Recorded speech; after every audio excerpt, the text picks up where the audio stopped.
In the vast expanse of starry sky, the mechanized dragon soared with elegance, while in the depths of the abyss, the demons whispered and howled.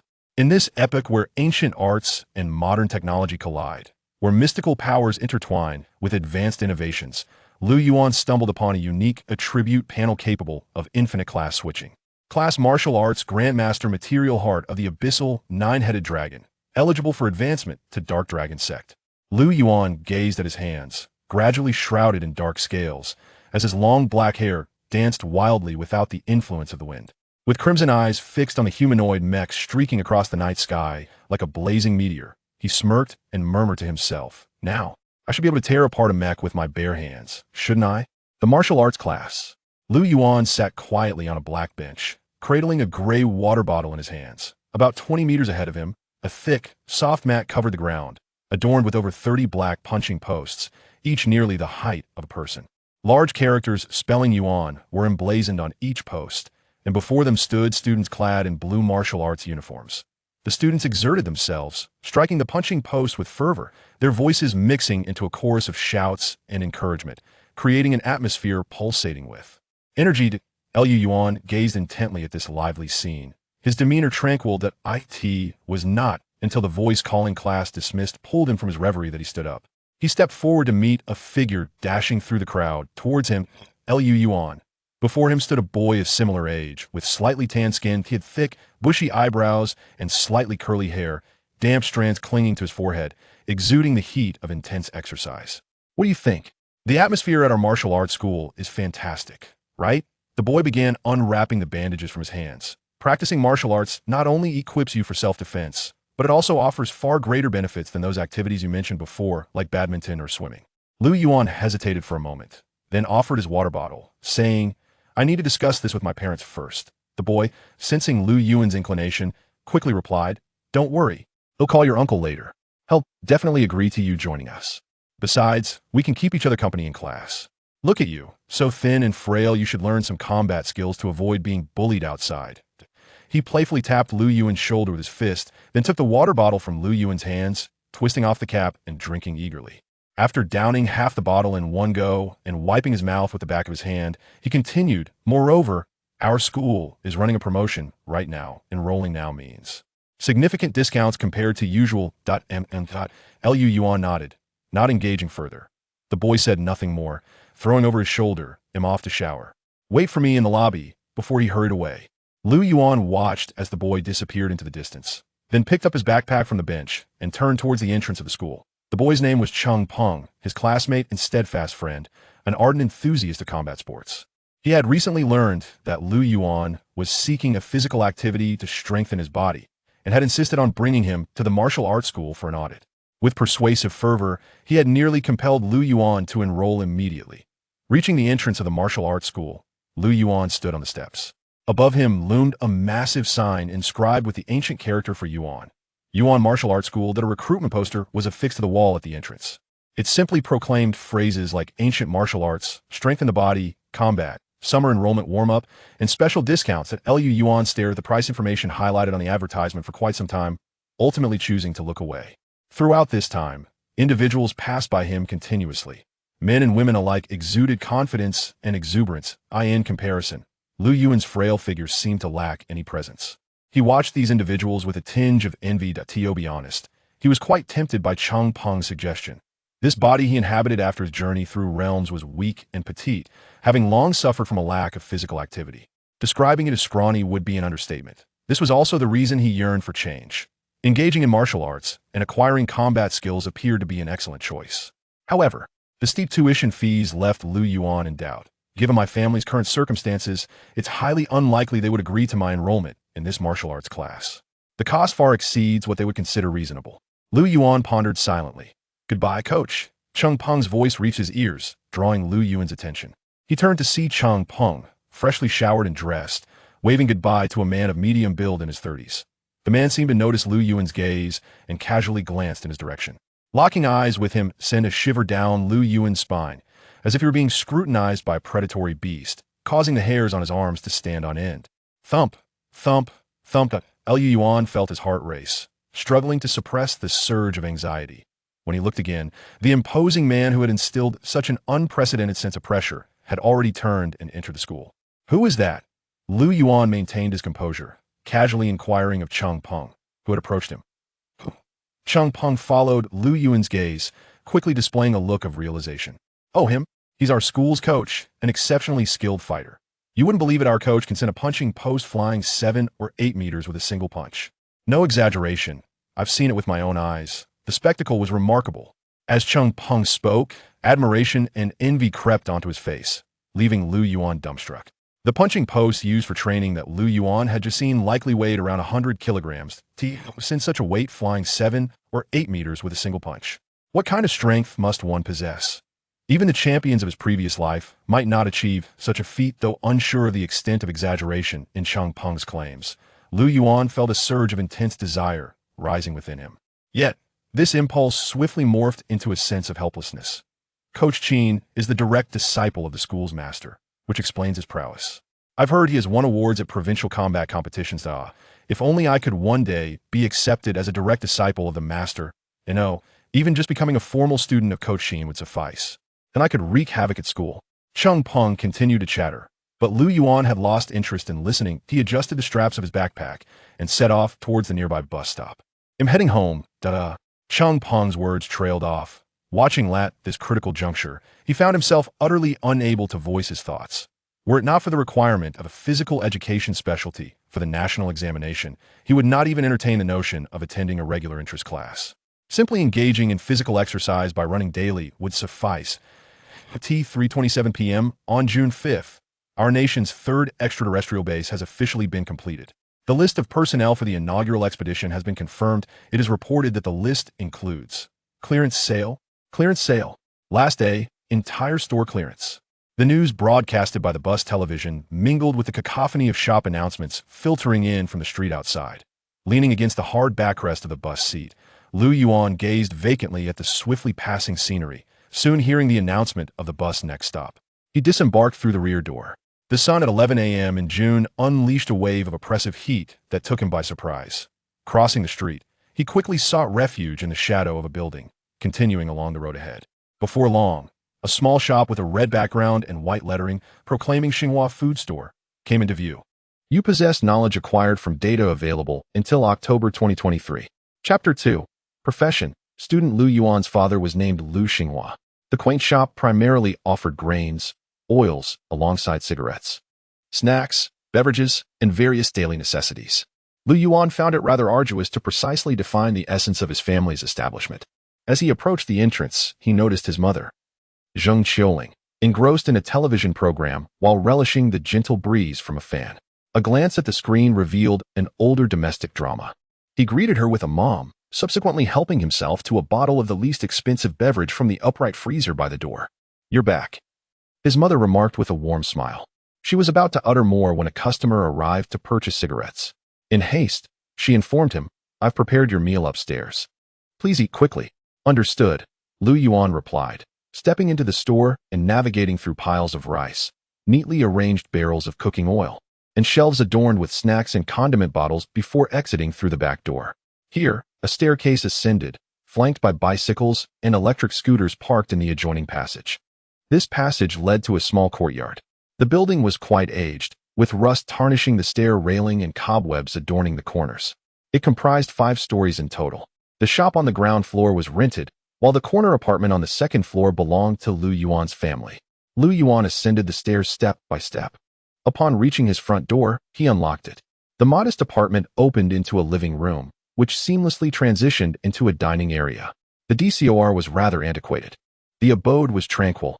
Despite it being lunchtime, no one was present. Lu Yuan silently changed his shoes and entered. After washing his hands, he settled at the dining table.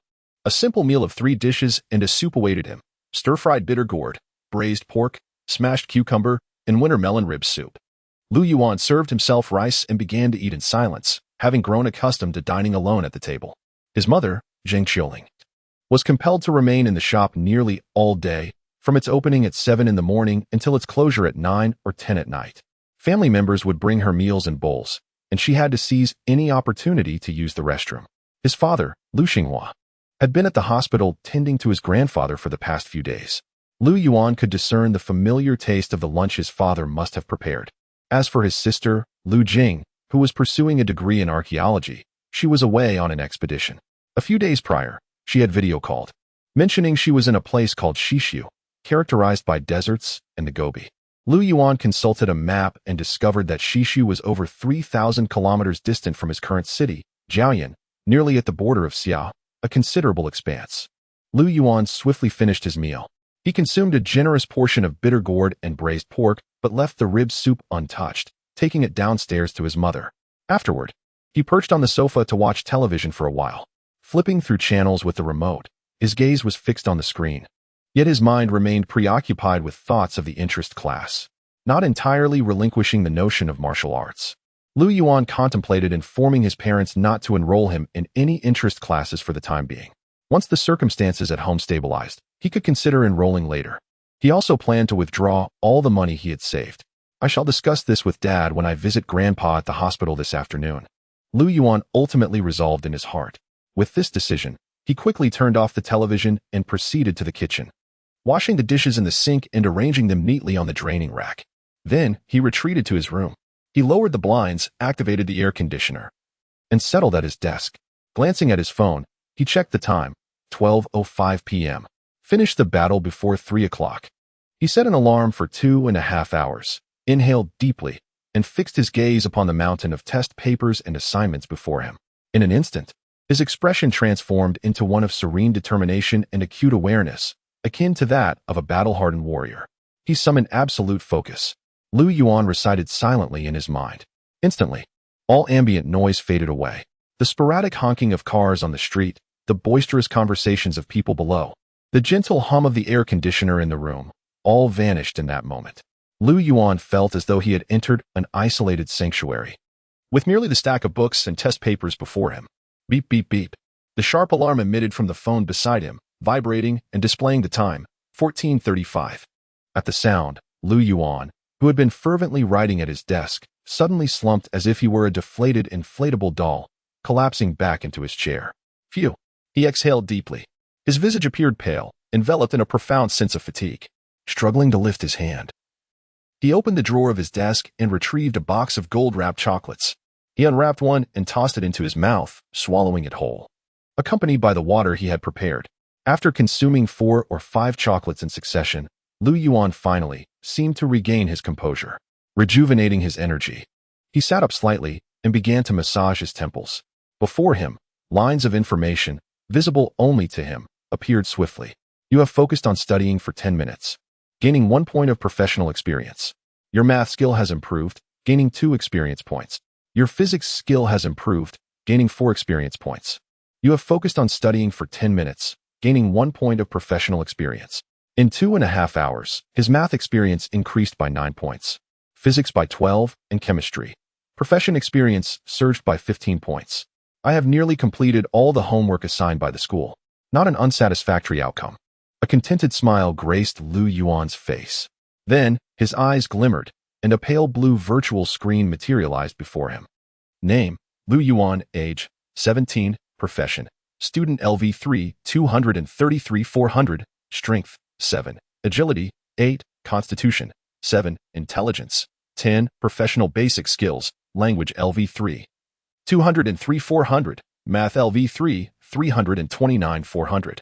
Physics LV3, 209 400. Chemistry LV3, 224 400. Biology LV3, 150 400. History LV3, 78 400. Geography LV3, 137 400. Information Technology LV3, 238 400. Professional Core Skill, Absolute Focus LV1, Active. Attribute Points, 0. Skill Points, 0. The entire screen exhibited a simplistic design, reminiscent of a character panel in an online game. This was Lu Yuan's serendipitous boon. Upon his initial transmigration and encountering this virtual panel, he assumed it to be a standard auxiliary device for all in this realm. Given the advanced technology of this world compared to his previous life, he was astonished. After thorough confirmation, he discerned it was uniquely his. The capability of this professional panel, as its name implied, was to augment one's professional prowess. Lu Yuan's current vocation was student. The 8 principal subjects taught in school constituted his 8 fundamental skills under this profession. He could accrue subject skill experience by attentively listening in class, engaging in self-study, and completing exercises. For every 10 minutes of concentrated study, he could earn 1 point of student professional experience. Naturally, the most effective means of acquiring experience was through examinations. Whether it was a significant exam for the entire grade or a minor class test, weekly or monthly, Lu Yuan's experience points would swell with each assessment. Transcending the span of 2 months, he transformed from an average student with mediocre grades to an exemplary scholar, ranking among the top 3 in his class and within the top 20 in his grade. While his personal efforts were undeniably crucial, the primary catalyst for this metamorphosis lay within the career panel before him. During this time, he experienced 2 promotions in his vocational level, ascending from student LV1 to LV3. Each promotion conferred upon him 2 attribute points and 2 skill points.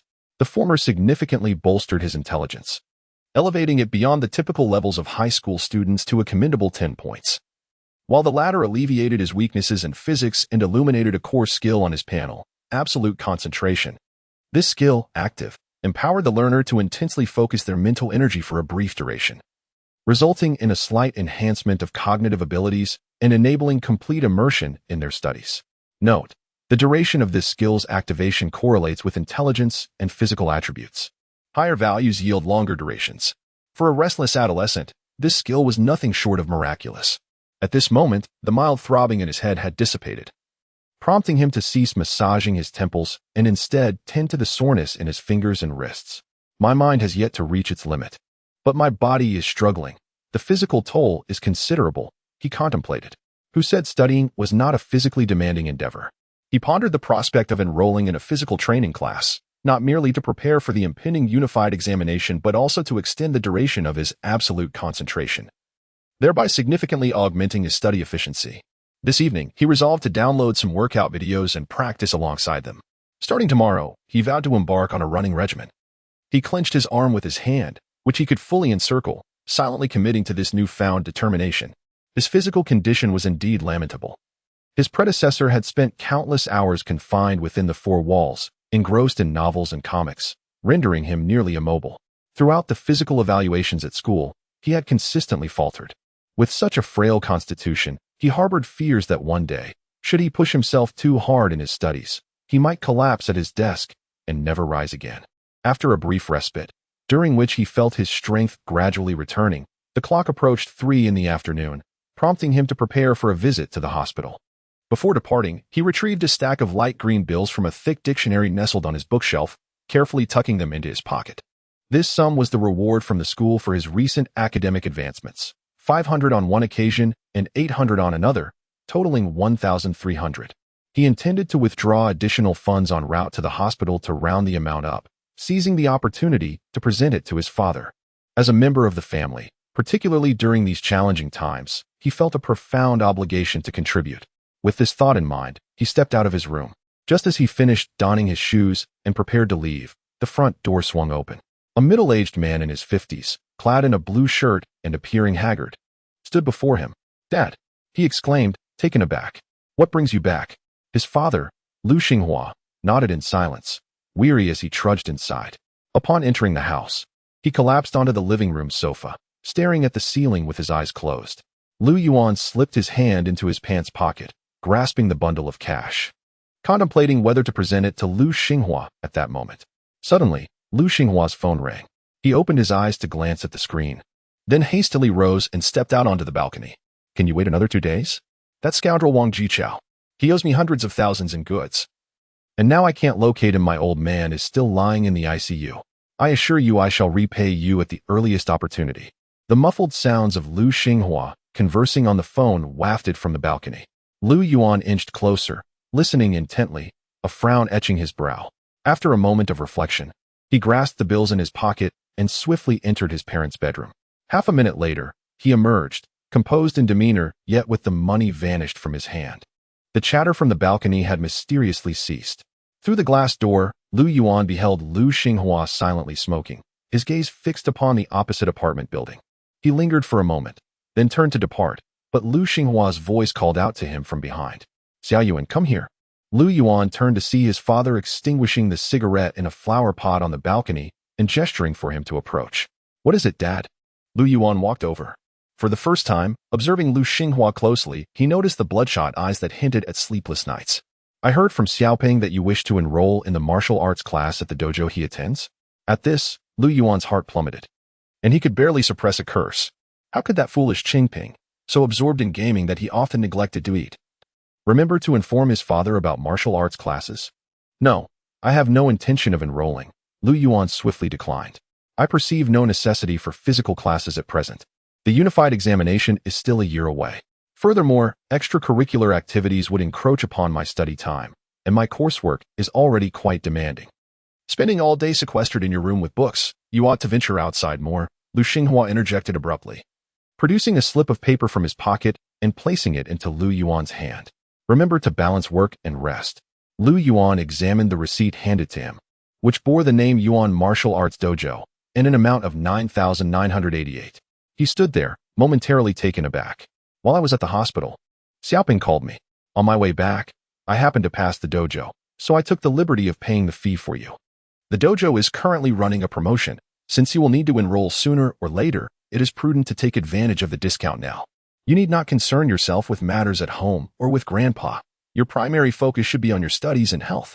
Your mother mentioned an instance when she asked you to deliver 2 bags of rice to the 4th floor, and you took 3 breaks before managing to haul them up. Your physical condition is simply too poor. When I was your age, I could carry 2 large gas canisters up 8 flights of stairs without breaking a sweat. Chapter 4, Empty Strike. This is your identity card and uniform. If they do not fit, you may exchange them. The changing rooms are ahead.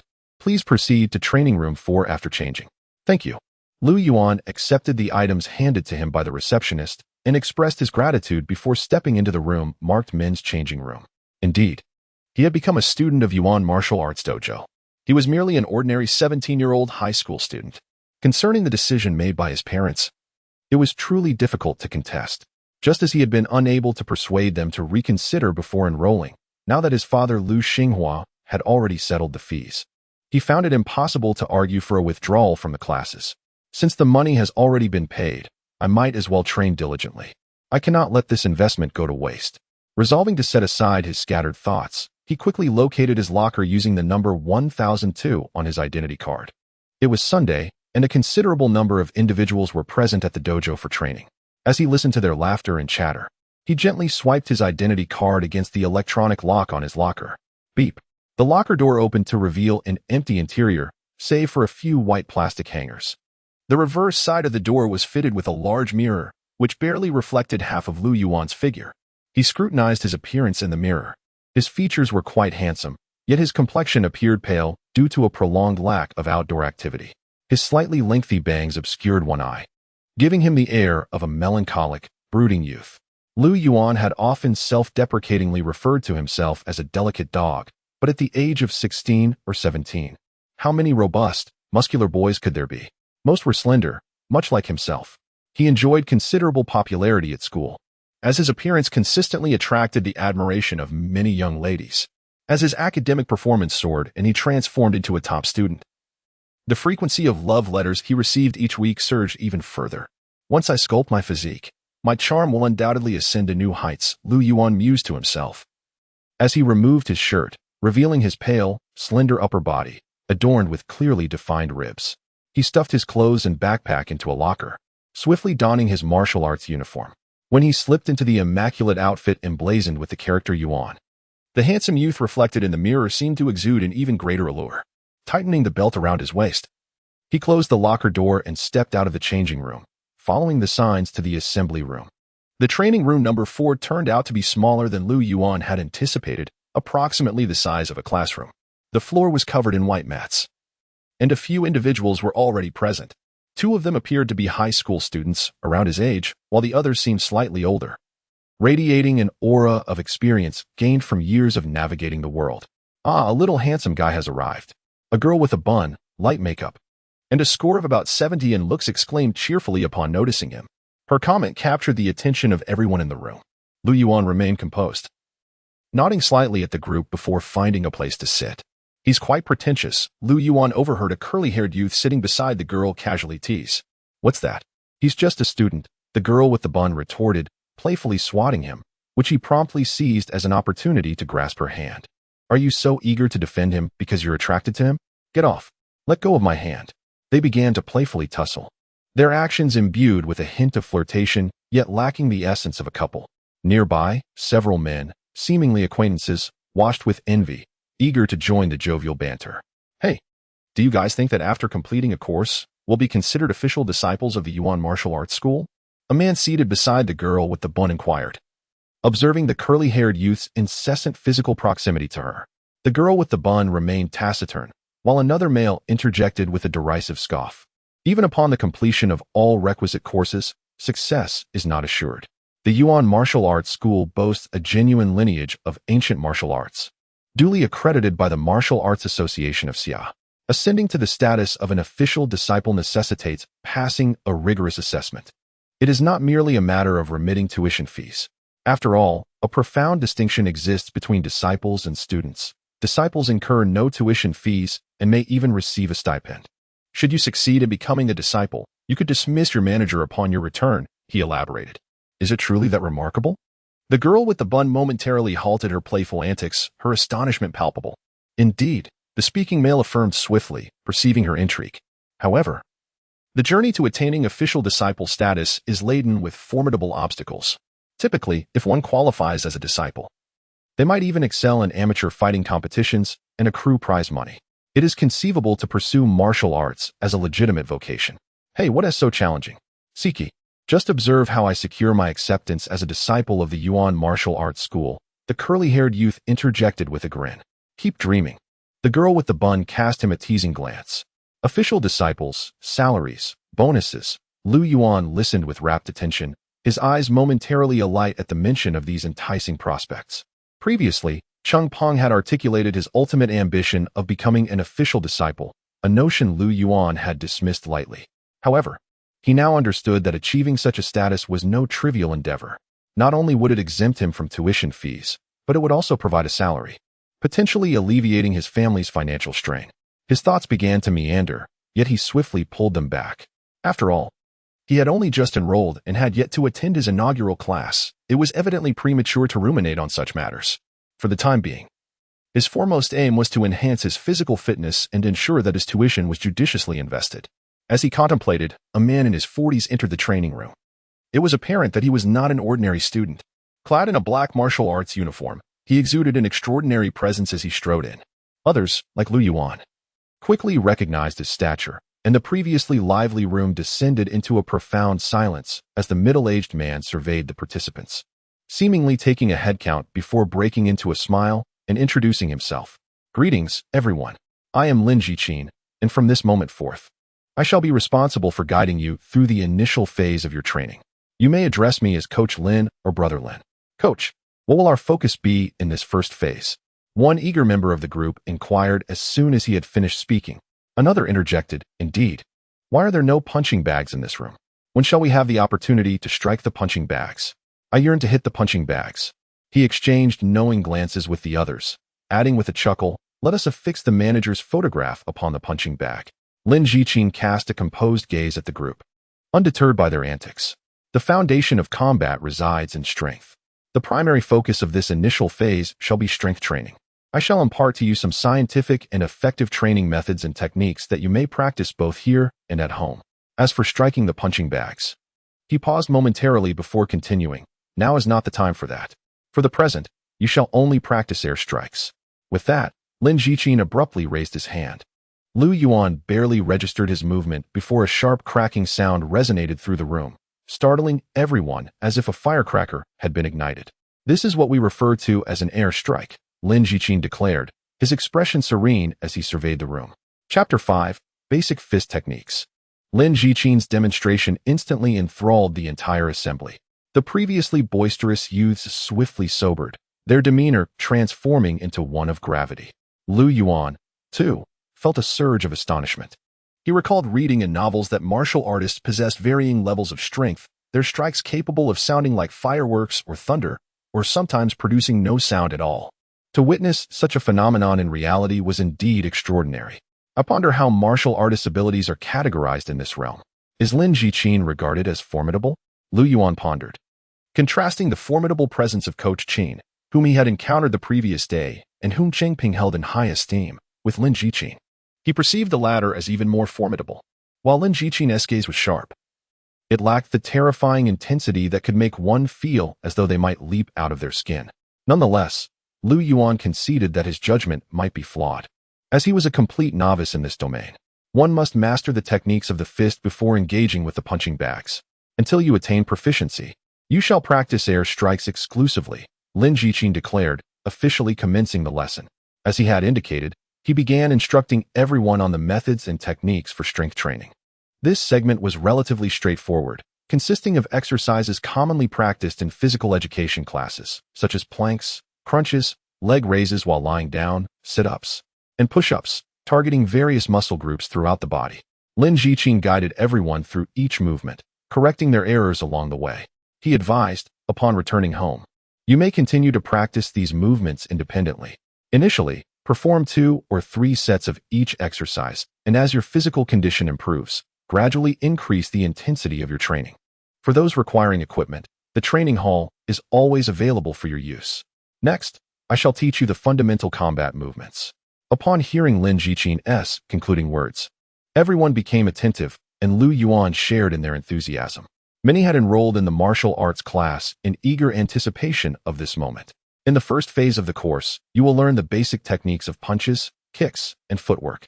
I will instruct you on these 3 components one by one. Let us commence with the punching techniques. Without further ado, Lin Jiqin plunged straight into the demonstration.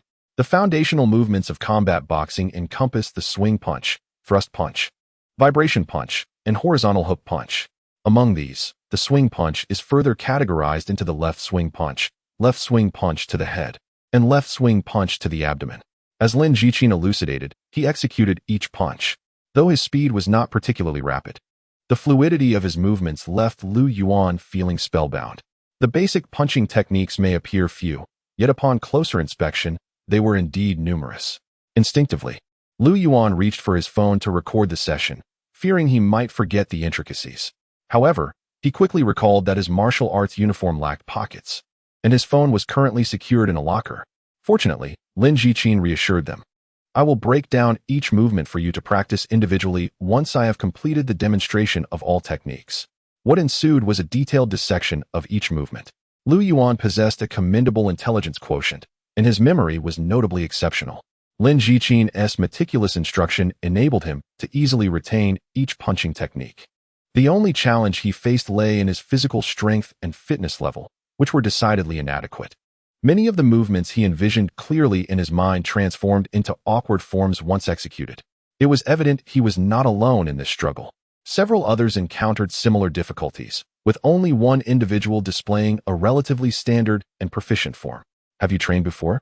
Lin Jiqin inquired of the most adept student, a young man possessing a somewhat innocent countenance and a buzz cut. The young man did not refute this assertion, responding with honesty. I practiced boxing at another dojo for a time. However, the instructor's proficiency was insufficient. I managed to best him after merely 3 months. A trace of pride illuminated the young man's expression as he spoke. Lin Jiqin merely nodded, signaling his intention to further observe the young man's performance. And should it prove satisfactory, he would be permitted to progress to the second phase of the course. Once the dissection of movements was concluded, the time for free practice arrived. Initially, all participants were quite earnest in their training, but once Lin Jiqin temporarily exited the training room, the group began to indulge in lighthearted banter. Siki, how do you think this punch would appear against the manager? Do you believe I could dislodge his glasses? I shall record it and present it to the manager later. Please don't. You are attempting to land me in trouble. Treat me to a meal, or else someone might face dire consequences. As one of the few females in the class, Siki's slightest gesture captivated the attention of the male students, and she seemed to revel in the limelight. Lu Yuan, however, found the commotion somewhat irksome. Why not attempt absolute focus? A sudden inspiration struck him. Although absolute focus was a skill associated with the student profession, its applicability transcended mere academic endeavors. With this thought, he acted with urgency. Activate absolute focus. In a fleeting moment, the surrounding clamor dissipated, akin to the distant hum of flies retreating. Lu Yuan's focus narrowed exclusively to the fundamental punching techniques. His mind functioning with the precision of a meticulously calibrated machine, guiding his body to execute the movements flawlessly, striving to resonate with the ideal standard ingrained in his memory. I understand. I will remember to fetch my son. Lin Jiqin concluded the call, adjusted his martial arts uniform, and made his way back to the training room. His mood was far from buoyant. Instructing novice students often proved to be a laborious task, particularly when some exhibited a dismissive and insolent demeanor during lessons. Typically, the responsibility of teaching beginners fell to junior instructors or regular dojo disciples, rather than seasoned coaches like himself. However, due to recent familial troubles and mounting financial burdens, he had to set aside his pride and embrace such duties. Haha, Sun Fei, are you practicing turtle punches? When the coach returns, he'll undoubtedly be furious to witness your execution of those movements. Well, that punch appears remarkable. Hey, Zhang Shibin, are you serious? As he neared the door, Lin Jiqin overheard the ruckus inside. Unable to suppress his frown, his mood darkened further. He paused at the entrance and cleared his throat with deliberation. Hurry. The coach is back. Upon his arrival, the group that had been engaging in playful antics immediately dispersed, striking poses as though performing the punching techniques. Lin Jiqin, maintaining a stoic demeanor, cast a piercing gaze over the misbehaving students, deliberately emanating the presence of a martial artist to impose greater pressure upon them. As their expressions grew awkward and their movements increasingly rigid, he gradually withdrew his commanding aura. Let us allow them to practice independently this lesson. I shall go share tea with old Lu. He resolved to employ a strategy of out of sight, out of mind. However, just as he prepared to select a few students to mentor before departing, a figure in the corner captured his attention. This. Lin Jiqin's gaze fixated on one individual, a flicker of surprise illuminating his eyes. Chapter 6. New Profession Panel Unlocked. Fighter. There stood a youth, seemingly around 16 or 17 years of age, diligently mimicking the motions of striking the air. His gaze was intensely concentrated, each movement executed with remarkable precision. While many of his actions may not have appeared entirely conventional from Lin Jiqin's perspective, it was evident that the youth was exerting his utmost effort. Each punch he delivered was imbued with that same earnest determination. Sweat dampened the tips of his hair, trickling from his forehead to the tip of his nose. Yet he appeared oblivious to it all. The aura of concentration and seriousness he exuded even stirred Lin Jiqin's emotions. It had been a considerable time since he had witnessed such a devoted student. Lin Jiqin couldn't help but reminisce about his own youth, when he practiced martial arts with such fervor that he often neglected sustenance and rest. Back then, the venerable master was at the zenith of his career, and the dojo flourished far more than it does now. As technology progressed, the number of individuals genuinely committed to the art of martial training dwindled. Most who enrolled did so for novelty, losing interest once the initial excitement waned. Others merely regarded it as a form of fitness, lacking the true spirit of martial practitioners. He couldn't help but ponder what the landscape would resemble in another decade or two. Sigh. Suddenly feeling disheartened, Lin Jiqin lost interest in imparting further instruction. Leaving behind a simple remark, continue with free practice, before turning to depart. Phew. After delivering a punch, Lu Yuan suddenly faltered, his limbs feeling feeble as he collapsed onto the ground, gasping for breath, abruptly breaking free from the state of absolute focus. How long have I been training? Lu Yuan felt a profound ache in his arms, as if they had become utterly useless, devoid of any strength. Are you all right? A gentle female voice wafted from beside him. Lu Yuan looked up to see a round-faced girl wearing glasses, offering him a bottle of water. Thank you. After a moment's hesitation, he accepted the water without pretense and gulped it down eagerly. He was parched, finishing more than half the bottle in a single go. What time is it? Observing that many in the training area had settled into a state of repose, some engaged in lively discussions while others were absorbed in their mobile devices, he realized he was the last to cease his training. It's 9:50. 10 minutes until class concludes, the round-faced girl remarked, glancing at her phone. So I've been training for less than an hour. Lu Yuan was not taken aback. After all, the essence of martial arts training resided in physical exertion, and a notable decrease in the duration of unwavering focus was to be anticipated. You trained exceptionally hard just now. Coach Lin observed you for quite some time, the girl noted, a trace of admiration in her voice. Oh, truly? Lu Yuan replied with a smile, saying little more. By the way, my name is Lu Yu. What is yours? Lu Yuan. Are you from number 2 middle school? I believe I have seen you around. I am from number 4 middle school. Number 4? Many of my middle school classmates attend there. Lu Yu appeared genuinely interested in Lu Yuan and continued to engage him in conversation. He responded with casual ease, yet his attention was captivated by his interface. As soon as he summoned the interface, an unexpected delight awaited him. You concentrated intently for 20 minutes, enhancing your understanding of new skills. You have mastered the new skill, Basic Fist Technique LV1. Your skill Basic Fist Technique has progressed, earning 3 experience points. Your skill Basic Fist Technique has advanced, gaining 5 experience points. Congratulations, you have unlocked a new career panel, Fighter. A brand new career panel materialized before Lu Yuan. The tree-structured career panel illuminated only the 2 foundational skills, Basic Fist Technique and Elementary Body Conditioning, both at LV1. The latter must have been acquired during Lin Jichin's strength training sessions, previously concealed and now revealed with the unlocking of the new career panel. Fighter. The newly unlocked profession filled Lu Yuan with exhilaration. The title resonated with a prestige far beyond that of student, akin to an obscure class in a game. If the ultimate ambition of the student panel is to cultivate him into a scholarly prodigy, then the zenith of Fighter.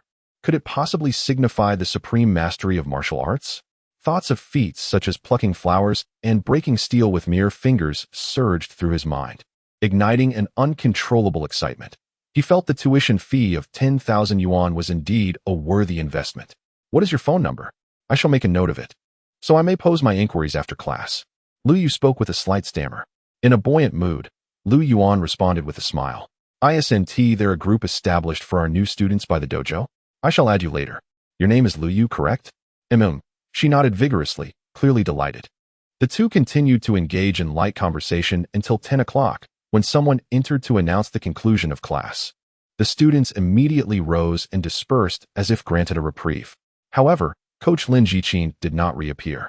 Lu Yuan dragged his weary body into the shower, and as the warm water cascaded over him, the persistent ache in his arms began to alleviate slightly.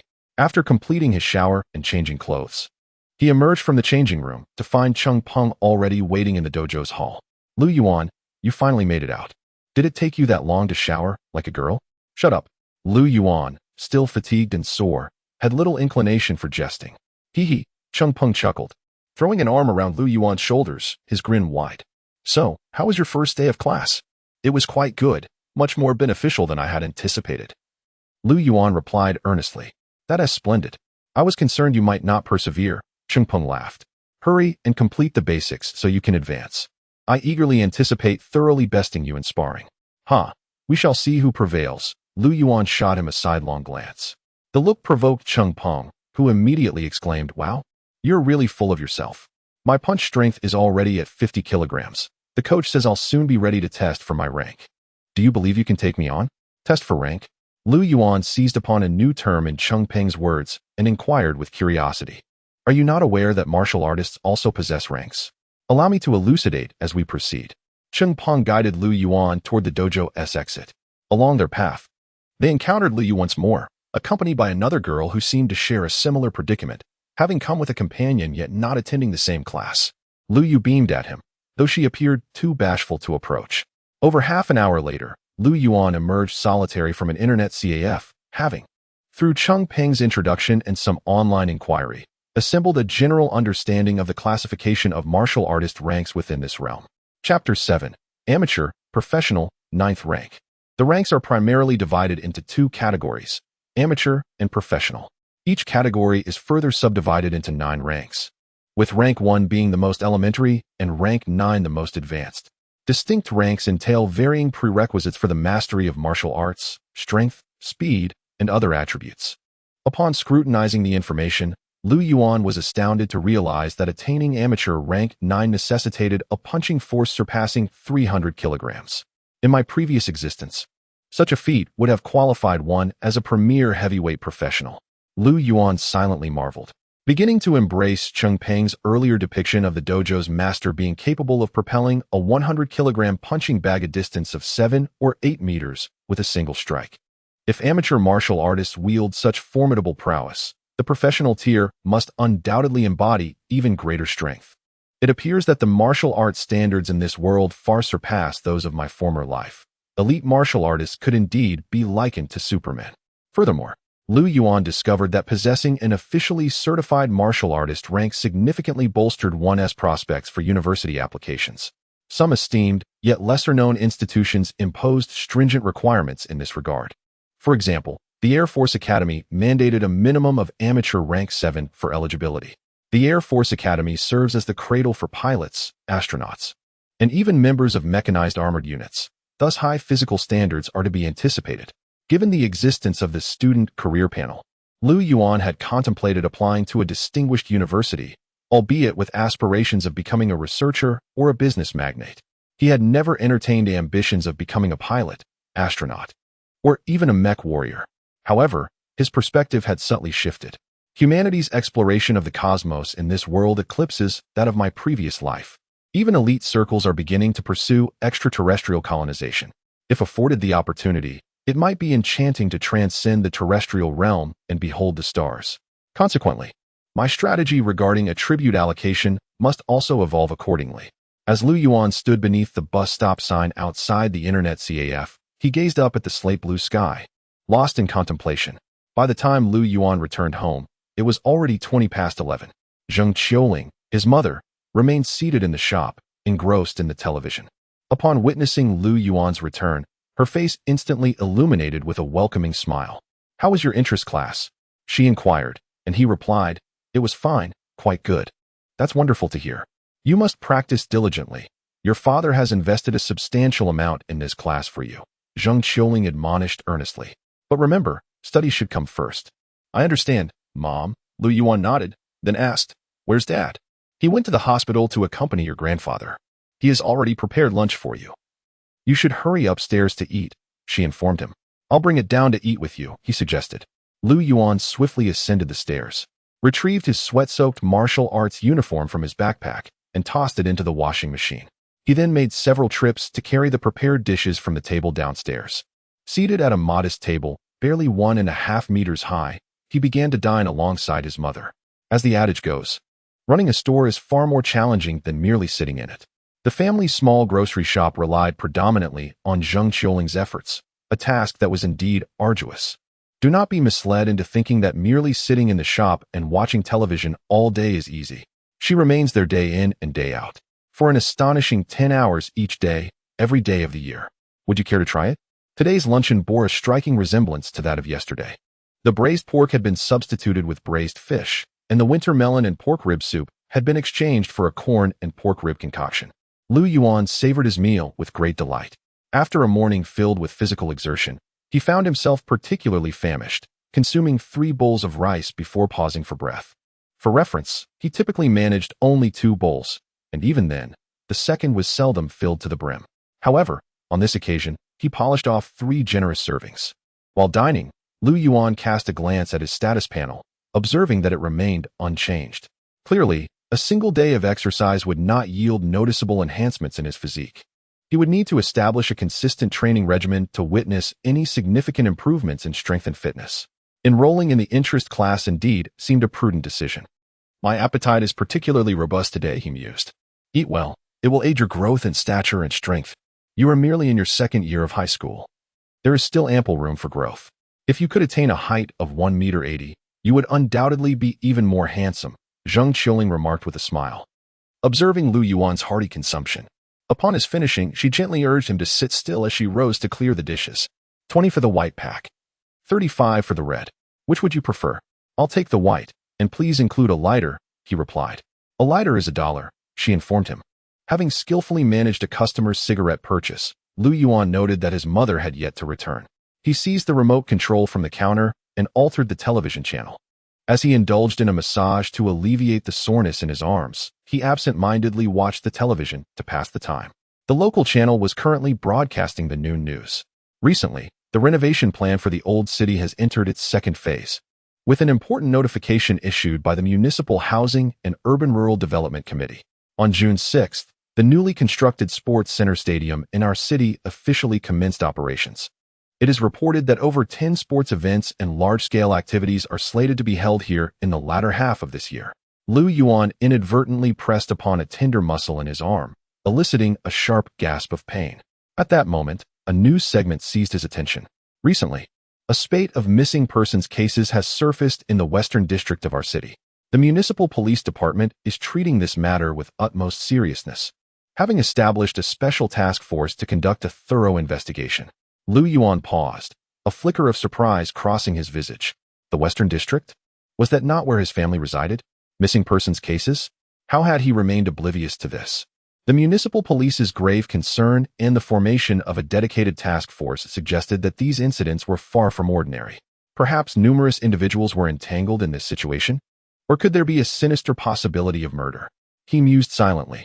At that moment, Zheng Qiuling entered through the back door, urging him to ascend the stairs. It is quite warm down here. You should go upstairs. Remember to read for a while during your nap. School awaits you tomorrow, she reminded him. Understood, mother. Yuan nodded, rising to his feet and taking a few steps forward. Suddenly, he paused and turned back to ask earnestly, Mother, has a significant sum of money gone uncollected at home recently? Zheng Qiuling was taken aback, her expression dimming slightly. Indeed. There is an old client who abruptly vanished after placing a substantial order, and the payment remains unsettled. Your father has been quite troubled by this matter of late.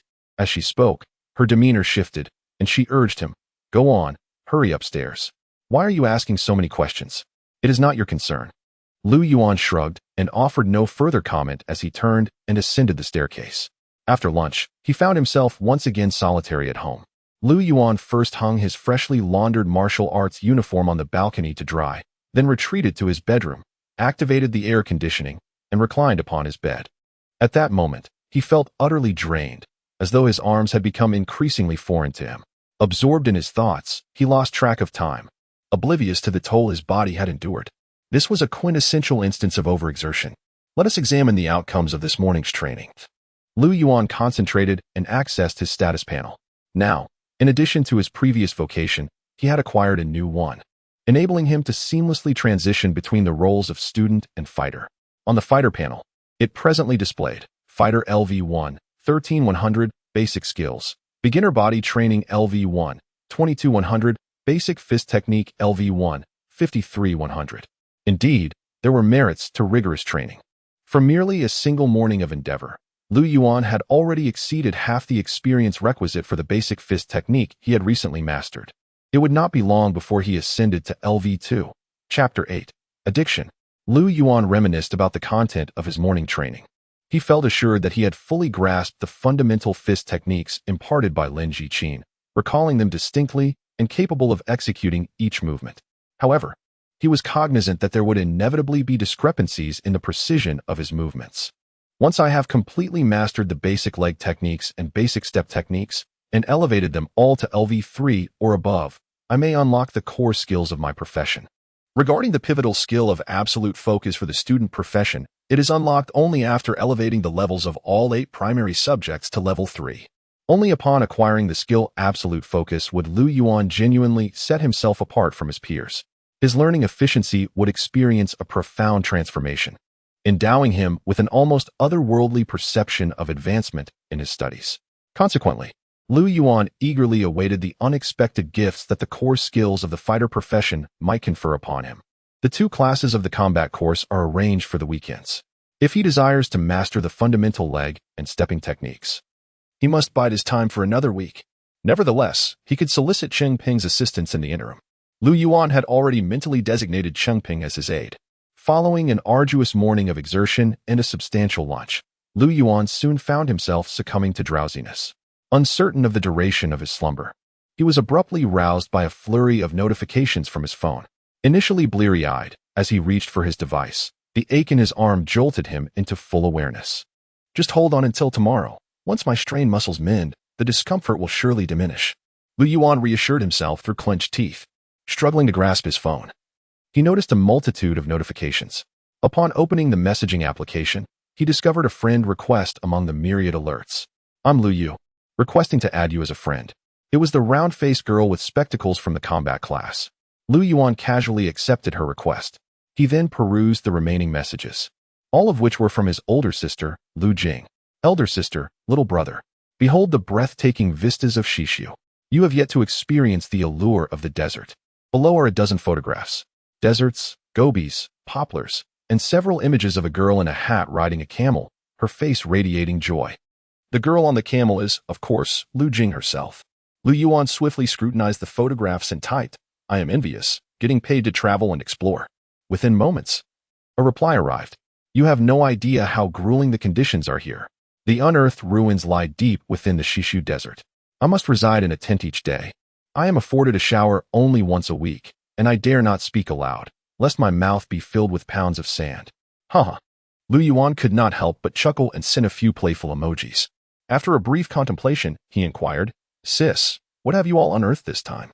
Lu Jing replied, "A remarkable temple site from the Baishan era has been uncovered, which holds immense significance for the study of the religious history of that period. It is indeed a noteworthy discovery. Just wait, dear brother, you shall soon see your sister featured in the news. Smug, TCH. You are merely a menial errand runner for the archaeological team. What relevance does it hold for you, even if something is excavated? Disdain, disdain, disdain." Lu Yuan engaged in conversation with Lu Jing for a while, discovering that her involvement in this archaeological venture would be protracted, possibly extending for 6 months or even a year. She expressed uncertainty regarding her return, indicating that it would not be forthcoming. After concluding their chat, Lu Yuan took to the internet to research the Baishan temples. The Baishan era, which dates back over 3 millennia, was an exceedingly tumultuous and dark epoch, characterized by a myriad of religions.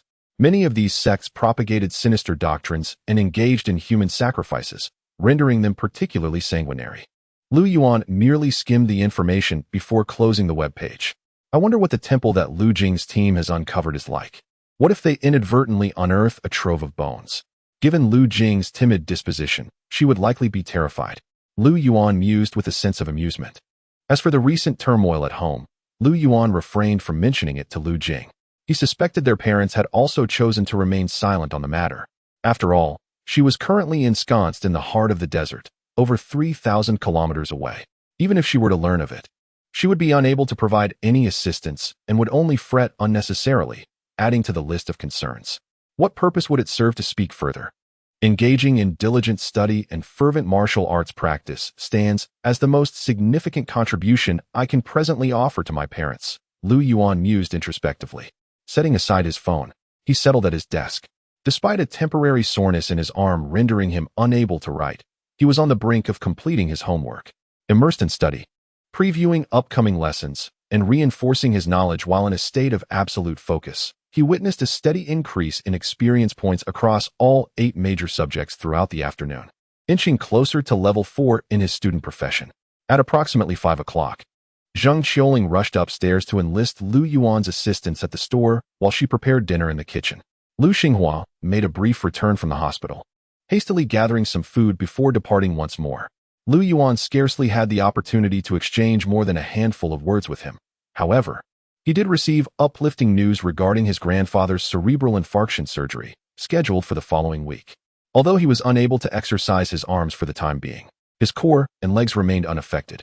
After dinner, Lu Yuan laid out a mat in the living room and commenced strength training exercises, excluding his arms, all while maintaining his state of absolute focus.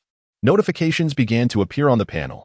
You have focused on professional training for 10 minutes, profession experience 1. Your skill: elementary body tempering, has improved, experience 2. Your skill: elementary body tempering, has improved, experience 4. The continuous stream of notifications was one of the greatest advantages of the profession panel, as it instantaneously reflected Lu Yuan's efforts in the form of experience points. His hard work transformed into motivation, igniting an even greater enthusiasm for rigorous training. Furthermore, the act of exercising became inherently addictive. Previously, he had observed others becoming enamored with fitness and found it perplexing.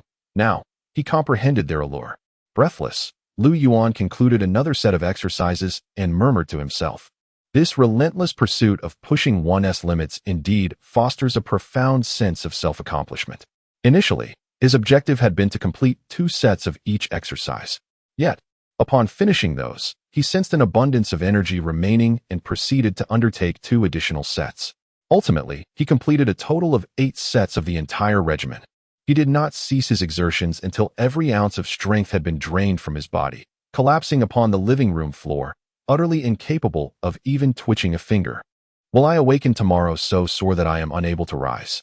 The mat beneath him was already drenched with perspiration. Lu Yuan gazed up at the immaculate white ceiling, lost in contemplation, as the information from the profession panel gradually materialized above, revealing a remarkable increase in experience points. Lu Yuan could not suppress a smile. If I cannot rise, then I cannot rise. The sensation of growing stronger is genuinely exhilarating. Chapter 9. How old must one be to frequent such places? The alarm clock emitted a series of beeps, ringing 5 times, while his mother, Zheng Qiuling, called to rouse him thrice. Finally, Lu Yuan mustered the will to extricate himself from bed. It was more arduous than he had anticipated. Perched on the edge of the bed, a look of despair etched on his face, he pondered the repercussions of abruptly engaging in compensatory exercise after a prolonged period of physical neglect. One need only observe Lu Yuan to understand. Every part of his body ached. He was compelled to prop himself against the bathroom sink while brushing his teeth with one hand. Were it not Monday, he would have relished the opportunity to remain in bed the entire day. Breakfast comprised congee, steamed buns, fried dough sticks, and 2 boiled eggs. Lu Yuan dined slowly. The school preparations, which typically required a mere 15 minutes, consumed over half an hour today. Fortunately, after partaking in breakfast and regaining some strength, his limbs began to loosen, and his condition improved slightly as he descended the stairs with his backpack. It was certainly an improvement from the state in which he had awoken.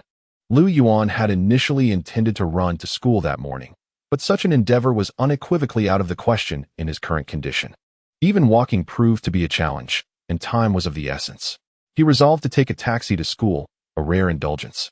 Perhaps recognizing Lu Yuan as a student, and a high school student at that, the taxi driver drove with remarkable speed, ensuring that despite the morning rush hour, Lu Yuan arrived at school 5 minutes earlier than usual. Lu Yuan. As soon as he entered the classroom, a figure dashed toward him like an arrow. "You're finally here," Cheng Peng exclaimed, reaching for Lu Yuan's backpack. "Quick, let me copy your homework.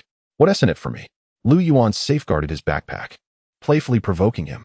Cheng Peng cast a glance at the digital clock perched above the podium, his anxiety palpable. "Anything. I implore you, my friend, be swift. Only 15 minutes remain until morning self-study begins. 2 meals, the finest variety. Very well, very well." Cheng Peng nodded eagerly, like a chick pecking at grains. At last, Lu Yuan reluctantly retrieved his homework from his backpack. Cheng Peng seized it, disregarding the return to his seat, and plopped down next to Lu Yuan, his writing fervently commencing. The black pen in his grasp danced like a frantic serpent, evading any attempt to follow its erratic course. "Cheng Peng, return to your own seat and copy from there. This is my domain," a bespectacled, rotund boy interjected, attempting to dislodge Cheng Peng. Cheng Peng merely glanced at him, his hand never faltering. "Have you completed all your assignments? What concern is that of yours?" The chubby boy retorted irritably. "Allow me to sit for a moment. You can procure your own materials." With a decisive motion, Cheng Peng slammed a pile of homework and test papers belonging to Lu Yuan onto the desk before the chubby boy. The boy hesitated momentarily, then looked to Lu Yuan, who remained unperturbed, prompting him to hastily extract 2 books from the heap and commence copying. After a brief moment of realization, he exclaimed, "Wait, our answers are identical. Won't the teacher notice? Forget it, I shall not copy anymore." "Fool, can you not intentionally alter some answers to avoid mirroring the correct ones?" Cheng Peng admonished, and the chubby boy suddenly grasped the concept. "Of course, how could I have overlooked that? Physics and chemistry homework, let us submit it." "Cheng Peng, you are the last to submit in group 4. A girl, clutching a pile of test papers, called out from the teacher's desk. "Hold on, I shall be finished shortly. It is not yet time for morning exercises. Why the haste to collect homework?" Monday mornings were undeniably the most frenetic. The 4th high school of Jiaoyan City was not a prestigious institution, and Class 3 was merely an ordinary class, filled with students like Cheng Peng. Once, Lu Yuan had been among them. Yet, one day, he suddenly distinguished himself from the crowd. Lu Yuan retrieved his foreign language textbook, casually flipping to a page and laying it flat before him. His gaze appeared to be fixed upon the book, yet in truth, it was directed towards his character panel. Martial Artist LV1, 35-100. Basic Occupational Skills. Basic Body Conditioning LV1, 71-100. Basic Fist Techniques LV1, 53-100. The rigorous training of the previous night had propelled his basic body conditioning experience by nearly 50 points. His occupational experience had also risen by approximately 20 points, marking substantial progress. His occupational experience now stood at 35 points. He required merely 65 more to ascend to LV2. Considering the requisite recovery time, a week should be sufficient. Advancing from student LV3 to LV4 would require roughly the same duration. Upon upgrading both occupations, he would receive 2 free attribute points and 2 skill points. At that juncture, his overall strength would experience a profound transformation. Currently, Lu Yuan harbored no intention of investing attribute or skill points into the student, occupation, or intelligence attributes. He intended to temporarily allocate all gains from the student panel to bolster his martial arts training. To him, the student role had become a secondary occupation, while martial artist now reigned as his primary profession. This prompted him to devise a novel approach to leveling up. If he could unlock several secondary occupation panels, utilizing them to enhance one primary occupation, the advancement rate of the main profession would be remarkably accelerated. Regardless of the profession, initial advancements were invariably the most straightforward, and the acquisition of attribute and skill points was relatively undemanding. Nonetheless, he remained uncertain about the prerequisites for unlocking new occupational panels and required comprehensive research, as he had yet to envision a new vocational identity that would befit him. Ding-ling-ling. With the sharp chime of the bell, the morning exercises at Jiao Yin City 4th High School commenced. The classrooms erupted with the cacophonous recitation of foreign languages, heralding the dawn of a new week. The morning classes encompassed language, mathematics, physics, and chemistry. With the aid of the absolute focus state, these transformed into Lu Yuan's experience grinding dungeons. Following a lunch in the cafeteria and a brief afternoon respite, for additional classes awaited him. It was not until 5:45 in the evening that the day's academic endeavors finally drew to a close. School's out at last. What a tiring day. Cheng Peng trudged along the tree-lined path of the campus, his backpack a heavy burden, lamenting to Lu Yuan, "I always feel that Mondays are the most exhausting, and time drags on interminably, as if seconds elongate into years." Lu Yuan, unfazed by his complaints, found attending classes significantly less burdensome than Cheng Peng perceived. In the state of absolute focus, a 45-minute class elapsed in the blink of an eye. 10 minutes of stretching in the hallway during breaks rejuvenated him far more than when he initially arrived at school that morning. At least his body no longer ached as it had in the morning. "By the way, are you planning to visit the martial arts gym?" Cheng Peng suddenly brightened. Inquiring of Lu Yuan, "I'll take you to practice for a couple of hours before heading home." Lu Yuan hesitated, then shook his head. "I think I will forego it today. I trained rather strenuously at home yesterday, and now my entire body is sore. No wonder I noticed your unusual gait today. I thought you were suffering from hemorrhoids. I didn't dare to inquire in class." Cheng Peng looked taken aback. "Get lost. Just kidding." Cheng Peng draped an arm around Lu Yuan's shoulder and, after a moment's contemplation, declared, "In light of your weekly reliance on my homework, I shall make an exception today and take you somewhere. I assure you will feel invigorated afterward, and your body will be free of ache." Upon hearing this, Lu Yuan's eyes widened, as if encountering Chengping anew. "Chengping, how old are you to be frequenting such places? Do you truly believe I would keep this from your mother?" Chapter 10. Attribute Enhancement is the place you mentioned, which promises such delight. Indeed, the massage room on the second floor of the martial arts gym? On the second floor of the Yuan martial arts gym, Lu Yuan regarded Cheng Peng with incredulity.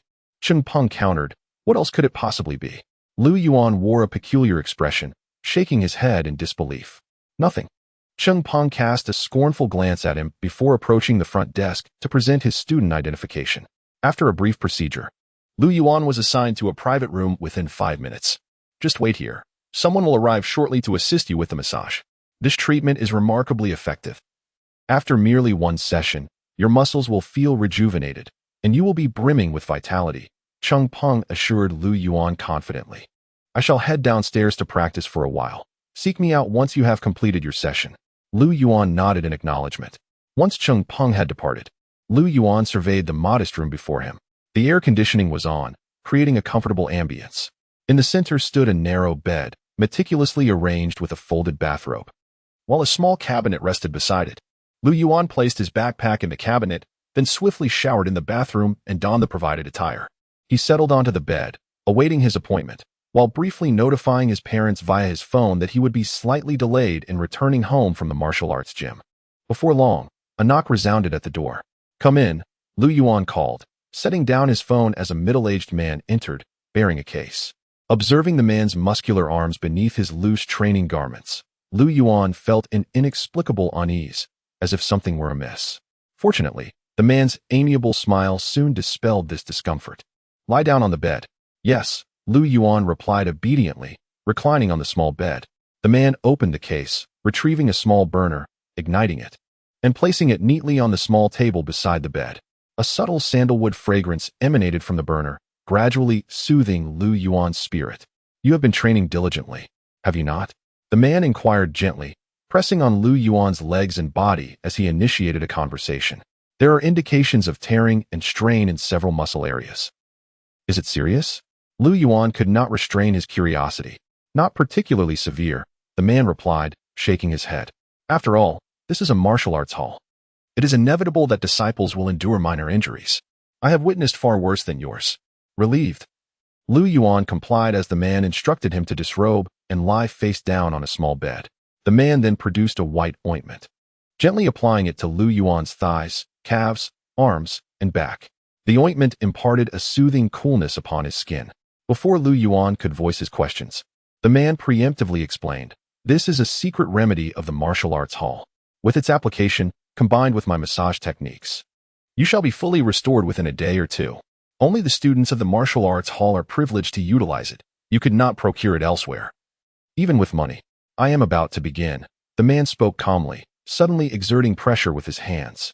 A sharp pain shot through Lu Yuan's calf, nearly eliciting a cry, but it swiftly transformed into waves of tingling that radiated throughout his body.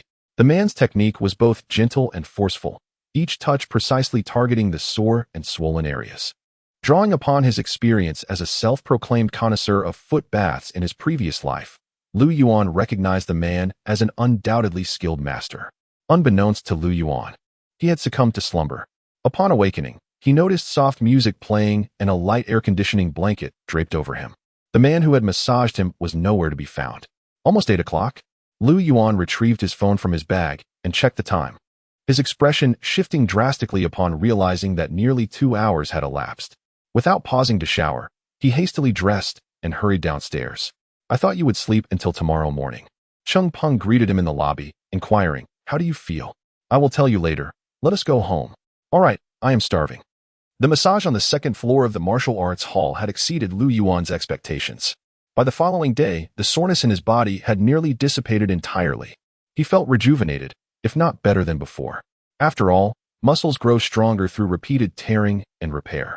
Huffing and puffing, Lu Yuan executed a set of basic boxing techniques, beads of sweat forming on his forehead, yet he appeared more invigorated than ever. "Not bad." Lin Jiqin regarded him with a trace of satisfaction, nodding as he remarked. "The majority of the movements are executed proficiently, yet there are several aspects that require refinement." Subsequently, Lin Jiqin addressed a few inaccuracies in Lu Yuan's boxing technique and continued to summon the students, stating, "Next. The principal aim of today's lesson was to evaluate the students' retention of the material imparted in the preceding session."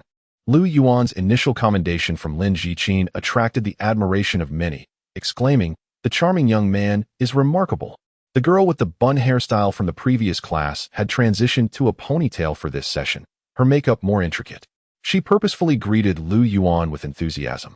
But when he disregarded her, she merely chuckled, remarking on his cool demeanor, "You truly are impressive.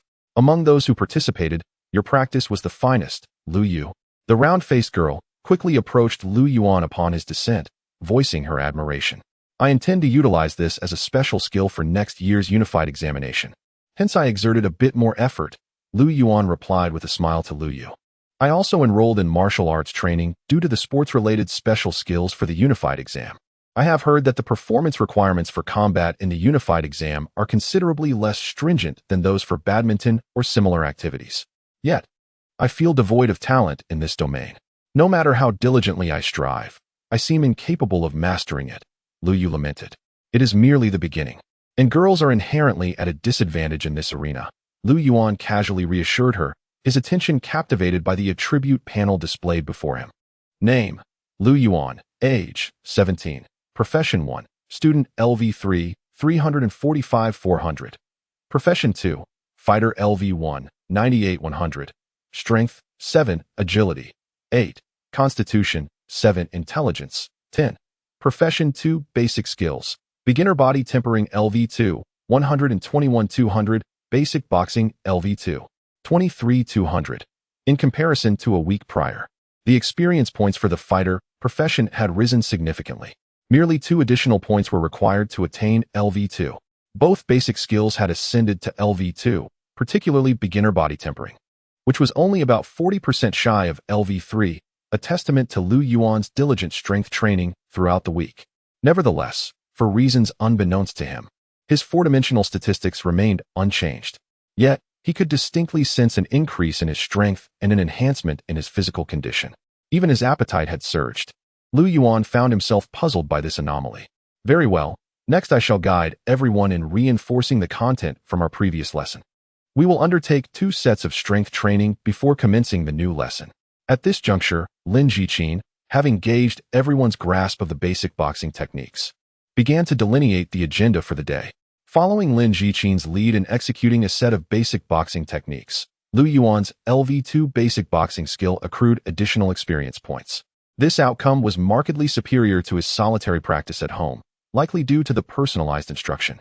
Subsequently, they engaged in 2 sets of strength training as a warm-up prior to the lesson. Just after completing one set, Lu Yuan was unexpectedly greeted by a panel notification. Congratulations, your strength attribute has been increased. Congratulations, your constitution attribute has been enhanced. Lu Yuan was taken aback and revisited the attribute panel, only to confirm the changes. His current attributes now read: Strength, 8. Agility, 8. Constitution, 8. Intelligence, 10. Both strength and constitution had increased by 1 point. What caused this sudden augmentation? He felt no discernible shift, leaving Lu Yuan somewhat bewildered. However, he soon grasped the essence of the matter. It seemed that after a week of diligent training, his strength and constitution attributes had reached a pivotal threshold for enhancement. Though they had improved, this progress had not been reflected on the panel until now, when it fortuitously surpassed that critical point, revealing the increase. Chapter 11, Skill Points. Today, we shall delve into the foundational leg techniques. Similar to the instruction of basic boxing techniques, Lin Jiqin first showcased the movements before methodically breaking each down for teaching. Yet, he did not provide one-on-one instruction as he had in the previous class.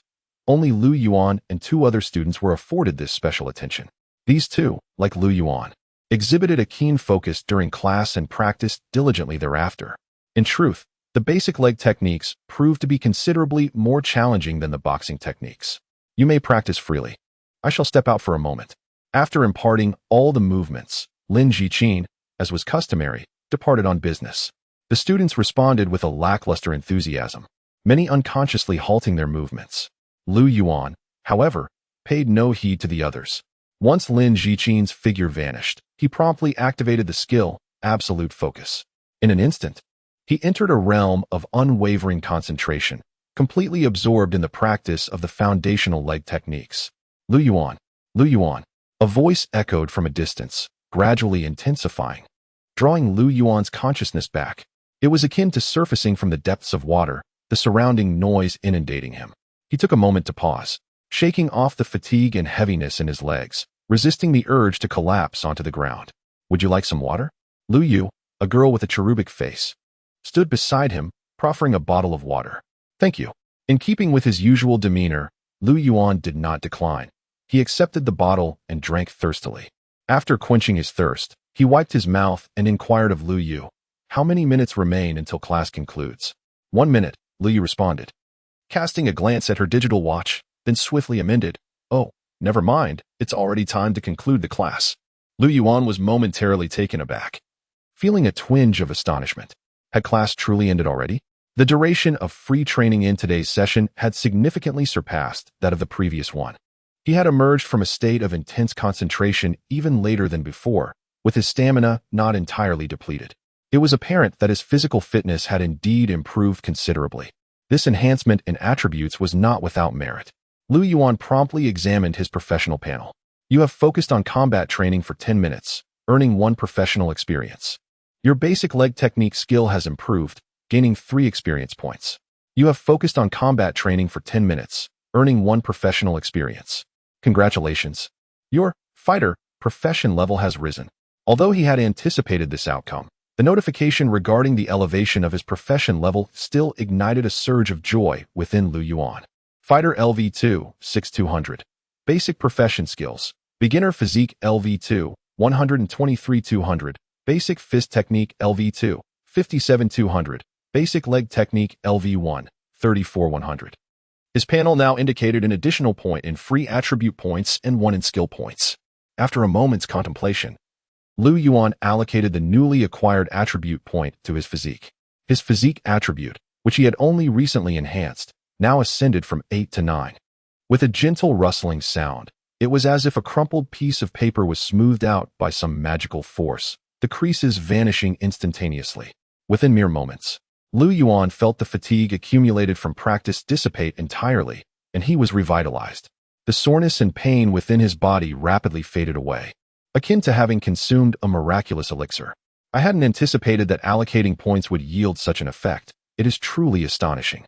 Unbeknownst to Lu Yu, who was absorbed in her own thoughts, she continued to speak. You are truly remarkable, Lu Yuan. You practiced throughout the entire class without pause.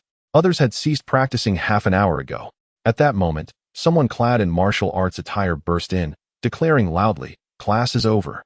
Tomorrow morning, we commence at 8. I trust that no one shall be tardy." After conveying his message, he turned and departed without a glance back. A collective sigh of relief escaped the students, some rising, while others gathered their belongings. A few could be heard voicing their discontent. What is this? We only dedicate half the class time to learning. The remainder is merely free practice.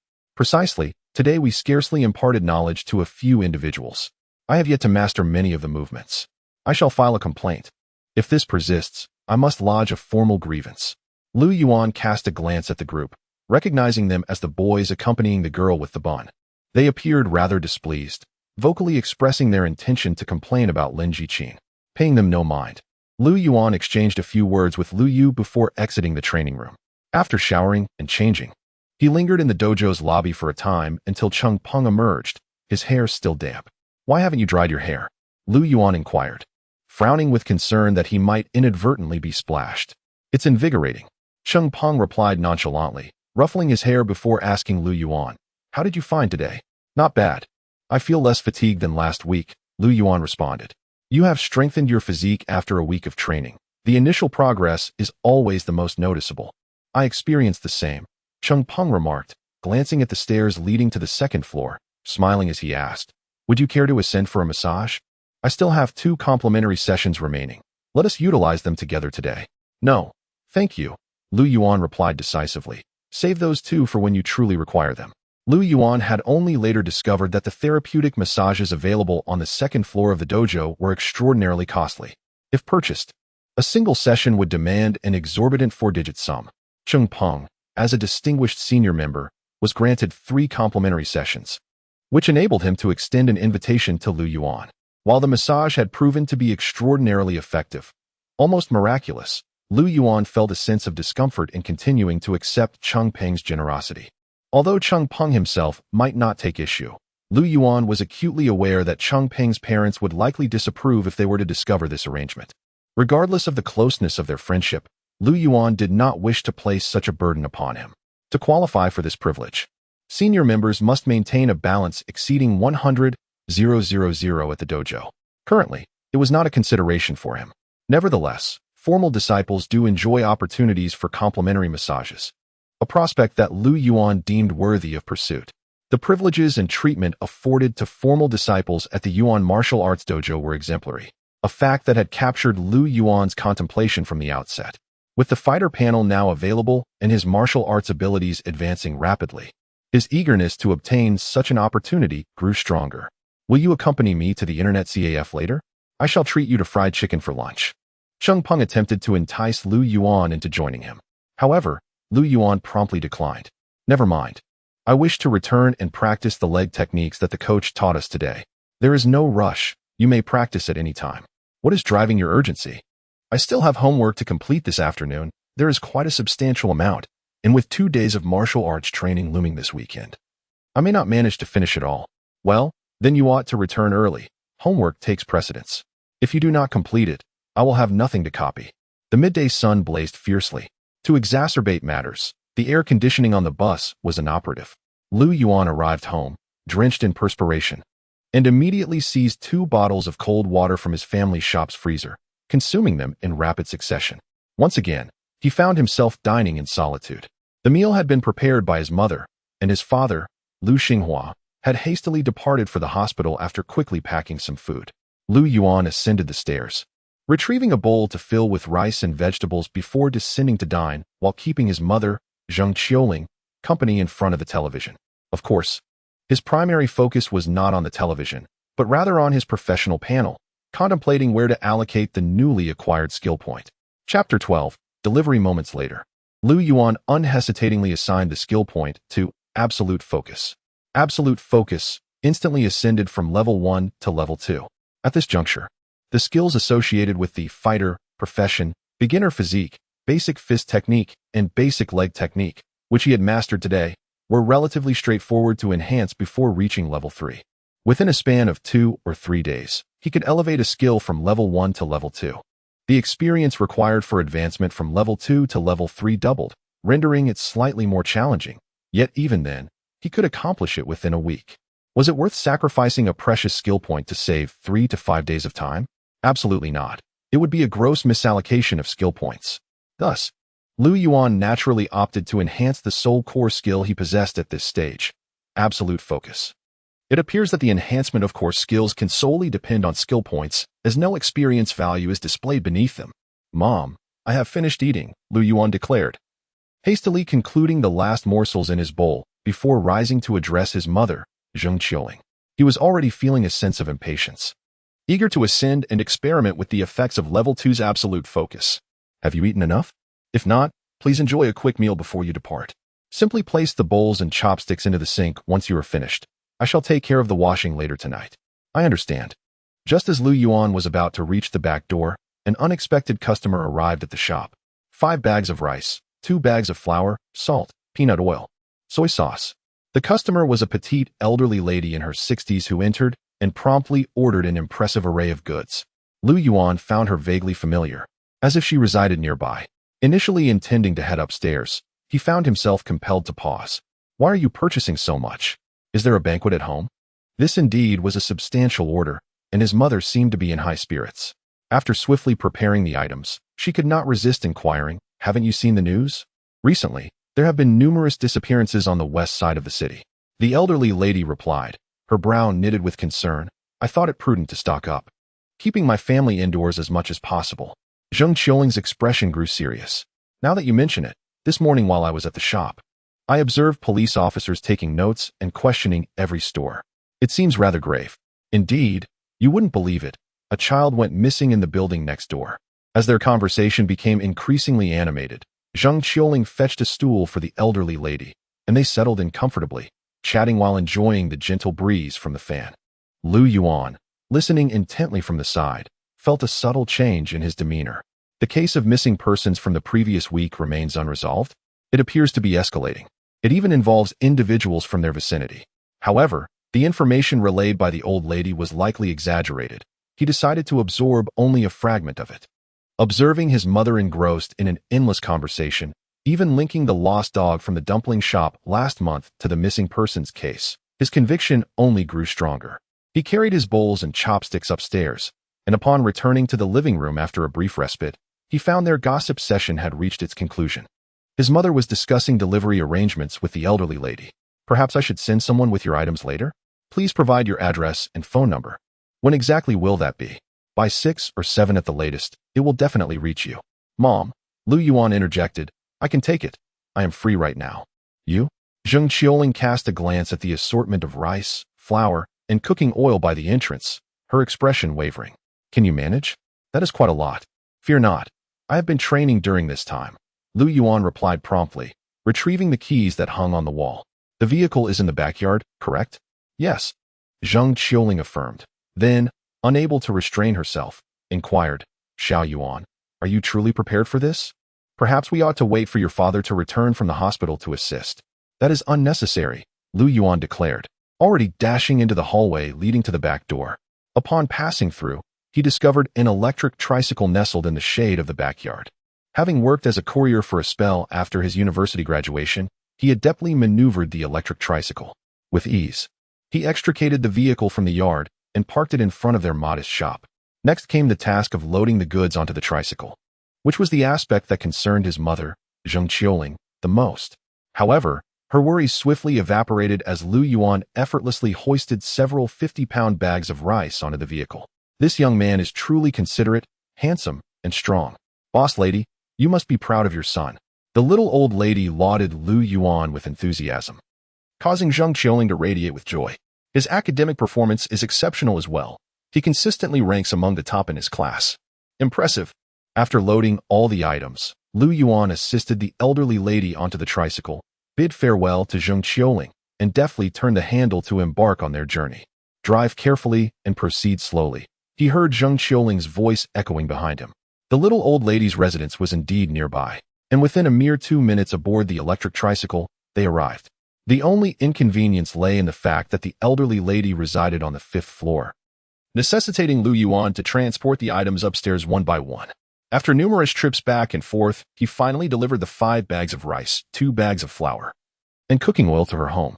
Although Lu Yuan felt a touch of fatigue, he sat on the tricycle, savoring the bottled water generously provided by the little old lady, taking a moment to recuperate. Yet, an undeniable sense of joy enveloped him. The enhancement in his physical condition was strikingly apparent. Although the 50-pound bags of rice still felt somewhat cumbersome, ascending 5 flights of stairs in a single endeavor was no longer an arduous task. In stark contrast to his earlier experience of requiring 3 breaks to ascend to the 4th floor, the progress he had made was irrefutable. He estimated that his physique now mirrored that of an average adult male who exercises regularly and possesses a sturdy build, surpassing the strength of the typical high school student. This assessment stemmed from his prior calculations regarding his intelligence. 8 points signify a normal high school student, 9 points denote the standard for adult males, while 10 points classify one among the elite or top-tier individuals. The student profession at level 3 is on the verge of ascending to level 4, necessitating merely a few more experience points. The fighter at level 2 is also approaching level 3. In the near future, he would undoubtedly acquire 2 attribute points.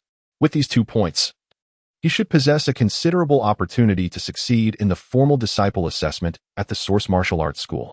The horizon gleams with promise. Lu Yuan found himself momentarily lost in a reverie about the future, his spirits lifted. He casually discarded the empty water bottle into the cargo area of his tricycle and hurriedly made his way home. In the afternoons, Lu Yuan typically dedicated 2 hours to his studies. With the imminent monthly assessment approaching, the school had increased the review workload, resulting in a notable reduction in regular assignments. Chapter 13. Focus is the greatest advantage. Activate absolute focus. Upon invoking absolute focus this time, Lu Yuan experienced an unparalleled sensation. His comprehension of the textbook material he had previously mastered reached an extraordinary level of clarity. When confronted with a problem, relevant formulas, theorems, and principles emerged effortlessly from his mind, swiftly coalescing into a myriad of solutions. In language subjects, the effect was even more remarkable. After a mere glance at extensive foreign language passages, they instantaneously transformed in his mind into a translated version in his most familiar native tongue. Had any outsiders been present, they would undoubtedly have been astonished by the rapidity with which Lu Yuan resolved problems. It appeared as though he required no contemplation whatsoever. Once he had read a question, the answer naturally manifested on the paper. Ding! It resembled the sound of a microwave indicating that it had completed its task. Lu Yuan emerged from the state of absolute focus, a gentle wave of fatigue enveloping him, yet it felt more refreshing than any prior experience. The alarm had not gone off. Could it be that less than an hour had passed? Lu Yuan checked his phone, a look of mild astonishment crossing his face. The effects of level 2 absolute focus surpassed his expectations. What he had initially estimated would take an hour and a half to complete, he accomplished in a mere 45 minutes, within a single class period. His efficiency had indeed doubled. Moreover, whoosh, Lu Yuan swiftly reviewed the assignments and test papers he had completed. Although he lacked standard answers for comparison, he felt an exceptionally strong intuition. This time, the accuracy of my assignments has undeniably improved. The level 2 skill of absolute focus enabled him to delve into a profound state of concentration, surpassing his previous capabilities. In this heightened state, his intelligence attribute, already commendable at 10 points, appeared to be fully actualized. Even if others possessed the same 10 points of intelligence, their cognitive velocity and various other facets could never rival his. Yuan mused confidently as he surveyed his panel. The accumulated information prompts bestowed upon him a delightful revelation. Every 10 minutes, he now accrued 2 points of professional experience. The fundamental skill experience he garnered had nearly doubled. In a mere 45 minutes, the experience he acquired was not less than what he typically earned over 2 hours. An efficiency enhancement of 100%, and the accrual of experience points had also doubled. This was undoubtedly splendid news for Yuan, signifying that his progression rate had accelerated remarkably. I must ascertain whether such effects can be applied to the fighter profession. Eagerly anticipating the recovery of his stamina, Yuan seized his training mat and proceeded to the living room. You have concentrated on professional training for 10 minutes, gaining 2 points of professional experience. Your proficiency in basic body conditioning has improved, yielding 4 experience points. Your skill in basic body conditioning has advanced, resulting in 6 experience points. After completing 2 sets of strength training, the feedback left Yuan feeling gratified. The experience points obtained under the fighter panel had also doubled. Indeed, absolute concentration is applicable across any professional domain. Truly, focus is the greatest advantage. After completing 2 sets of strength training, Yuan commenced practicing the fundamental leg techniques he had acquired earlier that day. The sensations he experienced were markedly more intense this time. As he practiced, vivid recollections of Lin Jiqin's demonstrations replayed in his mind as if he were watching a film, allowing him to recall every intricate detail. In a state of level 2 absolute focus, Yuan's command over his muscles appeared to be heightened. Previously, during his self-training sessions, he often grappled with the challenge of learning poorly from a single observation. However, he now found the process considerably more manageable. With the memories etched in his mind and the insights gleaned through observation, he could comprehend about 70 to 80% of the techniques, achieving a commendable effectiveness of 4 to 5% upon practice. This was quite remarkable, given that Yuan was neither exceptionally gifted nor particularly talented in martial arts. His only recourse was to exert his utmost effort and concentration. For the remainder of his time, Yuan devoted himself entirely to training. During school, he had merely a few hours each evening to practice martial arts. With the rare opportunity of 2 free days over the weekend, he aimed to maximize this time. Yuan meticulously crafted a training and rest schedule, judiciously managing the duration of each session in accordance with his physical condition. He could not afford a repeat of the previous occasion when he had trained to the brink of complete exhaustion, for overexertion would only impede his progress. The afternoon drifted away in a haze of concentrated training. During dinner, his father, Lu Xinghua, returned briefly, appearing somewhat worse for wear. Yuan felt a twinge of concern but refrained from expressing his worries. A few days earlier, he had received news from the hospital indicating that his grandfather's surgery for a cerebral infarction would be postponed by another 2 days. During this period, he had overheard his father beseeching someone over the phone for borrowed money. Despite having lived 2 lives, Yuan still felt a pang of discomfort. He pondered whether the 1,000+ yuan he had secreted away in his parents' closet had been discovered. Yet, even if it had, that amount would scarcely alleviate their troubles. School and martial arts gym, breakthroughs in either domain could ease the burden on their family. I must strive with greater determination. Only through relentless study and training could Yuan hope to diminish the profound sense of helplessness that weighed heavily upon him. The evening was once again dedicated to training. During this time, his sister, Lu Jing, initiated a video call. It was around 8 in the evening in Jiaoyan City, and the sky still glowed brightly in the west. Lu Jing was munching on dry pancakes while excitedly relaying that her archaeological team was nearing the entrance to the temple ruins, with the prospect of exploring within 2 days. Regrettably, due to her inexperience, she was not qualified to be among the first group permitted inside. As Yuan listened to her grievances, he was about to offer some words of solace when the video abruptly cut out with a thud, indicating a poor connection. His attempts to reconnect proved futile, leaving him no choice but to surrender. By 11 o'clock that night, as bedtime approached, Yuan's fighter profession panel displayed Fighter LV2, 81-200, Basic Professional Skills, Basic Body Conditioning LV3, 2400, Basic Fist Technique LV2, 153-200, Basic Leg Technique LV2, 89-200, His professional experience had surged by over 70 points, with basic body conditioning gaining more than 60 points, advancing to LV3. The basic fist technique had accrued nearly 100 points, while the basic leg technique had experienced the most significant increase, nearing 200 points and surpassing LV2. Reaching nearly halfway through the progression. After elevating basic body conditioning to LV3, the difficulty of acquiring experience points had noticeably intensified. At times, after completing a set of training, he would gain only 1 or 2 points. Was this a consequence of his enhanced physique? After showering, Yuan reclined in bed, clad solely in his boxers. The curtains remained ajar, permitting the gentle glow of streetlights to permeate the room, accompanied by the sporadic sounds of passing vehicles. It appears I must intensify my strength training regimen.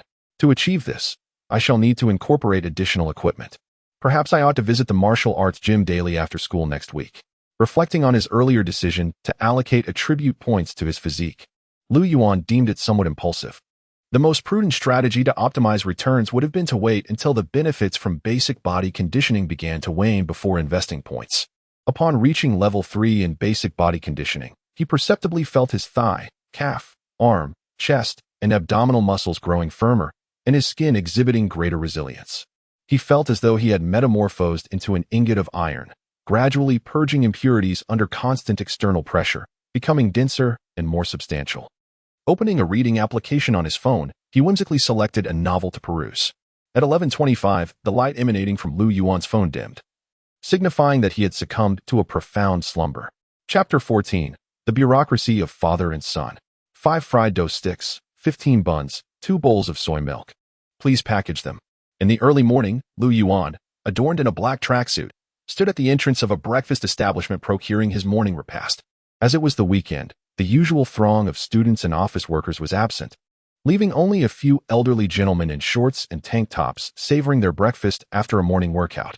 One of them had even brought a portable radio, broadcasting a lively comedy program as they dined. After completing his purchase, Yuan took the packaged breakfast and meandered slowly toward home. The clock now read 6:45 in the morning. He had risen at 6 and jogged through the city ever since. The advantages of youth and a robust physique were unmistakable at that moment. After a day of rigorous exercise yesterday, he felt invigorated and even more energetic today. Name: Lu Hui. Gender: female. Age: 28. Height: 1.57 meters. Local dialect of Jiayan City. Attired in a white t-shirt adorned with red hearts and black denim shorts. In the month of May, as he passed a cyber cafe, Yuan was captivated by a missing person notice affixed to the wall.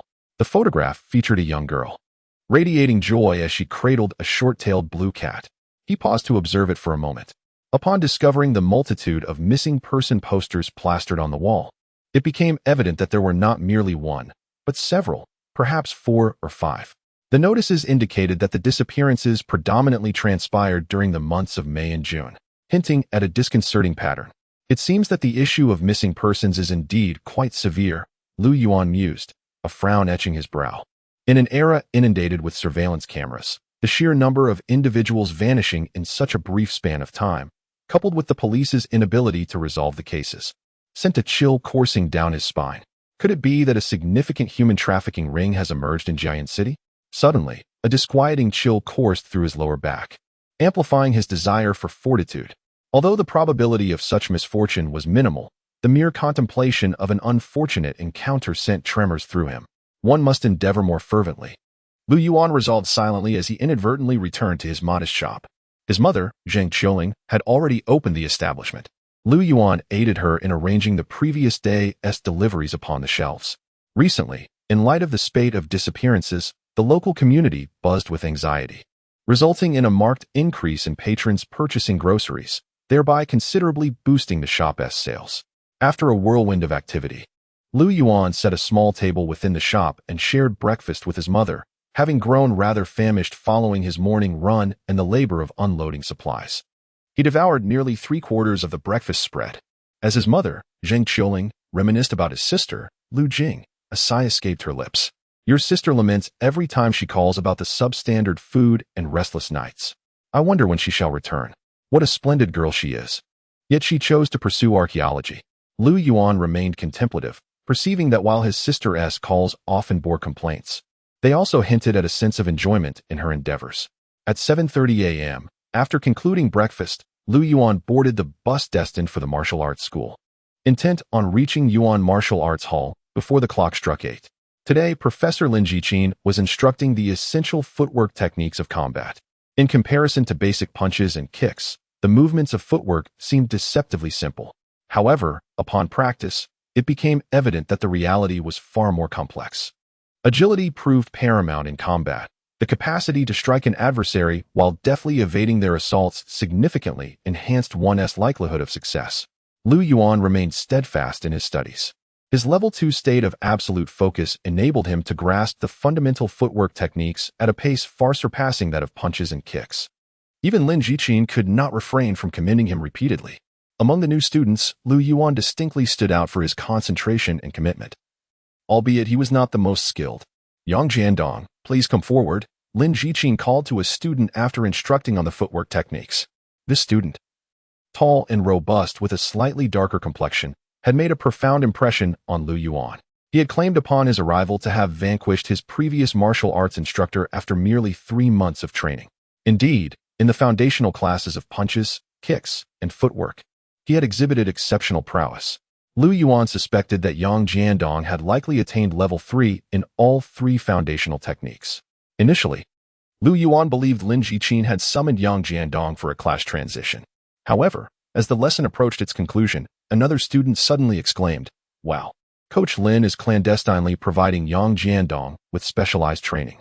Not only is he receiving additional practice, but he is also being instructed in material that transcends the standard curriculum. How do I know this?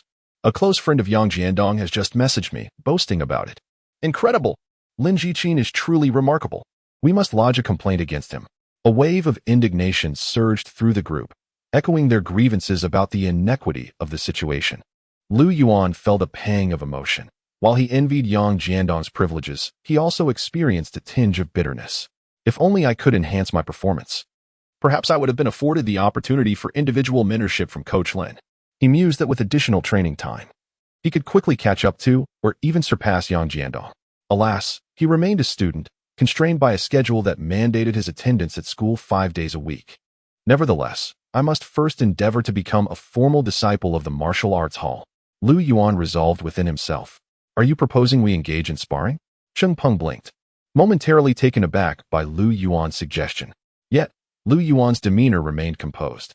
Indeed, I have now mastered all 3 foundational techniques and feel prepared to attempt some sparring.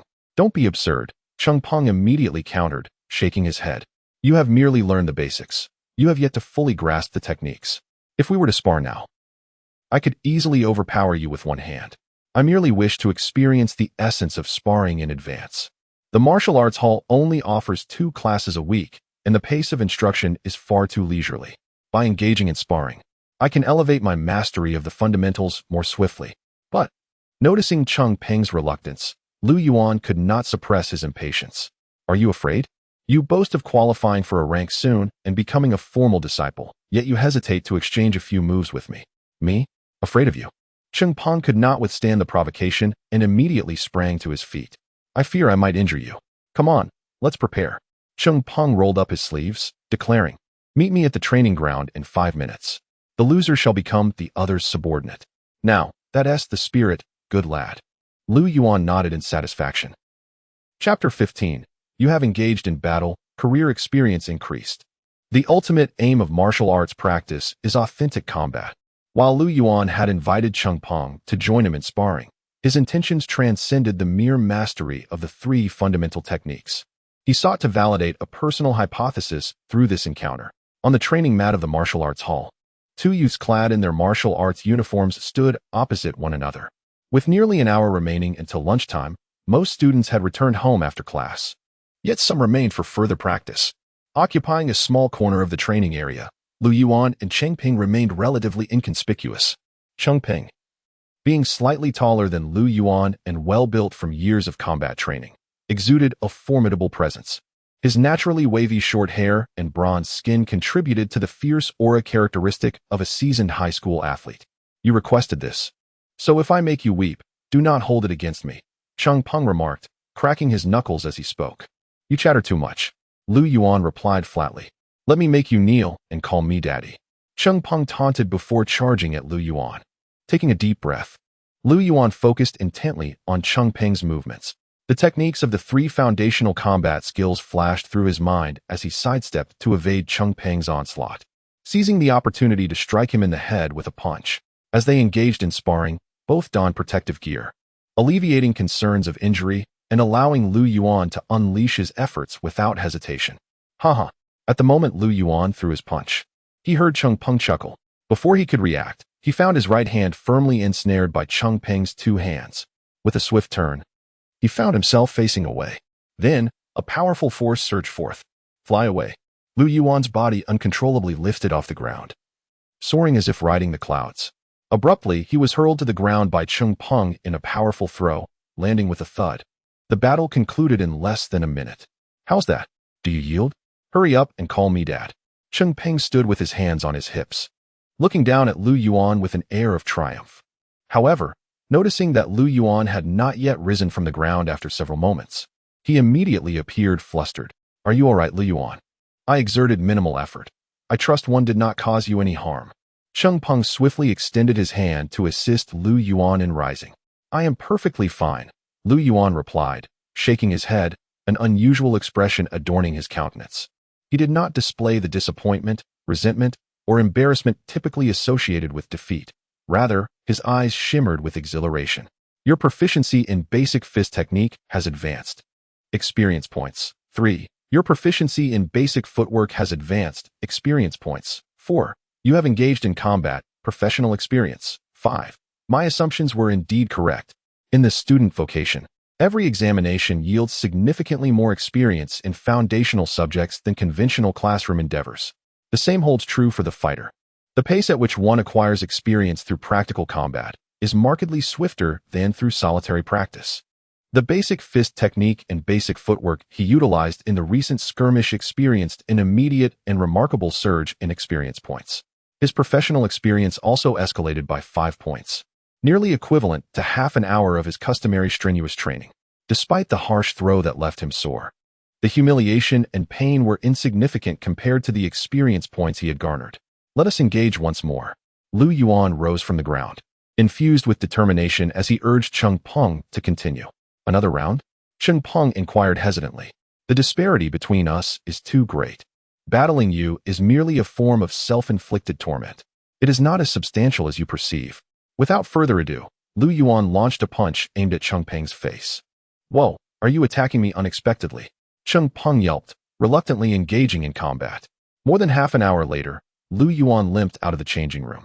His arms and thighs, exposed beneath his short-sleeved t-shirt, bore faint bruises and scratches, and one eye was slightly swollen. Cheng Peng cautiously supported him from the side. Concern etched on his face as he observed Lu Yuan's condition. Do not blame me. This was your request. If your parents inquire about it later, please refrain from claiming that I bullied you intentionally. Do not worry. I shall simply state that I accidentally collided with something during training, Lu Yuan reassured, patting Cheng Peng on the shoulder. At that moment, Lu Yuan felt elated. After more than half an hour of practical training, he had accumulated a total of 40 points in professional experience. His basic fist technique had ascended to level 3, and the basic footwork he had recently acquired had risen to level 2. This efficiency surpassed that of half a day's arduous practice. Let us continue tomorrow. Ensure that you train with me for half an hour each day, Lu Yuan instructed Cheng Peng. More?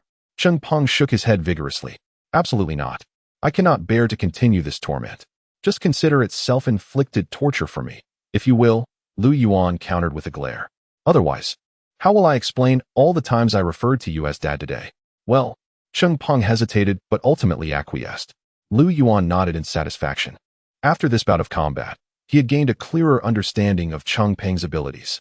This fellow's speed and physical condition were likely comparable to his own, possessing slightly greater strength, perhaps around 8 points, but certainly not reaching 9. The primary disparity between him and Cheng Peng lay in their foundational combat skills and practical experience. As long as he could bridge these two gaps, he might very well triumph over Cheng Peng. I still have absolute focus yet to employ. Despite being knocked down numerous times over the course of half an hour, Lu Yuan appeared unfazed on the surface. However, internally, he felt a burning resolve. He was determined to earn Changpeng's genuine acknowledgement with a heartfelt dat. Moreover, each defeat yielded an average of 3 to 4 points of professional experience. If he were to win, how much experience could he potentially acquire? Lu Yuan was enveloped by a wave of anticipation. As June swiftly slipped away, July made its quiet entrance. The climate in Jiaoyan City became notably warmer. At the 4th senior high school, the once serene atmosphere was pierced by the sharp toll of the school bell, transforming the campus into a vibrant tableau as students cascaded from their classrooms. Ensure that your class name and student ID are meticulously inscribed, the supervising teacher proclaimed loudly while gathering the test papers. Lu Yuan laid his examination paper flat upon the desk, arranged his ruler and pen, and calmly exited the examination room. Today marked the occasion of the July monthly assessment at the 4th high school, culminating in the history exam. Your proficiency in history has advanced. Experience points, 18. You have completed an examination. Professional experience, A. Lu Yuan cast a glance at his student profession panel. Profession, student LV4, 122,800. Professional basic skills, language LV4, 23,400. Mathematics LV4, 33,800. Physics LV4, 8,800. Chemistry LV4, 12,800. Biology LV4, 2,800. History LV3, 377,400. Geography LV3, 389,400. Information technology LV4, 12,800. Core professional skill, absolute focus LV2, active. Even in history, his most challenging subject, he was nearing level 4. Among the 8 foundational subjects enumerated in the student profession panel, only history and geography had yet to attain level 4. A gentle voice, tinged with shyness, reached his ears. Turning around, Lu Yuan beheld a girl standing before him. With her waist-length ebony hair adorned by a pink hairpin, porcelain skin, delicate features, and a blue school skirt that highlighted her slender legs, she exuded an air of innocent charm. Shall we return to class together? I was hoping you could assist me in reviewing my answers from yesterday's math exam, she inquired, nervously toying with her hair, unable to meet Lu Yuan's gaze. I have plans this afternoon and will not be returning to class, Lu Yuan replied thoughtfully, gently declining her invitation. Perhaps you could ask someone else? Very well, the girl responded, her disappointment palpable upon hearing Lu Yuan's reply. Just as she was about to utter more, she realized Lu Yuan had already turned and walked away. Chapter 16, Double Tens. I cannot fathom that you spurned Ling Yu when she sought your company. Not far from the academic building, Lu Yuan was approached by an acquaintance. Are you even human? Cheng Peng inquired, a look of bewilderment adorning his face. Lu Yuan rolled his eyes in response. You should have taken my place instead. Oh, how could I forget? Your academic performance is so dismal that any input from you would be of no consequence. Ling Yu would never seek your assistance. Lu Yuan feigned a deep sense of regret, provoking Cheng Peng to express his frustration. A week prior, Cheng Peng would have likely countered with, why not practice at the martial arts school? Yet, in this moment, he found himself utterly speechless. All he could manage was a begrudging retort. So what if you are handsome? Indeed, possessing good looks is quite an asset, Lu Yuan replied nonchalantly, pausing briefly. He halted before the expansive glass wall at the entrance of the school cafeteria, where the brilliant sunlight illuminated the glass facade, casting a reflection of his present self. He had experienced considerable growth, now standing at 1.78 meters, surpassing Cheng Peng by 2 centimeters. With striking features and a slender, athletic physique, he no longer appeared frail, but rather well-proportioned and fit. The definition of his muscles was evident, and his hair had been cropped short, presenting the image of an archetypal, sun-kissed youth. The transformation Lu Yuan had undergone in the past half-month was remarkable, extending far beyond mere aesthetics. Let us proceed. He beckoned to Cheng Peng as they entered the cafeteria. For what purpose? Cheng Peng queried. What else would we do in the cafeteria but indulge in a meal? 5 minutes later, Lu Yuan settled at a table with a generous plate of food, while Cheng Peng's plate held merely half of what Lu Yuan had. Every time I dine with you, I am reminded of a particular term. What term? Cheng Peng exclaimed dramatically. Of course, it is glutton. Lu Yuan chose to disregard him and commenced a hearty meal. The cafeteria fare was undeniably subpar compared to home-cooked meals. Yet after completing the last 2 examinations of the morning, which fortuitously aligned with lunchtime, Lu Yuan resolved against troubling his mother for lunch, opting instead for the cafeteria. As he dined, he accessed his attributes panel. Name: Lu Yuan, age, 17, strength, 9, agility, 8, constitution, 10 intelligence, 10, profession, fighter LV3, 345-400, basic skills, beginner body training LV4, 34-800, basic fist technique LV3, 383-400, basic leg technique LV3, 319-400, basic step technique LV3, 392-400, basic grappling LV2, 23-200, attribute points, 2 skill points, 2, in a little over half a month. Lu Yuan made remarkable strides in his fighter profession. Not only had he progressed beyond level 3, but he was also merely a handful of experience points away from attaining level 4. The 3 fundamental combat techniques imparted at the Yuan Martial Arts School had all reached level 3, nearing the threshold for advancement to level 4. Furthermore, he had acquired a new basic grappling skill from Chengpeng. Regrettably, it lacked formal structure, and its level was merely 2, rendering it more arduous to enhance. His 4 primary attributes had each increased by 1 point. The former was a consequence of rigorous strength training over recent weeks, while the latter unexpectedly improved after breaking through level 4 in beginner body training. Lu Yuan had refrained from utilizing the attribute and skill points accrued from elevating his fighter and student professions, yet he could effortlessly defeat Chengpeng, who once tormented him. During practical training, from victim to victor, this transformation transpired in less than 2 weeks. It was no wonder that Chengpeng frequently referred to him as a freak or monster now. The sole source of regret for Lu Yuan was that, despite the protracted wait, he had yet to unlock the core skill of the fighter profession. He speculated that the issue might stem from acquiring the basic grappling skill from Chengpeng. The prerequisite skill level remained 1 level short, which explained why the unlocking conditions had not been satisfied. Lu Yuan took a generous bite of the braised chicken leg on his plate, resolute. Forget it. I shall not wait any longer. I cannot possibly enroll in a grappling class like Chengpeng. Instead, I shall allocate a few skill points to elevate basic grappling to level 3 tonight and ascertain whether the core skill of my profession materializes. Lost in contemplation, Chengpeng suddenly tugged at his arm, signaling him to direct his attention elsewhere. Lu Yuan followed Chengpeng's gaze. A group of girls, linked arm in arm, was entering the cafeteria. As he glanced over, he quickly comprehended why Chengpeng had beckoned him. Among them was Lingyu, the girl who had approached Lu Yuan for assistance outside the examination hall. Lingyu was widely esteemed as the class beauty of the second-year 3rd class, excelling academically and possessing striking features, which afforded her a certain level of renown throughout the school. It was not unusual for boys from other classes to send her love letters. Chengpeng was, of course, one of her admirers. However, he was all talk and no action, merely drooling over her from afar without the courage to approach her. Even the simple act of asking to borrow a pen would leave him blushing. Boring. Noticing that the girls appeared to be glancing in his direction, Lu Yuan averted his gaze and offered a nonchalant remark. What if Lingyu were to confess her feelings for you? Would you accept? Chengpeng cast him a sidelong glance. I would not, Lu Yuan replied without a moment's hesitation. Come now, you are merely posturing, Chengpeng remarked, his expression rife with disdain. Lu Yuan found no inclination to elucidate further. Dating? He was already pressed for time with his academic pursuits and martial training. The addition of romance was simply out of the question, unless, perchance, dating could unlock the Sea King profession, granting him access to a plethora of attribute and skill points from various panels. Only then might he entertain the notion.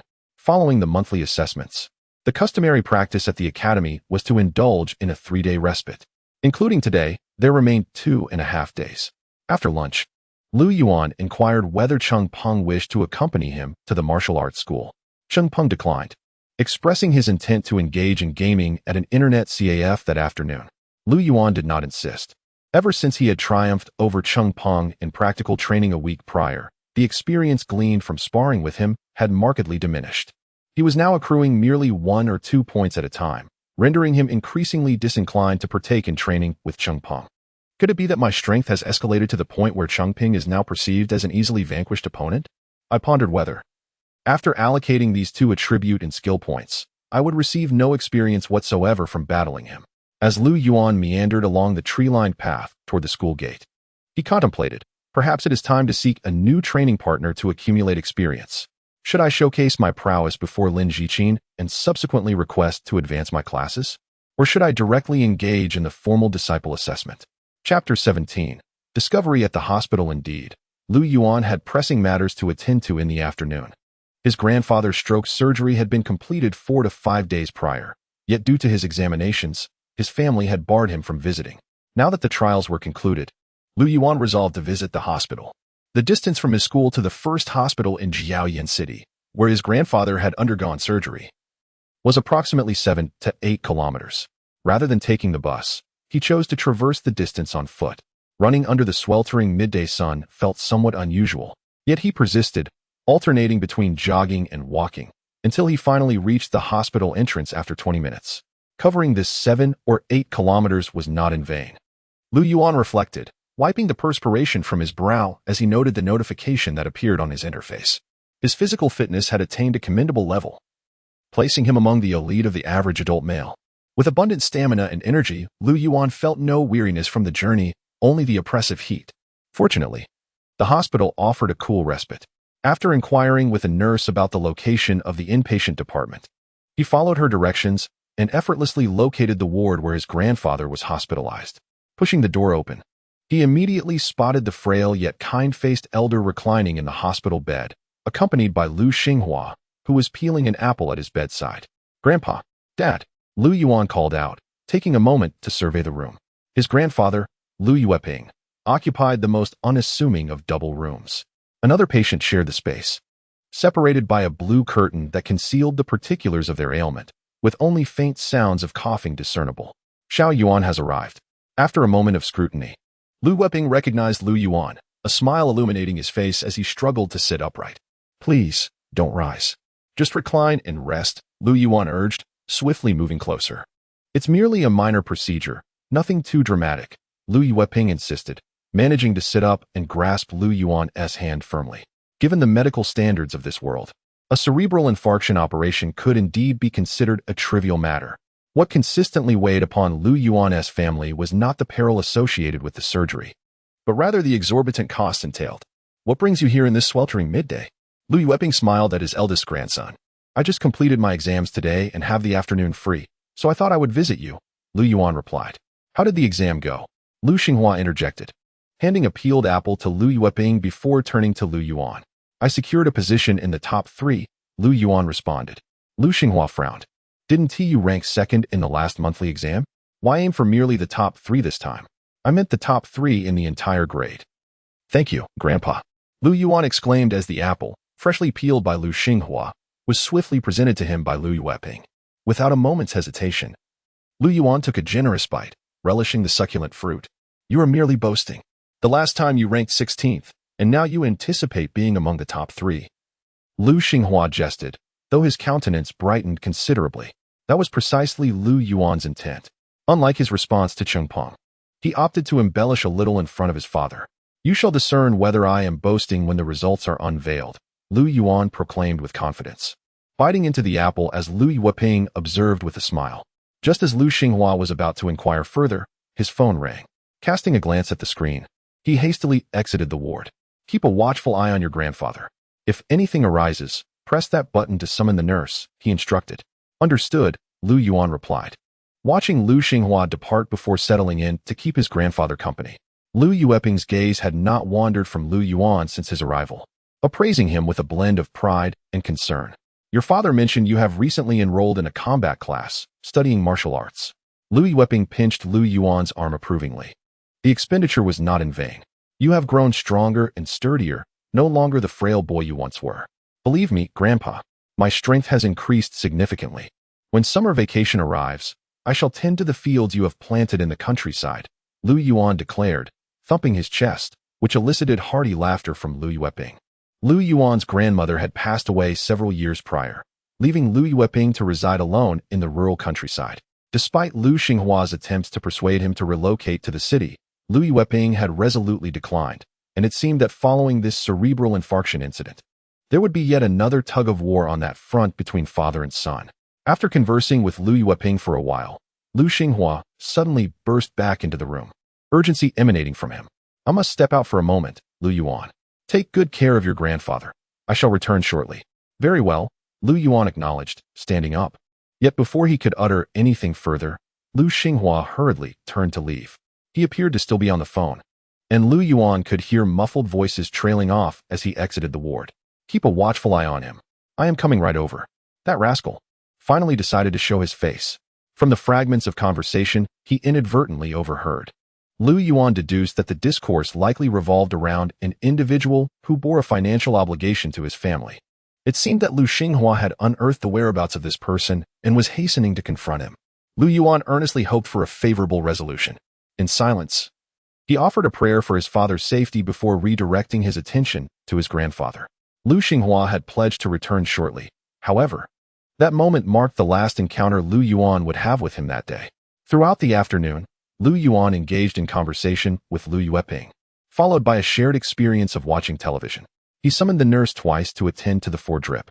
When Lu Yueping settled down for a rest, Lu Yuan, feeling restless, ventured to the stairwell of the inpatient department to partake in some physical training. While immersed in a vigorous routine of push-ups, he was unexpectedly interrupted by 2 nurses who regarded him with curious expressions, mistakenly perceiving him as a patient who had escaped from the adjacent psychiatric ward. You should procure some sustenance for your grandfather. The cafeteria lies downstairs in the inpatient department. I shall return shortly.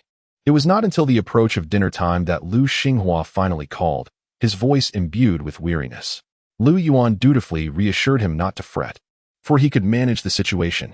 After concluding the call, Lu Yuan exhaled softly, sensing that matters concerning his father were not unfolding favorably. After bidding farewell to Lu Yueping, he descended to retrieve dinner, procuring only a meal for his grandfather, intending to dine after Lu Yueping had finished. His appetite had notably increased, necessitating 2 to 3 times the sustenance an average person would consume. Should he take it away, he would require 7 or 8 containers, and even then, 1 trash can would prove inadequate for the leftovers.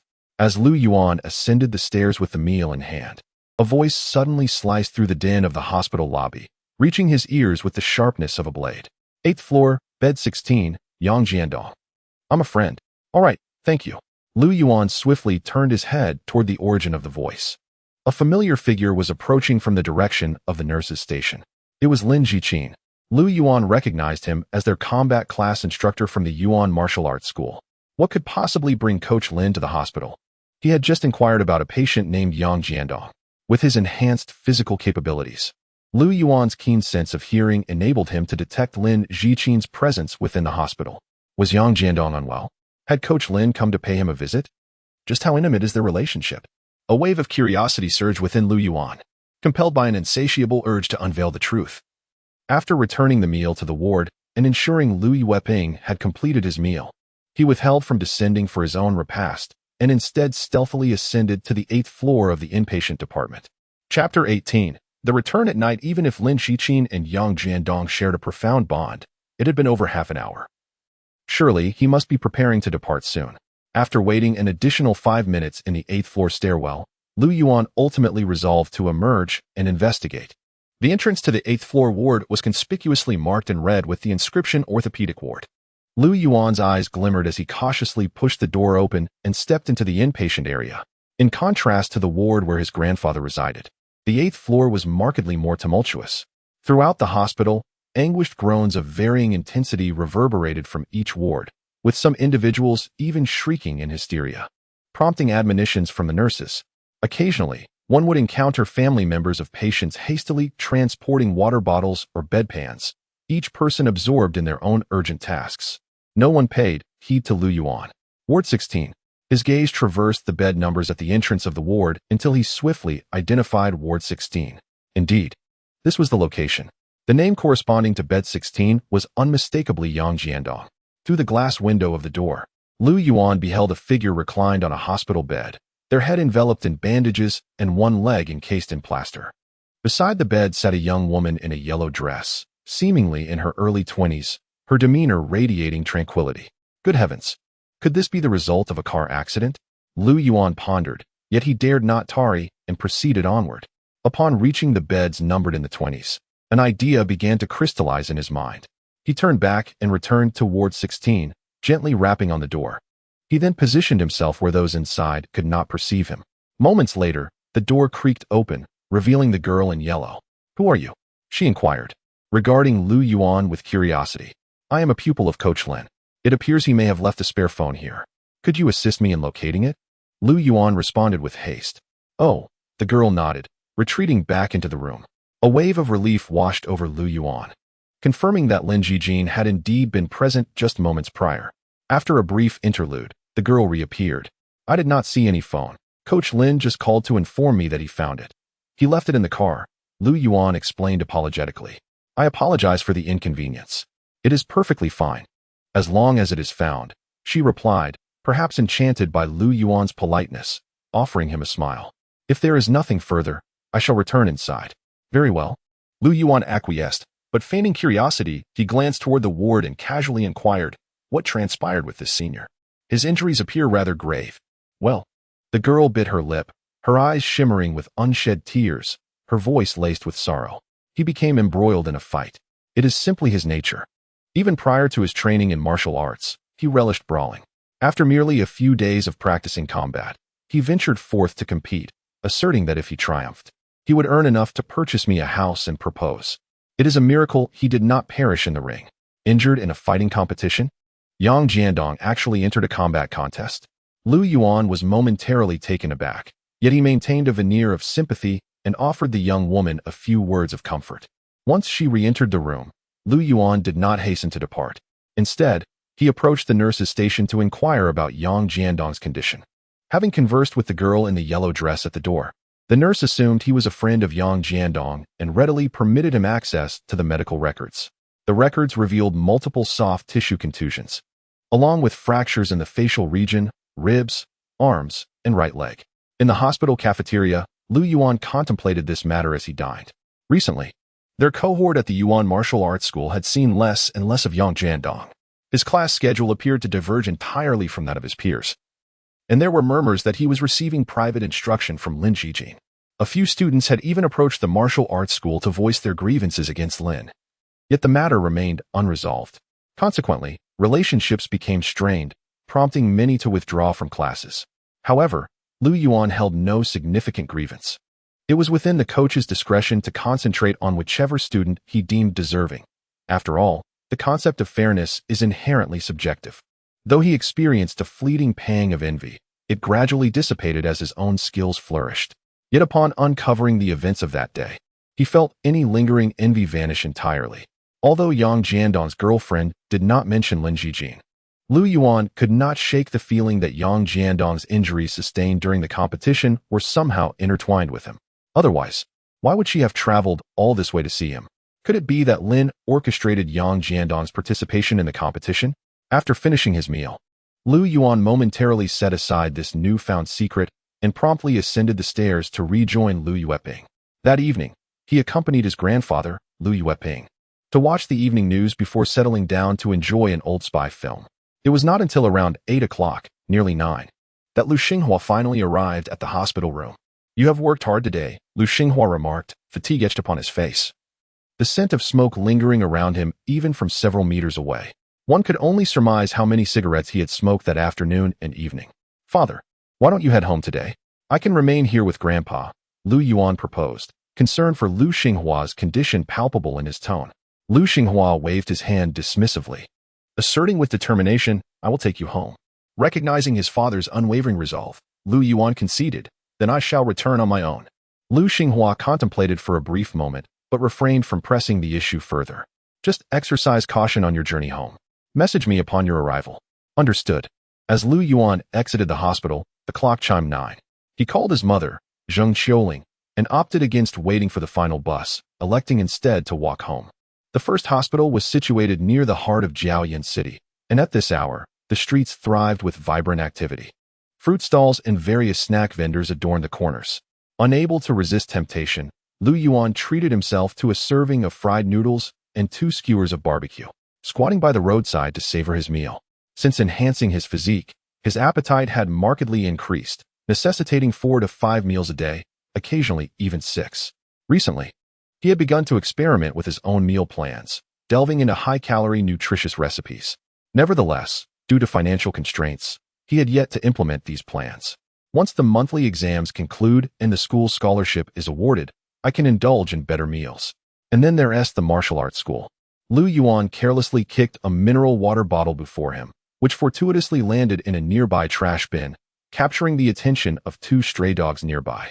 I heard from Chung Peng that formal disciples at the martial arts school must master fundamental combat skills and attain a punch strength exceeding 100 kilograms. 100 kilograms of punching strength corresponds to that of an amateur third dan martial artist. Indeed, this presents a considerable challenge. Yet it remains within the realm of possibility for me. Lu Yuan had recently augmented his strength attribute to 9 points. In relation to the average strength of adult males in this world, he estimated his current punching power to be approximately 60 to 70 kilograms. His confidence was bolstered primarily by the 2 unallocated attribute points he still possessed. Should he choose to assign both to strength, his punching power would undoubtedly ascend to 100 kilograms. However, if he opted to invest merely 1 point, he pondered whether that would suffice. Lu Yuan's strategy entailed ideally distributing a portion of these points to agility, in contrast to the other 3 fundamental attributes, which stood at 9 and 10 points. His agility, with only 8 points, appeared somewhat inadequate. Lost in contemplation, he unwittingly wandered beyond the bustling district. The western part of the city was the older section of Jiaoyan, markedly less vibrant than the central area. By 9 o'clock, the streets were sparsely populated, illuminated solely by streetlights that cast their glow upon the litter accumulated throughout the day. Lu Yuan glanced up at the sky but could not discern the moon, only a hazy luminescence obscured by dark clouds. It seems it may rain, Lu Yuan mused, quickening his pace. Chapter 19. The rainy alley. Before he could reach home, the rain began to fall. As a few droplets struck his face, Lu Yuan sensed impending trouble. Sure enough, within moments, the downpour intensified. The torrential raindrops cascaded from the heavens like buckets of water poured forth in the dead of night. Lu Yuan darted under the awning of a street-side shop, shaking the droplets from his hair as he navigated home along the narrow shelter. Following the deluge, the streets became increasingly desolate. Occasionally, one might glimpse a beleaguered office worker, encumbered by a laptop bag, sprinting down the road in a frantic rush. Electric scooters and cars zipped past, their orange headlights slicing through the curtain of rain. Suddenly, a van halted at the entrance of an alley ahead of Lu Yuan. As he ambled forward, he cast a casual glance in its direction. The van's doors swung open, and 4 or 5 men clad in black short-sleeved shirts emerged, 2 of whom appeared to be carrying something wrapped in black oilcloth, its nature a mystery. As they exited the vehicle, 2 individuals swiftly approached from within the alley. Upon their convergence, the 2 groups immediately retreated into the alley, leaving a young man in his 20s with dyed blonde hair standing at the entrance, smoking. The rain poured heavily. Lu Yuan could not comprehend why the young man chose to smoke amidst such a downpour. Can he even ignite that? Lu Yuan contemplated in silence as he passed by. In that moment, a young man shot him a disdainful glare. Muttering a few expletives before discarding his cigarette and retreating into the shadows of the alley, Lu Yuan continued his journey for several dozen meters. Bracing himself to cross the street, he observed the flickering red light ahead and, almost instinctively, glanced back at the alley he had just traversed. 3, 2, 1. The red light transformed into green. Lu Yuan stepped onto the crosswalk.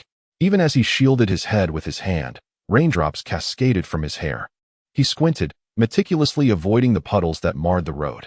Halfway across, he suddenly came to a halt, fixating on the green walking figure illuminated by the traffic light. An unfamiliar urge surged within him, compelling him to abruptly pivot and dash back in the direction he had come. I am merely overthinking. Lu Yuan reached the entrance of the alley where the van was parked and peered inside. The rain distorted his vision. The alley was engulfed in darkness, utterly devoid of light. This area was among the oldest in the city, with many houses retaining the semblance of rural dwellings, nearly abandoned. He took a couple of steps inward. Suddenly, he crouched down and retrieved a pink hairpin from the waterlogged ground. The pin's vibrant hue appeared fresh, reminiscent of something a high school girl might wear. An unsettling familiarity washed over Lu Yuan. His mind flickered through disjointed images like scenes from a film. Recently, there have been numerous reports of missing persons in our city. The Public Security Bureau has constituted a special investigation team. Lu Hui, female, age 28. Last seen wearing white. If anyone possesses information, please call the following number. A generous reward awaits. Lu Yuan, shall we return to class together? I wish to verify the answers for yesterday's math test. Get lost, you little brat. Snap. A bolt of lightning illuminated the surroundings. In that instant, all the clues in Lu Yuan's mind converged.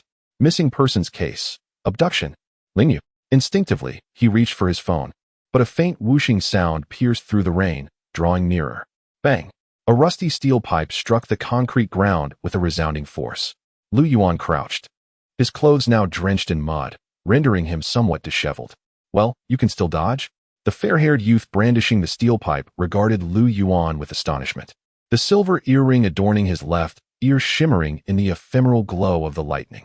Yuan sprang to his feet, his legs coiled with tension, poised to launch himself at the youth. Yet, in an instant, he abruptly halted and pivoted, fleeing from the alley. The spirit residing within this adult form urged him to prioritize escape and alert the authorities. This was the most sagacious course of action.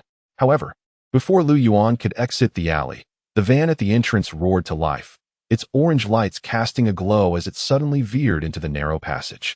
Boom! The vehicle stalled, completely obstructing the way. The blinding headlights compelled Yuan to avert his gaze slightly. Then he beheld the van's door swing open, revealing a middle-aged man of average stature and unremarkable visage, stepping out with an expression devoid of emotion. Damn! It struck Yuan that there had indeed been someone inside all along. His prior hesitation, the retreat into the alley, and all that had transpired were laid bare for this man to observe. Huh! Yuan caught the sound of a chuckle, followed by the swish of a stick slicing through the air. He dodged to the side with all his might, and in that fleeting moment, he discerned a figure behind him. Without a moment's hesitation, he executed a swift spinning kick aimed at the blond youth wielding the steel pipe. Bang! The kick connected with precision, sending the youth reeling 3 or 4 meters backward, crashing against the wall and crumpling to the ground. The steel pipe slipped from his grasp. This youth has been trained. The golden-haired youth grasped his chest and cried out. The middle-aged man obstructing the entrance to the alley altered his expression and charged towards Yuan, clenching the hairpin tightly in his left hand. Yuan felt his cheeks flush, his blood surging with adrenaline. In 2 lifetimes, this was undoubtedly his inaugural genuine confrontation. Fundamental punches, basic kicks, elementary footwork, rudimentary grappling, jabs, left hooks, right roundhouse kicks, and front slides danced chaotically in his mind, yet he struggled to seize any of them. Instinct took precedence as he slightly lowered his posture and delivered a straightforward punch aimed at the man's face. His fist sliced through the heavy curtain of rain, but before it could connect, the middle-aged man effortlessly deflected it with a swift palm. Seizing the opportunity, the man retaliated with a punch directed at Yuan's neck. Yuan had no choice but to sidestep, feeling the impact graze his shoulder. The two swiftly became embroiled in a fierce exchange, their fists and feet colliding amidst the downpour with sharp thuds. The experience was entirely distinct from sparring with Chung Peng, devoid of any protective gear. Each blow landed with full force. Yet, propelled by a surge of adrenaline and enhanced stamina, Yuan felt as if he were impervious to pain. The middle-aged man had evidently undergone rigorous training, his speed and strength far surpassing Yuan's. In terms of combat experience, Yuan found himself at a considerable disadvantage. From the outset, he was on the defensive, compelled to endure the relentless assault. His ability to maintain his ground relied solely on sheer willpower and brute strength against his opponent. Splash! Suddenly, the sound of splashing footsteps approached from behind. Yuan broke through the middle-aged man's onslaught, swiftly pressing his back against the wall, turning to discern the source of the commotion. 5 or 6 figures clad in raincoats advanced toward him, armed with an assortment of weapons, sticks, and gleaming cleavers among them. The golden-haired youth, whom he had previously kicked, was now back on his feet, joining the others with a sinister gleam in his eyes, akin to wild dogs fighting for scraps. "Black brother," a voice rang out. The middle-aged man, obstructing the alleyway, exchanged a few words with the youth, his dialect tinged with a hint of sardonic amusement. Occasionally, his gaze flickered toward the young man, revealing a glimmer of jest in his eyes. Yuan observed as the two factions drew nearer, teetering on the brink of confrontation. The torrential rain cascaded down, and the towering concrete walls of the urban village appeared to merge seamlessly with the somber sky. An inexplicable sense of dread and despair unfurled within him, and he began to experience a surge of panic. The sound of his heart thundering in his chest echoed in his ears, while the raindrops cascading onto his face and body imparted a chilling sensation. His breaths became increasingly labored, and as he approached a critical juncture, he unleashed a powerful punch against the wall behind him, propelling himself like a wild beast toward the advancing middle-aged man. Amidst the deluge, the youth, teeth clenched, exhibited a fierce expression, his handsome features contorted with exertion, and a flicker of madness ignited in his eyes. None bore witness to this transformation. A faint azure virtual screen materialized, and in an instant, 2 attribute points dissipated, elevating the strength attribute from 9 to 11. Chapter 20. The Girl. Foolish child. The middle-aged man smirked at the charging youth, reminiscent of the wild beasts he had once captured on the mountain, which would thrash against their cages before succumbing to their fate. Typically, a few well-placed kicks would subdue them. As the youth surged toward him, the man narrowed his eyes, a glint of cunning flashing within. Just as the boy was on the verge of reaching him, the man sprang into action. Crack! A powerful leg lashed out like a whip, striking the youth with brutal intensity. The latter was sent sprawling sideways, crashing into the adjacent wall and rolling into the darkness at its base. Bah! The middle-aged man twisted his neck, expelling the rainwater that had pooled in his mouth, then began to approach the fallen youth. You think you can use me as a stepping stone? From his elevated position, he looked down at the boy curled on the ground, cursing with a smirk. He crouched, reaching out toward the youth. However, before he could grasp him, a cold hand clamped tightly around his wrist. Still got some fight left? The man was briefly taken aback, instinctively raising his empty left fist to strike downward. In that moment, an overwhelming force surged from his wrist. Before he could react, a horrifying crack echoed as his captured wrist snapped like a brittle twig. The pain was excruciating as the tendons and flesh beneath the surface cried out in torment. The youth yanked him back violently, causing the man to lurch forward involuntarily.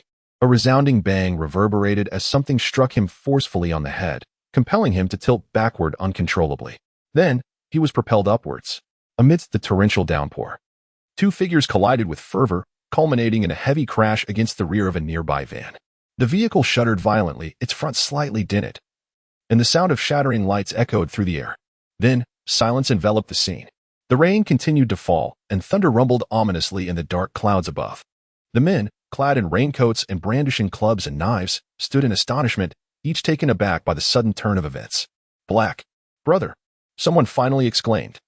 Breaking the silence, a figure slowly rose from the stillness, turning to face the crowd. The orange glow of the headlights illuminated him from behind, the rain cascading down and merging into the shadows beneath his feet. Black brother, the leader, a youth with bleached hair, wiped the raindrops from his face and cautiously stepped forward, striving to discern the figure's identity. But in the next instant, the silhouette erupted into motion. A flash of lightning illuminated the figure's features, lips pressed tightly, a fierce expression tinged with trepidation. Damn! The blond youth gasped, instinctively shouting, not black. Before he could complete his sentence, he was struck head-on, sent tumbling into the throng behind him. Chaos erupted anew in an instant. With 2 attribute points suddenly allocated to strength, Yuan felt as though a wild beast had been forcefully inserted into his very being. This primal beast roared within him, compelling him to charge with reckless abandon. He brushed aside the obstructing blond youth, surging into the throng. His fists were clenched tightly, and in a state of unwavering concentration.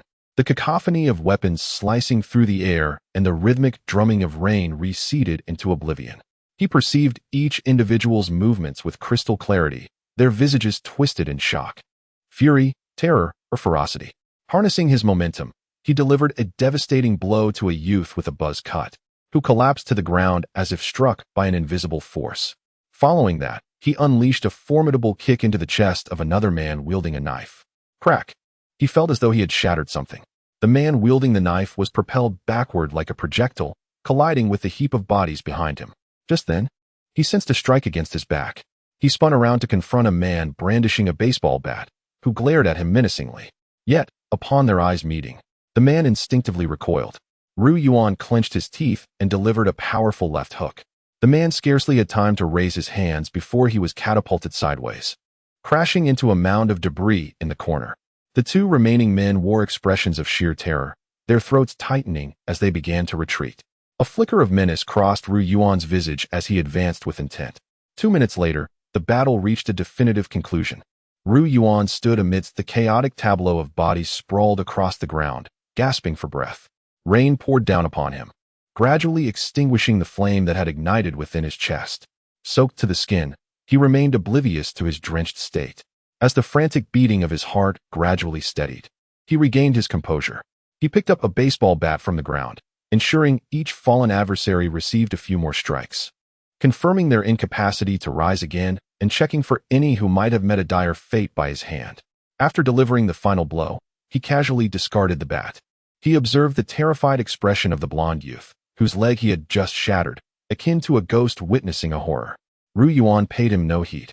Oblivious to the hardness that had taken root in his heart, likely forged in the crucible of desperation, he retrieved his phone from his pocket.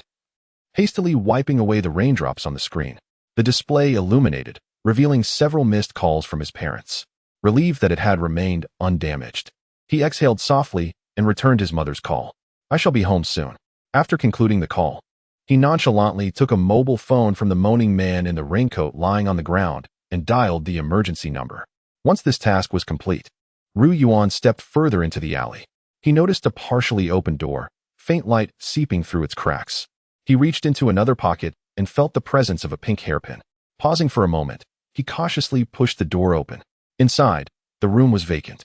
The desolate space contained only a red 8 Immortals table, the floor strewn with cigarette butts, and an old standing fan creaking rhythmically beside it. Yuan's gaze fell upon a black oilcloth bag abandoned in the corner. It seemed to stir slightly at the sound of his entrance. Wiping the beads of water from his face, he quickly approached the bag. Kneeling before it, he heard the sound of hurried breathing emanating from within. Taking a deep breath, he swiftly opened the bag. In that instant, the person inside trembled violently in fright, but remained silent. A pale little face soon came into view. Yuan was momentarily stunned. Before him lay a small girl with her mouth taped shut. Clad in a school uniform, a blue and white ensemble emblazoned with the name of Jiao, Yin No. 1 High School on the chest. Her large eyes and pointed chin bestowed upon her an angelic appearance. She appeared to be of a similar age to Ling Yu, adorned with an identical hairpin.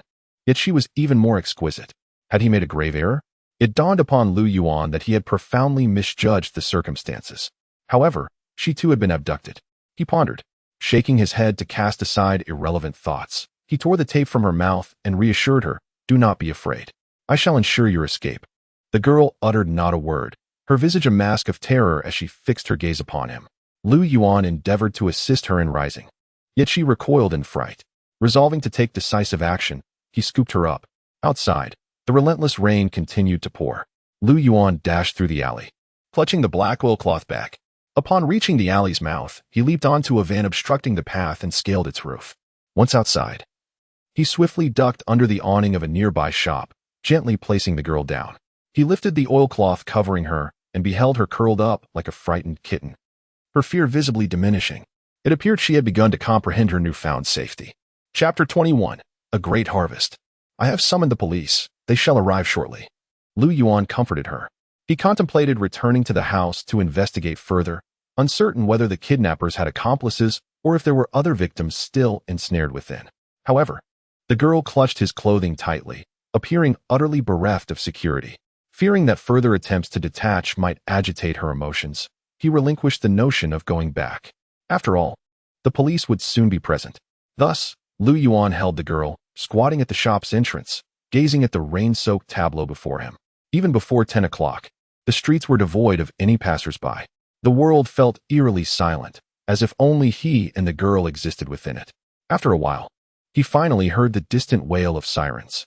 Gently prying her fingers from his shirt, he stood up. "Do not inform the police that I rescued you," he instructed her earnestly. He wished to shield his parents from the knowledge that he had been embroiled in a life-and-death struggle with knife-wielding thugs in the alley. Such knowledge would likely spell the end of his martial arts training. "Here, take this," he said, withdrawing the pink hairpin from his pocket and handing it to her before turning to vanish into the rain, swiftly disappearing from the desolate streets before the police arrived. The girl remained silent throughout, clutching the hairpin and staring blankly at his retreating figure for an extended period. The heavy rain at this hour would likely obscure my appearance even if there were cameras. Moreover, those thugs, audacious enough to kidnap someone in this vicinity, surely would not overlook the possibility of surveillance. Upon arriving home, Yuan discovered the door to his family shop ajar. His mother, Zheng Qiuling, stood at the entrance with a plastic fan in hand, scanning the area anxiously. As Yuan burst through the door, drenched from head to toe, he startled her. Upon recognizing his face, she exclaimed, "Where have you been? What transpired with your visage?" The downpour was exceedingly heavy, and I inadvertently lost my footing. Lu Yuan concocted a tale, feigning courage. Did you stumble and sustain such injuries? Zheng Qiuling exclaimed, her plastic fan fluttering in agitation. Were you engaged in a brawl? Lu Yuan remained silent, his gaze fixed upon the ground. Alas! Zheng Qiuling smote her thigh in exasperation, discarding the fan as she hurried into the back room. Moments later, she re-emerged with a bath towel, hastening back to him. Why would you involve yourself in a fray? She persisted in her interrogation while tending to his drenched garments. This time, Lu Yuan acquiesced. They were tormenting someone. Tormented whom? Were you the victim?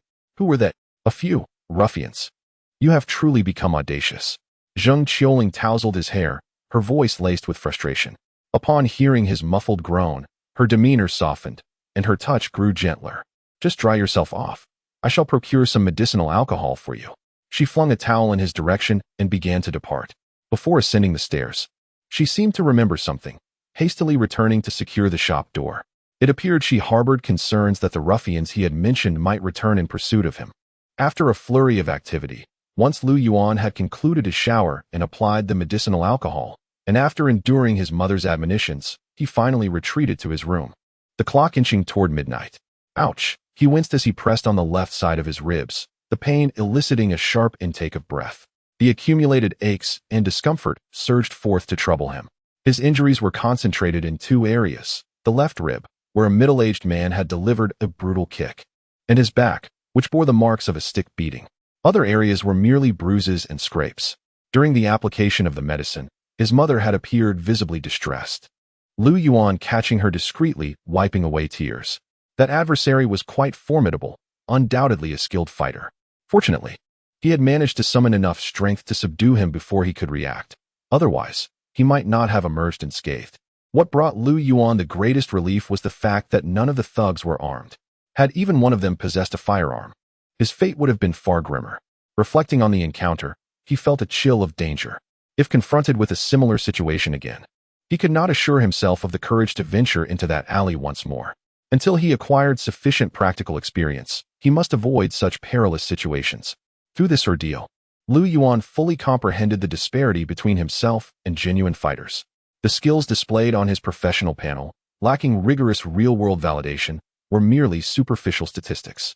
As he pondered this, Lu Yuan remembered to check his professional panel. Focusing his thoughts, a cascade of notifications unfurled before him. Your skill in basic fist technique has improved, gaining 12 experience points. Your skill in basic leg technique has improved, gaining 8 experience points. Your skill in basic footwork has improved, gaining 7 experience points. It was overwhelming. Lu Yuan scrolled down to the very bottom. You have experienced a battle, gaining 57 professional experience points. Congratulations, your fighter profession level has increased. Congratulations. Your proficiency in basic fist technique has ascended. Congratulations, your mastery of basic leg technique has advanced. Congratulations, your footwork skills have improved. The cascade of level-up notifications rendered Lu Yuan breathless with exhilaration. He subsequently examined his present fighter profession panel. Profession, Fighter Level 4, 8,800.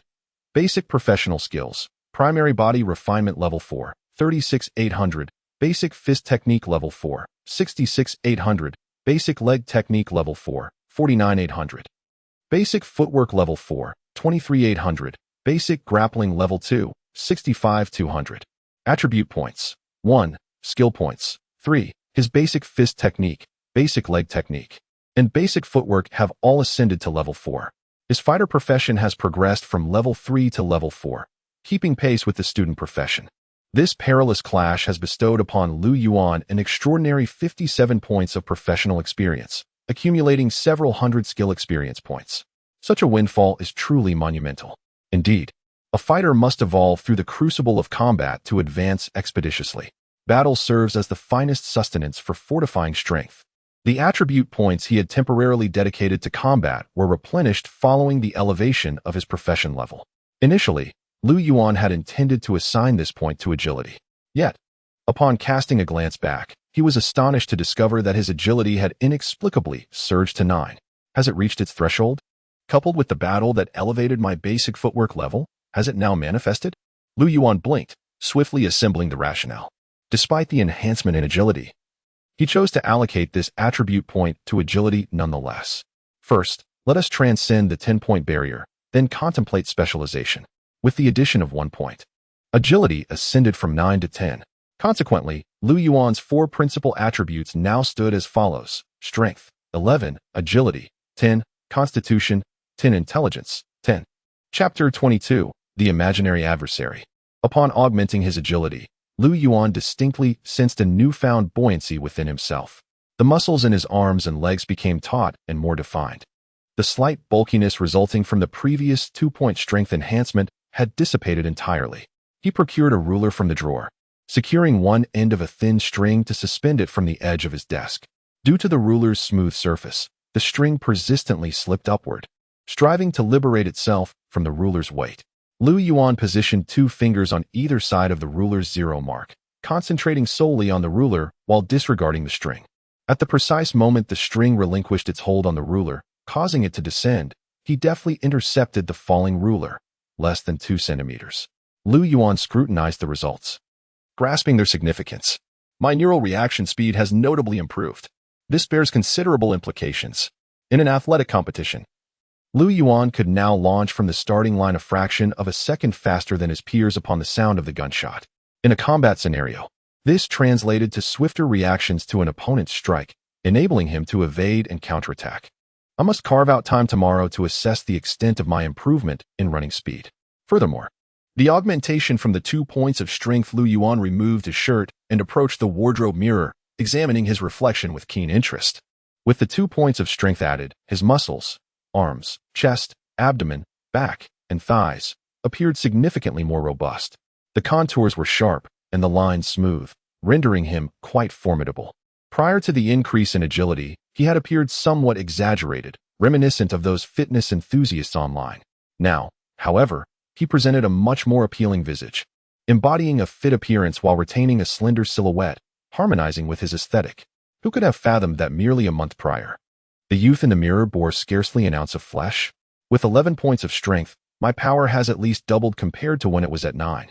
I could effortlessly snap a wrist or launch a man weighing over 100 pounds several meters away, as though he were nothing more than a mere sandbag. I find myself pondering the extent of my increased punching power.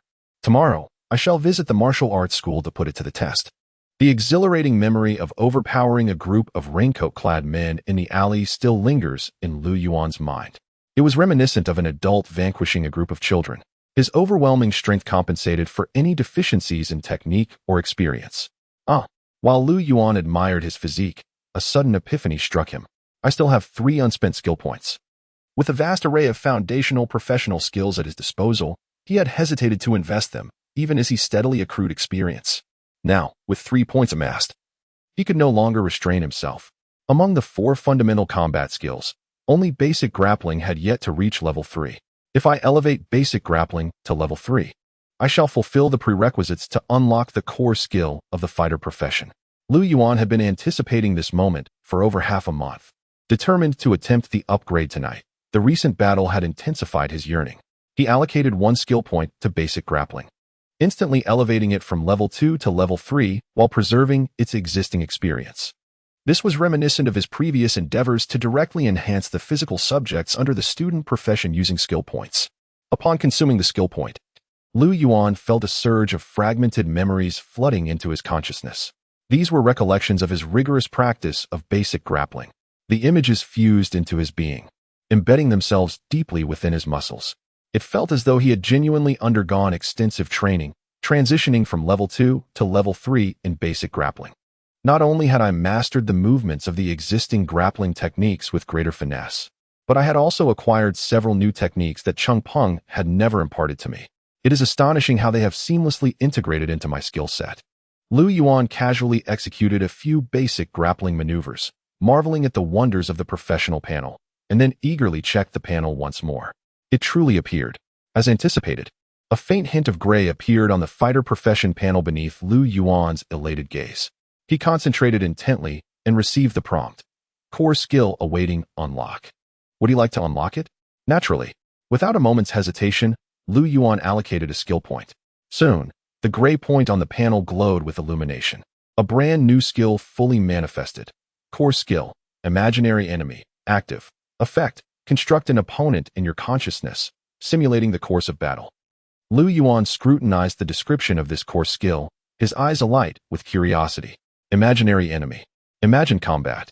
It seemed rather captivating. If it unfolds as I envision, perhaps it could mitigate my deficiencies in practical combat. The true effect would only be revealed through experimentation. Lu Yuan retrieved his old training mat once again, this time opting not to venture into the living room, but instead unfurling it in his bedroom. The prolonged training had left numerous deep brown sweat stains upon the aging mat, which even the most vigorous scrubbing with detergent could not eradicate. Lu Yuan paid it no heed, settling into a comfortable position upon the mat. Since this is a battle of consciousness, I suppose I should close my eyes. With that thought, Lu Yuan shut his eyes and silently activated his skill within his mind. Come forth, my imagined adversary. Activate, imaginary enemy. The sound of rain. A torrential deluge. Lu Yuan suddenly opened his eyes. To his astonishment, he found himself ensconced in a narrow alleyway. The relentless rain cascaded from the night sky above, drenching him entirely, yet he felt no chill. Two beams of orange light pierced through the darkness, directed towards him from ahead. Lu Yuan instinctively squinted, catching sight of a figure standing serenely amidst the beams of light. Though he could not discern the individual's features, he was certain this must be the middle-aged man he had just battled. So, I have returned to the rainy alley from an hour ago. The imagined enemy conjured within my consciousness is indeed him. Taking a deep breath, Lu Yuan gently wiped away the rainwater cascading from his forehead to his chin. Then, let the battle commence. He twisted his neck and stretched his limbs. With an increase of strength, his physique, now more robust, felt akin to a coiled spring ready to unleash its potential. Allow me to defeat you once more. A fierce battle spirit ignited within Lu Yuan's eyes as he propelled himself forward with his right foot, forcefully splashing water beneath him. He charged toward the figure illuminated by the headlights, akin to a hound unleashed. The surge of agility heightened Lu Yuan's awareness of his enhanced sprinting speed. It appeared that his abilities in the realm of consciousness mirrored those in reality. This revelation bolstered Lu Yuan's confidence and intensified his fighting spirit. Having previously triumphed over this adversary, he was no longer ensnared by the anxiety and trepidation that had once gripped him in the alley. Instead, he was enveloped in a sense of validation of the true tier his current strength represented. As Lu Yuan surged forward, the figure before the headlights sprang into action as well. Bang! The two figures collided violently, sending countless droplets of water cascading from the point of impact. Chapter 23. The correct solution. In the true approach, Lu Yuan's body jolted violently, stumbling back a few steps. The middle-aged man who had kicked him also staggered back from the recoil. However, with a graceful backflip, he harnessed the force to land securely atop the hood of a nearby van. From this elevated vantage point, he gazed down at Lu Yuan with an indifferent expression. His leg strength nearly matched mine. His power must be around 10 points. Moreover, there is no sensation of pain in the realm of consciousness. In a fleeting moment, Lu Yuan assessed the middle-aged man's strength value. He shook off the sting in his arm from the recent kick and looked up toward the downpour. Having locked onto his opponent's silhouette, he contemplated his next move. Suddenly, a burst of mist erupted before him as the middle-aged man raised his leg and delivered a swift kick toward Lu Yuan's face. Lu Yuan's pupils dilated. For an instant, the world seemed to slow down, stretching a fraction of a second. He could clearly perceive the motion of the man's foot, the tip of his black shoe shattering the raindrops as they rushed toward him. Swish!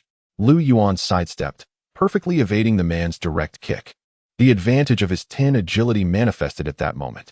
Previously, his reaction speed had not sufficed to execute such a dodge. Get down here.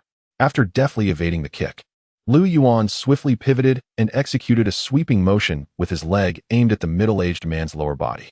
The latter reacted with remarkable agility. Leaping back onto the roof of the van, Lu Yuan then planted a foot on the van's front bumper and leaped onto its hood, driving his right fist towards the man's face. The two engaged in a flurry of rapid exchanges, each strike reverberating with intensity. Lu Yuan's onslaught was relentless, and in an instant, he had forced the middle-aged man off the van's roof, their confrontation spilling onto the rain-soaked street. The fight began to transcend the boundaries of reality, with enhancements to both his strength and agility. Coupled with 4 fundamental combat techniques, Lu Yuan felt his power significantly amplified, enabling him to swiftly subdue his opponent. However, contrary to his expectations, the adversary, devoid of all emotion and epitomizing pure combat instinct and technique, unleashed a strength that far exceeded Lu Yuan's anticipations. After merely a few exchanges, Lu Yuan found himself ensnared in the man's rhythm of attack. Why has he suddenly become so formidable? Is this truly his inherent strength? The middle-aged man's leg techniques were exceptionally refined and incisive, fierce and ruthless. With each kick, the air seemed to carry a potent scent of blood. His legs alternated like whips, striking Lu Yuan with relentless ferocity. The speed of his kicks was blistering, akin to a tempest, leaving Lu Yuan gasping for breath. Though his strength should have surpassed that of his opponent, Lu Yuan found himself perpetually on the defensive, struggling to evade and block. He could scarcely find an opportunity to counterattack. On the rare occasion he attempted a strike, his opponent would slip away like a slippery eel, evading him and waiting for the opportune moment to strike again. It was utterly exasperating. The ambition he harbored before the battle now felt like a mere jest. If this continues, I may very well be trampled to death by his erratic kicks. This man's leg techniques, while grounded in foundational principles, are executed at an astonishingly high level. He must be at least level 6 or 7. The disparity in technique is vast, and his practical experience far exceeds mine. How should I navigate this battle? It would be profoundly humiliating if a vanquished adversary in the tangible world were to overpower him in the realm of consciousness. Lu Yuan was resolutely determined to achieve victory. Amidst his reflections, a sudden, forceful blow struck his left arm. The tremendous impact of the kick reverberated throughout his entire being. Although pain was absent in this conscious domain, the relentless assault left Lu Yuan with a reservoir of pent-up frustration. After enduring that kick, he could no longer restrain himself and retaliated with fierce intensity, fueled by adrenaline. As the middle-aged man prepared to launch another kick, Lu Yuan confronted him head-on with a strike of his own. The collision was staggering. Both men staggered backward. Lu Yuan felt a numbing sensation in his right leg. The violent encounter had left his right tibia fractured. The state of injury was impeccably simulated within the realm of consciousness. Curse it! Lu Yuan suddenly lamented his rash reaction. The injury to his right leg would indubitably impede his ability to evade, compounding an already precarious predicament. Suddenly, the middle-aged man's subsequent kick sliced through the curtain of rain, whistling ominously towards him. Lu Yuan wobbled on one leg, barely managing to evade. Typically, this would have been succeeded by a barrage of the opponent's second and third kicks. Yet, to his astonishment, the middle-aged man's second kick was delayed. Moreover, it followed the same trajectory as the previous one. Wait! Lu Yuan raised his hand. Scarcely managing to deflect the force of the kick, his gaze transfixed upon the middle-aged man before him. Upon recognizing the man's somewhat unconventional approach, a sudden realization struck Lu Yuan's mind with the ferocity of lightning. Amidst the torrential downpour, the young man grappled to shield his head with both hands, persistently warding off relentless waves of side kicks from his adversary. Raindrops and sweat cascaded from his hair, splattering in all directions. Yet, beneath the damp strands, his dark eyes began to glisten with an emerging brilliance. It appears I may have unearthed the solution. With a prolonged exhale, Lu Yuan opened his eyes. Emerging from the realm of consciousness battles, the dry garments he had donned post-shower were, unbeknownst to him, slightly dampened by perspiration. The initial experience of the imaginary enemy had reached its conclusion. Ultimately, Lu Yuan had prevailed, albeit with considerable difficulty, far exceeding what one would encounter in reality. He had exchanged injuries for injuries, crippling the middle-aged man's legs before leveraging his own strength to mercilessly strike him down into the rain-soaked earth. It was a victory devoid of honor. Had it not been for my appearance as merely a high school student with unrefined fighting skills, encircled by a cadre of adversaries who maintained a dismissive and mocking demeanor towards me, coupled with my sudden surge of strength during the confrontation, it would have been nearly impossible to vanquish my opponent so swiftly in reality. Contemplating the ferocity exhibited by the middle-aged man during their clash, Lu Yuan marveled at the improbability of his current circumstance, comfortably seated in his bedroom with only minor injuries. This encounter had been fraught with fortune. Should it occur again, the outcome could very well be starkly different. Nevertheless, in the end, I emerged triumphant. This incident served as a stern reminder for Lu Yuan to never underestimate any adversary. He harbored no desire to share the fate of the man known as Black Brother, who, despite possessing formidable leg techniques, had been overcome by a mere novice in martial arts wielding a baseball bat, resulting in the shattering of his legs. That man was likely now languishing in a police station, sipping tea. The effects of the imaginary enemy exceeded my expectations. Lu Yuan had not foreseen that the imaginary adversary conjured from his memories would so accurately mirror reality in their cerebral confrontation, not merely predicated on his superficial comprehension of his opponent. Reflecting on the encounter, Lu Yuan's expression became intricate. He found himself envious of the middle-aged man's incisive and commanding leg techniques, which, though grounded in fundamental movements of minimal complexity, were executed with a precision reminiscent of a military blade. The raw ferocity and sanguinary nature embedded within each strike suggested the myriad opponents he had likely incapacitated to refine such skills. If only I could achieve a comparable level of mastery in leg techniques, combined with my strength, this battle would not have been so grueling. But wait, why am I envious? I can learn from him. What could be more fitting than an adversary serving as a practical instructor? As this notion traversed his mind, Lu Yuan's eyes gleamed. The more he contemplated, the more he found this idea plausible. He sensed that perhaps this was the quintessence of the imaginary enemy, unlimited practical training. I refuse to entertain the notion that I cannot grasp the essence of those leg techniques. His spirits buoyed with exhilaration, Lu Yuan eagerly closed his eyes once more. Skill activation, imaginary enemy. Chapter 24. Longing the following morning, within his family's modest shop, Lu Yuan sat before the television. His gaze fixed on the screen as he relished steaming buns in his hands. The morning news unfolded before him. Yesterday, our city's police successfully dismantled a kidnapping case, apprehending 8 members of a gang cult. Within just 2 hours of the incident, the victim was successfully rescued. A kidnapping case, not a missing persons case. Lu Yuan lifted a glass of pure milk from the small table beside him, gulping it down as he chewed the meat bun, his brow furrowing in contemplation. He had deliberately tuned into the morning news from Jiaoyan City to follow the developments of the previous day's events. To his astonishment, the report did not align with his expectations. It was merely an ordinary kidnapping case, not the widely publicized missing persons incidents that had been causing a stir. The group disembarking from the van were described as members of a gang cult. Gang cult? Lu Yuan found himself baffled by the intersection of these two concepts. 1, 2, 3, 4, 5, 6, 7, 8. Precisely 8, neither a single digit more nor less. He recalled the number of individuals he had subdued the previous night, which coincided with the figures reported in the news, offering him a modicum of solace. At that moment, the visage of the kidnapped girl flickered across the television screen. Although deliberately obscured, Lu Yuan could discern the girl in the school uniform he had liberated the night prior. It seemed she had indeed refrained from revealing my involvement. To this day, his household had not received any communications from the police, signifying that his identity remained undiscovered. In this realm, a conviction for kidnapping mandates a minimum sentence of 10 years. Even if accomplices exist, they may not necessarily unveil my participation. The previous day had witnessed a torrential downpour, and the alley where the confrontation transpired was shrouded in shadows. Lu Yuan suspected that many from the gang had not clearly discerned his countenance. I should remain inconspicuous for a time, avoiding public exposure. Once the tempest subsides, all should be well.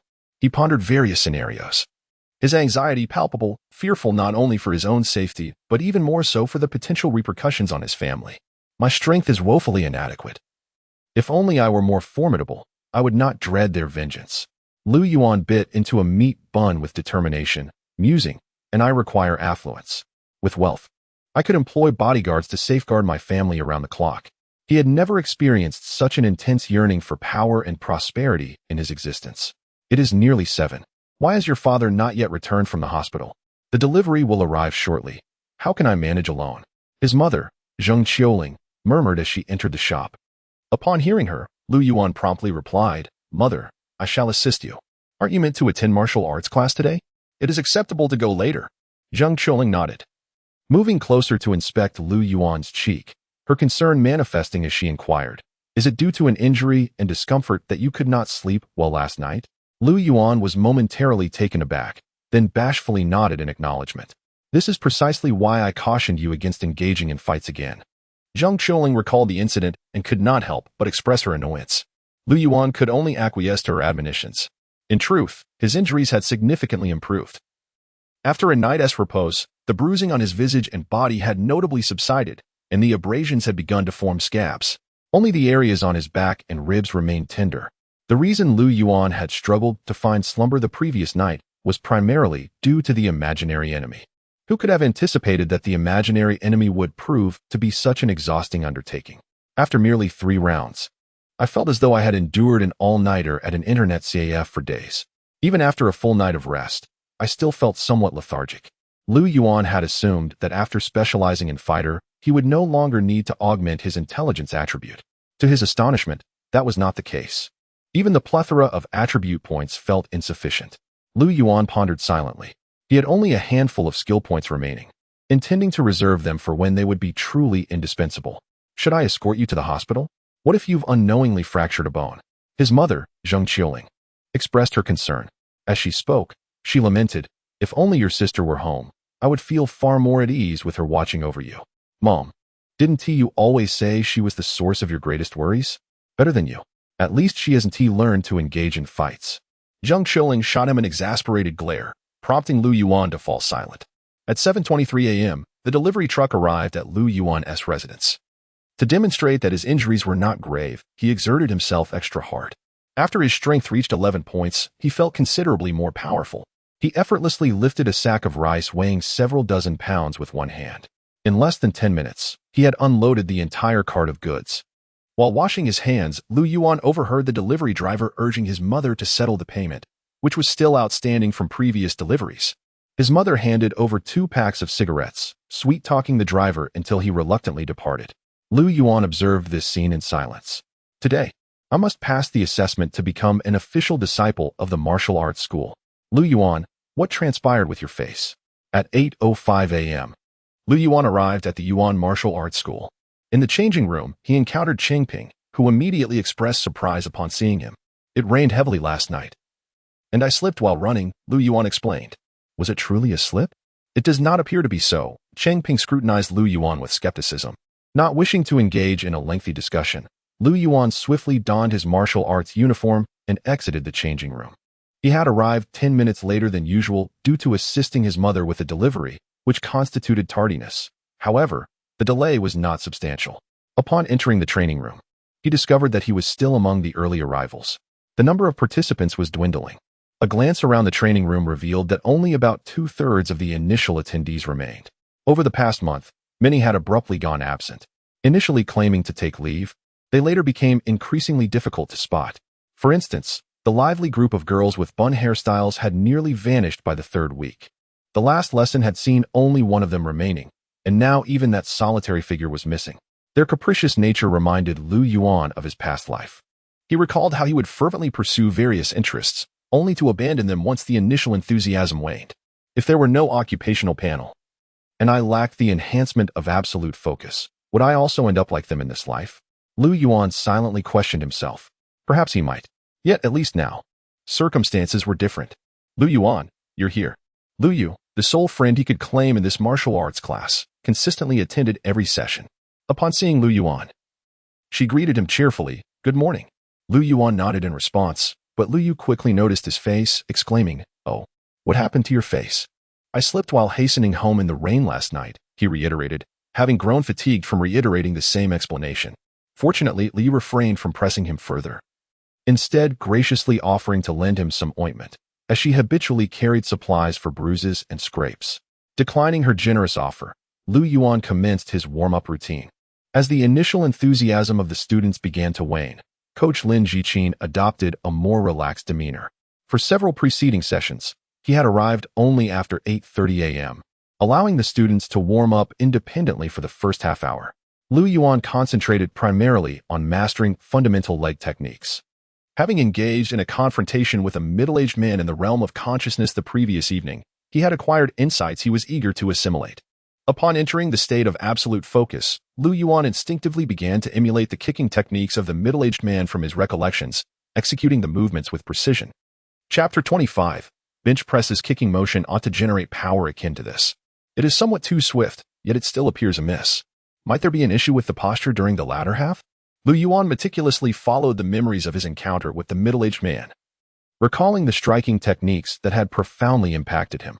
He continuously imitated, practiced, and refined his form. He sensed an increase in his kicking speed. Each kick became sharper and more powerful. Time elapsed, though he could not ascertain its duration. Yuan panted heavily. his chest rising and falling as he gradually transitioned from the state of absolute focus. Wiping the beads of sweat from his forehead, he promptly checked his occupational panel. Basic leg technique LV4, 16800. Lu Yuan was astonished, then filled with elation. He recalled that the experience points for basic leg technique LV4 had only been 50 the day prior. Now, it had soared to 160.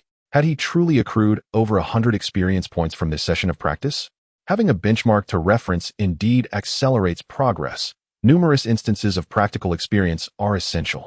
There is no clearer method of learning than through close-quarters combat. Lu Yuan executed another kick, despite the fatigue that lingered after an extensive practice. With his leg muscles feeling somewhat sore and sluggish, he still managed to generate a subtle whoosh of air with the kick, noticeably swifter than before. The direction was correct, and Lu Yuan couldn't help but smile with satisfaction. Now, I simply need to persist in this direction. He cast another glance at the increment in occupational experience, noting it had risen by approximately 10 points. This indicated that his practice had endured for about an hour. Wishing to inquire about the time from Lu Yu, he turned, only to find that most of the training room's occupants were gazing at him with peculiar expressions. Lu Yu's face radiated admiration. Lu Yuan, you're truly remarkable. Her round face flushed slightly, and her eyes sparkled behind her glasses as she excitedly exclaimed, "Those kicks you just executed were so impressive." Lu Yuan was momentarily taken aback, realizing that his practice of leg techniques had left everyone in awe. Upon reflection, it made sense. The combat techniques he had learned from the middle-aged man were refined through real-world experience and were indeed formidable, with a strength of 11 points. The proper execution could even yield a kick with significant force. A nearby man in his 30s, sporting glasses and a grin, approached with a phone in hand. "Young man, your leg technique is commendable. Let us connect on WeChat and converse sometime." "Apologies, I did not bring my phone," Lu Yuan replied, leaving the bespectacled man feeling somewhat awkward. He then inquired of Lu Yu, "How long did I practice?" 1 hour and 7 minutes. Lu Yu answered without hesitation. Lu Yuan had made it a habit to ask her the time after each session, and she had grown accustomed to timing him. This was nearly in alignment with his estimate. Puzzled, Lu Yuan asked, "Did Coach Lin not arrive?" He did indeed. Yet he merely glanced through the door before leaving us to practice independently. You were engaged in training at that moment, so you likely did not take notice. It appeared that Coach Lin Jiqin was once again absent from this lesson, even with Lu Yuan's amiable disposition. He found it difficult to suppress his displeasure towards a coach who displayed such an attitude. However, Lin Jiqin's absence from the class fortuitously permitted him to embark on another pursuit. With this in mind, Lu Yuan counseled Lu Yu, "If Coach Lin arrives, simply inform him that I have pressing matters to attend to and that I require a half-class leave." "Oh, understood," Lu Yu replied with an obedient nod. Just as Lu Yuan was poised to exit the door, he suddenly recalled something and called out to his retreating figure, "Water. You haven't had any water yet." Lu Yuan. Alas, his silhouette vanished in an instant. Clutching the vitamin energy drink he had carefully prepared beforehand, Lu Yu pouted in disappointment as she gazed towards the door. Upon leaving the training room, Lu Yuan made his way to the martial arts hall. He surveyed his surroundings and swiftly fixed his gaze upon a young woman, seemingly in her early 20s. She donned a blue short-sleeve shirt emblazoned with the words Yuan Martial Arts Hall, and a staff badge hung around her neck. Indeed, there were numerous individuals like her in the hall, primarily tasked with reception and guidance, most of whom had been recruited from nearby universities, with the majority being female. "Hello. May I inquire where the punching power testing device is situated?" As he approached, the girl was intently observing several male students engaged in strength training, and Lu Yuan's inquiry startled her. The punching power testing device. Her cheeks flushed slightly, and she quickly gestured in a direction. "Just go straight and take a left. Never mind, I'll escort you there." The girl guided Lu Yuan to a spacious room brimming with an array of training equipment. Indeed, this was a training area, yet it appeared markedly more sophisticated than the one in the hall. "This is our advanced students training zone. The punching power testing device is right over there. You can wait until they finish using it," she whispered to Lu Yuan, as if confiding a secret, pointing towards what resembled a large freestanding punching bag. "Thank you," Lu Yuan replied with gratitude before stepping into the training room. In front of the device stood 3 or 4 young men and women, all seemingly in high spirits. "Impressive. Mingyu, that punch could score a 4. One exclaimed. "Haha, do you think I practice for nothing every day? I want to try. Let me have a go." They jested among themselves, and when Lu Yuan entered, they merely cast a fleeting glance in his direction before resuming their conversation. Only for advanced students. Lu Yuan read the sign affixed to the wall, finally comprehending why the girl had spoken to him in subdued tones. Isn't Chengping an advanced student? If inquired, I would declare myself as Chengping. Without hesitation, Lu Yuan meandered about while the group engaged with the punching power machine. He encountered a myriad of training apparatuses crafted to bolster arm strength, wrist strength, and grip strength, some of which he found somewhat perplexing in their operation. The central wall of the room showcased an enormous LCD television, exceeding 100 inches, continuously displaying tutorials on fundamental punches, kicks, and footwork. After a brief exploration, Lu Yuan halted before a bench press and, upon attempting it, discovered he could effortlessly lift up to 130 kilograms. This revelation instilled in him a sense of relief. Generally, one's punching power exceeds their bench press capabilities. The former accentuates explosive power, while the latter concentrates on enduring strength. In contrast, Lu Yuan considered the latter a more dependable measure of an individual's overall strength, as punching power is heavily contingent upon technique. An average person devoid of boxing experience could rival the strength of a seasoned boxer, yet their punching power metrics might vary significantly. The typical male's bench press capacity at a strength level of 9 hovers around 60 kilograms, and I have surpassed this threshold by more than double. The disparity in strength is even greater than I had anticipated, as Lu Yuan readied himself to test his limits. The group surrounding the punching power machine concluded their turn and approached him. He promptly rose and made his way toward the apparatus. 3 men and 1 woman brushed past him as he reached the machine. This device bore a striking resemblance to the punching bags utilized in training, albeit considerably larger and more robust. Behind the machine, a display screen illuminated the figure 122, 23 kilograms. Whether the previous users had neglected to reset it or had left it intentionally, he could not discern. The standard punching power for level 1 is 60 kilograms. For level 2, it is 80 kilograms. For level 3, it is 100 kilograms. And for level 4, it stands at 120 kilograms. A chart delineating the punching power standards corresponding to martial arts levels was affixed beside the machine. It aligned with the information Lu Yuan had previously discovered online, though it artfully omitted the term amateur to enhance its allure and serve as a subtle motivator. 100 should be attainable. The threshold of 100 kilograms represents the minimum standard for formal disciples at the Yuan Martial Arts Hall. Lu Yuan established this as his foundational objective. Positioning himself in front of the punching power machine, he focused intently on the indentation at its center. His gaze sharpened with determination. Taking a deep breath, Lu Yuan unleashed a powerful punch, executing the most efficient movement from basic punching techniques. Bang! The machine emitted a muffled thud, remaining entirely unyielding, as its sturdy construction effectively absorbed both shock and sound. Lu Yuan lifted his gaze to the swiftly changing digits on the display screen. As the leading one materialized, a wave of relaxation washed over him. He was certain he had surpassed the 100 mark. The complete number soon appeared: 173. 56 kilograms. Over 170 kilograms. A subtle tremor coursed through Lu Yuan's heart, yet he swiftly regained his composure. The figure he observed was unexpected, yet reasonable. Considering his strength attribute was a commendable 2 points above the average, allowing him to effortlessly surpass 130 kilograms in the bench press. After a moment of contemplation, he resolved to attempt 2 more punches. The results were 168, 33 kilograms, and 162, 76 kilograms, respectively, with each successive endeavor yielding a diminished score. As anticipated, the initial punch had proven to be his most formidable. Having just trained for over an hour prior to this assessment, his stamina was somewhat depleted, and the injuries to his ribs and back were adversely affecting his performance. Under optimal conditions, he could likely stabilize around 170 kilograms. The standard punching power for an amateur level 6 martial artist is precisely 170 kilograms. Does this imply that I have already attained the level 6 standard? Despite the evidence of the punching power metric before him, Lu Yuan found it difficult to accept. I should later verify the specific assessment criteria for amateur level 6 and any associated benefits. However, for now, my focus must remain on successfully passing the formal disciple assessment. After a fleeting moment of exhilaration, Lu Yuan steadied his emotions. Without delay, he cleared the values from the punching power machine and swiftly exited the training room. With merely half an hour remaining before the martial hall staff concluded their shifts at 11 o'clock, He needed to act promptly to fulfill his tasks. Next week, I shall visit the Martial Arts Association to acquire my Level 4 certification.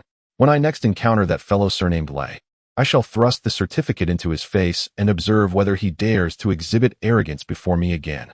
Mingyu, you are remarkable. That individual Lei likely does not even possess a Level 2 certification. Your Level 4 certificate will undoubtedly compel him to kneel and address you as daddy. The power testing machines at the Martial Hall differ from those at the Martial Arts Association. Hence, the results may vary.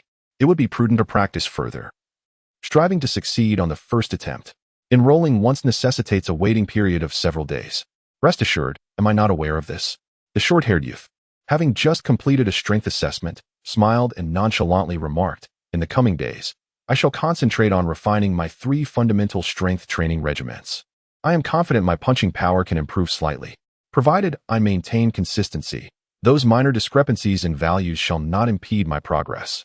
With that, the youth approached the bench press and reclined. He gripped the barbell firmly and exerted his strength, yet the barbell remained stubbornly immobile. The youth paused briefly, then rose to scrutinize the weight of the barbell, exclaiming, "Who elevated this to 130? Earlier that morning, only a few individuals had been present in the training room. He had previously adjusted the bench press to 80, and now it stood at 130.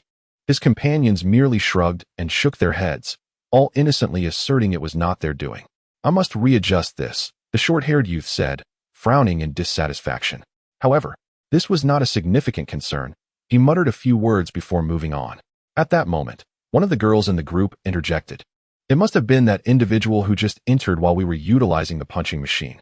I observed him practicing there for quite a while. That student? The short-haired youth contemplated briefly and realized he indeed recognized him. A tall, slender figure clad in a novice martial arts uniform, possessing a delicate visage.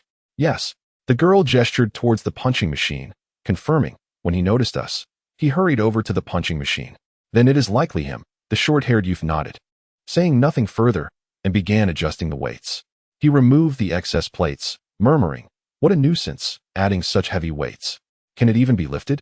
Suddenly, a disquieting thought crossed his mind. Wait, something feels amiss. The youth abruptly halted, scrutinizing the weight plates in his hands, a troubling thought emerging. Impossible. No way. As this speculation materialized, he promptly dismissed it. He continued to remove the plates, yet his demeanor appeared distracted, as if he were lost in contemplation. Once the last plate was removed, the short-haired youth reclined on the bench press once more. Attempting to lift the 80-kilogram weight twice, he abruptly stopped and sprang up. Am I out of my mind? How could this be? Despite his exclamations, he swiftly made his way towards the punching machine. Mingyu, what are you doing? Still testing? His companions called out to him, yet the youth with short hair remained oblivious. He swiftly approached the punching machine, cast a glance at the display screen, and was unperturbed to find it reset to 0. He deftly tapped a few buttons on the screen. View. Historical data. When the values finally materialized before him, the youth's pupils dilated sharply, and he staggered back, as if struck by an unseen force. He stared, unblinking, at the displayed data. After a prolonged moment, he finally uttered a curse. Damn. Once you complete the application form, seek your instructor's signature. After you submit it to us, we will schedule your assessment within a week. At the martial arts school's reception, the same girl who had earlier guided Lu Yuan was patiently elucidating the procedure for applying for the formal disciple assessment. As Lu Yuan filled out the form halfway, he couldn't help but pause at her words, questioning whether he had misheard. Must I obtain the instructor's signature? Another week of waiting? Indeed, the girl affirmed, elucidating. This is the procedure. Prior to the assessment, one must secure the instructor's endorsement. Only when the instructor considers you capable of participation may you submit your application. Furthermore, the assessment cannot be conducted solely for you. It is organized collectively by the martial arts school on a weekly basis. Lu Yuan felt a wave of despondency wash over him. The fervor ignited by his recent strength test was extinguished as if a bucket of cold water had been poured over him. He had initially harbored hopes of resolving everything in a single day, but now it seemed he would have to endure another week of waiting. Very well. A week it shall be. Lu Yuan swiftly filled out the application form, and after ensuring its accuracy, the accommodating girl reminded him, there is still some time until noon. Quickly seek out your instructor for the signature. If you submit the form before closing, you shall avoid an additional trip this afternoon. Chapter 27. Then come strike me. Lu Yuan nodded in appreciation at the girl and proceeded to ascend to the second floor of the martial arts school. He greeted Chung Pong, informing him of his intention to practice a while longer and assuring him that he could leave without waiting. This marked Lu Yuan's inaugural visit to the second floor. The staircase leading upward, along with the corridor walls, was adorned with frames showcasing martial arts disciples receiving accolades in combat competitions, each proudly holding trophies. As Lu Yuan perused the photographs, he noted some commemorating victories in city competitions, others in provincial events, with the pinnacle being a national-level contest. Yet, the individual in one photograph, radiantly displaying a third-place trophy and belt, did not seem to don the attire of the Yuan martial arts school. Crane. Lu Yuan read aloud the inscription on the individual's clothing. The photograph appeared rather antiquated, its edges tinged with yellow. Could it be that the Yuan martial arts school was once named something related to cranes? Lu Yuan pondered, scrutinizing the image. Just then, a voice, imbued with authority, resonated from behind him. What are you doing here? Lu Yuan swiftly pivoted to discover a man of average stature, in his 30s, standing a few meters away, regarding him with an impassive expression. At once, Lu Yuan recognized the man's identity. He was Coach Qin, the instructor who had exerted considerable pressure on Lu Yuan during his inaugural day at the school, and the mentor for Chung Peng's class. It was Chung Peng's remarkable achievement of sending a 100-kilogram punching dummy soaring with a mere punch that ignited Lu Yuan's fervent ambition to delve into the realm of martial arts. Greetings, Coach Qin, Lu Yuan greeted, lifting the application form in his hand. I'm a student in Coach Linskin's class, here to procure his signature. Oh. The man's expression softened marginally as he approached Lu Yuan. What is the signature for? Allow me to see. Lu Yuan respectfully presented the application form, internally marveling at the man's swiftness. Without any discernible movement, he had traversed several meters in an instant, reminiscent of the literary concept of contracting space. Of course, the reality was likely less embellished. It must be attributed to the man's agility or exceptional footwork. Is this the prowess of a professional martial artist? Lu Yuan mused silently. Application for formal disciple assessment? The man glanced at the form and then examined Lu Yuan, casually inquiring, How long have you been at the martial arts school? 1 month and 1 week. Lu Yuan replied candidly. Have you mastered the 3 fundamental practices? Have you tested your punching power? What was the outcome? The man fired off a series of questions in rapid succession. Lu Yuan surmised that this was part of the evaluation process instituted by Coach Lin. It felt akin to being summoned to a teacher's office, only to unexpectedly encounter the head teacher, who would undoubtedly seize the opportunity to interrogate. What brings you here? Have you neglected to submit your homework, or were you misbehaving in class? Did you pass the last examination? It was a familiar circumstance. Lu Yuan replied with sincerity. The force of the punch has been recorded at over 100. I believe I have practiced the 3 fundamental techniques fairly well, yet I still require Coach Lin's assessment. The man nodded, returning the application form to Lu Yuan while casually gesturing ahead.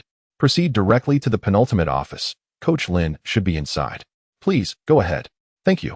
Coach Qin, Lu Yuan expressed his gratitude before turning to follow the indicated path. After merely 2 or 3 seconds, the sensation of being observed from behind gradually faded away. Upon reaching the door of the office mentioned by the man, Lu Yuan paused, casting a glance back toward the direction from which he had come. The man's figure had long since disappeared. Upon closer scrutiny, the old photograph he had just glimpsed seemed to have vanished as well, leaving an inexplicable void on the wall. What purpose could he have had for that photograph? Lu Yuan mused, though he chose not to linger on the thought. He needed to prioritize his own concerns. He extended his hand and knocked on the door. Moments later, Lin Jiqin's voice resonated from within. Come in. Lu Yuan pushed the door open and entered a modest office.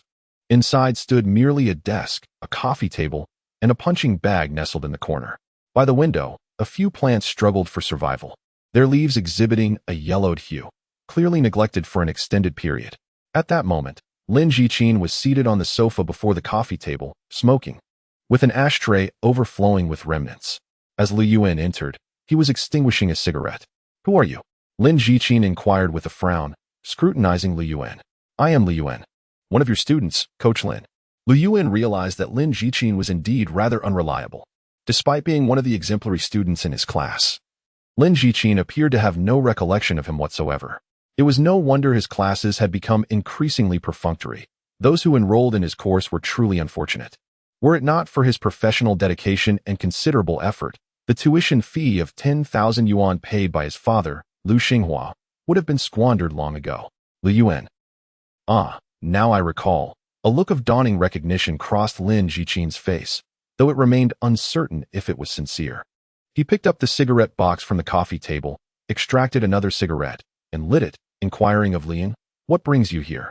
"I wish to apply for the formal disciple assessment, hence I have come to seek your signature on this application form." Lu Yuan presented the document. Yet Lin Jiqin did not even cast a glance at it. His indifferent gaze traversed over Lin amidst the slowly dissipating smoke. "If my memory serves me correctly, you have only been in this class for a month, and you lack any foundational skills?" "Indeed," Lu Yuan affirmed, meeting Lin Jiqin's gaze with sincerity. "However, I have now achieved a punching force exceeding 100 kilograms, and I believe I have mastered the 3 fundamental techniques quite proficiently." Huh. Lin Jiqin could not suppress a chuckle at this assertion. "You claim your punching force surpasses 100 kilograms? Indeed. I just measured it downstairs prior to coming to see you. Then, come and strike me." With a cigarette in hand, Lin Jiqin rose from behind the coffee table, amusement gleaming in his eyes as he gestured for Lin to approach. "Go on, deliver a punch at me. I wish to gauge your strength. Fear not. Unleash your full power. I am capable of withstanding it." Whoosh. The sound of Lu Yuan's fist cleaving through the air interrupted Lin Jiqin's words. As Lu Yuan's fist surged towards his face with vigor. "Be cautious, coach." Lu Yuan's warning escaped his lips just after the punch had been thrown, his expression a blend of eagerness and determination. His father, Lu Xinghua, had managed to gather 10,000 yuan for his tuition despite their financial hardships. Yet Lin Jiqin, as the instructor, frequently arrived late or departed early, if he even graced the class with his presence at all. Of the 10 classes, at least 6 had been spent in unstructured practice. To strike him? Indeed, Lu Yuan was resolute in his intent. Bang! A muted thud reverberated through the air. Lu Yuan's fist was firmly grasped by Lin Jiqin's right hand, though the latter stumbled back half a step. In that moment, the mirth fled from Lin Jiqin's countenance, replaced by sheer astonishment.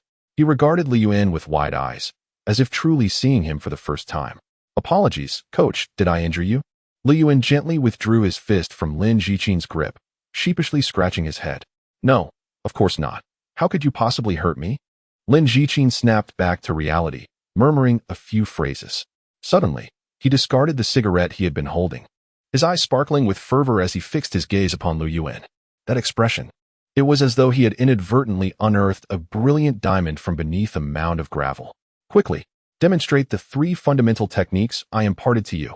Lin Jiqin urged Lu Yuan with palpable excitement as they embarked on Chapter 28, Spring Flower Noodle Shop. 10 minutes later, after Lu Yuan demonstrated the fundamental techniques of boxing, kicking, and footwork before Lin Jiqin, the fervor in Lin Jiqin's gaze intensified. "Impressive, impressive.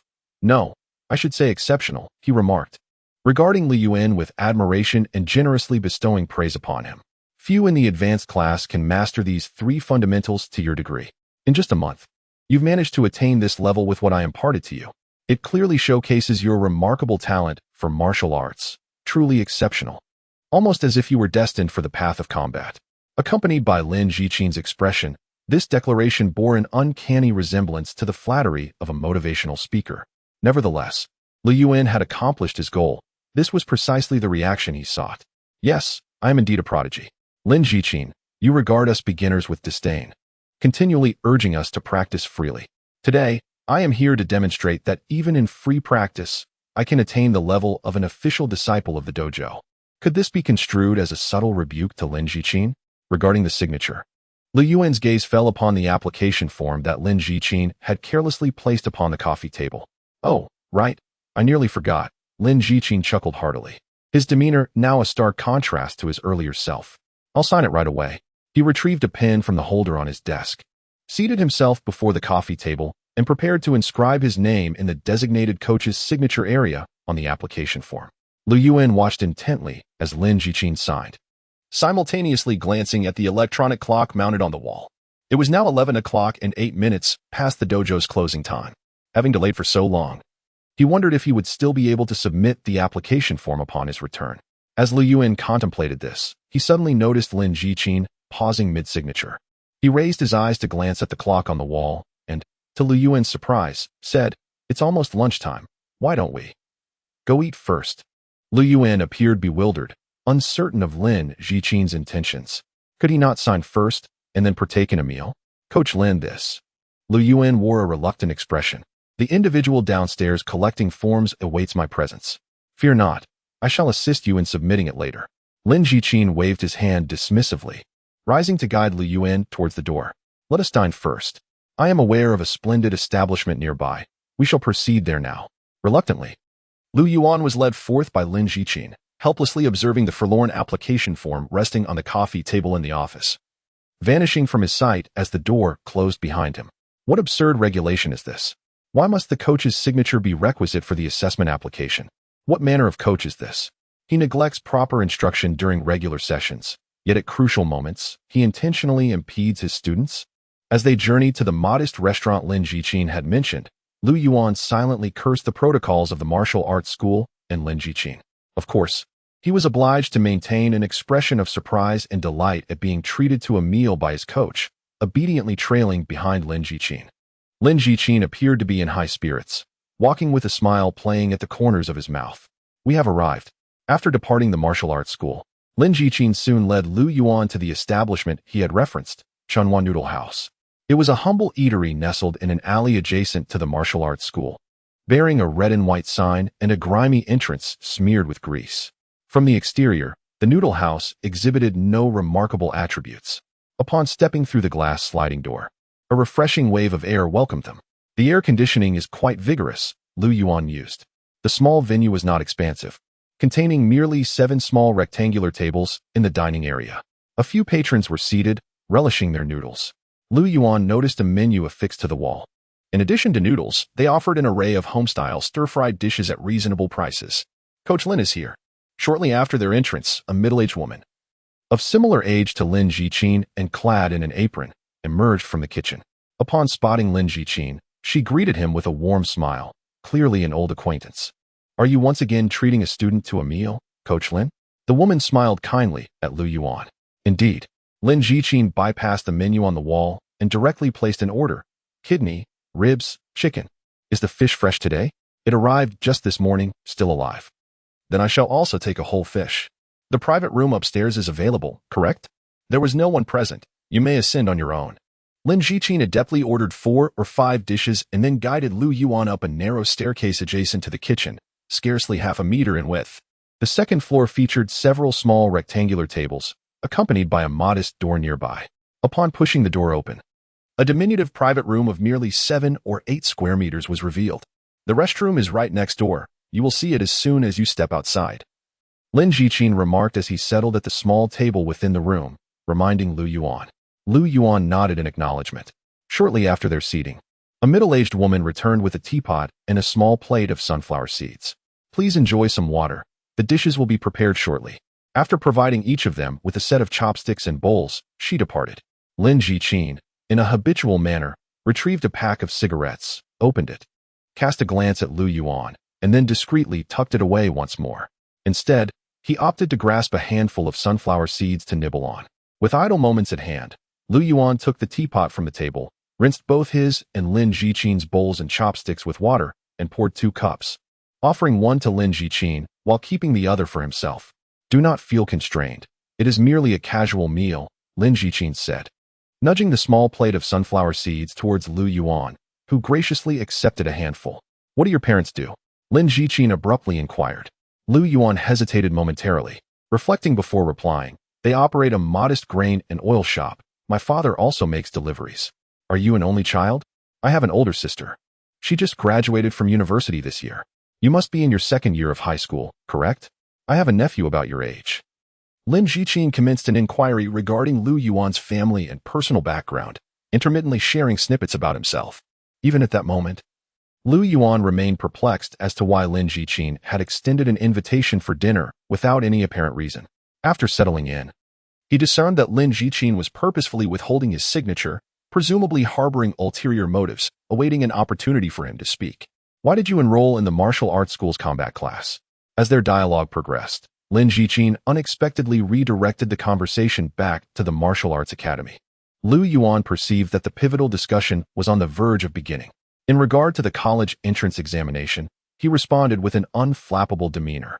The sports category necessitates a specialized skill, thus I opted for combat, which possesses the least stringent scoring criteria. Lin Jiqin nodded in contemplation. He then probed further, inquiring, "Why do you aspire to become a formal disciple of the Martial Arts Academy?" Lu Yuan cast a glance at Lin Jiqin before responding. "For the financial aspect," he declared earnestly. "I wish to recoup the tuition fees my father expended for my enrollment."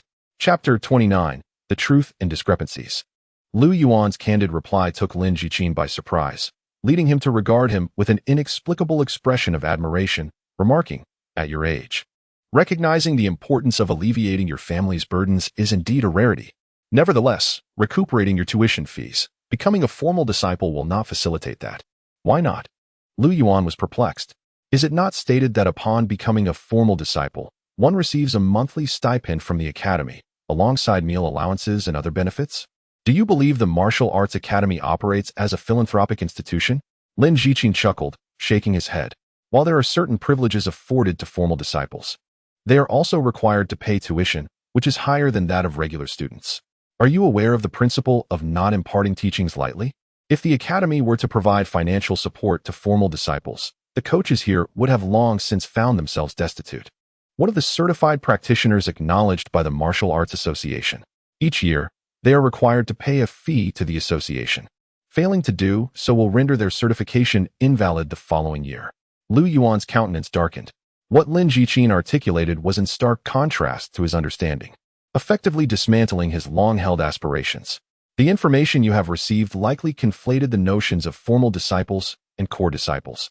Core disciples indeed reap significantly greater benefits and receive remuneration. However, they are obligated to assist the school with various duties and must enter into a contract prior to receiving any compensation. Furthermore, the criteria for becoming a core disciple are considerably more stringent. I believe that to fulfill your expectations of acquiring the higher-level inheritance from the school without any encumbrances, merely practicing martial arts while receiving monthly remuneration, such conditions can likely be satisfied by only one status." "What?" Lin Jiqin cast a glance at Lu Yuan and smiled. "A direct disciple." Lu Yuan's expression froze. At that moment, the small door of the private room creaked open from the outside. The middle-aged woman from earlier entered, bearing 2 platters of dishes with a smile. "The kidney and chicken are ready." The 2 platters were placed before them.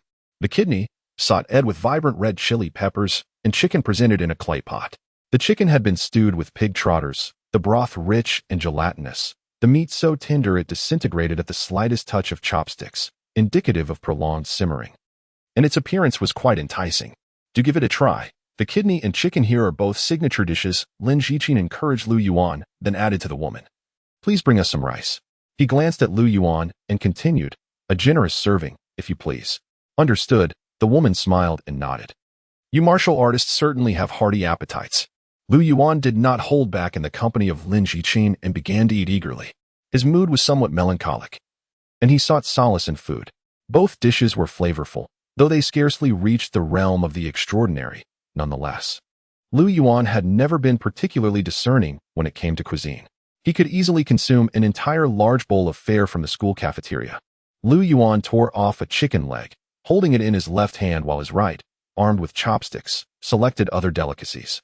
As he dined, he casually inquired of Lin Jiqin, "What does it mean to be a direct disciple?" At this moment, Lu Yuan had fully relaxed, a stark contrast to the anxious demeanor he had previously exhibited in the presence of an elder. His tone while questioning Lin Jiqin had also adopted a more casual air. This transformation stemmed primarily from his earlier trepidation that Lin Jiqin might decline his request for a signature, which had rendered him somewhat obsequious. However, Lin Jiqin's words had shattered Lu Yuan's illusions of becoming a formal disciple. Although he had not confirmed it, upon reflection, the reasoning was indeed sound. He recognized that his prior notions had been rather naive, making it highly plausible that they were accurate. Consequently, Lu Yuan's aspiration to become a formal disciple had diminished considerably. The question of whether Lin Jiqin would sign for him had lost its significance, as he began to perceive himself as an equal, a direct disciple. Lin Jiqin picked up a piece of pork kidney with his chopsticks and chewed it slowly. This term refers to a disciple personally accepted by the master. embodying the true core inheritance of the martial arts school. Lu Yuan took a hearty bite of the chicken leg, flashed a smile at Lin Jiqin, and inquired, "Do you believe I have a chance of becoming the master's direct disciple?" Lin Jiqin appeared to catch the playful tone in his words and raised an eyebrow, though he quickly relaxed again. "I can provide you with the opportunity." Just then, the door to their private room swung open once more. A middle-aged woman returned, bearing braised pork ribs, a plate of greens, and the rice Lin Jiqin had requested. "If it is insufficient, I can bring you more. The fish will take a little longer. It is prepared and ready to be cooked," she said, placing the dishes down. Observing Lu Yuan relishing his meal, she couldn't help but compliment, "Coach Lin, the students you've brought are all so spirited." Lin Jiqin smiled, yet remained silent. Lu Yuan promptly seized the rice bowl, serving himself a generous portion. Accompanied by the freshly served pork ribs and greens, he savored them with enthusiasm. The stir-fried pork kidney began to unveil its true allure, its spicy and savory essence proving to be an impeccable companion for the rice. Once Lu Yuan finished his bowl and glanced up, he noticed that Lin Jiqin had not touched his chopsticks at all. Unbeknownst to him, Lin Jiqin had lit a cigarette and was quietly observing him. Lu Yuan extracted a napkin from the box on the table and meticulously wiped the grease from his fingers after handling the chicken leg. Suddenly, he exclaimed, "Coach Lin, the last time you dined at this establishment, it was with Yang Jiandong, correct?" Lin Jiqin's cigarette quivered slightly between his fingers, yet his countenance remained impassive. "I suspect you must have expressed the same sentiment to Yang Jiandong." "Well, it is likely not just him," Lu Yuan continued, having cleaned his hands and producing another napkin to dab his mouth. He then rose, his expression earnest as he addressed Lin Jiqin. "Thank you for this meal, Coach Lin. I am satiated. The cuisine here is indeed delightful, far surpassing that of the hospital cafeteria. Farewell, Coach Lin." Upon hearing the mention of the hospital, Lin Jiqin's eyes flickered with intensity. Just as Lu Yuan was about to turn and depart, he could no longer contain himself and called out, "Wait. Is there something else you wish to convey, Coach Lin?" Lu Yuan inquired, calm and composed as he regarded Lin Jiqin. "Please, take a seat. Let us converse." Lin Jiqin gestured for Lu Yuan to resume his position. Lu Yuan contemplated for a moment, deciding to heed whatever Lin Jiqin might concoct next to persuade him. Across the modest table, separated by several dishes, the two sat facing one another. Lin Jiqin inhaled deeply, extinguished his cigarette, and met Lu Yuan's gaze directly. "I believe there may be a misunderstanding. Please share your thoughts. What do you perceive my intentions to be in seeking you out?" With the truth laid bare, Lu Yuan felt no need for reservation and spoke candidly. "You merely wish to entice me into participating in underground fights, much like you did with Yang Jiandong. All for the sake of monetary gain, correct? Underground fights?" Lin Jiqin's expression faltered momentarily before a frown creased his brow. "It appears you are genuinely mistaken." He offered a wry smile and elucidated, "I confess, I do harbor intentions of involving you in competitions, as I find myself in need of funds for personal reasons. However, these are legitimate combat events, and one can easily find the registration details online. They are duly recorded with the Martial Arts Association. They stand in stark contrast to the underground fights you envision. Do legitimate combat competitions truly result in numerous fractures throughout the body?" Lu Yuan replied with a nonchalant tone. Lin Jiqin paused, his expression shifting to one of perplexity. "Are you alluding to Yang Jiandong's injuries?" Lu Yuan remained noncommittal. "The truth is," Lin Jiqin sighed, revealing a blend of amusement and exasperation, "Yang Jiandong's injuries are not my doing. He sustained those injuries by seeking out underground fights through dubious channels. Moreover, he was not harmed in the ring. Rather, he was assaulted in retaliation after the event. It all began when, having secured victory, he spat at someone and made an insulting gesture. That individual, unable to restrain their fury, confronted him outside and assaulted him for over 10 minutes. Yet, that person later compensated him, and Yang Jiandong used that money to pay the down payment on his new apartment." Fearing Lu Yuan might not believe him, Lin Jiqin retrieved his phone and handed it to Lu Yuan. "You can call Yang Jiandong's girlfriend directly. I possess her contact information, and she is well aware of the entire story." Lu Yuan stared at the phone Lin Jiqin offered for a protracted moment, inhaling deeply. "One last question. Why did you intentionally delay signing my assessment application? Were you deliberately withholding your signature?" Lin Jiqin's expression grew even more bewildered. "When I began to sign for you, the pen suddenly ran out of ink. I intended to finish my meal and then request a new pen at the front desk before signing for you. Of course, I also wish to seize this opportunity to converse with you. In the small private room, Lu Yuan gazed silently at Lin Jiqin, whose demeanor was earnest. After a prolonged silence, he lowered his head and spoke softly. Coach, might we revisit the topic of direct discipleship? Chapter 30. A night of excitement. The fish has arrived. The steaming pot of fish was elegantly presented before them. The immaculate white fish, adorned with vibrant red and green chilies, danced within the golden broth, exuding a fragrant aroma that enveloped their senses. The fish, though not wild-caught, was black fish, tender, succulent, and exceptionally delectable. This must be a signature dish, Lu Yuan remarked after savoring a piece of fish. Indeed, Lin Jiqin replied with a smile. I have been dining here for over a decade, bringing numerous students to experience it. Many return for a meal even after they have ceased their training at the school. Upon hearing the mention of bringing students, Lu Yuan felt a faint blush rise to his cheeks, recalling how he had previously teased Lin Jiqin about it.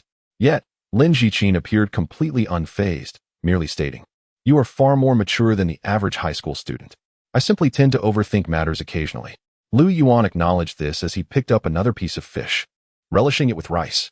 Within this body resides the soul of an adult, a soul that belonged to an unremarkable individual in a previous life. I am neither particularly intelligent, nor do I possess a wealth of worldly experience.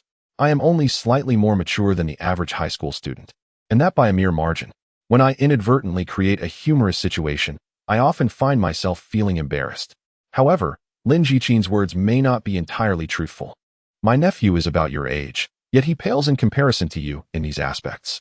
Lin Jiqin paused, setting down his chopsticks, reflecting before adding, "It is entirely normal for you to misunderstand. This matter is hardly transparent. Moreover, I do have considerable personal motives. Did you not mention a legitimate fighting competition? Indeed, it is legitimate.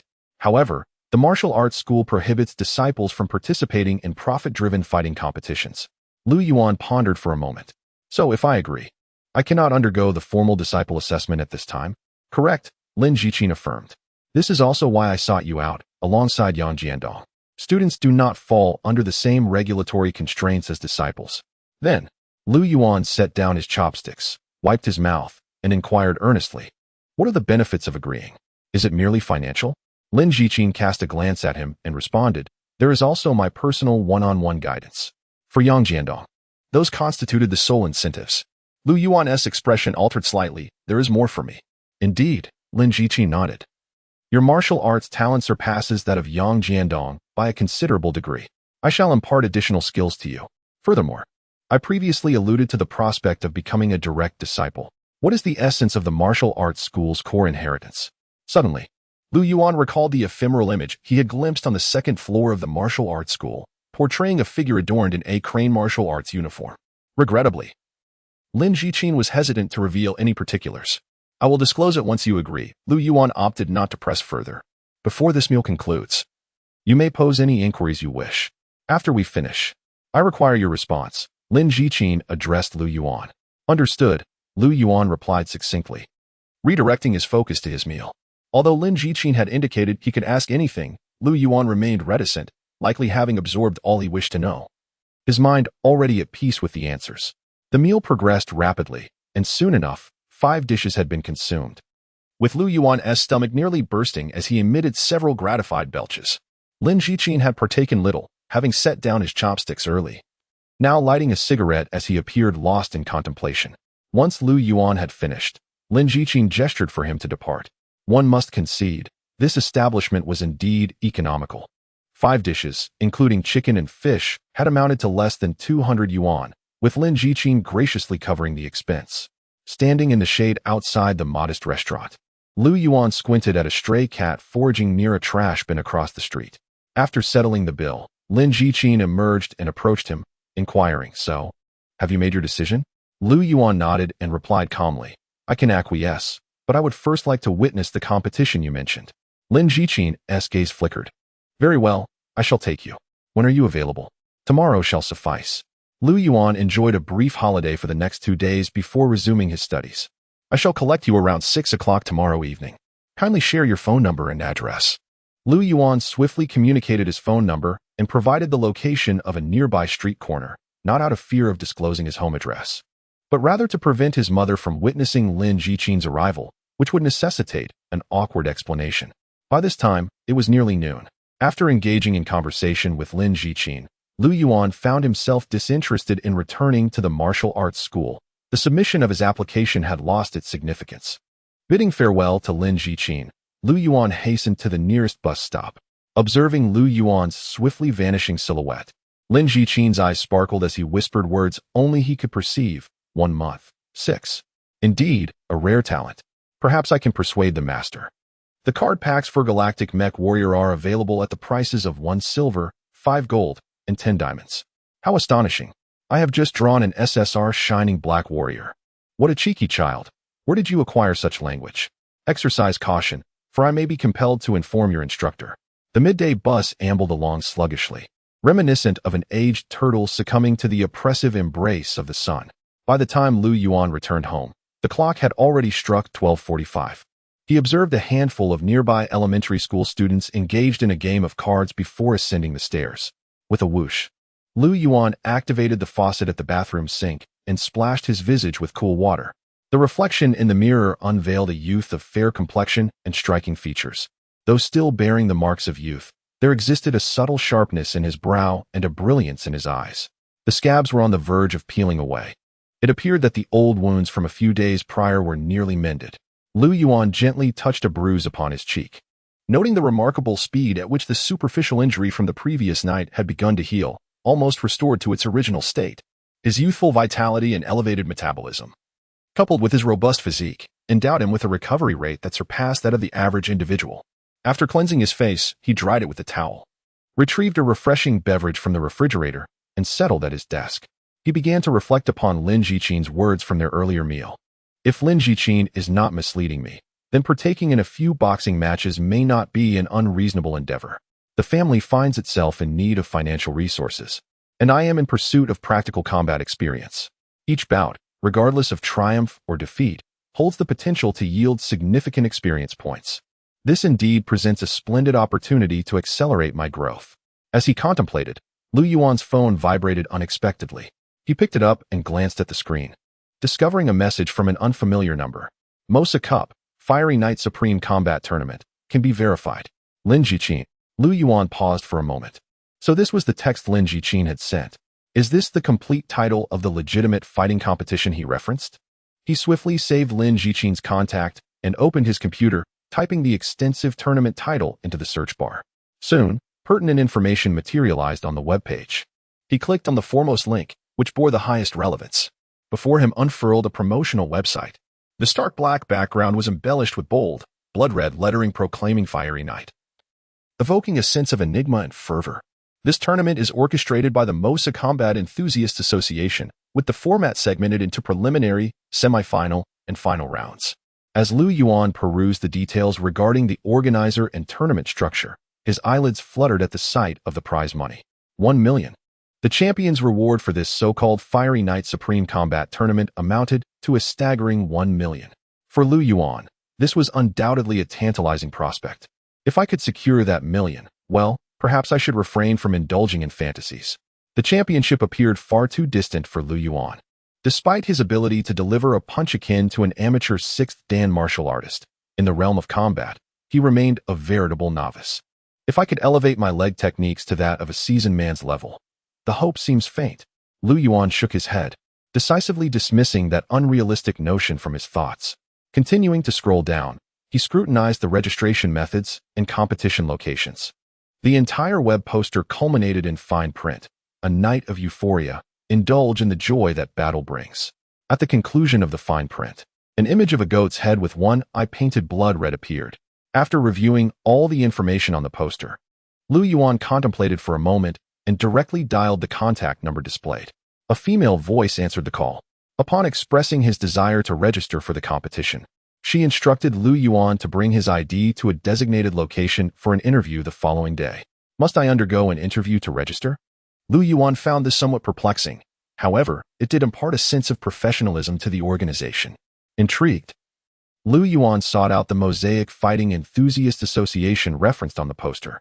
He uncovered that such an association indeed exists in Jiaoyan City, albeit with scant information available. It is reputed to host 2 to 3 fighting competitions akin to a Night of Euphoria each year. The prize money is considerable, yet the number of participants remains limited. The primary reason for this limitation lies in the intricacy of the competition format and its prolonged duration. Upon revisiting the poster, Yuan discerned that the structure of the competition was significantly more elaborate than that of conventional fighting contests. It was not merely complicated, rather, it was multifaceted. The preliminary rounds, qualifying matches, group stages, and revival bouts. The initial phase alone encompasses numerous formats. Standard fighting competitions conclude within a few weeks to a couple of months. In stark contrast, the duration of a Night of Euphoria extends over nearly half a year. Even professional fighters, who earn their livelihood through competition, rarely partake in such time-consuming events, despite the lucrative prizes awaiting those who advance beyond the preliminary rounds. According to established traditions, once this grand event concludes, the association will swiftly organize the next major competition. Is it a matter of euphoria flowing from the first half of the night into the second, culminating in an entire year of fervor? Maintaining a year-round state of combat reflects the dedication possessed by this enthusiast association. Tomorrow, I shall visit the location to ascertain its authenticity. As he contemplated, Yuan remained uncertain how Lin Jiqin intended to profit from enlisting his assistance in the competitions. Prior to reaching the finals, even winning a match yields meager prize money, which must be divided between 2 participants. As a coach of a prominent martial arts school, could Lin Jiqin genuinely be motivated by such trifling sums? He must devise a method to elucidate this matter by tomorrow. Nonetheless, Yuan had resolutely determined that he would not embark on this venture without a comprehensive understanding. Although he found himself in need of funds, he preferred to acquire them through secure and stable means. Just as he was about to close the webpage, a chat application on his desktop suddenly sprang to life. It was a video call from his elder sister, Lu Jing. Yuan clicked to accept, and her visage soon graced the screen. Lu Jing bore a resemblance to Yuan, albeit with a gentler beauty. However, the Lu Jing he observed now diverged significantly from his recollections of her. "Sis, you've become quite tanned." In the video, Lu Jing donned a large brownish-yellow sun hat, a silk scarf around her neck, and an olive-green ensemble reminiscent of hunting attire. Her complexion appeared darkened, and she had lost considerable weight, resembling a professional adventurer from a cinematic portrayal. Indeed, she was presently traversing the desert. "Do not mention it. I am aware that I have tanned considerably." Lu Jing seemed to be seated within a tent, with a dark canvas behind her that fluttered intermittently. The sounds of wind and sand were distinctly audible. "There is not a soul within 100 miles. I cannot even locate a place to procure instant noodles, let alone sunscreen. The 2 bottles I brought ran out last week." Sigh. Lu Jing sighed, her expression tinged with melancholy. Yuan felt a pang of sympathy and could not refrain from asking, "Should I purchase some and send it to you?" "Do not be absurd. In a place devoid of even a supermarket, do you think there would be delivery services? Even if you procured it, it would not reach me." "I understand." Yuan nodded. "That is why I was merely suggesting." Yuan. Lu Jing feigned annoyance, revealing her charming little canine teeth. The 2 shared a light-hearted moment before Lu Jing inquired, "How is Grandpa's health? Is he improving?" "He has successfully completed the surgery and is presently recuperating. I estimate he will be discharged soon." Initially taken aback, Yuan realized that since Grandpa had passed through the critical phase of recovery, his parents must have informed Lu Jing to alleviate her concerns. "That is good. When you plan to visit the hospital, please inform me in advance. I wish to see if I can video call Grandpa." "Certainly." Yuan nodded, then recalled something and asked Lu Jing, "Sis, have you visited that temple yet? By the way, I have not encountered any updates regarding your archaeological team." He inquired nonchalantly. However, upon hearing his question, Lu Jing's demeanor abruptly shifted to one of tension. "Do not mention it. Even if they requested my presence immediately, I would not have the courage to comply." "Why? I shall disclose it to you. But you must promise not to divulge this to anyone." Lu Jing furtively scanned her surroundings, ensuring no one was listening. Then, leaning closer to the screen, she murmured in a subdued voice, "Because someone perished down there. Why has the signal vanished once more?" Yuan endeavored to redial several times, yet there was no reply from Lu Jing, compelling him to relinquish his efforts. Mere moments prior, she had commenced recounting the discoveries made by the first cohort of archaeologists in the temple, only to be interrupted by a sudden disconnection.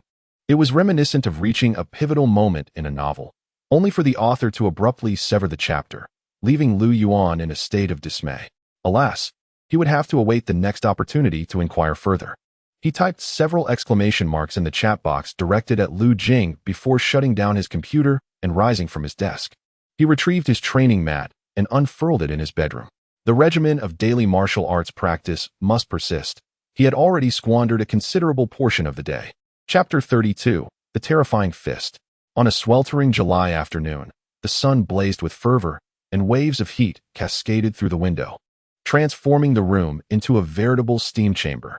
Lu Yuan exhaled deeply as he arose from the mat, having just completed 10 sets of strength training. He was drenched in perspiration, leaving a prominent, clear mark on the mat beneath him. He seized a tissue from his desk to dab his face before accessing his professional panel. Profession: Fighter LV4, 3800. Basic professional skill: Primary body refinement LV4, 41800. His professional experience had incrementally increased. As previously noted, the state of absolute focus bestowed upon him 2 experience points for every 10 minutes dedicated to martial arts practice. However, the progress in primary body refinement was markedly sluggish. The 10 sets of strength training had yielded a mere 5 points of experience. Upon reaching LV4 in primary body refinement, the challenge of accruing experience without specialized equipment had escalated significantly. Lu Yuan cast a glance at the 2 black dumbbells beside him, regretting the recent purchase of 2 10-kilogram weights, which had quickly proved ineffective. The experience gained was disproportionately minimal in relation to the time and effort expended. It would be more prudent to concentrate on technique practice at home. With some time to recuperate, Lu Yuan resolved to enter his consciousness space for a brief spar. Imaginary enemy, activate. In a torrential downpour within a narrow alley, 2 figures were ensnared in a fierce struggle. The whip-like legs sliced through the rain, scattering droplets in every direction. A thunderous crash echoed through the air, a formidable blow compelling a retreat. Lu Yuan stood amidst the rain-soaked alley, panting heavily, his gaze intensely fixed upon his adversary. The beams of the headlights illuminated his eyes, resembling 2 flickering orange flames that blazed with fervor. "Come again," he shouted decisively as he leapt forward. Lu Yuan gradually opened his eyes, a lingering exhilaration evident upon his visage. Though the battle of consciousness had been arduous, he had consciously employed his unique leg techniques against his opponent. By the conclusion of the confrontation, he felt he had gleaned profound insights from the middle-aged man's signature sharp leg skills, achieving a deeper understanding. "One day, I shall unleash my leg techniques upon you with such ferocity that you will be utterly vanquished." Reflecting upon the myriad kicks he had endured during the skirmish, Lu Yuan silently vowed to intensify his training. After taking a sip of water, he braced himself for another round. Just as he was about to close his eyes, an idea suddenly struck him. Since this was a hypothetical adversary, could he not envision another opponent? Perhaps Lin Jiqin? In the empty corridor, Lu Yuan stood solitary before a slightly ajar door. Is it truly possible? This scene was vividly etched in his memory. Having just visited the 2nd floor of the martial arts school a few hours prior, standing at the entrance to Lin Jiqin's office, with a gentle push, he opened the door. There sat Lin Jiqin on the sofa, quietly regarding him, a nearly extinguished cigarette cradled in his hand. The 2 locked eyes for several moments. Suddenly, Lu Yuan inhaled deeply and flashed a smile at Lin Jiqin. "Coach Lin, smoking is detrimental to one's health." As soon as the words left his lips, he dashed forward, executing a powerful kick that sent the glass coffee table tumbling over. Shards of glass scattered in all directions. Seizing the moment, he spun around for another strike. A whip-like kick slicing through the air toward Lin Jiqin's left temple. How invigorating! Lu Yuan's visage gleamed with unbridled exhilaration. He had yearned to act upon this impulse since their prior encounter in the office, and now he was finally unleashing his repressed desires. The thrill of transgressing taboos and liberating all his inner turmoil and aggression was intoxicating. Yet, before he could bask in his triumph, Lin Jiqin inexplicably vanished from sight. Just as Lu Yuan sought him out, Lin Jiqin re-emerged before him like a phantom. Before Lu Yuan could comprehend the situation, he beheld, in disbelief, Lin Jiqin, expressionless, cigarette in hand, raising a solitary hand. Lu Yuan's pupils dilated as he witnessed a fist rapidly expanding before him, engulfing his entire field of vision. With a gasp, Lu Yuan jolted awake, panting heavily, his complexion ashen, his eyes wide with shock and incredulity. The power of Lin Jiqin is astonishing. Although Lin Jiqin had hinted at his prowess during the initial martial arts lesson, producing a sound akin to a firecracker with his strikes. His previously indifferent and negligent teaching style had left a lackluster impression on Lu Yuan. Their midday exchanges, Lin Jiqin's habitual smoking, and his fluctuating demeanor upon recognizing Lu Yuan's talent, coupled with the suggestion of a private boxing match at the restaurant, painted him more as a middle-aged ne'er-do-well and gambler. Thus, despite being aware of Lin Jiqin's professional martial arts background, Lu Yuan had not anticipated his formidable strength. Yet, in the realm of consciousness, Lin Jiqin had effortlessly vanquished him with a single movement, instilling a profound sense of dread within Lu Yuan. Instinctively, he touched his forehead, recalling the punch that had left its mark upon him in the sphere of consciousness. Had this transpired in the tangible world, would he have endured a fatal blow? The chasm of strength between amateurs and professionals is indeed vast, or is Lin Jiqin innately powerful? A wave of trepidation enveloped Lu Yuan, leaving him disconcerted. Resolute in his determination to try anew, he envisioned Lin Jiqin as his hypothetical opponent once more. This time, however, he refrained from striking the table upon entry. Instead, he respectfully greeted, "Coach," and extended an invitation for a sparring session. The outcome was markedly different on this occasion. After exchanging several moves with Lin Jiqin, Lu Yuan found himself expelled from the realm of consciousness. This time, the experience did not seem as daunting. Battling against fatigue, Lu Yuan contemplated, is the disparity in strength so pronounced based on the manner in which I invited Lin Jiqin into combat? Throughout the afternoon, Lu Yuan diligently engaged in a series of experiments revolving around this concept. He conjured Lin Jiqin as his theoretical adversary on 5 distinct occasions. Twice, he had forcefully kicked the table upon entering. Once, he had hurled an insult. And on 2 occasions, he had courteously articulated his eagerness to master practical combat techniques. The outcomes were illuminating. Lu Yuan had suffered devastating defeats at the hands of Lin Jiqin's fearsome punch on 3 separate instances, while in 2 others, they had exchanged blows, enabling Lu Yuan to gain a more profound understanding of the considerable disparity between their skill levels. Although merely a figment of his imagination, the varying attitudes and approach undeniably provoked disparate combat reactions, rubbing his temples to ease the pulsating ache resulting from numerous encounters with his hypothetical foe. Lu Yuan pondered the implications. The crushing blow that had rendered me powerless must surely be Lin Jiqin's signature technique. It seems that only when pushed to the utmost limits will he unleash such ferocity upon me. Ultimately, Lu Yuan comprehended the essence of the phrase, deducing the trajectory of battle from the skill description of the imagined adversary. Different initiations would naturally yield divergent results. Despite these opponents being mere constructs of his imagination, they could still be incited to demonstrate remarkable prowess through derogatory provocations. Chapter 33. Advancing leg techniques. Were it not for the overwhelming mental fatigue, Lu Yuan would have yearned to further assess the strength of Coach Qin, whom he had encountered on the 2nd floor of the Martial Arts Academy. After hastily concluding his dinner, he succumbed to exhaustion and collapsed into his bed. He slept soundly until awakened by the oppressive heat. Upon opening his eyes, he discovered the outside world still shrouded in darkness, with the time on his phone indicating 3:14 a.m. Clearly unable to return to slumber, Lu Yuan resolved to rise. He distinctly recalled setting the air conditioning prior to sleep, yet upon awakening it had been turned off, likely the handiwork of his mother, who had returned home after closing the shop. Whenever he retired early, his mother, Zheng Qiuling, would invariably turn off the air conditioning without fail. With a sense of resignation, Lu Yuan forewent his customary hygiene routine, simply donning a light jacket before stepping outside. The night air was refreshingly cool, a stark contrast to the warmth of his room. The streets lay deserted, save for the steadfast glow of the street lamps. Soon, the city sanitation workers would likely commence their rounds.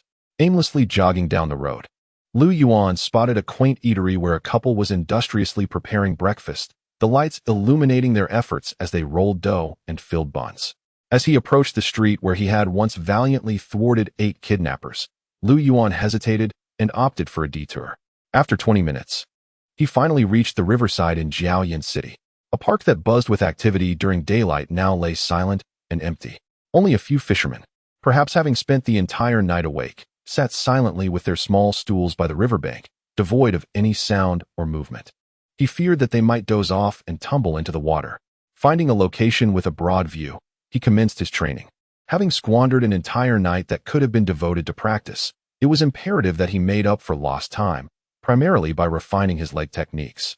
In a state of absolute concentration, time seemed to slip away. When he finally regained awareness, dawn had already broken. To his astonishment, a group of elderly individuals clad in martial arts uniforms had arrived, each wielding a sword. They were setting up sound equipment, likely preparing for their morning exercises. Hastily, he retreated to the side. He pulled out his phone to check the time and discovered it was already 6:15 a.m. Had he truly been training for nearly 3 hours? I was quite taken aback. Despite enduring 3 hours of intense concentration, I felt remarkably unwearied. It seemed as though my intellectual faculties had experienced a remarkable enhancement. While my attributes displayed no obvious alteration, it is conceivable that a subtle increase had gone unnoticed. The most evident manifestation of this was during my endeavor the previous evening to engage in a battle of consciousness utilizing the imaginary enemy technique. After 3 encounters, I had felt utterly drained. Yet, yesterday afternoon, I successfully executed it 5 times. I surmised that today's attempts could potentially yield even greater results. An unexpected side effect emerged. It appears there exists a pathway to augment intelligence without depleting attribute points. Casting a glance at my fighter profession panel, I noted that in a mere 3 hours, my professional experience had surged by 37 points, while my foundational leg technique had accumulated an impressive 220 points. The experience bar for level 4 was now approaching the halfway mark. At this pace, I anticipated that by tomorrow, or at the latest, the following day, my foundational leg technique would ascend to level 5. In high spirits, I suddenly felt a rumble in my stomach. Recalling that I had not eaten in nearly 12 hours since the previous night, noticing the time, I swiftly departed from the Riverside Park and made my way home. Upon my arrival, I devoured an astonishing 15 large meat buns, my hunger truly insatiable. This morning, to my surprise, my father, Lu Xinghua, had not gone to the hospital and seized the opportunity to converse with me. Our discussion centered around the altercation I had engaged in 2 nights prior. To my astonishment, rather than reproaching me as my mother would have, Lu Xinghua remarked, "At your age, it is normal to be passionate and engage in conflicts. But remember, do not instigate trouble. And if someone brandishes a weapon, it is wise to flee. There is no shame in that." "I understand, Father," I replied. I then initiated a conversation regarding my plans for the evening. "Father, Chengpeng has extended an invitation for me to partake in games tonight, and I wish to venture out for a while." "Proceed. It is beneficial to unwind after your examinations. However, do not indulge excessively. Following this monthly assessment, you have merely 2 weeks until the finals, so do not become lax in your studies." "Understood." I contemplated inquiring about the outcome of his debt collection endeavor from 2 nights prior. Yet I anticipated it would only provoke a dismissive response. "Why are you asking so many questions, kid?" Thus, I opted against it. After breakfast, I made my way to the martial arts studio. There were no classes scheduled for the day, and I intended to immerse myself in training throughout. Strength training necessitated the proper equipment available at the dojo, which also featured punching dummies, allowing me to refine my leg techniques and striking forms. Endless solitary practice proved somewhat unfulfilling. I dined at the dojo. Regular members were required to pay, while premium members enjoyed complimentary meals. I regretted not borrowing Chengpeng's membership card. At precisely 4:45 p.m., I executed a powerful whip kick that sliced through the air with a whoosh, forcefully striking a black punching dummy adorned with the character Yuan. The potency of my kick was formidable, causing even the training dummy, which weighed over 100 kilograms, to shudder violently before finally stabilizing. Your skill in foundational leg technique has improved, gaining 8 experience points. Congratulations, your foundational leg technique has leveled up. As I caught my breath, I glanced at the notification on my profession panel with a sense of joy. At last, my leg technique had ascended to a new level. From 7:30 a.m. until now, nearly 5 p.m., I devoted nearly all my energy to training my leg techniques. Aside from essential strength workouts, during breaks, I employed the imaginary enemy technique to explore my consciousness and affirm my learnings with the middle-aged man. Just before dusk, I successfully elevated my leg technique's proficiency. What a day of unyielding effort. I truly pushed my limits. I could not help but exclaim. My legs felt swollen, both sore and fatigued, reminiscent of my first day in martial arts when I had overexerted myself. The fact that I elevated my physical condition, originally rated at 10 points, to such a remarkable degree speaks volumes about the intensity of my training today. The advantage of having a professional panel became evident here. It resembled a video game, allowing me to monitor my experience progress in real time. I was resolute in my goal to elevate my leg technique to level 5 today, which fueled my relentless practice. Had it not been for the visible experience bar, I might have paused for rest or diverted my focus elsewhere. By the end of the day, my professional experience had increased by nearly 100 points, bringing my total to 165. If I could maintain this momentum, I could attain level 5 as a fighter in less than a week. Furthermore, if I continued my studies, I could likely achieve it within 10 days. Suddenly, a soft gasp escaped my lips. I noticed that the experience progress bar for foundational leg technique at level 5 had vanished, replaced by a max designation. Additionally, the tree diagram on my professional panel indicating foundational leg technique began to ascend. Soon, a higher position was illuminated. Basic profession skill unlocked. Advanced leg technique level 1, 0-100, chapter 34. The weeping woman before me lay the advanced leg technique, a fundamental professional skill, now unveiled. I regarded it with a sense of awe. I had not foreseen that attaining level 5 in foundational leg technique would culminate in its utmost level, simultaneously revealing a more sophisticated tier. It seemed entirely appropriate, for the more I honed the leg techniques of the middle-aged man, the more I discerned that numerous aspects of his incisive leg skills transcended the foundational techniques. The designation advanced could not have been more fitting. I cast my eyes once more upon my profession panel and was delighted to find an additional attribute point. The previously non-existent points in the available attribute section had inexplicably transformed into one. Might this have been the reward for perfecting the foundational leg technique? Most likely. For a fleeting moment, an impulse surged within me to utilize this solitary skill point to elevate one of my foundational techniques, currently at level 4, to level 5. I resolutely restrained myself, allowing my endeavors to be governed by my own determination. I shall await the moment when I can no longer push myself. Had it not been for the remarkable results of my core skill, imaginary enemy, I might have regretted investing a skill point into enhancing my foundational grappling technique. As for the newfound attribute point, I had yet to determine its allocation. After showering and changing in the locker room, I concluded my day of rigorous self-training. Upon exiting the dojo, the sweat-drenched martial arts enthusiast faded away, and I reverted to the quiet, gentle young man I once was. At 5 o'clock in July, the sun still radiated brightly. I had arranged to meet Lin Jichin at 6, so I needed to hasten home. With a half-hour bus ride ahead, it seemed improbable that I would return in time for dinner. Thus, I opted for 2 bowls of beef noodles and 3 large pancakes at a nearby noodle shop. The noodles were generously spiced with chili, which, while flavorful, left me gasping for breath. The shop was devoid of air conditioning, with only an ancient fan whirring inside. Yuan was drenched in perspiration from the heat, and upon settling the bill, he requested a bottle of ice water to sip on as he departed the noodle shop. As he stood at the bus stop across from the martial arts academy, Yuan observed that the time was already 5:20 p.m., with the next bus not due for another 15 minutes. He pondered whether to call Lin Jichin to request a pickup or to wait a bit longer. At that moment, Yuan spotted a familiar figure emerging from the academy's entrance. It was Lin Jichin. A wave of relief enveloped Yuan. He realized he would not have to wait for the bus or risk tardiness. He crossed the street to approach Lin Jichin. Just then, a figure rushed past him, heading directly for Lin Jichin. Coach Lin. Coach Lin. It was a middle-aged woman in her 50s, clad in a faded yellow short-sleeved shirt, black trousers, and sandals. She carried a small handbag and donned a black UV-blocking sun hat. She hurried to intercept Lin Jichin, grasping his arm. Have you heard anything about my son, Qinyang, in the past couple of days? Lin Jichin hesitated, his expression wavering momentarily before he shook his head. No, Qinyang has not reached out to me. The woman clung to Lin Jichin's arm, her plea laced with desperation. I implore you, Coach Lin, assist me in locating Qinyang. It has been nearly a month without any word. I comprehend your anguish. I too am searching for Qinyang. However, when someone goes missing, there is little that can be done. I have already conferred with a friend at the city police department who is overseeing this case. The moment I receive any information, I will notify you immediately. Lin Jichin reassured her with patience. Coach Lin, do you believe that Qinyang may have been abducted?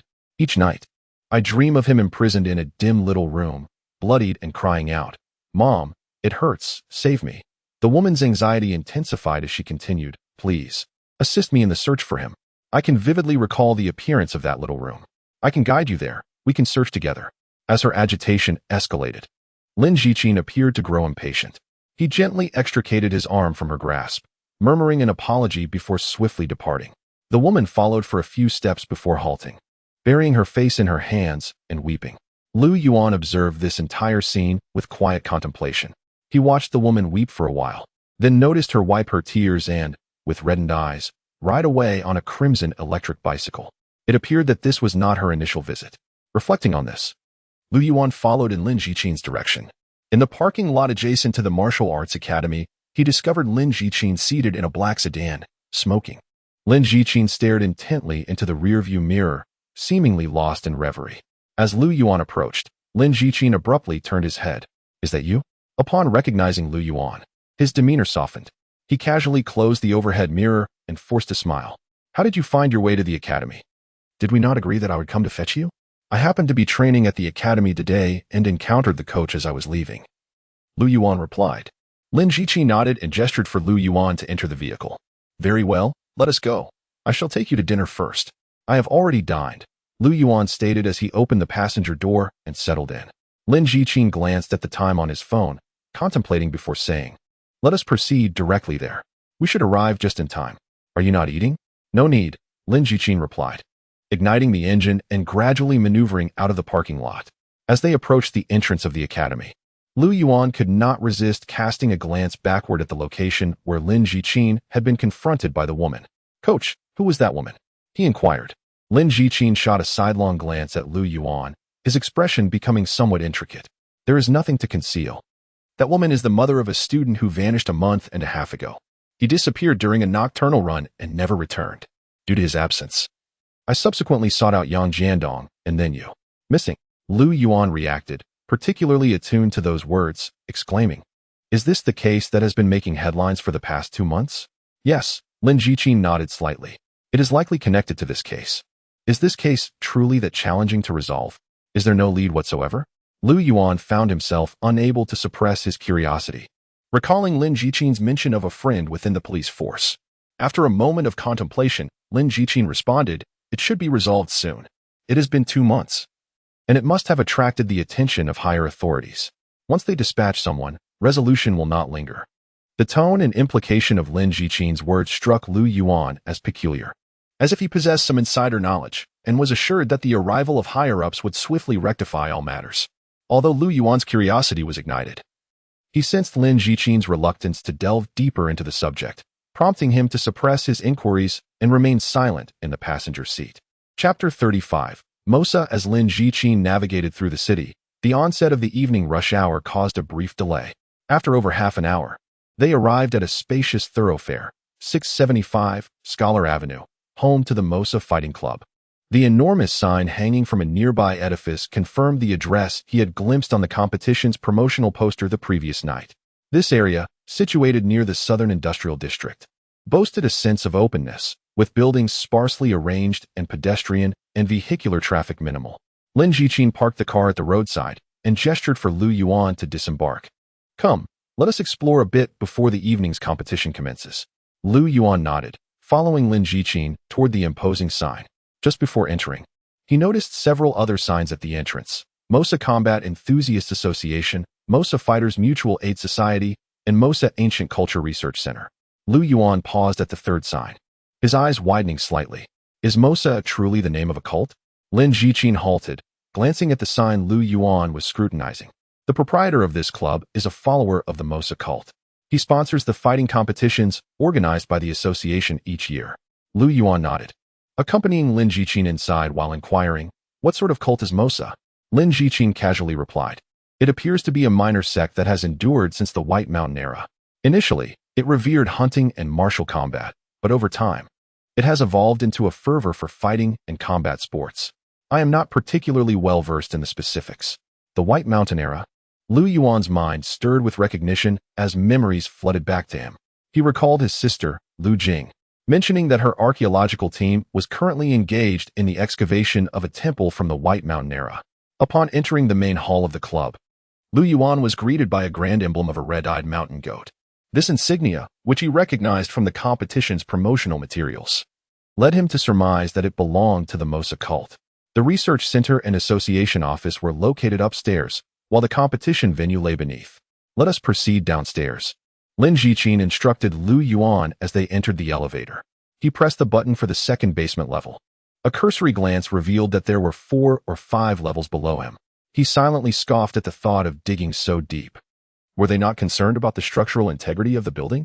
As the elevator descended, it reached the second underground level after a brief moment. When the doors slid open, Lu Yuan was met with a lengthy corridor. The passage was illuminated by elongated strip lights nestled in the crevices on either side, casting a stark, cold white light throughout. Following Lin Jiqin, Lu Yuan advanced, the contrasting sounds of their polished leather shoes and sneakers echoing against the metallic floor. After walking for a minute or two, they finally emerged from the corridor, and his field of vision expanded slightly. What lay before him was entirely different from his expectations. While traversing the corridor, Lu Yuan had envisioned a scene filled with rusted iron cages, brutish fighters, and an atmosphere thick with the stench of sweat, blood, and gunpowder. However, he was greeted by a brightly lit, spacious hall, comfortably cooled by air conditioning. The staff members were uniformly attired, their expressions warm and inviting. Rooms were clearly designated as the registration desk, waiting area, and changing room. The competitors did not appear menacing, rather, most exuded courteousness and politeness. Lu Yuan even spotted a female contestant clad in a combat vest and shorts, her figure strikingly voluptuous, yet her voice was high-pitched and delicate, reminiscent of a feline's. This incongruity led him to feel as though he were not in the backstage of a fight, but rather at an anime convention. Everything before him radiated order and remarkable organization. Quite surprising indeed.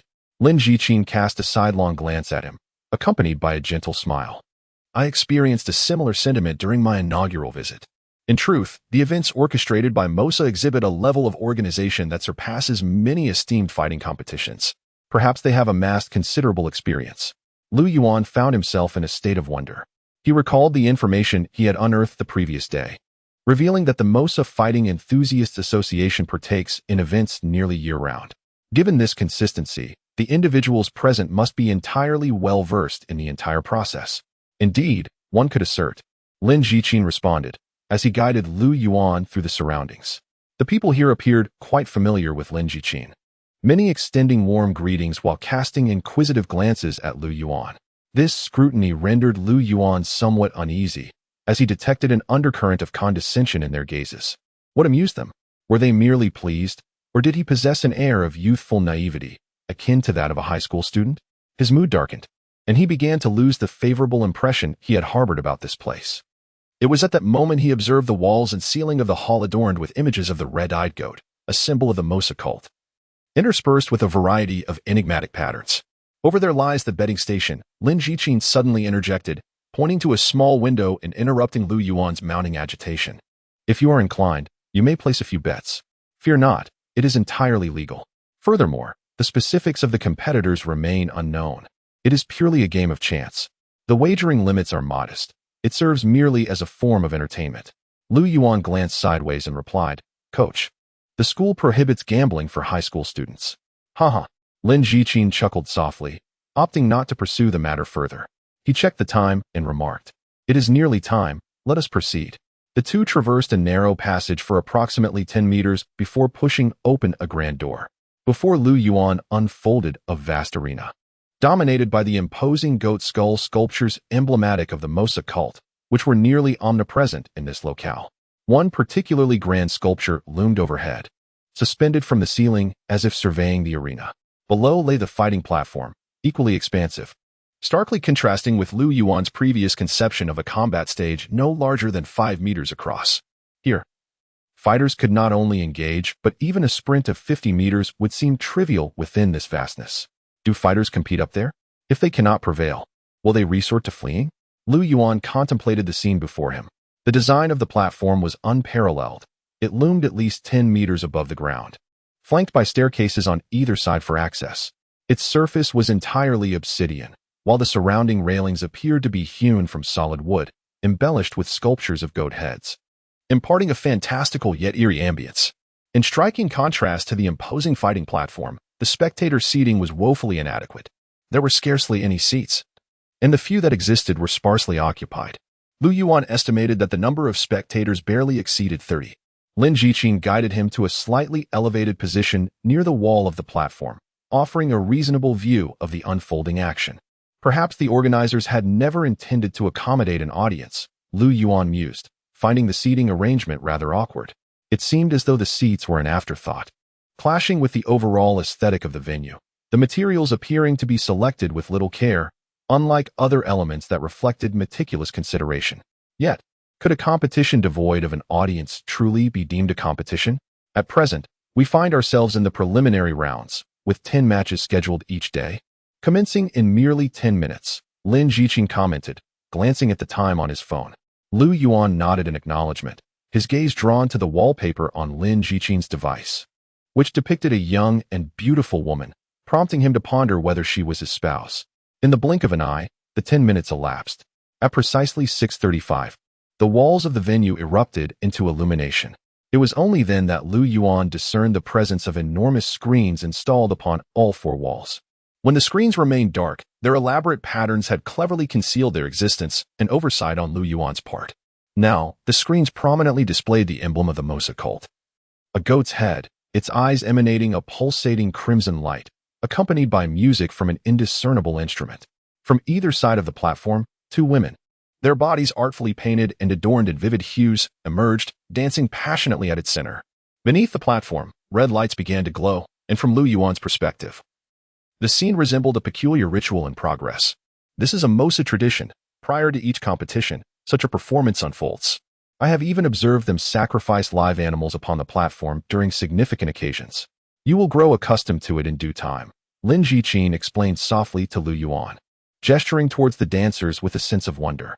Although it may appear as a fleeting performance each day, the remuneration they receive is astonishing.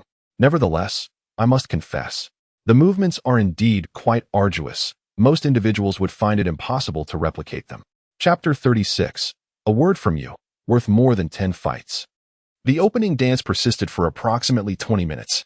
Once the painted women exited the stage, the staff commenced the task of clearing the platform. At long last, the evening's competition was poised to begin. A host, clad in professional attire, took to the stage, offering a succinct introduction, followed by the referee. Before the first 2 competitors stepped onto the platform, these 2 individuals exhibited stark contrasts in physique. Their only shared attribute was the masks that adorned their faces. One donned a grinning monkey mask, while the other resembled a feline creature. Is it permissible to wear masks during the competition? Yuan inquired of Lin Jiqin, noting that it was not merely permissible, but rather imperative. Lin Jiqin shook his head, explaining that the regulations mandated competitors to wear masks provided by the event organizers prior to taking the stage. The plethora of rules was indeed striking. Yuan could not suppress his astonishment at the scant attendance of spectators at the event. It was understandable that some individuals, hesitant to compete while adorned in masks, opted to abstain from the contest.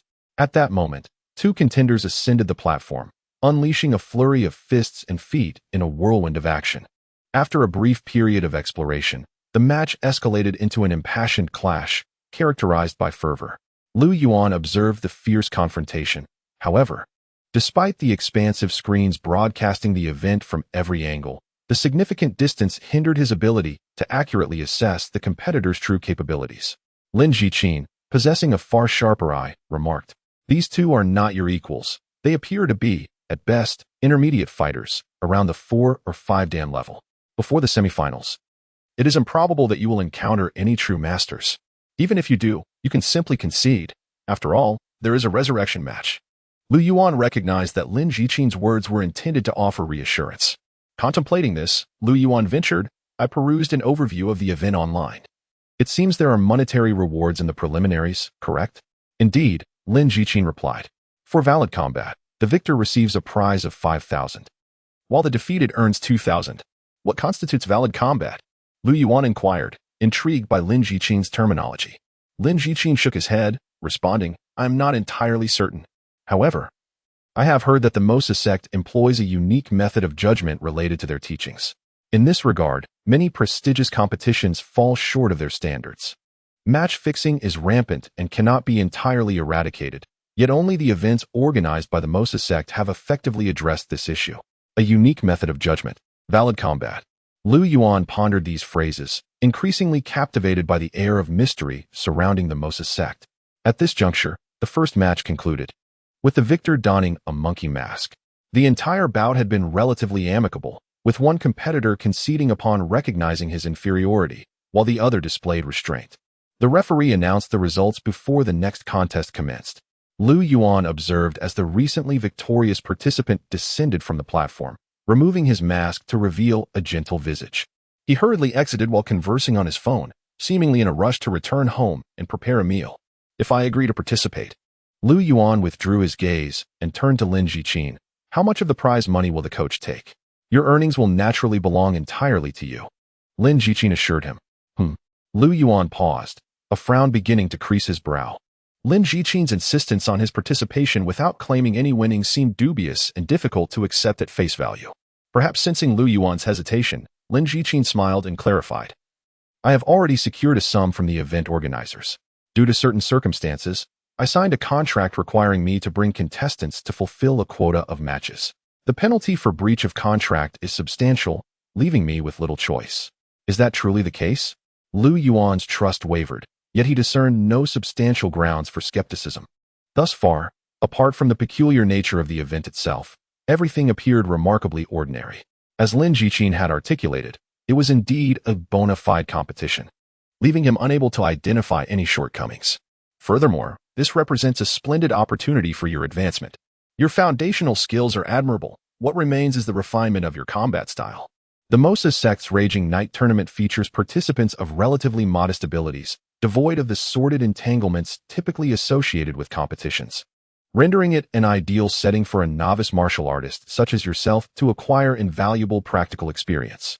Lin Jiqin's earnestness resonated with Yuan, illuminating the very reasons that piqued his interest: monetary rewards to be earned, practical experience to be attained, and levels to be ascended. Despite the peculiarities surrounding the tournament, Lin Jiqin seemed to harbor secrets. Yet, who among us is without mysteries? Yuan himself concealed a professional panel. He was not the sole participant. Yang Jiandong had sparred with Lin Jiqin for a month, emerging unscathed. With only a vague sense of discomfort, he found it difficult to justify declining such an opportunity. If the situation turned dire, he could simply compete for a month. Nevertheless, Yuan refrained from hastily vocalizing his decision, opting instead to continue observing the matches.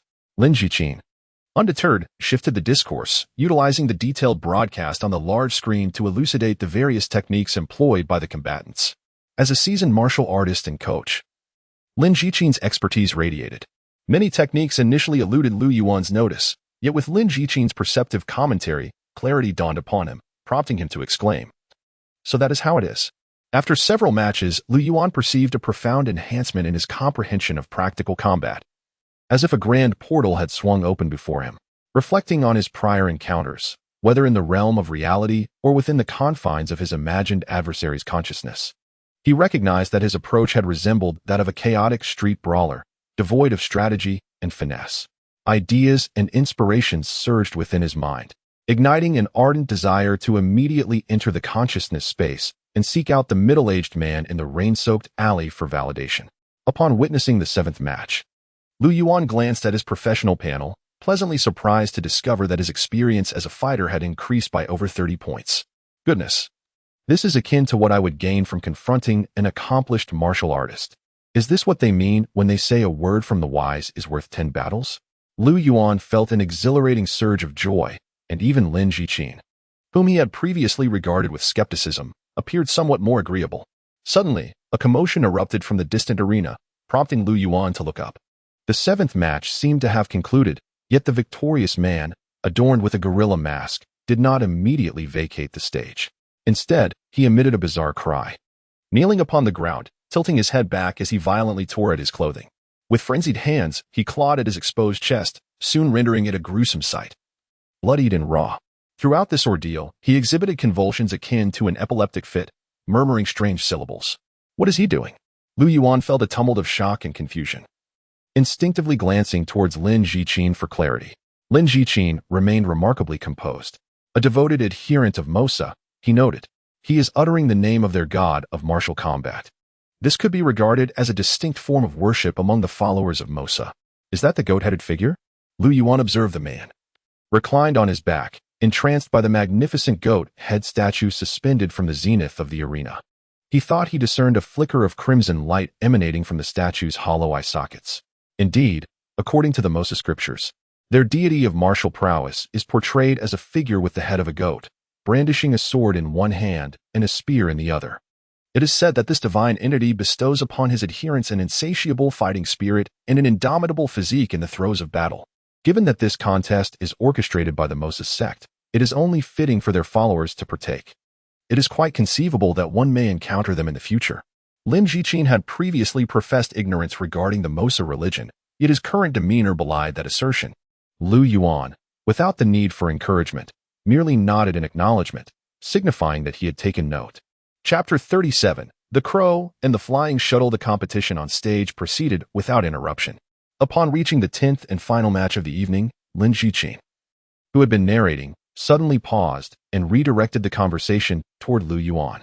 When do you find time each day? Lu Yuan was momentarily taken aback. After a brief silence, he replied, school concludes at 5:30, and I am free thereafter. In 2 weeks, summer vacation commences, affording me ample leisure. Excellent. Lin Jichin beamed at Lu Yuan's response, a smile illuminating his features. This signified Lu Yuan's formal consent. Then I shall collect you tomorrow afternoon. Which school do you attend? Lin Jichin's tone had transformed into one that was notably more relaxed and congenial. Is it that soon? Lu Yuan mused for a moment before responding. I still wish to prepare a bit, perhaps procure some insurance or something. Huh, Lin Jichin chuckled. What are you contemplating? I shall first instruct you in practical combat techniques and a few other essentials. Your foundations and striking power are commendable, yet you still require a bit more to step onto the stage. While engaging in competitions primarily serves to refine genuine combat skills, evading unnecessary blows is invariably preferable. After all, it spares you from a few reprimands at home, does it not? Suddenly, Lu Yuan discovered Lin Jichin's charm to be quite enchanting. Upon the conclusion of all 10 matches, the event gracefully transitioned into a final dance, reminiscent of the inaugural festivities. The grand screens illuminated the emblem of the Mosa religion, while the monumental goat head sculpture adorning the venue pulsated with crimson lights. Lu Yuan now harbored a firm conviction that the interior had been adorned with red censers. Before the jubilant dance upon the stage could reach its finale, Lu Yuan and Lin Jichin made their exit from the venue, navigating through the lobby, along the corridor, and ascending the elevator to the ground floor. Outside, the sky had succumbed to darkness, with streetlights casting their glow upon the roads, while a solitary moon hung in the heavens, round yet veiled in a gossamer haze, rendering it somewhat indistinct. It is nearly 9. Allow me to drive you home. Lin Jichin urged, gesturing for Lu Yuan to enter the vehicle. Just as Lu Yuan extended his hand towards the door handle, he was abruptly startled by a tumultuous flurry of wings above. He glanced upward to witness the clouds that had once obscured the moon dissipating, unveiling a vast, luminous orb. Against this radiant backdrop, a flock of black birds swiftly took flight. What is that? Lu Yuan squinted, observing intently for a moment. Crows? Where could such a multitude of crows gather in the city? He shook his head, entering the car without further contemplation. 12:33 seconds. Again. 12:54 seconds. Once more. On the athletic field, a young boy tirelessly engaged in sprinting drills. At the finish line, another peer of equal age diligently recorded the times on his mobile device. Following yet another sprint, the boy responsible for the notes suddenly leaped into the air, exclaiming, "Goodness! 11:89 seconds. Lu Yuan, you are remarkable. That speed rivals that of professional sprinters." Cheng Peng gazed in astonishment at Lu Yuan, his expression akin to that of witnessing a marvel. Lu Yuan sauntered back from a distance, reflecting on his progress. My speed has undoubtedly improved. I couldn't even break the 13.5-second barrier before. Besides agility, I believe strength plays a significant role. My leg power has notably enhanced. The absolute focus also contributes somewhat. During his final sprint, Lu Yuan had activated the absolute focus state, achieving an impressive sub-12-second time. Although this was merely a recording from Cheng Peng's phone and thus not entirely precise, the multiple sprints had resulted in a considerable accumulation of lactic acid in his leg muscles, leaving him with a slight ache. Cheng Peng continued to exclaim, "When did you become this extraordinary? I am genuinely impressed. Have you been clandestinely using performance enhancers?" Cheng Peng, who took pride in his athleticism, found himself eclipsed by Lu Yuan's newfound prowess. "I've simply been training," Lu Yuan replied nonchalantly, gently massaging his legs. "Come on, how long have you been practicing martial arts?" Changping retorted, then couldn't help but grumble, "By the way, you didn't truly skip class with me this afternoon just to practice running, did you? Isn't exercise beneficial? Sitting in class all day makes one feel numb. Getting out to stretch one's legs aids in mental clarity, enhancing study efficiency. You're second in the grade. You're incredible, remarkable."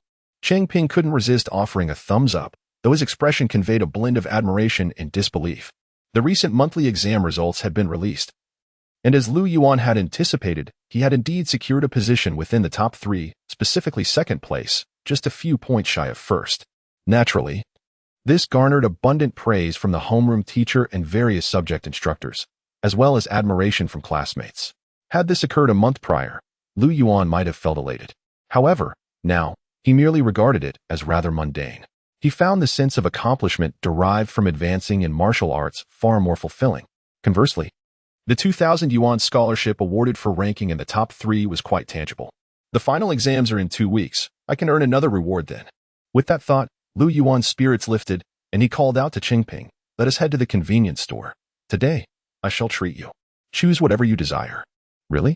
Changping appeared to be enticed, yet upon casting a glance at the clock, his demeanor altered. "Never mind, I have matters to attend to. Let us reserve the feast for another occasion." With that, he dashed towards the academic building. Lu Yuan sensed an anomaly and could not restrain himself from exclaiming, "Where are you headed?" Changping turned back, offering a grin and a wink. "I am delivering something, my friend. My friend is in love, huh? Goodness." Lu Yuan gasped in astonishment. "When did this transpire?" "I shall inform you later. With the final year approaching, if I do not embark on a romance soon, my youth will slip away. Ling Yu is merely waiting for you. Ponder it, Lu Yuan." Changping sprinted off, arms outstretched as if to embrace his ephemeral youth. Alas, this poetic moment was abruptly disrupted by a distant shout. "Hey you, which class do you belong to? Halt this instant." Changping bolted away like a startled rabbit, moving with a swiftness that far exceeded Lu Yuan's recent dash. Lu Yuan stood there, bemused, observing Changping's figure vanish rapidly. He was unconcerned about being apprehended by the discipline director. With his position as second in the grade, he could forego classes without repercussions. Even if he were to relieve himself on the playground, the school authorities would commend his dedication to the environment. Youth, love. Lu Yuan shook his head, dismissing those two concepts. "What a frivolous endeavor. It is far better to concentrate on my studies in martial arts. Let us practice a bit longer." Casting a glance at his progress panel, Lu Yuan noted that his foundational footwork had indeed garnered a few experience points from this sprinting exercise. Just as he was about to complete a few more laps around the field, a faint buzzing sound resonated overhead. Bzz. The sound resembled a multitude of dragonflies flitting above him. Instinctively, he looked up. Above, several silver-gray flying vessels, akin to shuttles, glided slowly across the sky, drawing nearer to him, as if he could simply reach out and grasp them with a mere extension of his hand. Maglev shuttles. Lu Yuan paused momentarily. He had only witnessed such marvels on television news. For reasons unknown, his mind abruptly recalled the words of Lin Jiqin from the previous day during their car ride. "Up there. Is someone from above coming?" Chapter 38. Crane Stance, Practical Combat, and Problem Solving in the Evening, at the entrance of Jiaoyin No. 4 High School, students clad in uniforms poured forth like a torrent upon the opening of the gates, gradually dispersing in all directions. Lu Yuan navigated the throng alone. His increasingly well-proportioned physique and striking appearance rendered him conspicuously noticeable. He procured a deep-fried starch sausage from a vendor near the school gate and stood by the bus stop, indulging in his snack while awaiting Lin Jiqin's arrival. Following Changping's mention of romance that afternoon, he no longer lingered for Lu Yuan after school, having seamlessly vanished without a trace.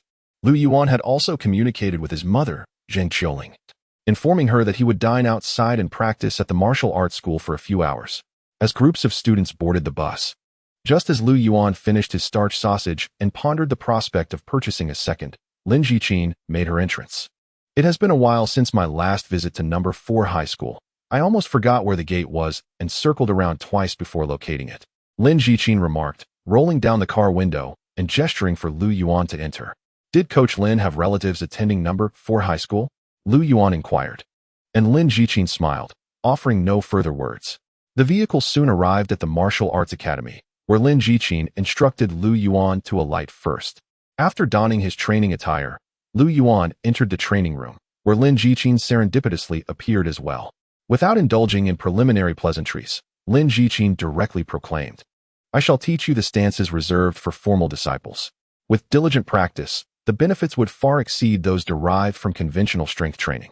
Lu Yuan nodded, attentively observing as Lin Jichin elegantly adopted a posture reminiscent of the golden rooster stands on one leg. Concurrently, a formidable aura, which Lu Yuan had previously only felt in his conscious space while envisioning Lin Jichin as an imagined adversary, began to emanate from him. Pay close attention. This is the first form of the crane stance, Lin Jichin instructed. The crane stance designated the technique he was imparting to Lu Yuan, a name that conjured memories of an ancient photograph he had encountered on the second floor of the Martial Arts Academy, adorned with the character for crane. Regrettably, the moment was not conducive to inquiries. Lu Yuan activated his absolute focus, immersing himself completely in the learning experience. Lin Jichin instructed a total of 18 movements within the crane stance.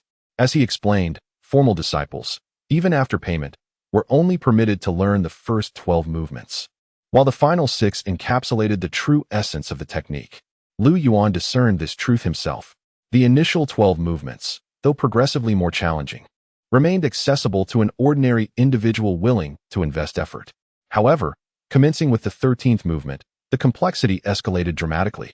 It required not only the preservation of the overall form, but also the ability to control one's body to resonate at a specific frequency, managing the contraction and relaxation of the muscles. Is this truly the essence of martial arts in this realm?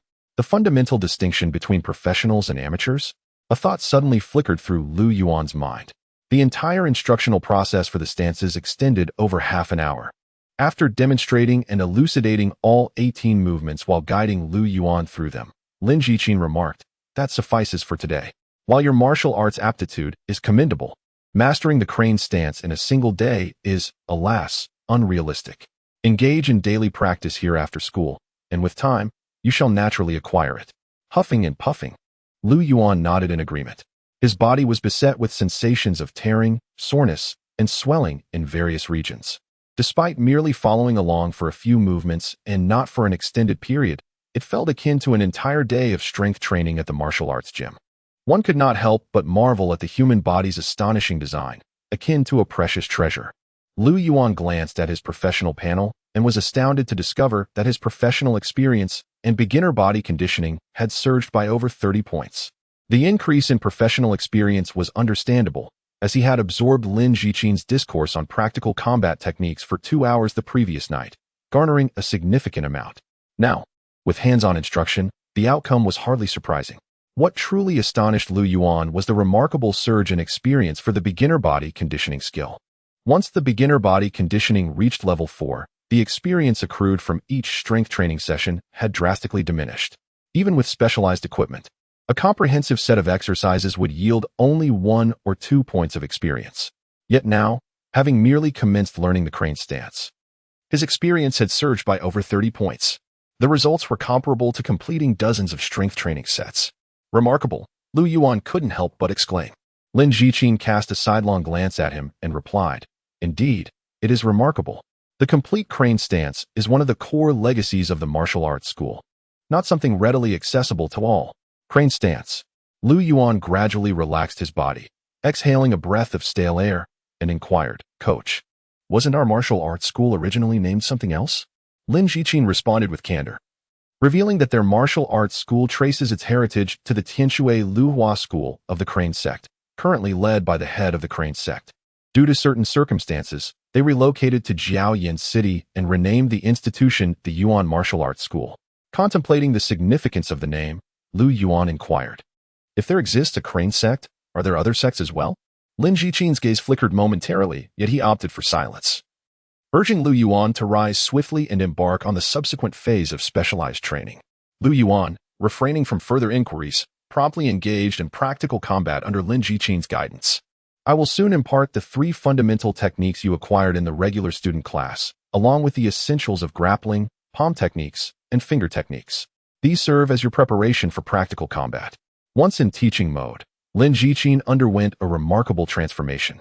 His presence and demeanor echoed the imaginary adversary Lu Yuan had envisioned during their mental sparring. Practical combat involves the synthesis and integration of the foundational techniques you have learned through your encounters with an opponent. How do your academic results stand at No? For high school? Lin Jiqin posed suddenly. Lu Yuan, briefly taken aback, replied, I rank among the top 3 in my grade. Excellent, then you must possess a deeper understanding. Lin Jiqin remarked, drawing an analogy. The formulas, theorems, and principles you absorb in class resemble foundational techniques, while the challenges presented during examinations represent your adversaries. When confronted with an opponent, your objective is to leverage your intellect, along with the formulas and principles ingrained within you, to devise an accurate solution in the shortest possible time to address the problem at hand. Do you comprehend? Lu Yuan nodded, fully grasping the concepts pertinent to his area of expertise. In truth, he had consistently approached his studies in this manner. Nevertheless, owing to the limited array of challenges he encountered, the problems were either overly simplistic, like the middle-aged man proficient in leg techniques, or excessively formidable, as exemplified by Lin Jiqin. To this day, he has yet to devise a systematic methodology for problem-solving that is uniquely his own. Fortunately, Lin Jiqin has now come forth to mentor him. Chapter 39. The surge of experience points attempt to strike me with your most adept technique. Not quite. Your kicking technique and the force applied are commendable. Yet the target is misaligned. In this instance, employing your fists would be most fitting. Once more, fool, have you forgotten why you were defeated last time? Bang. Lu Yuan lost count of how many times he had been effortlessly cast aside by Lin Jiqin. Although the force was minimal and he was cushioned by a soft mat, the repeated falls still left him feeling sore. He inhaled sharply, rising for the nth time from the mat, his back and rear growing numb. Lin Jiqin stood less than 5 meters away, unwavering in his stance, resembling an insurmountable mountain in Lu Yuan's eyes. I must overturn you. Lu Yuan's determination surged, his demeanor and gaze sharpening with an intense focus, a quality that was uniquely his own. In this moment, he seemed to radiate a subtle glow. Bang! His foot left a small indentation in the mat, and with a resounding burst, Lu Yuan lunged toward Lin Jiqin like a released arrow. His right fist ascended, his body stretching as if drawn taut like a bowstring. The fist was the arrowhead. Lin Jiqin remained impassive, scarcely glancing at Lu Yuan's punch. With an air of nonchalance, he raised a hand and lightly swatted in the direction of the incoming fist. Yet, just as their fists were on the verge of collision, Lu Yuan's punch abruptly retracted. Utilizing his left foot, he spun like a top, delivering a fierce kick aimed at Lin Jiqin's groin. Lin Jiqin's eyes flickered, and he effortlessly raised his foot to block Lu Yuan's strike with a resounding bang. However, Lu Yuan's body closed in unexpectedly. Both hands appeared on his shoulders before he fully comprehended it. Coach. With eyes ablaze, Lu Yuan stood less than half a meter from Lin Jiqin, slowly raising a smile at the corner of his mouth. I've got you now. With that, his expression morphed into one of ferocity as he exerted his strength. Bang! A figure was cast aside, crashing heavily onto the ground. Lin Jiqin gently patted his shoulder, observing Lu Yuan sprawled on the floor, seemingly devoid of strength to rise, and calmly declared, That will be all for today. Class is dismissed. Please go take a shower and change your clothes. I will be waiting for you in the dining hall. Without casting a glance back, he exited the training room.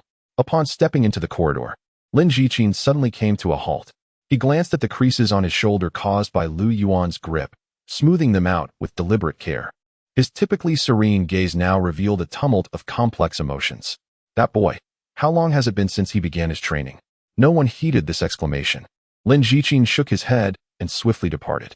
Lu Yuan lay sprawled upon the ground, utterly fatigued, his body refusing to move save for the rhythmic rise and fall of his breath.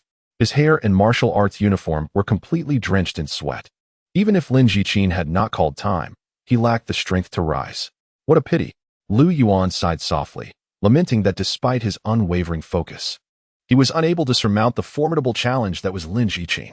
Nevertheless, he reflected, at least he had made considerable progress compared to his initial attempts when he could hardly graze the hem of Lin Jiqin's garment before being cast aside. One day, he thought, as he clenched his fist, poised to utter a battle cry, but deemed it too juvenile, swallowing the words back into silence. After lying on the mat for a good 3 minutes, he finally regained a modicum of strength and managed to rise. Every part of him ached. as if his body might disassemble at any moment. It felt worse than the first time he underwent rigorous training. Yuan began to fret whether he would be able to rise for school the following day. He entered the changing room and randomly selected a shower stall. Turning on the faucet, warm water cascaded over his head, flowing swiftly down the contours of his skin and muscles, washing away much of his fatigue. Seizing this moment, he accessed his career panel. The 4 primary attributes remained unchanged. His main focus was on fighter. Career, Fighter LV4, 348, 800, basic career skills. Primary body refinement LV4, 12800, basic fist technique LV4, 321, 800, basic leg technique LV5, maxed. Basic footwork LV4, 12400, basic grappling LV3, 335, 400. Basic palm technique LV1, 56, 100, basic finger technique LV1, 23, 100, intermediate career skill, advanced leg technique LV1, 56, 100, advanced career skill, crane stance LV1, 5, 100, attribute points, 1 skill points. 1 each skill on the panel had seen an increase, and 2 new skills, basic palm technique and basic finger technique, had emerged. Career experience surged by over 100. Fist technique increased by over 200. Footwork by 100. Advanced leg technique by over 50. Basic grappling surged by over 200. As Yuan beheld the swiftly accumulating experience points in the skill section, his eyelids fluttered with uncontainable elation, akin to witnessing a significant increase in his bank balance. Even the experience for primary body refinement had surged by more than 10 points, likely a result of enduring countless blows.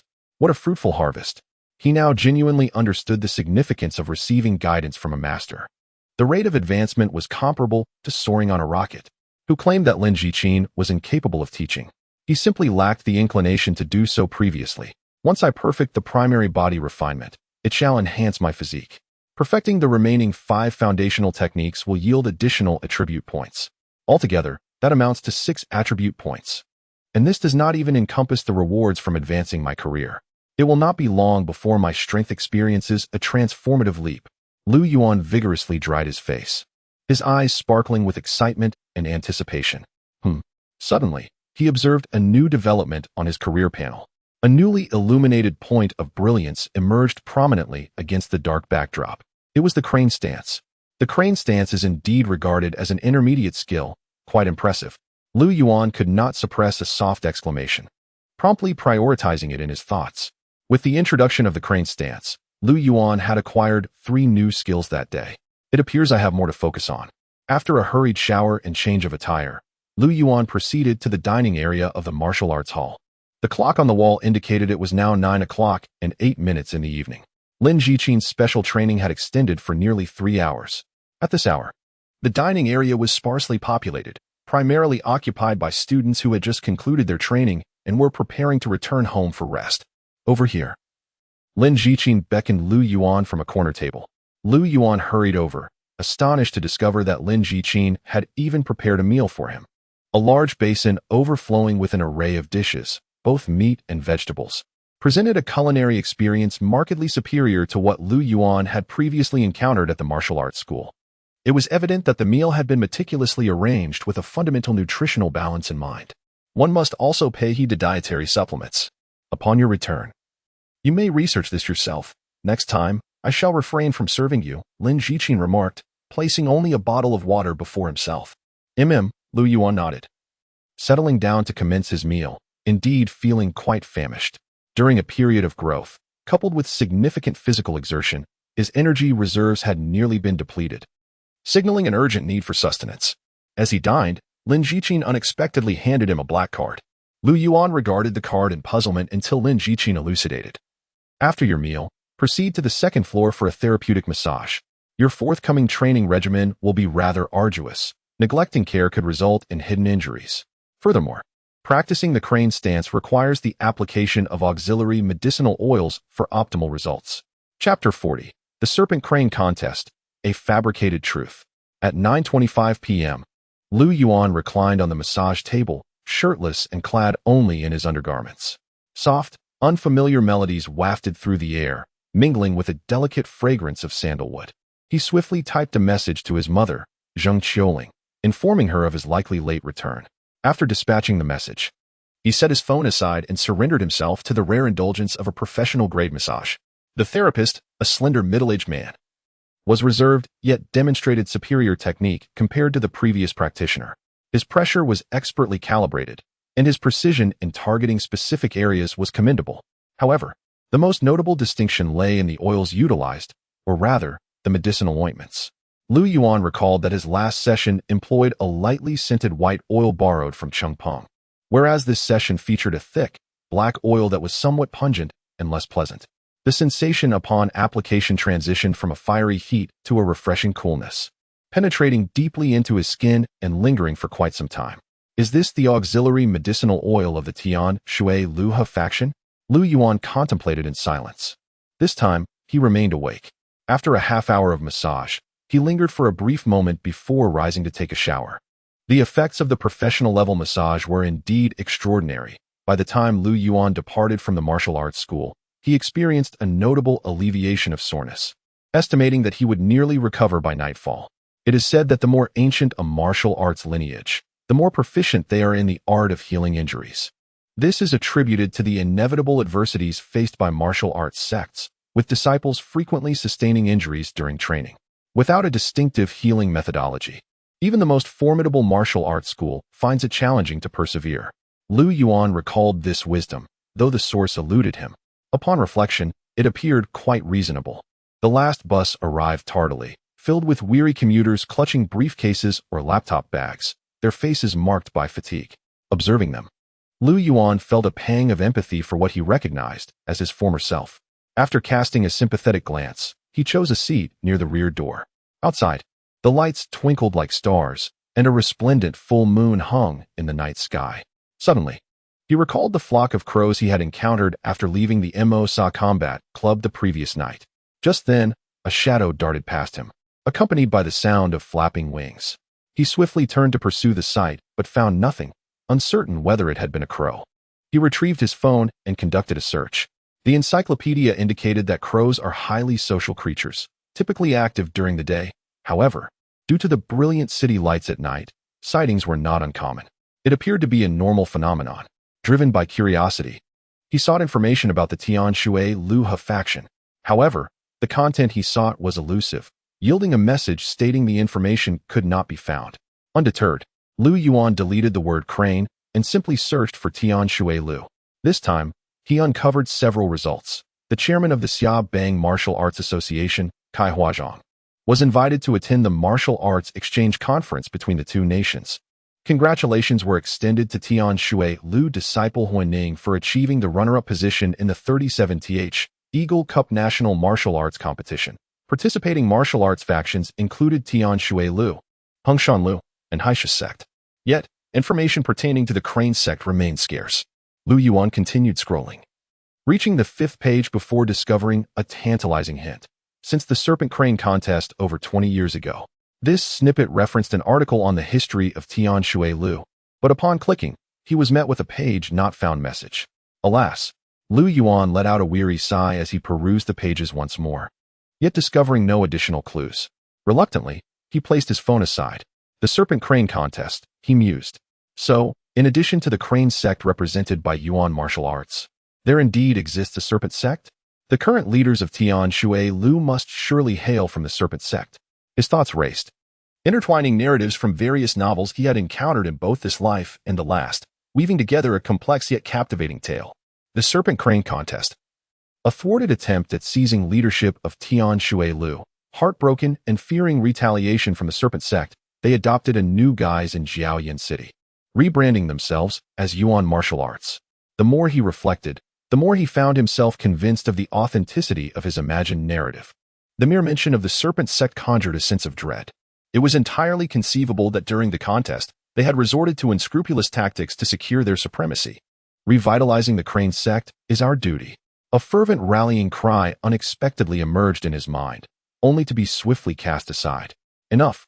I am yet to officially become a disciple of the Crane Sect. Should I decide to join the Crane Sect in the future, I sincerely hope that such vengeful affairs will not intrude upon my life. Just then, his phone chimed, prompting him to glance at the screen, where a notification for the evening news of Jiaoyan City awaited him. Recently, Our city has been gripped by 2 suspected cases of missing persons, both occurring in the Lu Ming community. We implore citizens to exercise vigilance when venturing out at night and to report any suspicious activities to the police without delay. Lu Yuan's eyes narrowed at the news. Another case of missing persons. Upon examining the locations, he noted that both incidents had transpired in the eastern part of the city. This evoked memories of the weeping woman he had encountered outside the martial arts school and the enigmatic object he had glimpsed earlier that afternoon in the playground. Let us hope that it is the so-called authorities who can hasten the resolution of this matter. Lu Yuan sighed softly, his anxiety escalating as he feared that this predicament would inevitably encroach upon those dear to him, a prospect he dreaded above all else. Subsequently, he perused several prominent public forums in Jiaoyan City and discovered that he was not alone in witnessing the hovering object. Many others had also captured photographs of it. The origins and fate of the mysterious shuttle had become a subject of considerable speculation. As Lu Yuan flipped through the pages, he found himself at his destination before he knew it. "Mother, may I bring you a bowl of noodles?" he inquired. "No need. Just go to your homework," she replied. "What time is it? Are you planning to sleep tonight?" With a hint of reluctance, Lu Yuan withdrew from the window and returned to his desk, realizing that his homework still awaited completion. However, for him, the assignments from school scarcely sufficed to bridge the gaps in his understanding. "It won't take more than half an hour to finish," he mused, laying out all his assignments before him, ready to engage his absolute focus to resolve them swiftly. After which he planned to practice martial arts for a while. Suddenly, his gaze fell upon his skill panel, and an idea took root in his mind. "I still possess 1 skill point. Should I elevate absolute focus to the next level? Or perhaps one could consider enhancing imaginary enemy." However, Lu Yuan felt a stronger inclination to invest the skill point into absolute focus. This choice was judicious, as absolute focus markedly augments learning efficiency, proving advantageous for both the student and fighter professions. Upon upgrading, both vocations would experience a notable acceleration in their progression. Furthermore, imaginary enemy had only been activated for a mere few days, yet its impact had surpassed expectations. It was already more than adequate for Lu Yuan's current needs. Even though an upgrade might potentially reveal new capabilities, none could, at this juncture, rival the advantages offered by absolute focus. Resolute in his decision, Lu Yuan promptly allocated the skill point to absolute focus. To his astonishment, as absolute focus ascended from level 2 to level 3. A luminous beam shot upward, unveiling a skill awaiting activation, emanating a subtle gray glow, the second core skill of the student profession. Lu Yuan felt a whirlwind of exhilaration, akin to a dozen felines clawing at his insides, eager to unveil the surprises that this new core skill would confer upon him. Unfortunately, he discovered that he had exhausted all his skill points. With a sigh, Lu Yuan scrutinized both of his profession panels once more. Suddenly, a resolute determination surged within him. He resolved to utilize his remaining attribute points as well, directing them towards his intelligence attribute. His intelligence, initially at 10, ascended to 11. At that moment, Lu Yuan experienced a sharp sensation, akin to a needle pricking his mind, a fleeting pang that lasted less than a second. In its stead, an unprecedented sense of euphoria blossomed, transmitted by his remarkably active intellect. Lu Yuan felt clearer than ever before, his mind whirring with activity. Inundated with a torrent of information from both external and internal sources, he noticed a black fissure in the floor tile beneath the first cabinet leg on the left side of his wardrobe, measuring 3.5 centimeters, with a deviation of no more than 2 millimeters. This figure abruptly manifested in his mind as he observed the crack. He hesitated for a moment, then retrieved a ruler from the drawer, discovering it to be precisely 3.6 centimeters, beneath the bed, in a cardboard box of comic books. He recalled that the 84th page of Super Machine God Legend 3 contained $200. Lu Yuan hastily bent down to extract a dust-covered box from under the bed. Following the mental prompt, he located the comic book and withdrew 2 crisp $100 bills. As he lifted the cash, memories of its origin cascaded back. It was the money he had earned working for his father, Lu Xinghua, during the summer of his second year in junior high. He had accumulated a total of $245, spending merely $45, and had cherished the remaining $200, carefully tucked within the comic until it was forgotten for months. Now, the memories flooded back, the details of that day vividly etched in his recollection. Lu Yuan then casually pulled a book from the shelf, a comprehensive guide to herbal medicine, a tome on traditional Chinese medicine, belonging to his father, and seldom opened. He flipped through the thick volume, randomly selecting a page. From the first word, he meticulously read through the entire page. After closing the book, he picked up a pen and began to recall and transcribe what he had just absorbed. Upon completion, he compared his notes and found only 2 errors in punctuation. The entire process of testing the enhancement of his intelligence attribute spanned nearly an hour. As Yuan closed the last subject's workbook, he had nearly comprehended the capabilities bestowed by his augmented intelligence. The most evident improvement was his memory. He could nearly achieve photographic recall of everything he had observed within the hour. Furthermore, his computational ability had sharpened considerably. His thinking speed had accelerated, accompanied by substantial enhancements in comprehension, focus, and his capabilities in language, music, and expression. Moreover, he now possessed a greater capacity for synthesizing existing information.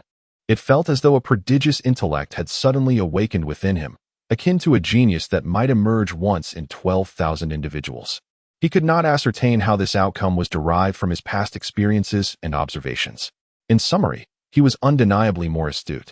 He had never anticipated that he would officially join the ranks of the intelligent in his lifetime. His initial motivation for augmenting his intelligence was rooted merely in the belief that intelligence is the most challenging trait to elevate. Enhancing his intelligence would prolong the duration of imaginary enemy and increase its frequency of use, thereby aiding his martial training. Additionally, since the foundational skills of the fighter profession max out, bestowing attribute points as a reward, did the same principle apply to the foundational skills of the student profession? A superior intellect could indeed abbreviate this duration, thereby affirming Yuan's hypothesis. The advantages of an intelligence rating of 11 far surpassed those of an equivalent strength rating. Yuan found himself in awe. Now, whenever he closed his eyes and reminisced about the teachings imparted by Lin Jiqin at the Martial Arts Academy that afternoon, the images unfolded in his mind like frames of a cinematic reel. This alone rendered the enhancement invaluable.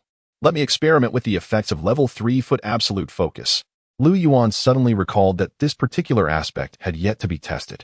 Casting his gaze upon his desk, he noticed that today's assignments had long been completed.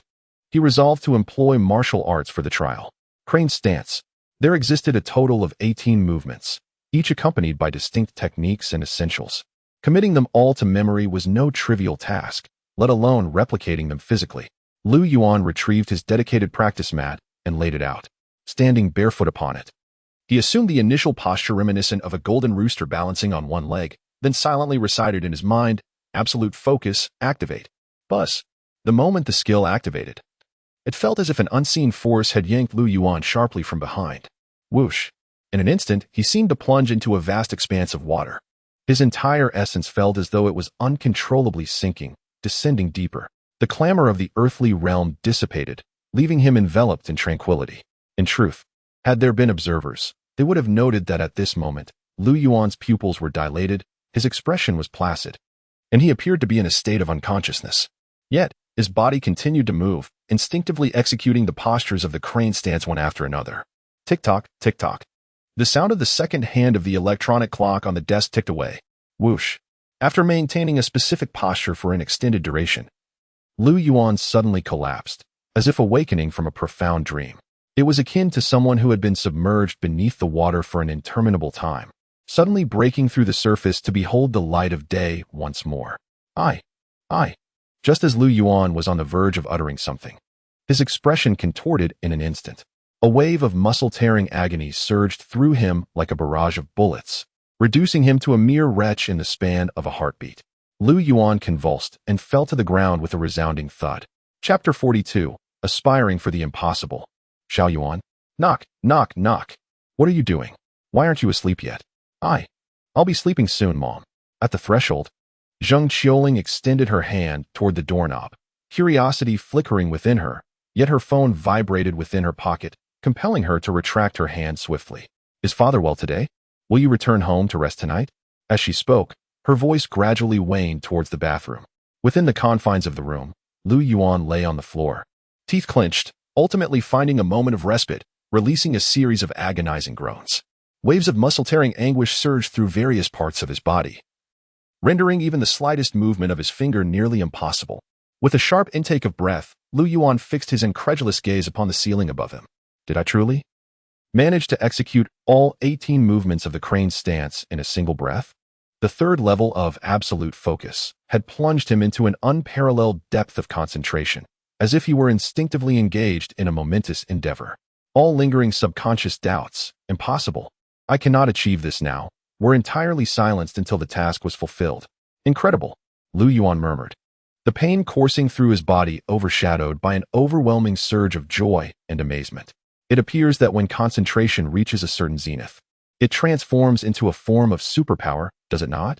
No obstacle can dissuade one wholly devoted to their pursuit. This revelation suddenly emerged in Yuan's mind, providing a modicum of relief from his torment. Struggling to prop himself up, he rose from the floor and leaned against the edge of the bed. Seizing the fleeting moment of recovery, he accessed his professional panel. Profession: Fighter LV4, 300-7800, Basic Professional Skill, Primary Body Training LV4, 200-800, Intermediate Professional Skill, Crane Stance LV1, 29-100. The fluctuations in experience points were predominantly confined to these three domains.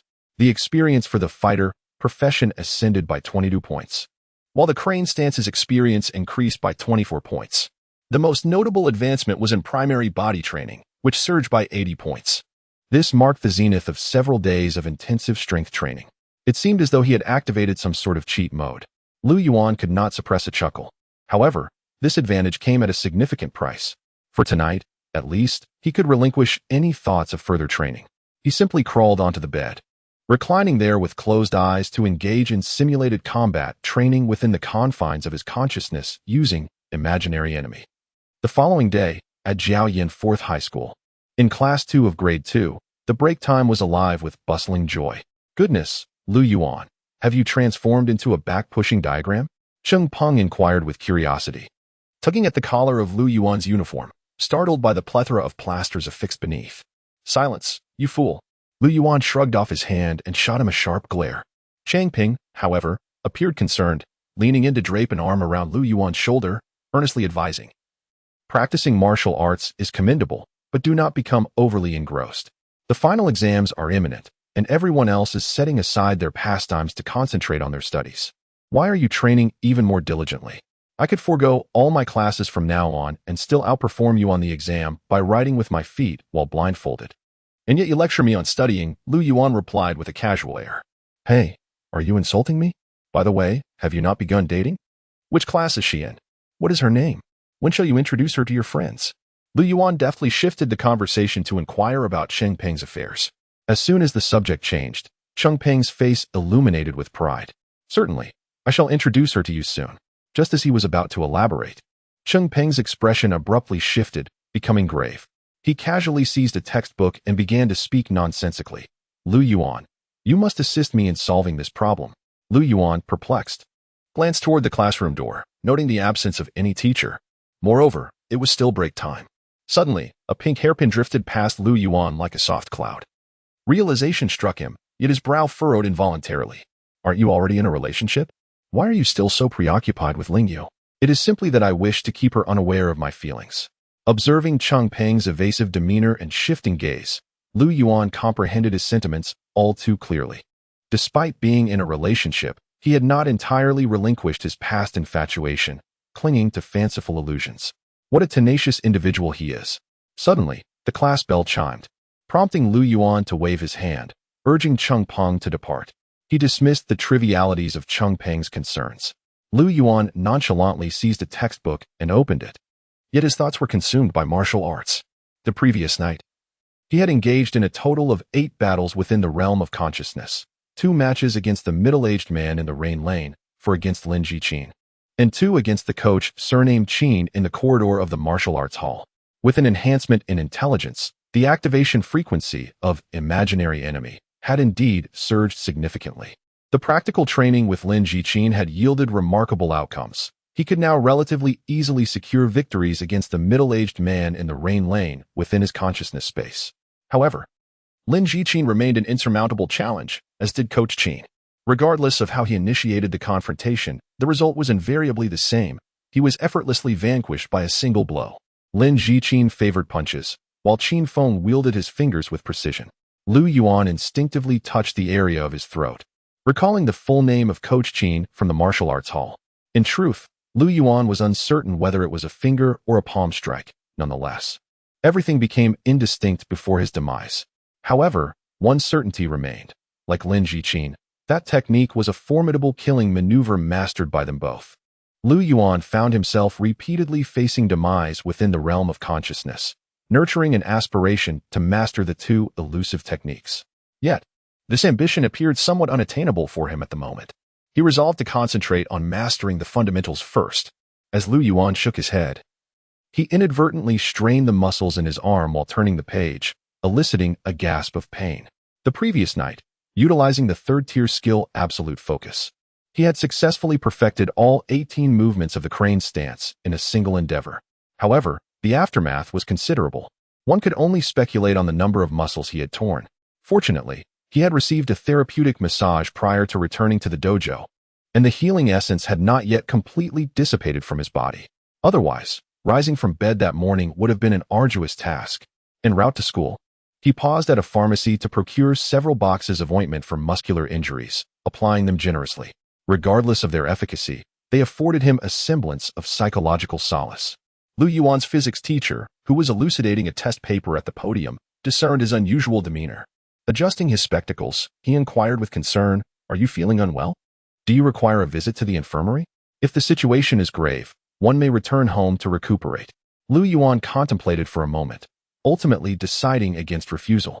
He closed his book and rose, making his way toward the classroom door. After attending several morning classes, he recognized that once his intelligence reached a level of 110, the knowledge imparted in school was woefully inadequate to fulfill the demands of his academic profession. The experience gained from attending classes was minimal. Remaining in this environment felt like a squander of time. It would be more prudent to discuss the possibility of studying at home with the homeroom teacher for the final 2 weeks. This afternoon, he planned to visit a bookstore to procure advanced textbooks. Perhaps self-study would yield superior results, Yuan mused silently. Chapter 43. Regularity. The process of applying for home study unfolded even more smoothly than Yuan had anticipated. After a few inquiries from his teachers, the homeroom teacher readily sanctioned his request. To his surprise, no notification was dispatched to his family, though he was obliged to return to school every 3 days. Yuan felt as if he had been granted a reprieve for the first time in 2 years of high school. He found his homeroom teacher to be remarkably understanding and amiable. He nearly embraced him, contemplating a playful kiss upon his bald head. After physics class, Yuan returned to the classroom to gather his belongings. When Sheng Peng inquired, "Did the homeroom teacher truly grant you leave?" Yuan continued his task undeterred, casting a sidelong glance at him as he replied, "Indeed. I have leave until the final exam." Instantly, a wave of astonished murmurs filled the room. "I can't believe it. The final exam is imminent, and he is granting you 2 weeks off."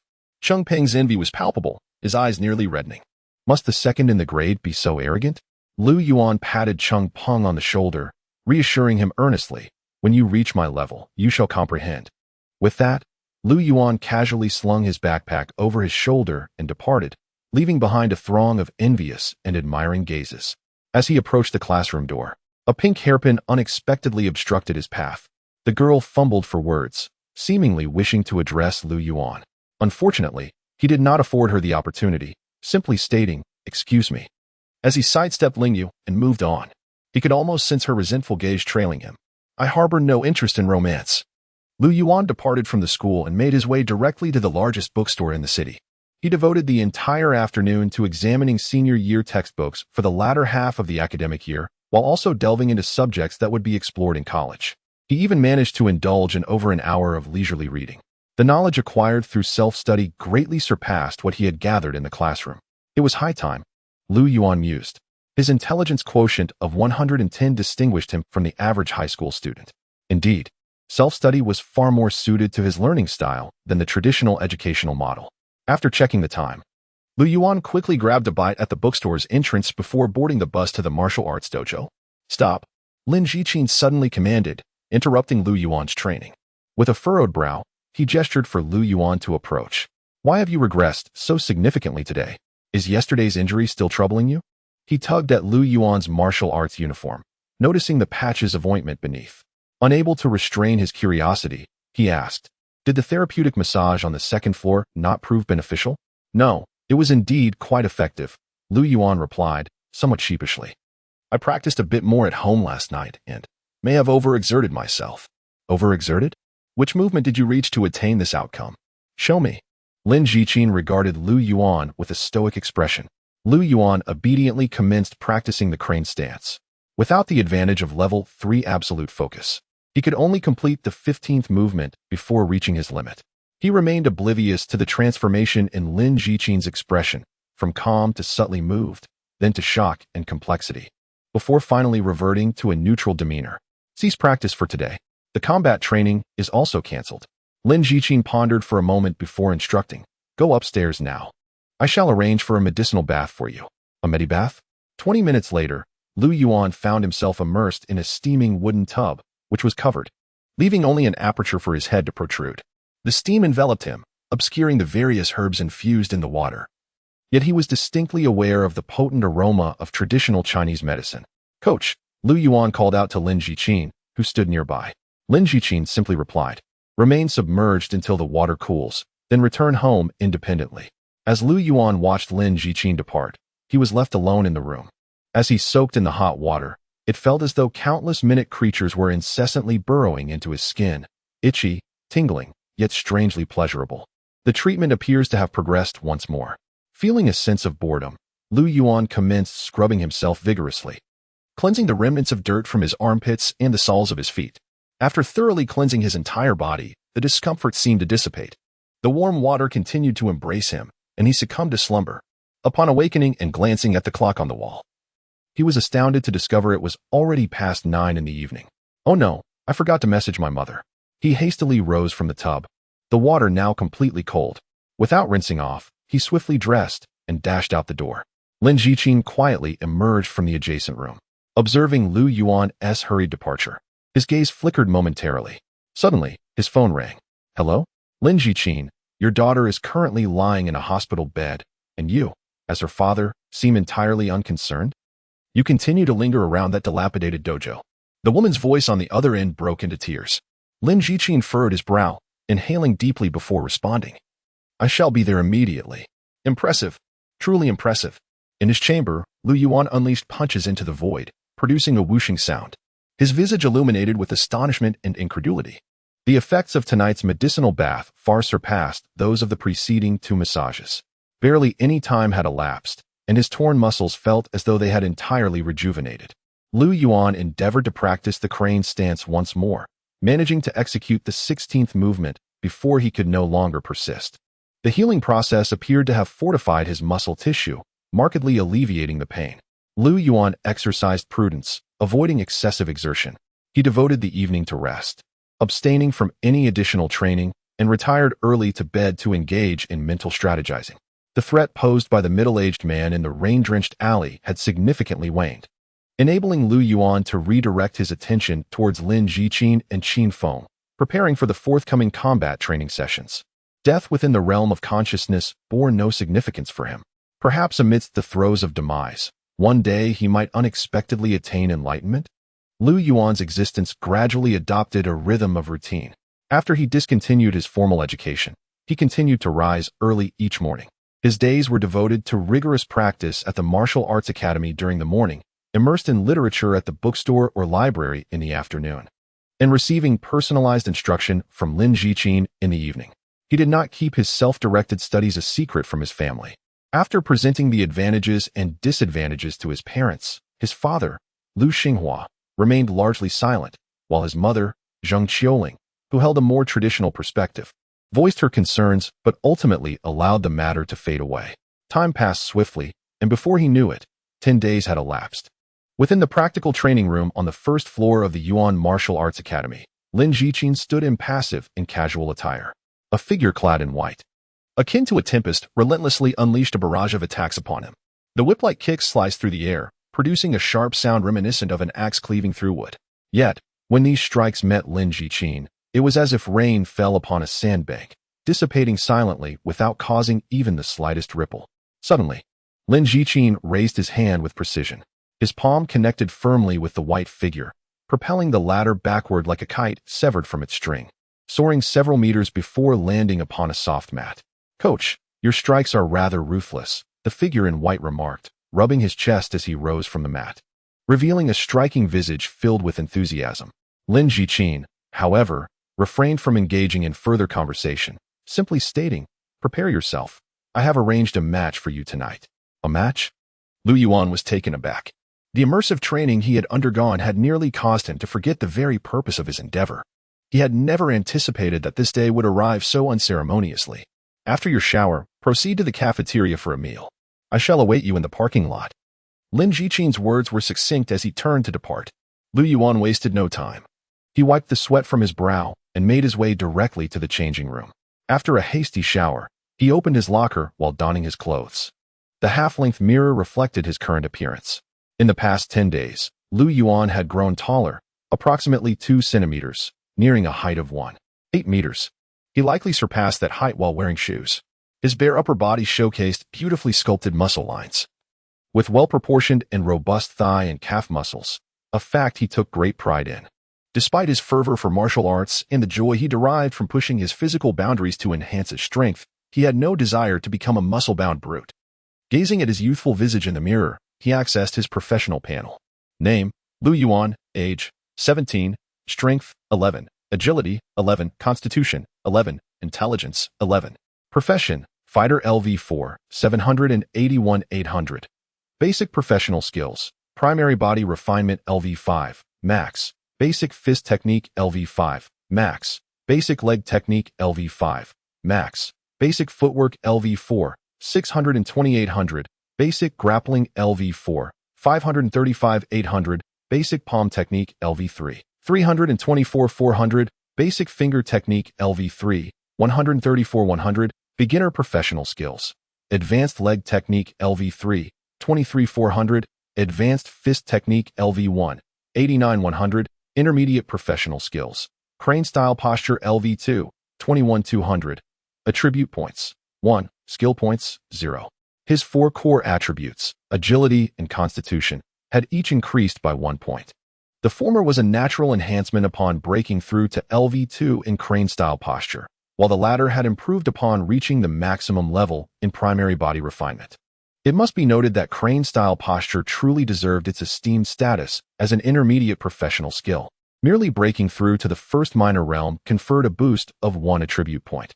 Throughout these 10 days of practice, Lu Yuan had indeed perceived his body becoming increasingly light, or perhaps more accurately, more effortless. Perhaps the martial arts of the crane school inherently emphasized agility. As the crane embodies lightness, Lu Yuan speculated. In truth, the augmentation in constitution was closely linked to crane-style posture. It was precisely due to the practice of crane-style posture that the experience points for primary body refinement surged so rapidly. Furthermore, his fist techniques naturally advanced as well, rewarding him with an additional attribute point. Advanced leg technique rose to LV3. It could be asserted that Lu Yuan's most significant gains from this specialized training over the past 10 days lay here. Now, within the realm of consciousness, he could rely solely on his leg techniques to effortlessly explode and incapacitate the middle-aged man in the rain-soaked alley. Lu Yuan's growth was unequivocally reflected on his professional panel. To describe it as a transformation would not be an exaggeration. This evening marked the commencement of formal combat. To err on the side of caution, Lu Yuan pondered and allocated the superfluous attribute point to strength. With the enhancement of 1 point in strength, he distinctly felt his muscles tense suddenly, creating a sensation akin to inflation. With a swift motion, Lu Yuan threw a punch before the mirror. The sound of air being displaced accompanied a gust of wind, causing the locker door to slam against the cabinet with a sharp bang. My strength has significantly increased. It feels as though I possess at least half of my original power. The exact figure will have to be measured with the punching power machine. Lu Yuan was exceedingly satisfied with this enhancement. Once all attributes reached 11 points, he could effortlessly manage a strength of 12 points. Even if a challenger of 8 or 9 segments appeared tonight, he felt ready to confront them. Lu Yuan brimmed with confidence. After the lengthy solitary training sessions, he yearned for a genuine bout where every punch connected. Having been eliminated by Lin Jiqin and Qin Feng countless times within the realm of consciousness, his nerves had grown resilient. Any professional below the expert level was fair game. As martial cultivators, Lu Yuan abruptly curtailed his overly dramatic reverie, swiftly adorned his attire, and cast a final glance at his panel before hastening out the door. concerned that vigorous activity might induce nausea. Lu Yuan opted for a modest meal at the cafeteria before proceeding to the parking lot. Lin Jiqin had been waiting in the car for quite some time. Upon entering, no pleasantries were exchanged. They made their way directly to the Moza Fighting Club situated in the southern part of the city. Upon arrival, they descended to the second underground level. This time, Lin Jiqin guided him directly to the preparation room, where he would not only change into his fighting attire, but also select a mask. Choose one that captures your fancy, he urged. Lu Yuan surveyed the surroundings, observing approximately 50 distinct styles of masks displayed before him, each primarily inspired by various animals, albeit with an exaggerated and grotesque twist. The predominant designs leaned towards the fierce and bizarre. As he meticulously examined each mask, one in a dark greenish hue resembling a dragon particularly caught his eye. Just as he reached out to grasp it, a large, rough hand, covered in dark hair, snatched it away first. This mask is rather striking. It suits me well, boasted the burly man who stood beside him, nearly 2 meters tall with a physique reminiscent of a gorilla. The man, sensing Lu Yuan's inquisitive gaze, slowly turned his head, leveling an indifferent expression upon Lu Yuan. That gaze evoked memories of his 6th grade days in a previous life, when he encountered middle school students who would regard him disdainfully while he was engrossed in video games at the arcade. What a little brat, daring to come here. Aren't you afraid of being pummeled on stage? The muscular man in a tank top smirked, a hint of derision lacing his words as he donned the dragon mask and turned away to depart. Remaining still, Lu Yuan lingered for a moment of quiet contemplation.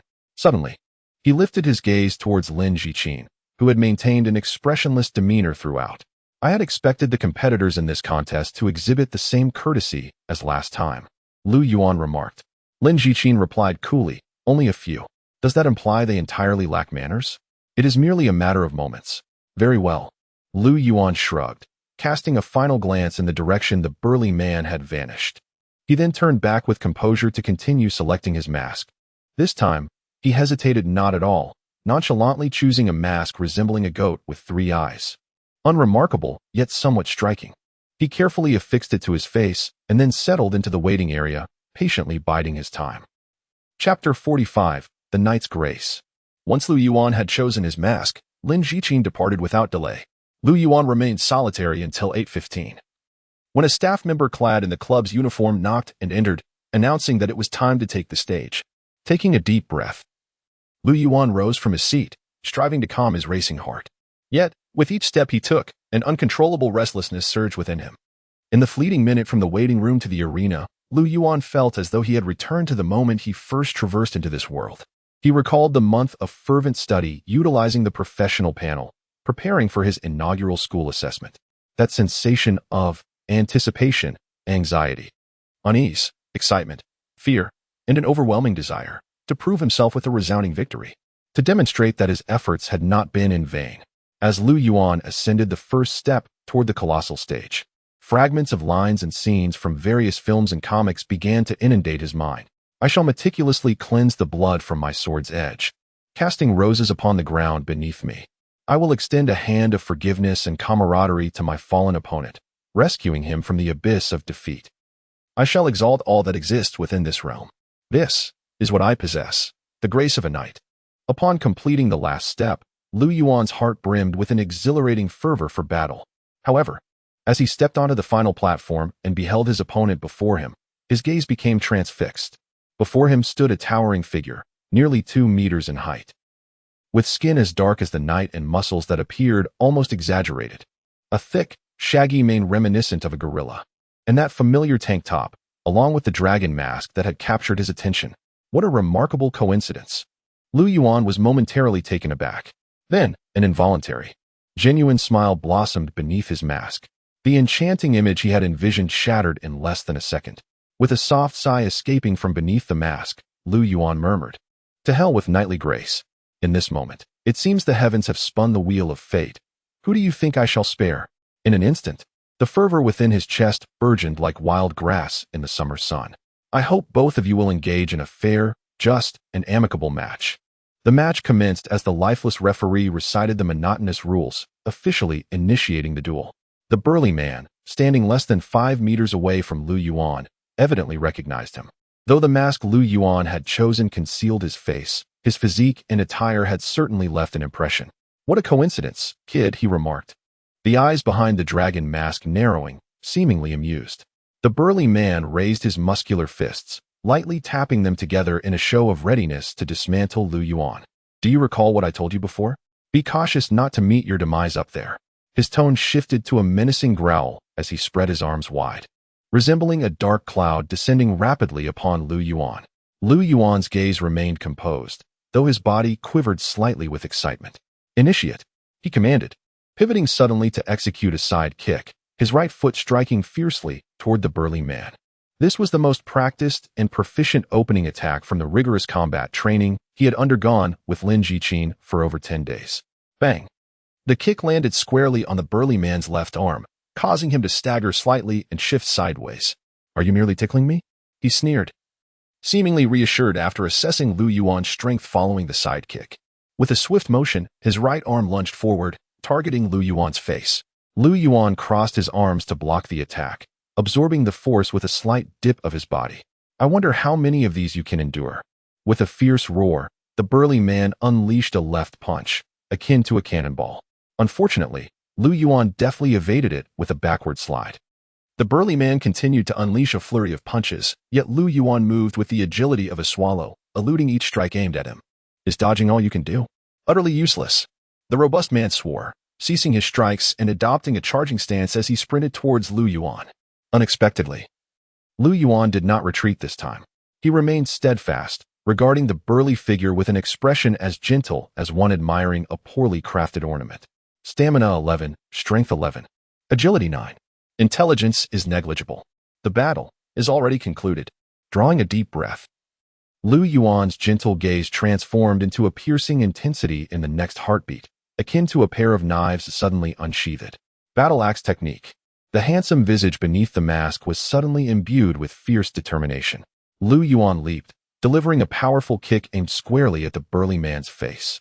This kick sliced through the air with such velocity that it nearly left an afterimage, accompanied by a fierce gust of wind. The force was worlds apart from his initial strike, resembling a sharp battle axe cleaving downward with a formidable blow. As the axe head ascended, the unmistakable scent of blood was released. The burly man, propelled forward, was struck hard on the chin before he could react. Crack, bang, the dragon mask shattered, accompanied by the sound of bones fracturing, scattering like raindrops. The towering figure, nearly 2 meters tall, was sent soaring several centimeters into the air by Lu Yuan's kick. With a force of 12 points, even if he had unleashed that power with a punch, it would surpass 200 kilograms, let alone with a kick. Not to mention the enhancement from his level 3 advanced leg technique. At this moment, even if a true long-haired gorilla stood before him, Lu Yuan possessed the confidence to send it flying with a single kick. Before the burly man could touch the ground, Lu Yuan's next kick was already en route. Another battle axe swung forth. The fierce leg technique honed by the middle-aged man in the rain corridor was now vividly displayed through Lu Yuan. A tempestuous assault. This was the revelry of the battle axe. The ensuing scene bore a striking resemblance to Lu Yuan's expectations before stepping onto the stage. Crimson roses scattered across the earth. In the basement level 2. In the restroom. Under the dim glow of incandescent light, Lu Yuan repeatedly splashed his face with fresh water. Lin Jiqin lit a cigarette, calmly inquiring of Lu Yuan, who was engrossed at the sink. "How does it feel to step onto the martial arts arena for the first time?" Lu Yuan wiped the moisture from his brow, tightened the faucet, and lifted his gaze. A sense of wonder enveloped him as he inhaled deeply, his eyes fixated on his reflection in the mirror. Within his dark orbs, a flicker of undiminished fervor lingered. "You possess an innate affinity for martial arts," he mused. "When I first stepped onto the competition stage, my legs quaked uncontrollably. You are undoubtedly far ahead of me." Lin Jiqin, shaking off the ash from his cigarette, spoke with a tone rich in both admiration and nostalgia. "I trust that your strength has noticeably increased?" "Perhaps," Lu Yuan replied. "I have been training diligently of late, and I have indeed grown in stature. Your performance today was commendable, although your opponent lacked significant strength. His size offered him a distinct advantage. To vanquish him with such ease speaks volumes of your prowess. Your momentum was truly impressive. In martial arts, momentum reigns supreme." Lin Jiqin dutifully embraced his role as a coach, providing Lu Yuan with a thoughtful post-match analysis.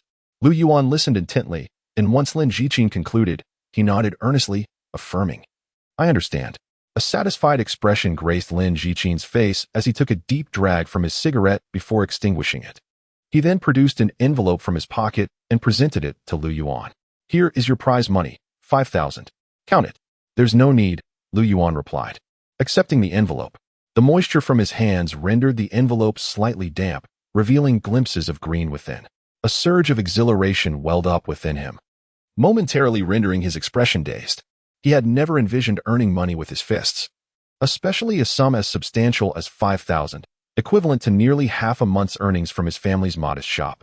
If his parents were to discover this, they would undoubtedly react with fury. Chapter 46. The Giant Rat. This is far enough. Lu Yuan instructed Lin Jiqin to halt the vehicle at a corner just 2 streets away from home. The evening had drawn to a close early.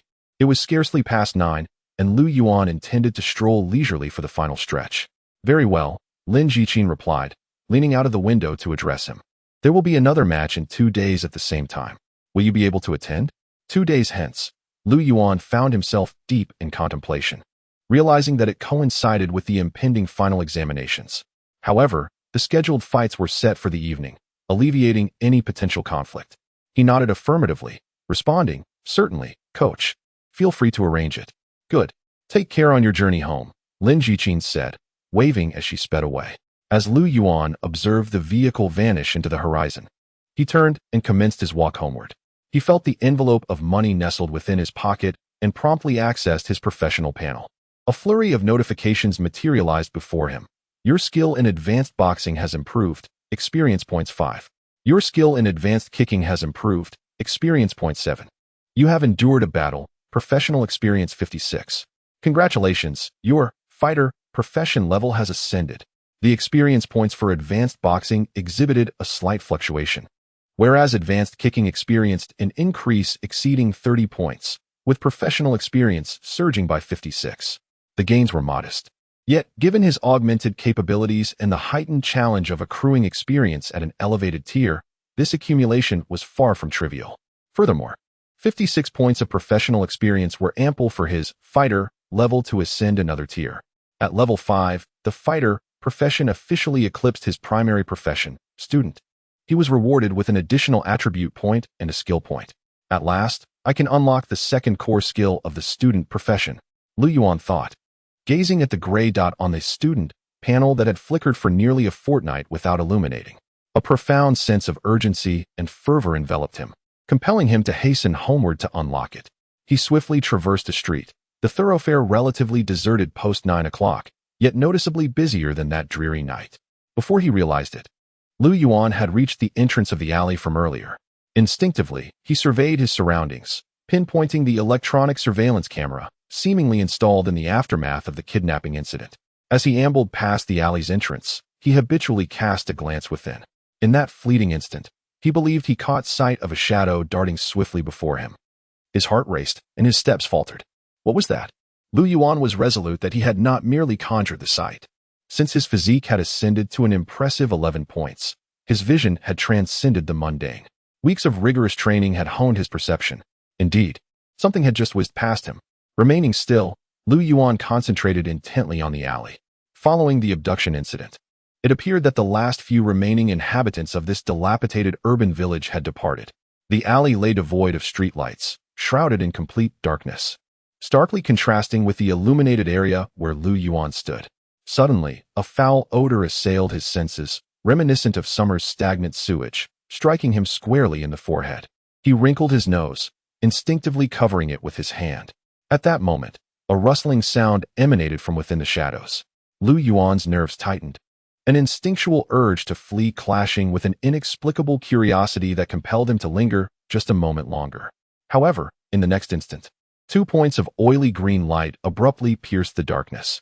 The lights flickered rapidly, followed by a sudden surge of something lunging toward Lu Yuan. In a split second, Lu Yuan instinctively sidestepped, his agility allowing him to narrowly evade the creature that had leapt from the alley. As it missed, the creature was fully illuminated by the streetlight, causing Lu Yuan's eyes to widen in disbelief. It was a colossal rat, measuring over a meter in length. Goodness!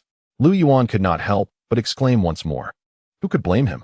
The rat before him was astonishingly immense, larger than a robust domestic cat, its dark fur glistening like satin under the streetlight.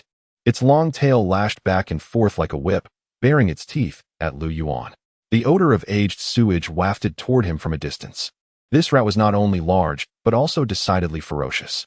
Its oily green eyes fixed on Lu Yuan, exuding a menacing glare akin to that of a wild beast. Lu Yuan's body tensed slightly, his gaze locked onto the creature, bracing for a potential second assault. At that moment, a cacophony of honks erupted in the distance. The headlights of a speeding car sliced through the tense standoff between man and beast. Lu Yuan retreated a few paces. As the vehicle passed, he caught sight of the colossal rat darting into a shadowy alleyway of a nearby residential building. Had it managed to escape? Lu Yuan found himself at a crossroads of emotions, uncertain whether to experience relief or regret. He cast a glance back at the alley from whence the colossal rat had emerged. The foul stench had abated considerably, and the surrounding darkness no longer felt as foreboding. After a moment's reflection, Lu Yuan resolved to retrieve his phone and contact the authorities. Indeed, I am situated at the corner of XX Street. It is exceedingly large, an exceptionally enormous rat. I assure you, I am not jesting. There exists surveillance footage. You may verify it for yourself. The line went silent, and Lu Yuan ended the call, filled with ambivalence regarding whether his report would elicit any action from the police. The operator's inflection implied she believed him to be joking. After all, the notion of a gigantic rat was undeniably preposterous. Yet, even if they did respond, the capture of such a creature remained uncertain. At this late hour, it could effortlessly retreat into the depths of any sewer. Even celestial beings would find it a formidable task to locate it. Not necessarily, he countered defiantly. This world is inhabited by mechas. With this thought occupying his mind, he made his way home. Upon arriving at his modest shop, he was greeted by the sight of the sign that read Xinhua Grocery. A sudden epiphany struck him. Goodness! His establishment was a grocery store, rendering it an ideal target for vermin. He hastily informed his mother, Zheng Qiuling, who was busily fanning herself while swatting away mosquitoes, urging her to prepare additional rat traps and boards. However, she dismissed him with a wave of disdain. I have been in the grocery business for decades. I hardly require your counsel on such matters. Now, go upstairs and attend to your studies. Disheartened, Lu Yuan opened his mouth to recount his encounter with the colossal rat, but reconsidered, fearing it might alarm her. He ascended to his room with reluctance. In the ensuing 2 days, Lu Yuan vigilantly monitored the developments concerning the giant rodent. That evening, his call had indeed summoned the police. Upon reviewing the surveillance footage, the officers were reportedly taken aback. However, in light of the absence of any evidence of the enormous creature, they found themselves devoid of any effective course of action, merely advising the local street office on preventive measures against rodent infestations. They proposed the distribution of flyers in nearby neighborhoods, urging residents to report any sightings. The residents were momentarily stirred by the commotion, yet aside from Lu Yuan, no one else had encountered the gigantic rat, and soon the matter faded into obscurity. Tick-tock, tick-tock. In the examination hall of the 4th high school for the final exams, Lu Yuan cast a glance at the clock suspended above the blackboard, conducted a final review of his answer sheet, and then rose to his feet. Student, you are not permitted to leave for the restroom until half an hour into the exam. The invigilating teacher called out, frowning from the podium. All eyes in the examination room turned towards Lu Yuan. Nevertheless, he responded with calmness, I am not going to the restroom, teacher. I am submitting my paper. Chapter 47. A spark of inspiration. The invigilator was momentarily taken aback by Lu Yuan's response, but his expression quickly soured. Very well. Leave your paper on the desk and go. Lu Yuan gathered his stationery and exited the examination room with composure. Today's students, observing his retreating figure, the invigilator shook his head gently, uncertain whether to feel disappointed or amused. He approached Lu Yuan's desk, casually picked up the answer sheet, and was rendered speechless. What lay before him was not the anticipated expanse of blank pages, but rather a meticulously filled sheet, the handwriting neat and orderly. As his gaze traversed the paper, moving from one question to the next, the invigilator's expression transformed from initial disdain to astonishment, ultimately culminating in disbelief. It's Lu Yuan from Class 3. He submitted his paper early again, only 15 minutes into the exam, and I haven't even completed the multiple-choice questions. How has he submitted already? This is the umpteenth time. He does this for every subject. I observe that his answer sheets are entirely completed. How peculiar. Might someone permit me to replicate the fill-in-the-blank responses? Silence. The invigilator commanded, suppressing the incessant murmur that permeated the room, before redirecting his focus to the answer sheet in his possession. He wiped the perspiration from his brow, his countenance a tapestry of complex emotions, rendering him momentarily speechless. Yuan meandered across the campus, flanked by majestic ginkgo trees whose verdant foliage offered a welcome respite from the midday sun, casting dappled shadows upon the ground. The relentless chirping of cicadas filled the atmosphere. As he strolled, Yuan's gaze flitted to the notifications gracing his panel, his demeanor remaining undisturbed. Even a significant examination such as the final could yield only such scant experience points. The knowledge amassed during high school now seemed rather rudimentary. He accessed his career panel, which revealed Career, Student LV4, 788, 800. Foundational Skills, Language LV5, 133, 1600. Mathematics LV5, 245, 1600. Physics LV4, 58800. Chemistry LV4, 434 800. Biology LV4, 362 800. History LV4, 377 800. Geography LV4, 589 800. Information Technology LV4, 32 800. During this period, he had immersed himself in advanced mathematics from collegiate courses and embarked on self-study of a minor language.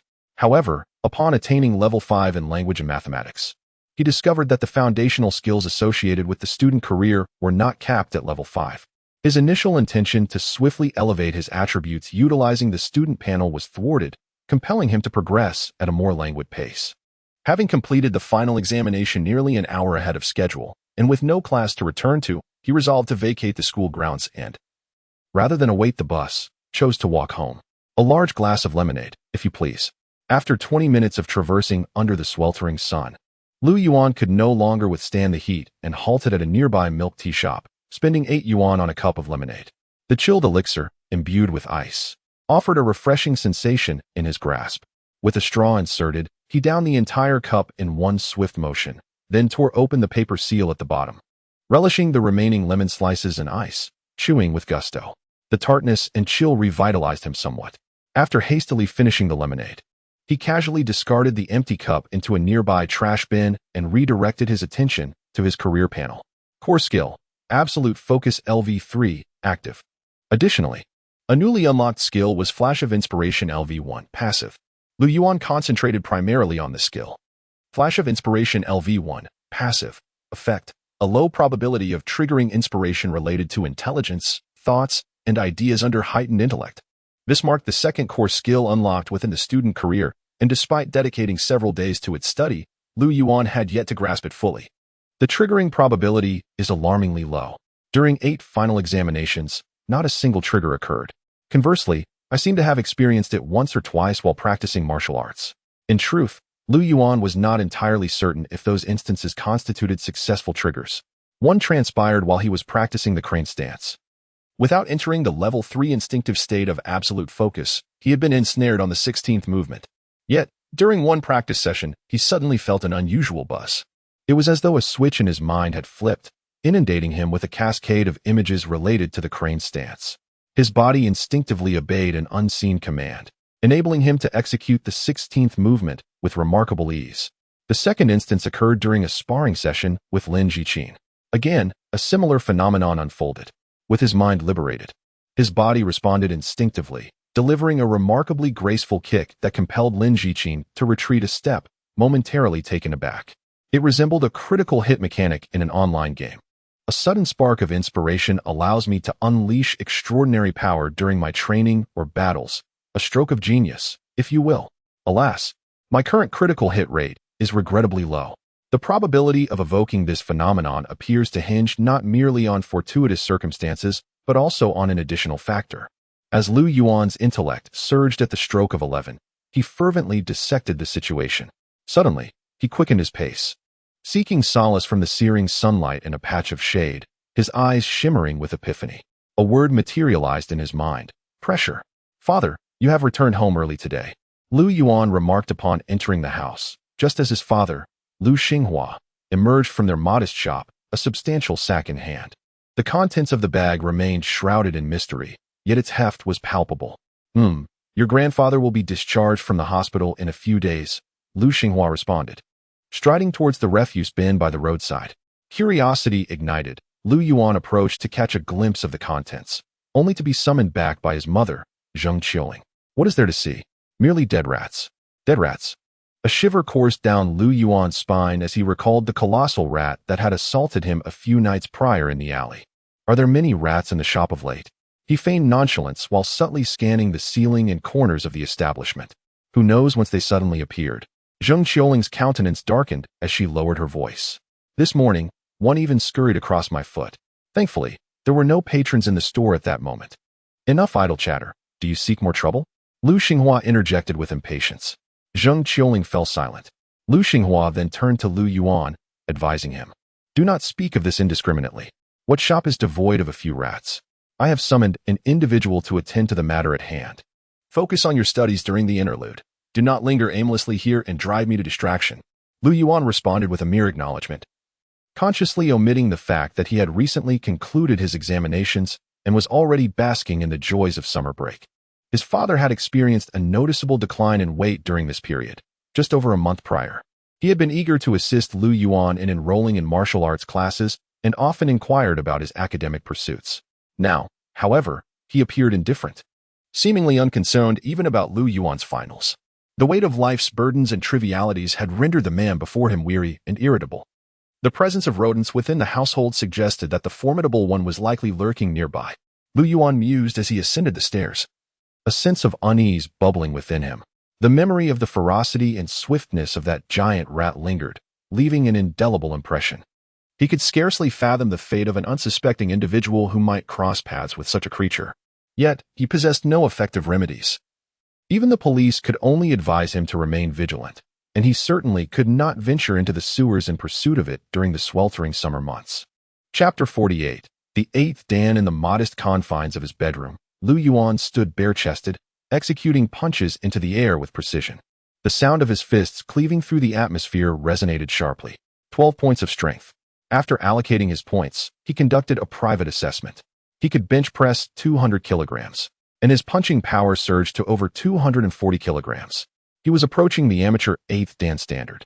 Although he had yet to replicate the crisp sound of a punch that Lin Jiqin had produced, each of Lu Yuan's strikes now bore formidable force and intensity. With every point of strength, there was approximately a 1.5-fold increase, remarkable indeed. However, the reaction force had also escalated significantly, yet thankfully, my physique remains robust. Through extensive training and meticulous allocation of points, Lu Yuan arrived at a profound realization. His 4 fundamental attributes, strength, agility, constitution, and intelligence, though seemingly disparate, were inextricably intertwined, each balancing and complementing the others. His previous strategy of concentrating solely on one attribute now appeared increasingly impractical. After all, the human body is not akin to a mere game character. An excessive focus on one ability while neglecting the others could lead to a collapse before attaining superhuman capabilities. It resembled a machine. If one gear were hastily replaced with one of a different specification, the entire mechanism would falter. Thus, Lu Yuan concluded, I must embrace the role of a versatile warrior, ceasing his punches and gradually calming his breath. In recent days, he had sparred with Lin Jiqin at Mosa, emerging victorious with ease. As Lin Jiqin had observed, there were no true experts in the preliminaries. The opponent he faced the previous night was swiftly dispatched with a few kicks, far less formidable than the burly man he had encountered before. Lu Yuan retrieved a gray cardboard box from beneath his bed, sifting through a collection of dusty comics until he unearthed super-powered Mecha God Chronicles 3. Carefully, he extracted a small stack of green bills, 10,000 yuan. Combined with his prior savings and the scholarship from the recent examinations, he now possessed over 20,000. Once he accumulates 100,000, he resolved to withdraw it. Lu Yuan wished to shield his parents, Lu Xinghua and Zheng Qiuling, from the anxiety that plagued them every few days. He exhaled deeply, returning the money to its resting place.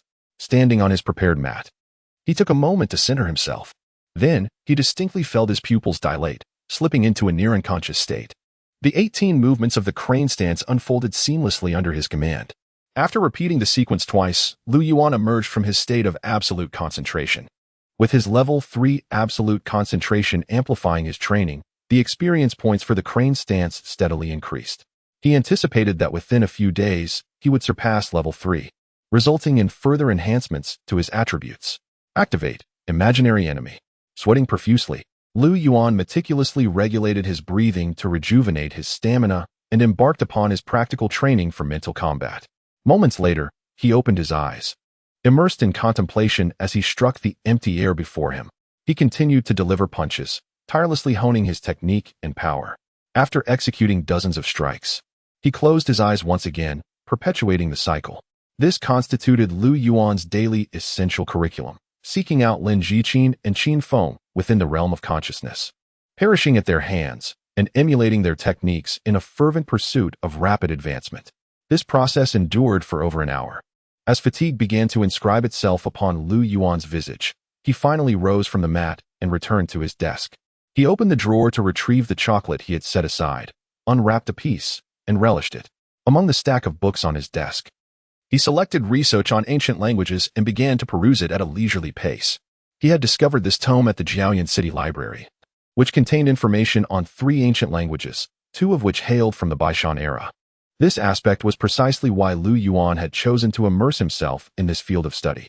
As the sun descended in the west, the gentle ticking of a small clock resonated throughout the room. Yuan closed the book, rose from his desk, and approached the window, delicately pulling aside the blinds. A fierce ray of sunlight flooded into the room.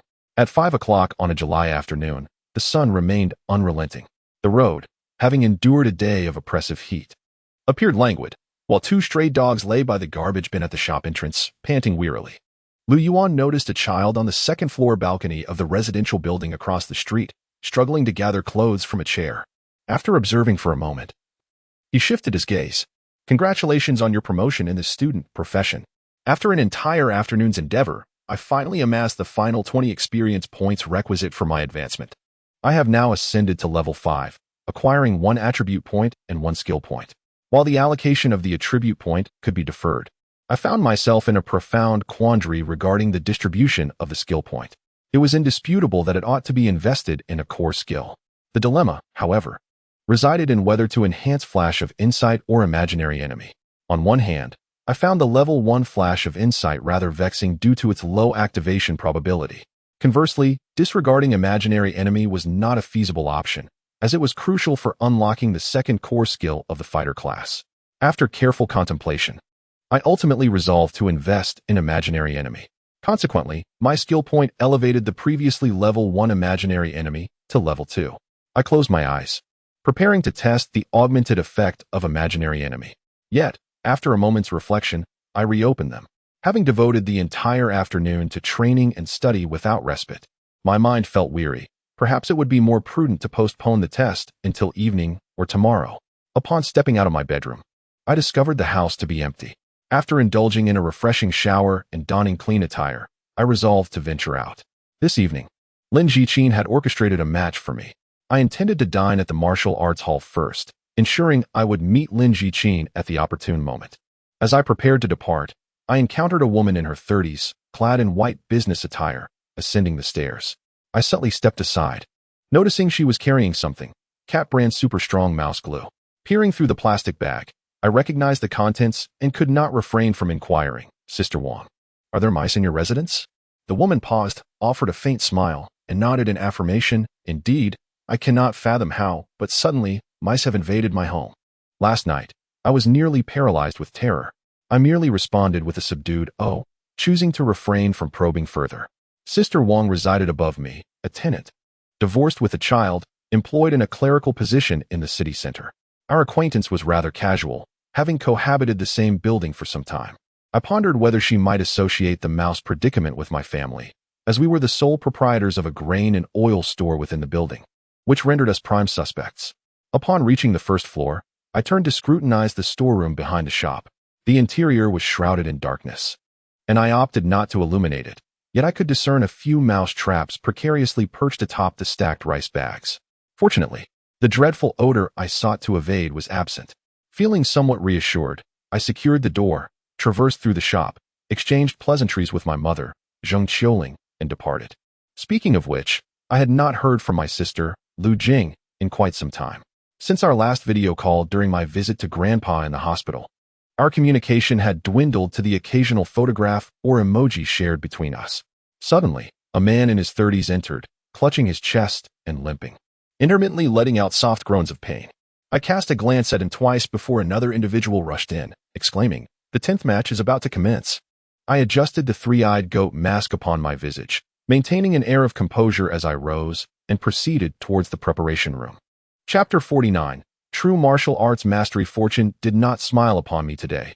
I was designated to compete in the final match of the 10th round, enduring nearly an hour of anxious anticipation. Yet, this interval afforded me the opportunity to restore my mental resilience significantly, drawing me nearer to my optimal state. Upon entering the arena, a colossal goat head statue loomed silently above. Large screens displayed replays of prior matches, and I discerned Lin Jiqin seated centrally within the southern audience section, observing me with keen interest. As I ascended the steps to the ring, the screens fell into silence. My adversary today was a tall individual adorned in a raccoon mask, boasting a well-proportioned physique and robust legs, likely a practitioner of leg techniques. Although I had only engaged in 2 matches prior, I had diligently observed and absorbed Lin Jiqin's commentary on no fewer than 20 contests.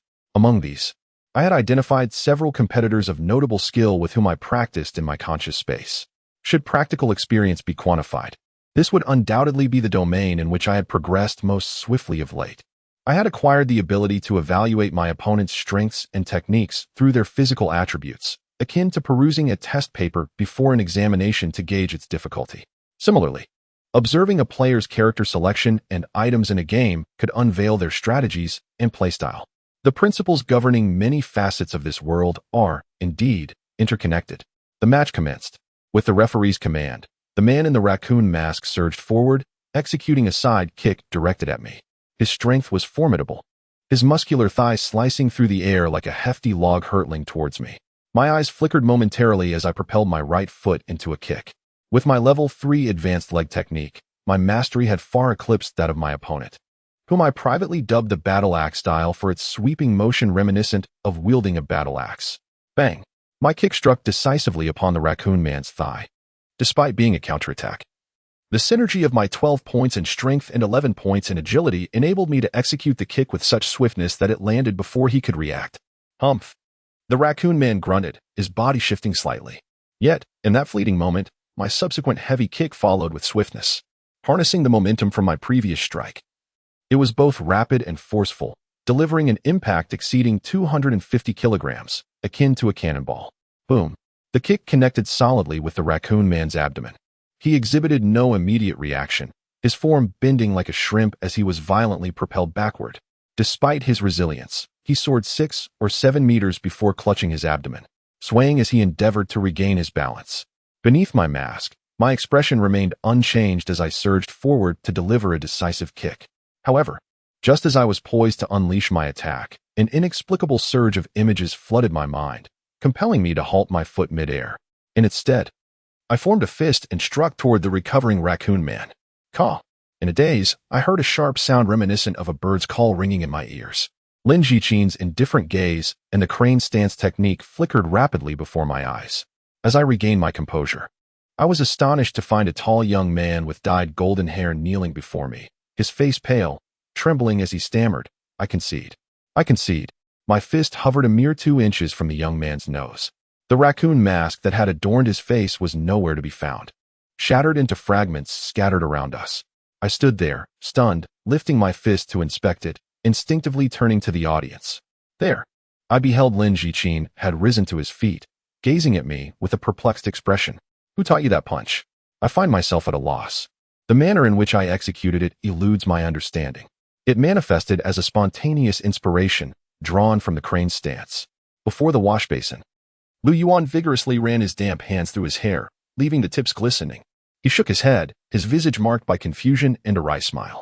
Lin Jiqin gazed intently into Yuan's eyes for several seconds, yet he gleaned nothing from the clarity and sincerity that resided within. After an extended silence, he finally uttered, "Very well." He retrieved an envelope from his pocket and slid it across the wash basin toward Yuan. "This is today's bonus. You shall find your own way home tonight. I have matters to attend to and cannot provide you with a ride. Yuan picked up the envelope and nodded. He hastily wiped his face and took a few steps toward the restroom door. Suddenly, he turned back, hesitating as if to speak. Coach, is there something else? Lin Jiqin inquired, but Yuan, somewhat disheartened, shook his head. It's nothing. He swiftly exited the restroom. Once the sound of footsteps outside faded, Lin Jiqin's previously serene demeanor shifted, revealing a tumult of emotions, shock, horror, and disbelief, overwhelming him. Does such a martial arts prodigy truly exist in this world? To distill the essence of my crane style solely from the stance? No. This news must be conveyed to the teacher. Whether propelled by excitement or exhilaration, Lin Jiqin hastily withdrew his phone and scrolled through the screen. However, when he located the contact's number, the tempest of emotions within him began to subside. Lin Jiqin fixed his gaze upon the phone screen, his eyes flickering. After a moment, he inhaled deeply and stowed the phone away. Never mind. His expression returned to one of tranquility. I shall wait a while longer.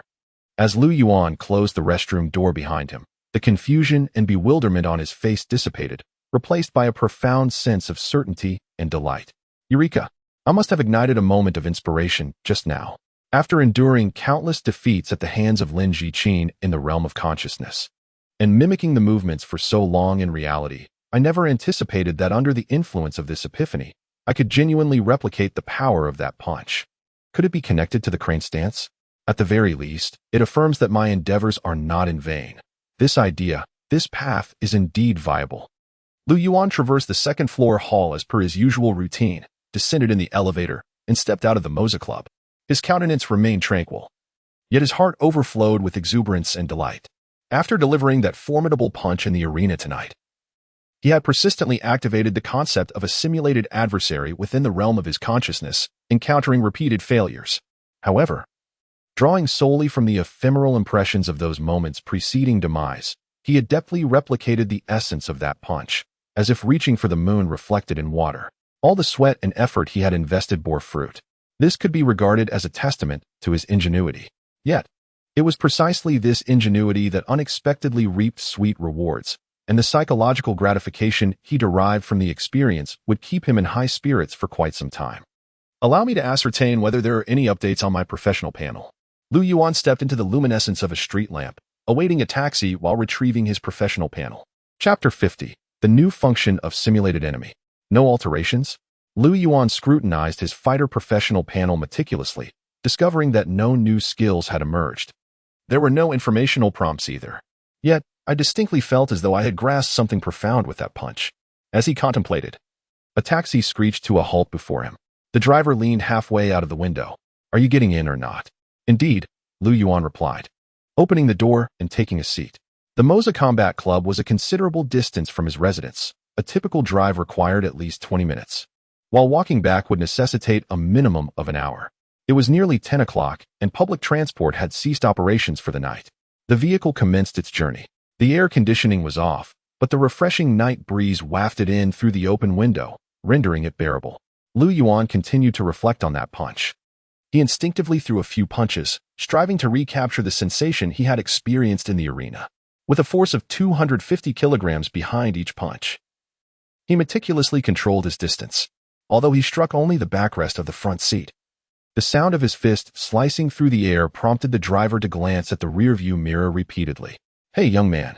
After a span of 5 or 6 minutes, the driver could no longer restrain himself. Exercise caution. My C-back lacks fortitude. You risk breaking it. Fear not. I shall not strike it. That noise is rather pronounced. Why not wait until we reach our destination to practice? Very well. Reluctantly, Yuan lowered his fists. In truth, despite the multitude of punches thrown, he had achieved naught. Unwilling to concede defeat, he addressed the driver. Sir, kindly alert me upon our arrival. I shall take a brief respite. He then closed his eyes. Descending into the realm of consciousness. Simulated enemy, activate. In the expansive arena, a tall youth adorned in a raccoon mask stood silently upon the colossal ring. The massive screens enveloping the venue were cloaked in darkness, devoid of any audience, creating an eerie stillness. Yuan surveyed his surroundings, then bent down to touch the surface of the ring beneath his feet. The scene felt marginally more tangible than before. Beyond that, no significant alterations were evident. This sharply contrasted with his anticipations of an upgraded level 2 simulated enemy, leaving him somewhat disheartened. Nevertheless, Lu Yuan remained unperturbed. He yearned solely to recapture the sensation of the punch he had delivered in the arena, to ascertain if he could replicate it once more. With a deep inhalation, Lu Yuan removed his mask and carelessly discarded it upon the ground. Drawing in a breath, he focused on the raccoon-masked figure before him and gently rotated his neck. "Come on, you pathetic fool." As was his custom, he taunted to provoke his opponent, inciting their full strength. The raccoon-masked man responded to Lu Yuan's provocation, his calm eyes flickering momentarily. Then, with a resounding thud, he propelled himself towards Lu Yuan at a velocity that transcended reality. His powerful legs surged through the air, aimed directly at Lu Yuan's visage. Lu Yuan's eyes widened as he perceived the leg's shadow swiftly expanding. His right foot instinctively twitched but quickly retracted. "This time, I shall rely solely on my fists." Bang! 5 minutes later, Lu Yuan expressionlessly withdrew his right fist. The golden-haired man knelt before him, the raccoon mask shattered beyond recognition. A shard was embedded deep within his brow. The light in his eyes rapidly diminished, his upper body swayed slightly, and then, with a heavy thud, he collapsed at Lu Yuan's feet. No, that was not the punch. Was it the method of exerting power that was flawed? Lu Yuan contemplated deeply, gradually emerging from the realm of consciousness. The taxi continued its journey. The driver, unbeknownst to Lu Yuan, had begun a conversation in a dialect unfamiliar to him, discussing the rural areas surrounding Jiaoyan. Resolute, Lu Yuan closed his eyes once again, returning to the same realm of consciousness, confronting the same adversary. This time, he reverted to leg techniques, dispatching the raccoon-masked man with heightened agility, striving to replicate the previous battle in its entirety. Yet, he remained unable to capture that fleeting moment of inspiration. "I recall when I delivered that punch, it felt as though a crane's cry echoed in my ears. Is it truly impossible to recreate that devastating strike without invoking the passive ability of Epiphany?" Lu Yuan mused for a moment before delving into the realm of consciousness for the third time. This time, he transformed the imaginary enemy, substituting his opponent with Lin Jiqin. "Allow me to experience it once more." In the corridor of the martial arts hall's second floor, Lu Yuan spared no words. He unleashed a powerful kick against the door, propelling the entire panel away with over 200 kilograms of force. Striding inside, he beheld Lin Jiqin at the coffee table, methodically extinguishing his cigarette in the ashtray. "You are Lin Jiqin, are you not?" Lu Yuan boldly declared, his finger pointed at Lin Jiqin in an audacious display. Before he could complete his taunting remark, Lin Jiqin vanished from sight in an instant. "Here he comes." A wave of unease enveloped Lu Yuan, a familiar chill creeping up from his core. Without question, in the next heartbeat, or the one after, he would find himself mercilessly struck by Lin Jiqin's fist, meeting his demise on the spot. However, Lu Yuan was reluctant to conclude the encounter so swiftly. As his gaze refocused on Lin Jiqin's frigid countenance and the rapidly approaching fist, Lu Yuan attempted to retreat, yearning to evade the battlefield. Even an extra second of existence would suffice. Yet, no matter his efforts, his body felt ensnared by an inexplicable force, rendering it unresponsive, incapable even of shifting his feet slightly. Damn it! Lu Yuan gritted his teeth, forcing his eyes wide open, fixating intently on the enlarging fist. A voice within him implored, "Slow down. Just a fraction slower. I wish to behold it more clearly." To his utter bewilderment, the approaching fist seemed to perceptibly decelerate. Lu Yuan blinked, momentarily disoriented. As he regained his mobility, he advanced a couple of steps, noticing that Lin Jiqin, mid-punch, was utterly immobilized, as if suspended by some arcane martial art. Frozen in the continuum of time. What transpires? Lu Yuan mused, momentarily perplexed. Then, enlightenment dawned upon him. I comprehend now. This is the novel effect of the level 2-foot imaginary enemy. In that instant, Lu Yuan felt as though he had discovered a terra incognita. He had presumed the upgrade to imaginary enemy would yield no alterations, yet the true metamorphosis lay dormant within. Decelerate, accelerate, advance, even retreat. Lu Yuan explored the newly unlocked functionalities of imaginary enemy. Before him, Lin Jiqin acceded to his directives, moving at a glacial pace, then darting with preternatural swiftness, withdrawing his fist to repose, then rising anew. It was as if Lu Yuan wielded a remote control capable of orchestrating another's very existence. And he couldn't help but exclaim in sheer delight, how utterly captivating. He repeatedly commanded Lin Jiqin to deliver punches. even audaciously tearing off Lin Jiqin's shirt to scrutinize the muscular exertion in his arms and torso. Lin Jiqin stood there, bare-chested, in the confines of the office. The atmosphere within the office grew increasingly oppressive, laden with the burgeoning ire and resentment of Lin Jiqin. Mercifully, it was solely when Lin Jiqin was in motion that the force behind his punch would detonate forth. It's akin to dissecting and scrutinizing the components of this punch under a microscope, an endeavor utterly unattainable in the corporeal world. Lu Yuan's eyes shimmered with fervor. In a moment of distraction, he inadvertently disengaged the paws. Having been manipulated for so long, Lin Jiqin's pent-up fury erupted, and with a swift and decisive blow, he struck Lu Yuan squarely on the forehead. Ah! Bang! Lu Yuan felt his head collide forcefully against something yielding. He jolted awake, realizing the taxi driver had slammed on the brakes, bringing the vehicle to an abrupt halt. Damn! The driver clutched the steering wheel, his face a tableau of shock as he muttered, "What in the world was that? Some massive object just darted past, nearly colliding with us. It scared the living daylights out of me." Huh. Lu Yuan's expression transformed upon hearing this. Chapter 51. The Rat Feeds on Humanity. Lu Yuan leaned his head out of the taxi window, only to realize they had halted a mere 2 blocks from home. Casting a glance to the left, he beheld a dark and foreboding alleyway adjacent to the car. He inhaled deeply, catching a faint, putrid scent reminiscent of something vile emanating from the sewers. It was that colossal rat. A wave of trepidation washed over Lu Yuan. After a moment's reflection, he extricated his phone and addressed the chattering taxi driver. "Driver, please let me off here. How much do I owe you? I shall settle the fare now." After paying the driver, Lu Yuan feigned curiosity as he prepared to exit the vehicle, casually inquiring, "What about that creature that suddenly darted past?" The driver gestured towards the alley, suggesting it was likely just a stray dog. "Fortunately, I braked in time. Otherwise, we would have collided." Yet, deep within, Lu Yuan mourned the lost opportunity. Had that enormous rat been struck down by the taxi, it would have liberated the nearby neighborhood from a menace, alleviating his anxieties. Observing the taxi as it turned and departed, Lu Yuan hurried towards the alley. Inside, darkness enveloped the space. Even his extraordinary vision, bestowed by his 11 o'clock physique, could not penetrate the shadows. The noxious odor intensified, and he was nearly certain that the colossal rat he had previously encountered lay concealed within. He hesitated. On one hand, he felt an obligation to eradicate this pest from the vicinity, having witnessed the rat's ferocity firsthand, more fearsome than most wild beasts. An ordinary individual would likely find themselves in dire peril should they cross paths with it, and Lu Yuan wished to avoid any incidents that could culminate in casualties. The notion of safeguarding the populace was something that, merely a few months prior, Lu Yuan would never have contemplated. Yet, times had evolved. Now, he believed he had acquired a modicum of martial prowess. Confronted with this test of physical strength, he felt an inexplicable compulsion to rise to the occasion. Opportunities such as this were rare in reality.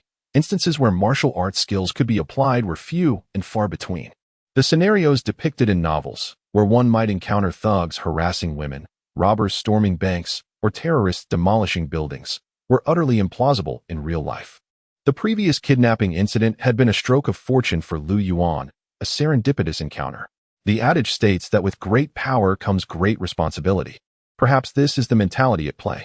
The stronger one's abilities, the greater the desire to employ and showcase them. At least, that is how Lu Yuan perceived it. However, on the other hand, he felt the darkness within the alley was too formidable, and entering recklessly would be unwise. That giant rat exuded a foul stench. It could very well be rife with bacteria and viruses. Should I be bitten or scratched and end up with an infected wound, that would be lamentable. Perhaps I should return home to equip myself with protective clothing first? Lu Yuan pondered returning home to don long sleeves and trousers, equipping himself with appropriate weapons, and even contacting the police. If he could manage to keep the colossal rat at bay until the authorities arrived, he would stand a considerable chance of subduing it. With this thought in mind, Lu Yuan turned to retrace his steps homeward. Yet, at that very instant, a sharp crack resonated from the depths of the shadowy alley, reminiscent of something plummeting to the ground. Lu Yuan swiftly pivoted, his countenance a blend of suspicion and curiosity as he peered into the obscurity. He retrieved his phone and tapped the flashlight icon on the screen. With a flick, a beam of radiant white light burst forth from his device. Lu Yuan held it aloft, illuminating the path ahead. The ground of the narrow alley lay cluttered with discarded fruit peels and plastic bags. likely carelessly abandoned by the enormous rat that had foraged through the sewer or refuse bins. As the light shifted, something abruptly captured Lu Yuan's attention, causing his pupils to constrict slightly. After a brief moment of contemplation, he took a couple of cautious steps into the alley. Holding his light aloft, he approached the object with care, nudging it gently with his foot. It was an exquisitely crafted hairpin, its color an indistinguishable shade of pink or vibrant red. The hairpin was entirely drenched, as though it had just been extracted from some murky abyss. Since the abduction incident, Lu Yuan had grown particularly attuned to hairpins belonging to young women. Encountering a similar object in the same alley evoked an inexplicable discomfort deep within his heart. Was that the sound produced by the hairpin moments ago? He mused. Suddenly, a series of rustling sounds erupted ahead. Lu Yuan's expression tightened, and he swiftly raised his phone to illuminate the alley. The passage narrowed as he ventured deeper, the sides cluttered with a chaotic assortment of debris, remnants perhaps left by previous inhabitants. The light from his phone dissipated rapidly in the encroaching darkness, rendering it impossible to discern the precise circumstances. He could only make out a dark shadow seemingly writhing beneath a heap of disordered items. A foul stench permeated the air. It was the giant rat. Lu Yuan pinched his nose, his brow knitting in deep concentration. After a brief moment of indecision, he resolved to retreat and adhere to his initial plan. The stench was overpowering. He recognized that donning long garments was inadequate. He would require a mask or perhaps a gas mask to avoid disturbing the monstrous rat. Gradually, Lu Yuan began to withdraw from the alley. However, before he could retreat 2 paces, the rustling sounds ahead intensified, culminating in a series of sharp, resonant thuds. It appeared as if something were thrashing desperately amidst the debris, colliding with the surrounding clutter, creating a cacophony of disarray. No longer inclined to retreat, Lu Yuan's demeanor transformed. He advanced swiftly, illuminating the path ahead with his light. After hastening forward for approximately 10 paces, he finally discerned the source of the tumult. A rat, exceeding a meter in length and as rotund as a canine, was hunched over a woman with disheveled black hair, seemingly gnawing at her visage. The woman's body trembled incessantly, her limbs flailing helplessly, striking the scattered items around her with a series of sharp cracks. At this sight, Lu Yuan's mind erupted into chaos. An inexplicable emotion surged within him. Is the rat consuming a human being? With no time to ponder further, he abruptly glanced down, seizing a discarded beer bottle from the ground and hurled it at the colossal rat with all his might. With a force akin to a cannonball, he launched the bottle, but it shattered upon the ground beside the rat, missing its mark. Nevertheless, it startled the creature. The rat, previously engrossed in its meal, leapt aside with a squeak and turned its menacing gaze upon Lu Yuan. Under the beam of his phone's light, its eyes glimmered ominously. Damn it! Lu Yuan gritted his teeth, searching for a more formidable weapon. Fortune favored him. At his feet lay a rusty steel rebar, approximately a meter in length. He grasped it and braced himself to confront the rat. Yet, in that fleeting moment of distraction, the rat seized the struggling woman and scurried deeper into the alley. A whole living person? How could it manage such a feat? Shock and horror enveloped him, inciting an instinctual pursuit. In that instant, thoughts of returning home or preparing for anything else dissipated from his consciousness. The urgent need to save a life consumed him. The colossal rat, clutching a human, moved with remarkable swiftness, its elongated tail gliding along the ground like a serpent. Lu Yuan contemplated hurling the rebar to strike it. Yet he feared inflicting harm upon the woman in its clutches. As he grappled with trepidation, the alley ahead abruptly constricted. The rat darted through the narrow passage. But the woman, ensnared by her own size, stumbled and fell, left behind upon the ground. Chapter 52. The trap. Lu Yuan halted his frantic pace, casting a wary glance at the spot where the rat had vanished. Silence enveloped the area, devoid of any sound, as if the rat had evaporated into the ether. After a moment of hesitation, he refrained from pursuing further. Gradually, he shifted the beam of his phone, illuminating the woman abandoned by the rat, lying face down upon the ground. Her features remained obscured, her disheveled hair cascading over her face like a damp mop. She cannot be dead, can she? Anxiety gripped Lu Yuan. Just moments ago, she had been struggling, yet now lay still after being dragged a considerable distance. Had she been dragged to her demise? He took a step forward to investigate, but hesitated once more. He scrutinized the motionless figure about 4 to 5 meters away. Clad in a plaid long dress and black tights, he instinctively swallowed hard, unable to fathom the visage concealed beneath that disordered mass of hair. Yet the rat had gnawed upon her for quite some time. Images of face-to-face killings from horror films flashed incessantly through Lu Yuan's mind. Suddenly, he realized. He was not as courageous as he had envisioned. A faint noise interrupted his thoughts. Lu Yuan's body tensed, and he swiftly directed the beam of his flashlight toward the alley entrance. A grotesque rat's head silently emerged, observing him with keen intent. At that moment, the woman on the ground twitched slightly. This is dire. The atmosphere in the alley, which had only just settled, grew tense once more. Without a moment's hesitation, Lu Yuan dashed toward the woman. In just a few short strides, he could reach her and shield her from danger. However, as he took his first step, an unsettling sensation surged within him. The scent of blood. Why was there no trace of blood? The ground lay barren, devoid of any bloodstains. Had the woman truly been gnawed upon by the rat without a single drop of blood being shed? The stench. It was becoming increasingly unbearable. As he approached, the odor intensified. Had she just emerged from a cesspit? How could her foulness surpass that of the rat? Rustling, hairpin, woman, repugnant scent. Colossal rat. Scenes cascaded through Lu Yuan's mind like a frenzied carousel, colliding within his thoughts. As he drew merely a step closer to the woman, he abruptly halted his advance. A singular realization struck him like lightning illuminating the night sky. Something was amiss. There was treachery afoot. In that moment, the woman, who lay prostrate, suddenly sprang up with alarming swiftness, her limbs contorting into an unnatural posture as she lunged toward him. Lu Yuan scarcely had time to react. Gripping the rusty steel rebar firmly in his right hand, he swung it upward, striking with all his might. The rebar sliced through the air, emitting a sharp, piercing sound as it descended. The tremendous recoil left Lu Yuan's mouth agape in pain.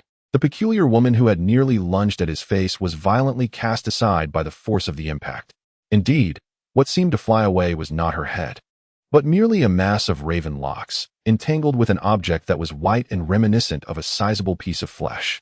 Lu Yuan's heart raced, and he gasped for breath, his countenance marked by profound trepidation. In that fleeting moment, a series of changes evoked memories of his childhood, when he would unexpectedly encounter a deep pit on his way home from school. There was no opportunity to halt, yet he managed to adapt just in time and precariously leap over the chasm. Looking back at the yawning void, he felt a tumultuous blend of relief, terror, and exhilaration. He swiftly raised the flashlight on his phone, directing its beam toward the woman he had just sent hurtling with the steel rod. Not far away, in the dim corner of the alley, crouched a grotesque figure. Its limbs were elongated and spindly, with fingers and toes tapering into sharp points, shrouded in a dense layer of short black hair. Crack, crack, crack, crack. This creature, cradling its head in the corner, emitted a sound akin to grinding teeth. It seemed to writhe in pain from Lu Yuan's earlier strike, yet its expression of agony was terrifying, wholly unlike any reaction a normal human could exhibit. The more he scrutinized, the more alarmed he became. He began to retreat slowly. As he backed away, the creature abruptly lifted its head from within its arms. Lu Yuan's steps halted abruptly.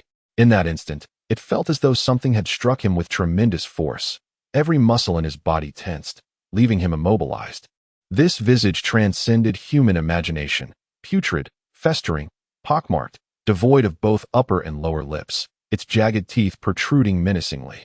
It seemed as if it had been immersed in sulfuric acid, with patches of mottled black hair sprouting in certain areas. It bore the semblance of a rat, while retaining some human facial features. In the frigid, harsh light of the phone's flashlight, its bulging eyes glimmered with a malevolent glare, sending chills coursing through Lu Yuan. He stood there, paralyzed, a voice within his mind screaming in anguish, "Please, don't come any closer." After unveiling its head, the grotesque rat man emerged from the shadows of the wall, towering over Lu Yuan, even surpassing his height. It donned an ill-fitting dark gray plaid dress, and upon its bald head was a prominent dent, a clear remnant of the blow Lu Yuan had inflicted with the steel rod. In that fleeting moment, enlightenment struck Lu Yuan. This rat man had most likely adorned a wig to mask its identity, feigning the role of a victim of the giant rat's gnawing. All the while its eyes had been intently fixed upon him. He recalled the red hairpin that had been carelessly discarded earlier, a deliberate ruse to attract his attention. A trap. The word surged into his consciousness in an instant. Without a second's hesitation, he turned and fled, his pace eclipsing that of his prior retreat. His strength had surged rapidly, brimming with an excess of energy, empowering him to confront petty thugs, robbers, and even formidable rats without trepidation. Yet this creature, a grotesque fusion of man and rat, transcended his comprehension. It was prudent to retreat. Furthermore, this being was not devoid of intelligence. It had artfully feigned victimhood to ensnare him in an ambush, clearly targeting him. Even Ultraman would not recklessly charge into a monster's den. Flee, escape the alley, and summon aid. Yet the Ratman's speed outstripped his own. As Lu Yuan hastened away, he heard a cacophony of beastly roars behind him, followed by the ominous sound of claws scraping against the concrete, drawing nearer. Gritting his teeth, Lu Yuan hurled the steel rod he had clutched backward with all his strength. The rod whistled through the air as it soared. Uncertain if it struck its mark, he sensed the looming threat behind him momentarily slow. He was on the brink of escaping the alley when, before he could exhale in relief, a shadow suddenly zipped past him like a bolt of lightning, defying gravity as it ascended the wall. Then, with a vigorous push from the wall, it lunged toward him. It was the giant rat. Retreat. Lu Yuan mentally bellowed as he unleashed a powerful punch. His fist made solid contact with the creature as it lunged at his face. The impact felt reminiscent of striking a heavy, resilient sandbag. The enormous rat emitted a shriek, akin to the thunderous blast of a cannon, as it was violently hurled away. With a resounding crash, it collided with the wall. However, Lu Yuan's momentum was slightly impeded. A putrid stench assailed his senses from behind. Something gripped his shoulder with a vice-like hold. Turning his head slightly, he had no time to ascertain what was clutching him. A sudden force erupted from behind, yanking him back with ferocity. Lu Yuan watched in helpless dismay as the alley, illuminated by the faint glow of the streetlight, swiftly receded from his sight. Chapter 53. Die. Lu Yuan's body was uncontrollably thrust backward, and his mind momentarily blanked. A foul odor, accompanied by a noxious wind, surged from his right shoulder. He jolted back to his senses, instinctively twisting to evade. In the next heartbeat, a ghastly, horrifying head emerged at his right shoulder, nearly grazing his cheek as it lunged forward to bite. The stench emanating from this creature was nearly enough to make Lu Yuan retch. Instinctively, he retaliated with a powerful punch to the Ratman's jaw. The sound of the heavy impact reverberated through the air. Utilizing the force of that punch, Lu Yuan managed to break free from the Ratman's grip, employing his level 4 basic footwork to slide several steps back against the wall. The Ratman, staggered by the blow, stumbled backward, shaking its head vigorously. A terrifying, inhuman growl rumbled from its throat, and its eyes glimmered with malevolence as something struck the wall behind it with tremendous force. The cement wall cracked, forming a small dent. The grotesque Ratman morphed into a shadow, darting toward Lu Yuan with astonishing speed. The Ratman's velocity was remarkable. With one hand still clutching the phone, Lu Yuan scarcely had time to react before he was slammed to the ground, tumbling into a heap of debris. Roar! The Ratman, its entire weight bearing down on Lu Yuan, emitted a cacophony of strange, guttural sounds from its gaping maw. Its long, fleshy tail lashed violently, striking the ground with a resonant crack. Lu Yuan gripped the Ratman's forelegs with all his might, his spirit shaken. The creature's strength was astonishingly immense. Even with his own strength rated at 12, he found it nearly impossible to resist, pinned to the ground and nearly paralyzed. In the enveloping darkness, Lu Yuan could not discern the Ratman's form, only a low growl reverberating nearby. Then, something warm and slippery began to drip down. A hot, putrid vapor, reminiscent of a decade's worth of boiled sewage, wafted toward Lu Yuan's face. The stench threatened to induce nausea, yet he remained utterly immobilized, feeling as though he might burst from discomfort. A sound approached swiftly near his ear, rustling. It was the ominous sound of the giant rat drawing near. But Lu Yuan had no time to look, for now he could see clearly. A gaping maw stretched wide, jagged teeth protruding, and a serpentine black tongue slithered forth. Inching directly toward his head, the pressure mounting. Lu Yuan's pupils contracted sharply. Oh, I truly cannot endure this. Next time, you all enjoy yourselves. On the sidewalk by the road, a fashionable young woman in her 20s reluctantly set down her phone, glancing at the time displayed on her screen. She couldn't help but murmur, "My mother is truly something. It is not even 11 yet, and she is already urging me to return home." A missing persons case. With hundreds of thousands in Jiaoyan City, how could it possibly be my turn? Moreover, the streets are illuminated. I am not wandering into any alleys. As she spoke, the girl instinctively glanced toward an alley she happened to be passing by, just as she was about to walk over. A sudden noise erupted from within the alley, startling her. What was that? The girl widened her eyes, gazing into the dark abyss of the alley. Though it was enveloped in shadows, she sensed movement, accompanied by peculiar, labored breathing sounds emanating from within. Curiosity urged her to proceed. She activated her phone's flashlight and gradually extended it into the alley, the beam illuminating the surroundings incrementally. Upon reaching a certain point, her arm froze mid-motion, and her expression transformed into one of sheer terror, as though she were witnessing something profoundly horrifying. A dull thud suddenly resonated through the alley, accompanied by a primal roar. A shadowy figure with a tail hurtled past her, crashing into a nearby trash can with a resounding impact. The girl trembled violently. It felt as if an eternity had passed, yet it seemed merely seconds. Her piercing scream shattered the stillness of the street. Crouched like a beast, the rat-like creature opened its mouth wide, ferociously attempting to bite down, only to suddenly rear back as if struck head-on by a speeding truck. With a loud bang, it was propelled backward, soaring several meters until it collided with a trash can at the alley's mouth, rolling to a halt. Eek! Accompanied by the girl's terrified scream. The massive rat lurking in the alley unleashed its fury, charging toward the point from which the force had erupted. Its shrill cries abruptly ceased as it vanished into the shadows. A moment later, the enormous rat's bulk was lifted effortlessly by a single arm. Its head was firmly grasped by 5 long, pale fingers, its hefty body thrashing wildly in midair, yet it could not evade even an inch, only emitting furious, frantic squeals. Disordered debris and refuse were swept aside as a figure emerged from the chaos. Lu Yuan spat disdainfully, his expression impassive as he wiped the grime from his face. He regarded the massive rat he had captured with one hand, which struggled desperately. A flicker of malice glimmered in his eyes, and the veins on the arm gripping the rat bulged prominently. With sudden force, he flung it against the wall. The rat slammed into the cement wall, causing several cracks to form. It fell still, its corpulent body oozing down the wall, leaving behind a distinct dent. Having completed this act, Lu Yuan's gaze appeared to soften slightly. However, when his eyes shifted to the alley's entrance, where the rat-like creature had risen, glaring at him with a face twisted in resentment, Lu Yuan's malice surged once more, akin to a raging wildfire. Damn it! His handsome features contorted into a fierce snarl. He kicked aside the refuse obstructing his path and advanced towards the rat-like creature. The rodent, apparently infuriated, dismissed the quivering girl, who sat on the ground with a damp stain beneath her. Its gaze fixed upon Lu Yuan, and with a low growl, it lunged at him with the swiftness of a lightning strike. Its elongated tail crackled like firecrackers as it struck. A fierce glint flickered in Lu Yuan's eyes, his pupils briefly constricting. LV3, absolute focus. Activate.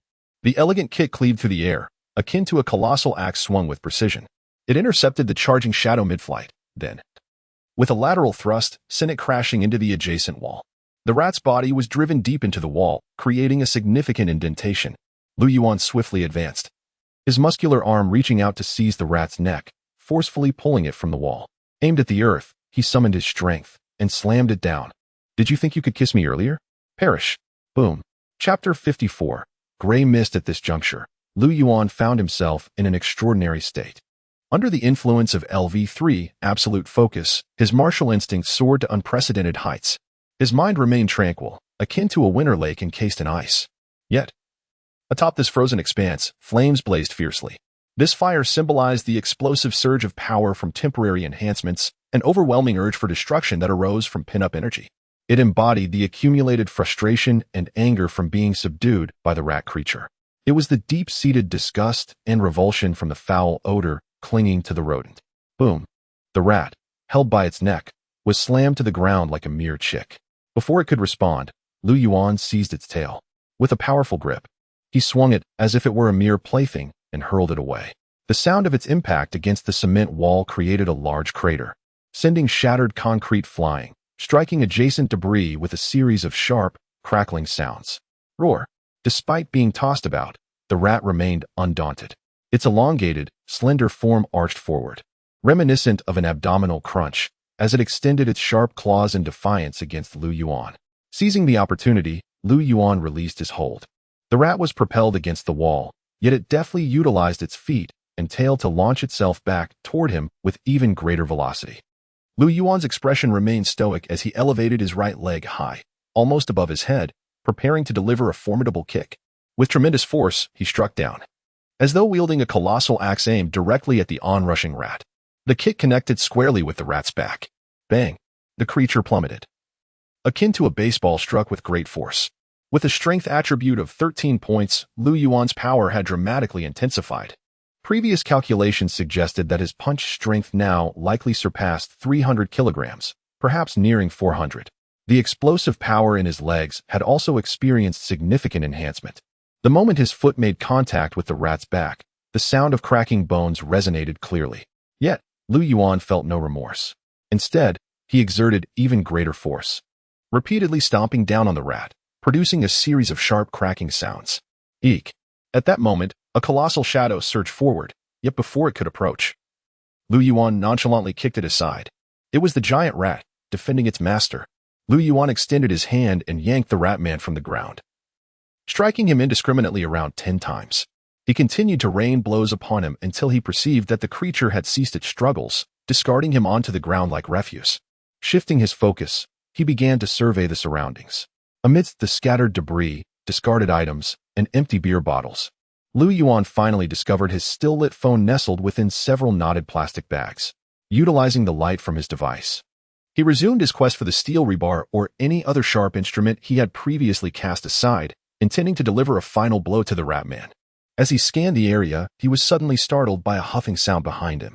Lu Yuan pivoted, astonished to see that the rat man, who had moments ago lain inanimate, was now standing upright several meters away. His hunched form, with a sunken chest rising and falling like an agitated bellows, appeared grotesque. Numerous signs of fractures marred his body, remnants of Lu Yuan's previous assault. The rat man's bloodshot eyes, nearly crimson, were fixated on Lu Yuan, the darkness failing to conceal the deep-seated malice radiating from them. You can still stand? Lu Yuan pondered, taken aback. He estimated the creature's vitality to be above 12. Otherwise, its resilience would be inexplicable. Then I shall bring you down once more. His gaze transformed into steely resolve as he gently placed the phone on the ground, inhaled deeply, and flexed his fingers before clenching them into fists. At that moment, the rat man erupted with strange syllables from its mouth. Hey, Ka Lu. Me. These utterances resembled an ancient dialect, or perhaps an incantation. Illuminated by the beam of his phone, Lu Yuan watched in disbelief as a thick, gray mist began to emanate from the rat man's body, forming a column which he inhaled through his mouth and nose. Suddenly, with a crack, the dent in the rat man's chest, previously inflicted by Lu Yuan's kick, began to swell. In the blink of an eye, the injured bones and muscles reconnected, rising as if inflated, causing the creature to expand slightly. An aura of raw, violent energy surged through the alley like an invisible tempest. Lu Yuan witnessed these transformations in horror, his mind racing with confusion. What is this? A power surge? But why in such a manner? The scene that unfolded before him transcended his understanding, reminiscent of a science fiction tale abruptly veering into the fantastical. The eerie gray mist bore the unmistakable signs of a supernatural force. Reality provided no solace for Lu Yuan's troubled thoughts. Roar! The transformed rat man's eyes glowed a menacing red, emitting a guttural, raspy growl, towering nearly 2 meters. His formidable presence loomed ominously over Lu Yuan within the narrow alley. Lu Yuan instinctively retreated a few steps. At that very moment, the ground beneath the rat man erupted with a deafening roar. The creature's wild, muscular form lunged at Lu Yuan like an arrow released from a bowstring, swiftly closing the 6 or 7 meters that separated them. Lu Yuan's pupils dilated, his heart constricted as if ensnared by an invisible force. A chilling, familiar sensation slithered up, reminiscent of venomous serpents coiling around his heart. It was a feeling he had encountered innumerable times within the confines of his consciousness. Confronted by the wrath of Lin Zhiqin, a sensation akin to drowning, a desperate, helpless brush with death. In the depths of peril, Lu Yuan unleashed a primal roar. His visage contorted with rage, akin to a cornered beast. He struck out at the rampaging rat man with a fierce punch. Veins bulged along his forearm. Muscles taut as steel cables, as an inner switch flicked within his mind. Images flashed rapidly before his eyes. Caw! In a moment of clarity, he heard a sharper, more resonant crane's call than ever before. He seemed to glimpse a shadowy figure of a white crane dancing before him. A spark ignited. The crane's call fist. Boom. Chapter 55, Bewilderment. Lu Yuan felt as though he had shattered something monumental. A vast cloud of crimson mist erupted before him. Whoosh. Reality surged back into focus. Maintaining his striking stance, he stood panting heavily. Before him, a towering body, missing nearly half its head, collapsed with a thunderous thud. It quickly began to deflate, limbs and torso displaying signs of liquefaction. Dead? Is it dead? Lu Yuan gazed vacantly at his clenched fist, then at the lifeless form of the rat man, momentarily ensnared in contemplation. After a brief pause, a wave of dread enveloped his countenance. That was perilously close, too close. Had it not been for a sudden flash of insight or his prior mastery of Lin Jiqin's crane's call fist, Lu Yuan shuddered at the thought of the possible outcome. In that ephemeral instant, he had grazed the precipice of death. A faint squeaking sound jolted Lu Yuan back to reality. He turned to see the remaining giant rat scuttling away, its corpulent body writhing. With unwavering determination, he sprinted after it. The giant rat moved with remarkable swiftness. But perhaps owing to the injuries sustained from Lu Yuan's assault, it soon came to a halt, oblivious as he closed the gap. Upon his return with the giant rat's carcass in hand, Lu Yuan's previously calm demeanor underwent a sudden transformation. In the place where the rat man's body had lain, only a substantial black puddle remained, the remains having inexplicably vanished. Following the trail outside the alley, Lu Yuan paused before an open manhole. It escaped? Even with half a head severed, it still lives? Did its accomplices carry it away? His countenance darkened as he gazed into the murky abyss of the foul-smelling well, hesitating momentarily on whether to descend in pursuit. In the distance, the wailing of sirens pierced the atmosphere, their red and blue lights flashing ominously as they approached. Splish, splash. Water from a mineral bottle cascaded gently into Lu Yuan's cupped hands. Once filled halfway, he leaned down, splashing the cool liquid onto his visage. At that moment, a delicate hand extended towards him, offering a pack of tissues. "Thank you," Lu Yuan replied, swiftly extracting several sheets to wipe away the grime from his face and hands. After utilizing 3 or 4 bottles of water, he managed to cleanse himself to a degree, yet the noxious odor persisted. His soiled t-shirt and trousers, coupled with his damp, disheveled hair, rendered him akin to a vagrant who had slumbered amidst refuse for a week. Lu Yuan had never harbored such disdain for himself. The stench was nearly intolerable. However, he had no alternative but to await his return home to bathe. "I didn't expect you to be rather handsome," a voice interjected, nasal and resonant. Turning, Lu Yuan found himself face to face with a young female police officer, her large eyes and fair complexion crinkling as she pinched her nose while addressing him. She held a bottle of mineral water and a tissue in her hands, having just aided Lu Yuan in his attempts to clean up. "Here, you can have the rest," she offered.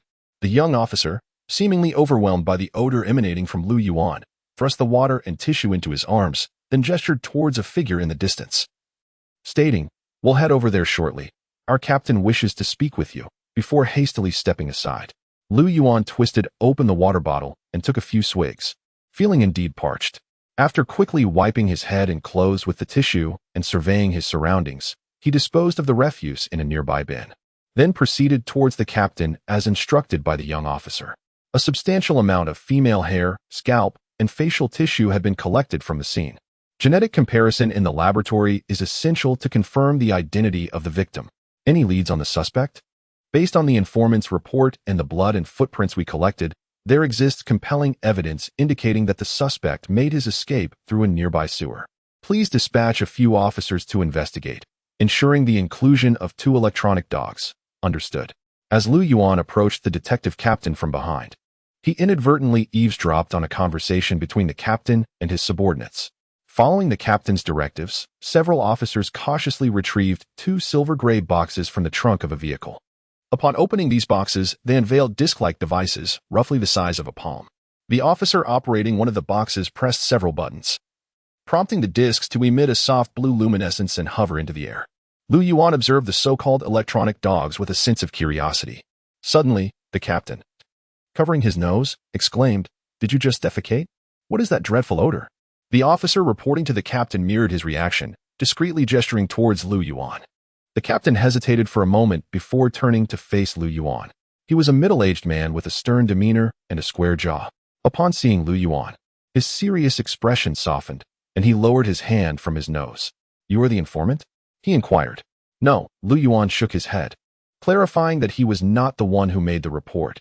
It was a passing girl who had since vanished before the rat man transformed, likely fleeing in terror. "I Was the one who reported a giant rat some time ago, Lu Yuan added after a moment's contemplation.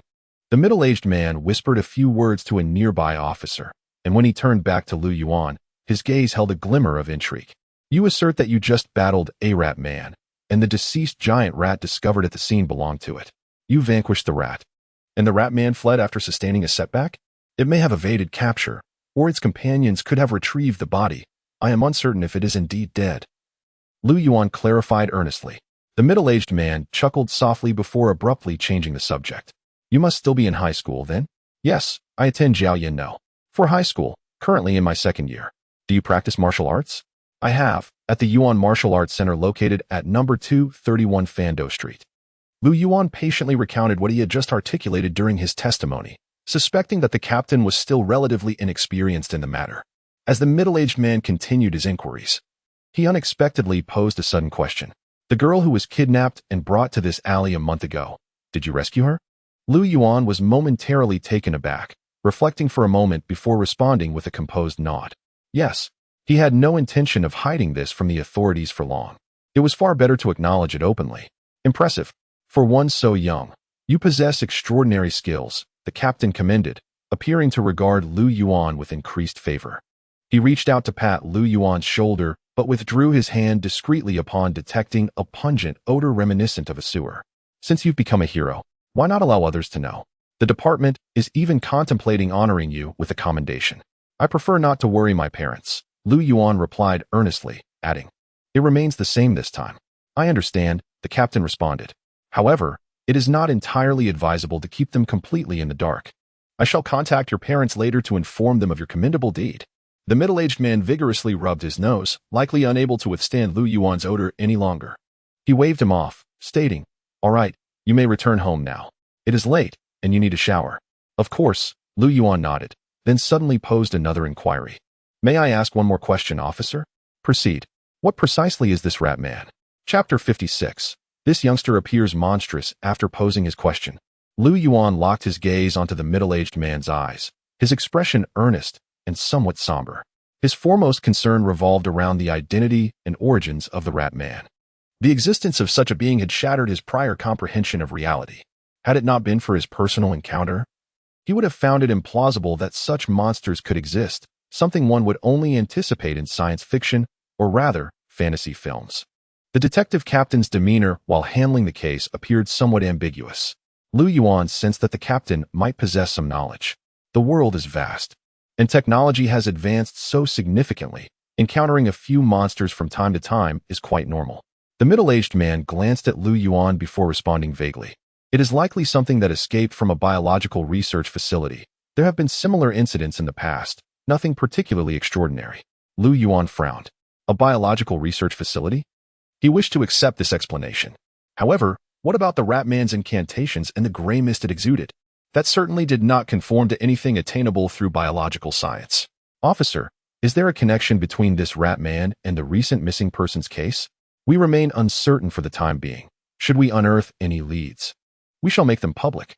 Stay tuned to the news. The middle-aged man responded tersely, clearly reluctant to provide further details. Was it merely because I am a high school student? Lu Yuan felt an intense urge to pry the captain's mouth open with the very hand that had just crushed the rat man's skull. Yet, outwardly, he could only acquiesce. As he departed, several fully armed officers strode past him, bearing the hovering disc he had observed earlier. Unable to suppress himself, Lu Yuan halted and turned back to the middle-aged man, stating, if you intend to pursue that rat man, it would be prudent to deploy additional personnel. He is not easily subdued. This was a genuine caution. Had he not allocated a point to strength and unleashed his abilities at that moment, the officers might very well have come to collect his remains. The experience was far too perilous to convey in mere words. To his astonishment, the middle-aged man merely chuckled at Lu Yuan's counsel and replied nonchalantly, very well, I understand. Rest assured, we have an abundance of martial artists on our team. Much like yourself. Lu Yuan pressed his lips together. He had spoken enough. Whether they heeded his advice was entirely their decision. Once Lu Yuan had walked away, the officer beside the middle-aged man suddenly exhaled heavily, as if he had been holding his breath for an eternity. Is it truly that dire? Behold, what a lamentable spectacle. The middle-aged man cast a fleeting glance at his subordinate before advancing into the alleyway. The surveillance footage ought to be prepared. Present it to me, if you will. Indeed. The subordinate promptly offered a tablet, remarking, "Captain, this case is indeed quite unsettling. The surveillance reveals that this individual was not deceiving. There truly exists a being that is neither human nor rodent." Curiosity engenders wonder. The middle-aged man replied nonchalantly as he commenced his examination of the video. Following the kidnapping incident in the alley, cameras had been strategically positioned at the roadside and the alley's entrance. The footage was remarkably clear, commencing with Lu Yuan's entry into the alley and his pursuit of the colossal rat. When he beheld the creature masquerading as a victim abruptly metamorphosing into a rat man, the middle-aged man blinked in astonishment. He remained mute, his eyes fixed on the screen. Before long, the video depicted Lu Yuan unleashing a formidable display of strength, mercilessly overpowering the rat man. As he observed, the middle-aged man surveyed the scene around him. Cracked concrete walls and debris littered the ground, accompanied by several grotesquely large blood-stained indentations upon the walls, as though a violent demolition had recently transpired. "Well, what an extraordinary young man."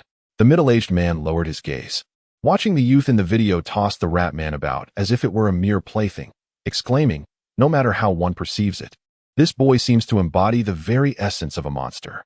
A high school student? Does he bear any resemblance to a typical student? The subordinate beside him nodded in agreement, still astounded despite having previously viewed the footage. It was difficult to comprehend how such remarkable strength could reside within Lu Yuan's seemingly delicate frame. How could a mere adolescent possess such ferocity? The video continued. Shortly thereafter, the footage unveiled the rat man's transformation. The middle-aged man's eyes widened momentarily. He hastily paused the video and magnified the image, scrutinizing the rat man, now shrouded in a gray mist and having visibly enlarged in size. He replayed the scene multiple times, his brow furrowed in an unprecedented seriousness. After a while, he suddenly exclaimed, "Those foolish imbeciles. I cannot believe they have actually succeeded in unleashing a monster. We must investigate how many lives remain concealed beneath this. It could exact a heavy toll upon them." The subordinate officer, somewhat perplexed, could not refrain from asking, "Captain, is it indeed that grave?" The middle-aged man retorted sharply, his demeanor shifting swiftly as he issued commands. "Hasten, instruct the team members who apprehended the dog to retreat immediately. This matter exceeds our jurisdiction. I shall compose a report for the higher authorities. Have they not been dispatching personnel of late? Let those with their heads in the clouds manage it. They look down upon us anyway, so let them earn their keep." The middle-aged man surveyed the frenetic scene before him and thrust the tablet into the hands of the subordinate officer, without a desire to probe further. He turned and strode toward the alley's exit. After assessing the situation, have a few individuals remain here, while the rest return to base. "Understood, Captain. Every day, I encounter such ludicrous cases." Sigh. Lu Yuan arrived home at 11:30. The sign of his modest shop still radiated light. From a distance, he spotted his mother, Zheng Qiuling, anxiously awaiting at the counter. Gritting his teeth, Lu Yuan dashed past the shop's entrance. "Mom, I'm heading upstairs to shower. Come back here. Where have you been at this hour? Have you been fighting again?" "No." Lu Yuan maneuvered through the backyard to the stairwell, being careful not to let his mother perceive his current state. He rushed up to the second floor in a single breath, sequestered in the bathroom. He scrubbed himself vigorously for half an hour, using nearly half a bottle of body wash to rid himself of the foul odor of the sewers. He did not even dare to use the bathroom outside, opting instead for the restroom in his sister Lu Jing's room. The soiled clothes he discarded were beyond redemption, practically marinated in stench. Holding his nose, Lu Yuan stuffed them into a garbage bag, intending to dispose of them the following day. As he stealthily emerged from Lu Jing's room, he found himself confronted by Zheng Qiuling, who was seated in the living room. Chapter 57. Clues and Analysis Come Here. "I have something to ask you." Zheng Qiuling's expression was stern as she fixed her gaze upon Lu Yuan. Submissively, he approached, his height of 1.80 meters making him appear like a quail. "What time is it? Why are you home so late? Were you fighting again?" Zheng Qiuling commenced her interrogation. Lu Yuan quickly shook his head. "No. I told you, Mom, I did not engage in a fight. If I am lying, I am a dog." His declaration was both audacious and heartfelt, for the creature he faced that night was, quite literally, not even human. Is that truly the case? Zheng Qiuling regarded him with skepticism, scrutinizing him from head to toe. Lu Yuan remained unfazed. He had already inspected himself during his shower, apart from a few minor scrapes. Neither the rat man nor the giant rat had left any marks upon him. The encounter, though fraught with peril, had concluded swiftly, lasting but a few exchanges. Yet why did you return so late? Zheng Qiuling persisted, intent on uncovering a flaw. Lu Yuan responded candidly. I inadvertently fell into a ditch on my way home. I am uncertain who removed the manhole cover. I was in a hurry and failed to notice it. I even shattered my phone screen. No wonder I detected an unpleasant odor. Zheng Qiuling frowned, her suspicions somewhat alleviated. She then transitioned to concern, inquiring whether Lu Yuan had incurred any injuries and admonishing him not to return so late again, advising him to eschew shortcuts at night and to be cautious of his footing, while also expressing sympathy for his damaged phone screen. Having deftly navigated his mother's scrutiny, Lu Yuan cast a glance towards his parents' room, noting the enveloping darkness within. After conversing for quite some time, Lu Xinghua had yet to emerge, prompting him to inquire. Dad isn't home tonight? Didn't he mention he would fetch Grandpa from the hospital tomorrow? Ah, Zheng Qiuling sighed, somewhat exasperated. He was supposed to return. But around 10, he received a call regarding the apprehension of an individual and has yet to come back. Who is he pursuing? The one who owes us money? Who else could it be? That individual owes us more than mere finances. Your father has been collaborating with several others, traversing the city as if they were characters in a cop and robber film. Why not report it to the police, Mom? Why would we? However, the individual remained elusive, and the police were unable to intervene. Enough of this. Cease your endless inquiries and return to your room to rest. Zheng Qiuling admonished him several times before gently urging Lu Yuan to retreat to his quarters. She too was weary, stifling yawns repeatedly. As Lu Yuan made his way back, he observed her still seated in the living room, presumably awaiting Lu Xinghua's return. Once inside his chamber, Lu Yuan refrained from illuminating the lights or activating the air conditioning. Instead, he opened the window to invite a refreshing breeze. Perched at his desk, sans shirt, he felt quite at ease. For a moment, Lu Yuan's gaze lingered on an anime poster affixed to the wall directly before him, before abruptly returning to reality and straightening his posture. First, let us consult the professional panel for updates. Lu Yuan summoned the professional panel, scrutinizing the notifications one by one. You have experienced a battle, gaining 235 professional experience. The initial notification brought an unexpected delight to Lu Yuan. His encounter with the rat man and the giant rat had bestowed upon him over 200 points of professional experience. Professional experience is hard-earned, each moment demanding immense time and effort to cultivate. This significant accumulation of experience spared Lu Yuan nearly a week's worth of arduous labor. Your advanced leg technique has improved. Experience gained. 24. Your advanced fist technique has improved. Experience gained. 30. Your basic footwork has improved. Experience gained. 45. Beyond this point, there were indications of experience gained in various ordinary skills. Each value listed was substantial, surpassing the typical amounts he acquires during training. In total, his advanced leg and fist techniques had increased by over 100, with the advanced fist technique ascending to level 2. The basic footwork was just shy of level 5, while basic grappling had also seen commendable progress. It could be characterized as a bountiful harvest. However, Lu Yuan felt a tinge of disappointment. In his final confrontation with the rat man, he had activated the passive ability, Flash of Inspiration, and successfully executed the crane-crying fist once more. Yet no new skills appeared on his panel. The only alteration was the emergence of a new gray skill point on the fighter panel, hovering prominently above the intermediate crane stance. What a pity that I currently possess no surplus skill points. Otherwise, I could ascertain whether I might directly allocate points to unlock it, Lu Yuan mused. After contemplating his panel's gains, he began to reflect on the sequence of events from that night. The incident with the rat man had left a profound impact on him. Were it not for his own transmigration, his worldview would have shattered into fragments. Lu Yuan meticulously recounted the events from beginning to end. The first time he encountered the giant rat, it had attempted to assault him. Initially, he believed it was merely a chance encounter. However, in retrospect, it was evidently targeted at him. Had there been only the 2 attacks, Lu Yuan might not have pondered it deeply. Yet, the second incident that transpired that very night seemed rather peculiar. It had even utilized a red hairpin to entice him, deliberately masquerading as a woman. The red hairpin and femininity, these 2 elements ignited his intrigue. He vividly recalled that a month prior, amidst a rain-soaked alley, he had heroically rescued a kidnapped girl. an event catalyzed by his discovery of her lost red hairpin lying on the ground. Was it merely a coincidence? Lu Yuan increasingly entertained the notion that this was a trap meticulously crafted for him. It was undoubtedly directed at him. But why? The sole explanation could be the gangsters he had incarcerated. Lu Yuan activated his computer and delved into online resources, unearthing a news article from a month ago concerning the kidnapping case reported by Jiao Yin City TV. He scrutinized it closely. Yesterday, our city's police successfully dismantled a kidnapping ring, apprehending 8 members of a gang cult. Gang, cult. Lu Yuan mentally noted these 2 phrases, his thoughts drifting to the cryptic syllables uttered by his adversary during their confrontation. Hey, Ka Lu. He endeavored to replicate the sounds. His memory was remarkable, and he could still distinctly recall those syllables. However, some pronunciations proved rather unwieldy, eluding his efforts at imitation.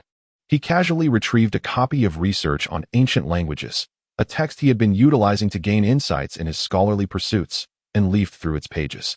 Lu Yuan sensed a resemblance between several of those syllables and the 2 ancient tongues from the Baishan era that he had been diligently self-studying. Could it be one of the lesser-known ancient dialects from that epoch? It was not beyond the realm of possibility. I should visit the library tomorrow to seek additional resources. The Baishan era was a period of turmoil and brutality. However, it bequeathed many remarkable relics and treasures, rendering it a favored subject of exploration among numerous experts and scholars in this world. There was no dearth of pertinent literature. As the police kept their findings shrouded in secrecy, Lu Yuan had to depend on his own methods to unearth the truth. What troubled him most was the elusive rat man. Despite having obliterated half of its head with a single punch, its body appeared to have disintegrated. Yet, in the blink of an eye, it had vanished without a trace. Either it had not completely perished and was merely feigning death to mislead him, or it had compatriots akin to the giant rat who had absconded with its remains. Whichever scenario it might be, both were disconcerting. Who knows if it will return seeking vengeance? If it targets me alone, that would be one matter. Lu Yuan instinctively clenched his fists. But if it sets its sights on my family? Lu Yuan exhaled deeply, feeling a wave of frustration wash over him as he closed the web page and turned to the window. The night was devoid of moonlight, and the stars were scant. The street below was remarkably serene, empty of pedestrians or vehicles. The chorus of crickets filled the air, a continuous serenade. Lu Yuan stood quietly by the window for a moment when a small pickup truck suddenly burst into view. It slowed as it approached and finally came to a stop directly beneath him. Lu Yuan recognized a familiar figure emerging from the vehicle, his father, Lu Xinghua. Upon exiting the truck, Lu Xinghua did not ascend the stairs immediately, but leaned against the vehicle, silently lighting a cigarette. Another fruitless endeavor? Lu Yuan contemplated as he retreated to his bedside, lying there for a considerable duration, uncertain of when he finally succumbed to slumber. Chapter 58. Greetings, Uncle. The following morning, at precisely 7 o'clock, the alarm chimed with unwavering punctuality. Lu Yuan arose slightly later than his usual time. As he donned his attire, he suddenly felt a sense of constriction, initially suspecting that he had inadvertently worn his pure white t-shirt inside out. However, upon gazing into the mirror, he discerned that it was a consequence of his newfound bulk. Just one increment in strength, and yet I appear to have grown a size, Lu Yuan reflected, noting that his arms were conspicuously thicker than mere days prior. His pectoral muscles had also expanded considerably, and even in a state of rest, the definition of his muscles was strikingly evident. Lu Yuan endeavored to grasp his left shoulder with his right hand, discovering the task to be somewhat laborious. He could only reluctantly acknowledge the reality of his increased bulk. Is this merely the result of augmenting strength, while the other 3 attributes lag behind? Lu Yuan pondered. He was averse to the notion of becoming a muscle-bound figure. He believed the focus of his martial arts training should pivot towards the crane stance, as it enhances agility. Improved agility would significantly aid in controlling his physique. In past instances where he had enhanced his strength, muscle growth had been managed through agility. He sought out the largest, loosest short-sleeve shirt and layered it with a sports jacket before venturing out. He suspected that, given the late hour of his return yesterday, his mother was preoccupied with concerns regarding whether he had engaged in a fight or sustained injuries, thus failing to notice his physical transformation. If my mother remains oblivious, Lin Jiqin will undoubtedly take note, Lu Yuan mused as he descended the stairs. By 7 o'clock, he had no intention of embarking on a morning workout. Observing his mother organizing items for her shop, he offered his assistance. Shortly thereafter, A substantial bag of buns, oil cakes, and steamed dumplings arrived from the breakfast shop across the street, procured by his mother. Yuan was not particularly fond of the fare from that establishment, as he found it rather unpalatable. Typically, he would make a point to procure his breakfast from elsewhere, but today he had no choice but to acquiesce. "Mom, where's Dad?" Yuan settled onto a modest stool at the entrance of the shop, relishing a steamed bun. With each bite, he observed the ample portion of meat.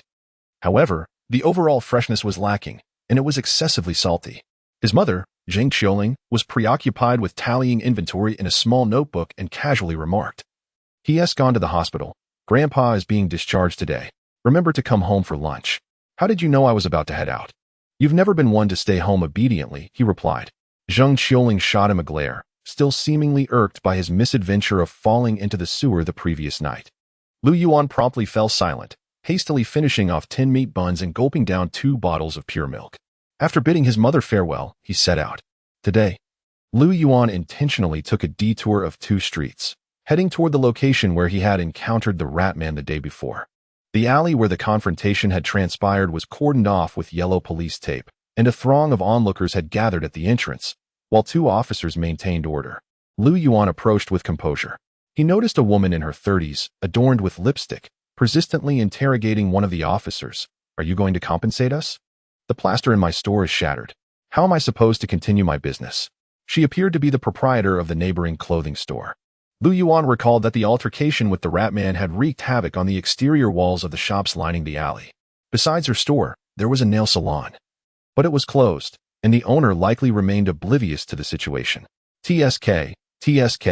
Yuan overheard an elderly man carrying a vegetable basket muttering in astonishment, and he could not resist inquiring, "Sir, do you know what transpired here?" The elderly man cast a sidelong glance at him and replied, "What happened? Someone died." "Huh?" Yuan feigned shock. "How did they die? Who was it?" "Who knows? They would not permit anyone to enter and witness the scene." Whispers circulated that a woman had been fatally bitten by a rat, yet I deemed such claims utterly absurd. The elderly man waved dismissively, muttering that there was nothing of interest to behold, as he departed to procure groceries. Yuan cast a curious gaze into the alley, deliberately inching closer. The 2 officers present failed to recognize him, mistaking him for yet another inquisitive onlooker, and urged him to depart. Relieved, he glanced at a nearby manhole cover. The one dislodged the previous night had now been securely replaced. He speculated that this incident would likely be classified by the police as a routine homicide. Was there a connection to the missing persons case from 2 months prior? As he ambled away, he contemplated. He felt there was little correlation. While the rat man was indeed cunning, it seemed implausible that he could abduct numerous individuals without leaving a trace. The significant missing persons case in Jiaoyan City had attracted the attention of higher authorities, resulting in the deployment of a magnetic suspension patrol. The Ratman's abilities were formidable, yet not sufficient to warrant such scrutiny. Unless there was someone orchestrating this, a more powerful accomplice, or perhaps an entire organization. Yuan recalled the cult gang members he had previously encountered. Without further hesitation, he summoned a taxi to the city police station. 20 minutes later, he arrived at the station, stepping out of the cab. As he exited, he was momentarily taken aback. It was 8:05 a.m., the zenith of the morning rush. Yet a considerable throng lingered outside the station, both standing and seated. These individuals appeared fatigued, laden with provisions, while some had mats and blankets spread upon the ground. Red banners were raised in their hands, scattered about their feet. The instant an officer in uniform emerged from the station, they surged forward in a frenzy, imploring, "We beseech the city bureau to expedite the investigation and return our loved ones. Clues. We demand clues. We hope the city bureau takes this matter with the utmost seriousness." Some among the gathering, unable to restrain their emotions, discreetly wiped away tears, reminiscent of the woman on the crimson electric bicycle who had been entwined with Lin Jiqin. Yuan quietly maneuvered through the throng. The missing persons case, once merely a statistic on television and in the news, now loomed far more serious upon closer scrutiny. Upon entering the reporting hall, the atmosphere buzzed with urgency. Yuan refrained from disturbing anyone, opting instead to examine the bulletin board by the entrance. He sought to identify the name of the detective who had led the team the previous night. As he scanned the portraits of the outstanding individuals of the month from top to bottom, he was suddenly addressed from behind. "What brings you here?" Turning, He encountered a middle-aged man in uniform, his square features betraying surprise. It was precisely the detective he had been seeking. "Good morning, Captain Go," Lu Yuan exclaimed, feeling a surge of joy as he greeted the man. Standing at over 6 feet tall, the man's robust physique was scarcely concealed by his coat. Recalling the footage from the previous night, Lu Yuan's respectful address elicited a subtle twitch at the corner of the detective's mouth. Chapter 59, Search. "I am Go Wenjun. Simply refer to me as Captain Go." The middle-aged man cleared his throat and inquired, "So, what brings you here so early?" "Yes," Lu Yuan nodded. "I wish to discuss a few matters with you." "Perfect timing. I have something to discuss with you as well." Captain Go gestured, "Follow me. Let us converse in my office." Lu Yuan accompanied Captain Go to the second floor, where they settled into an office adjacent to the staircase. Captain Go graciously invited Lu Yuan to take a seat and poured him a cup of water. "Speak freely. What is it that you wish to discuss so early in the day?" Lu Yuan placed the disposable cup down and replied earnestly, "I would like to review the case files from last month's kidnapping incident." Pfft. Captain Go, holding a thermos, sputtered on his water, both amused and exasperated. "Have you been indulging in too many novels and dramas? Case files are not readily accessible to anyone. However, given your involvement, I can certainly divulge some non-sensitive details." Lu Yuan scratched his head, feeling a tinge of embarrassment. This was, indeed, the outcome he had hoped for. Had he directly solicited information, Captain Go would likely have been evasive and reticent. This approach was decidedly more candid. "What would you like to know?" "Concerning the gang responsible for the kidnapping. What is their background?" Captain Go gently placed his thermos down, reflecting before he replied, "They are merely a band of thugs, led by the individual you confronted in the car, the elderly man with broken ribs. He is trained in martial arts and has participated in underground matches for years. Initially, they were confined to the western part of the city, extorting protection fees. For reasons unknown, they grew audacious enough to commence kidnappings. Will they have a chance to escape?" Lu Yuan inquired.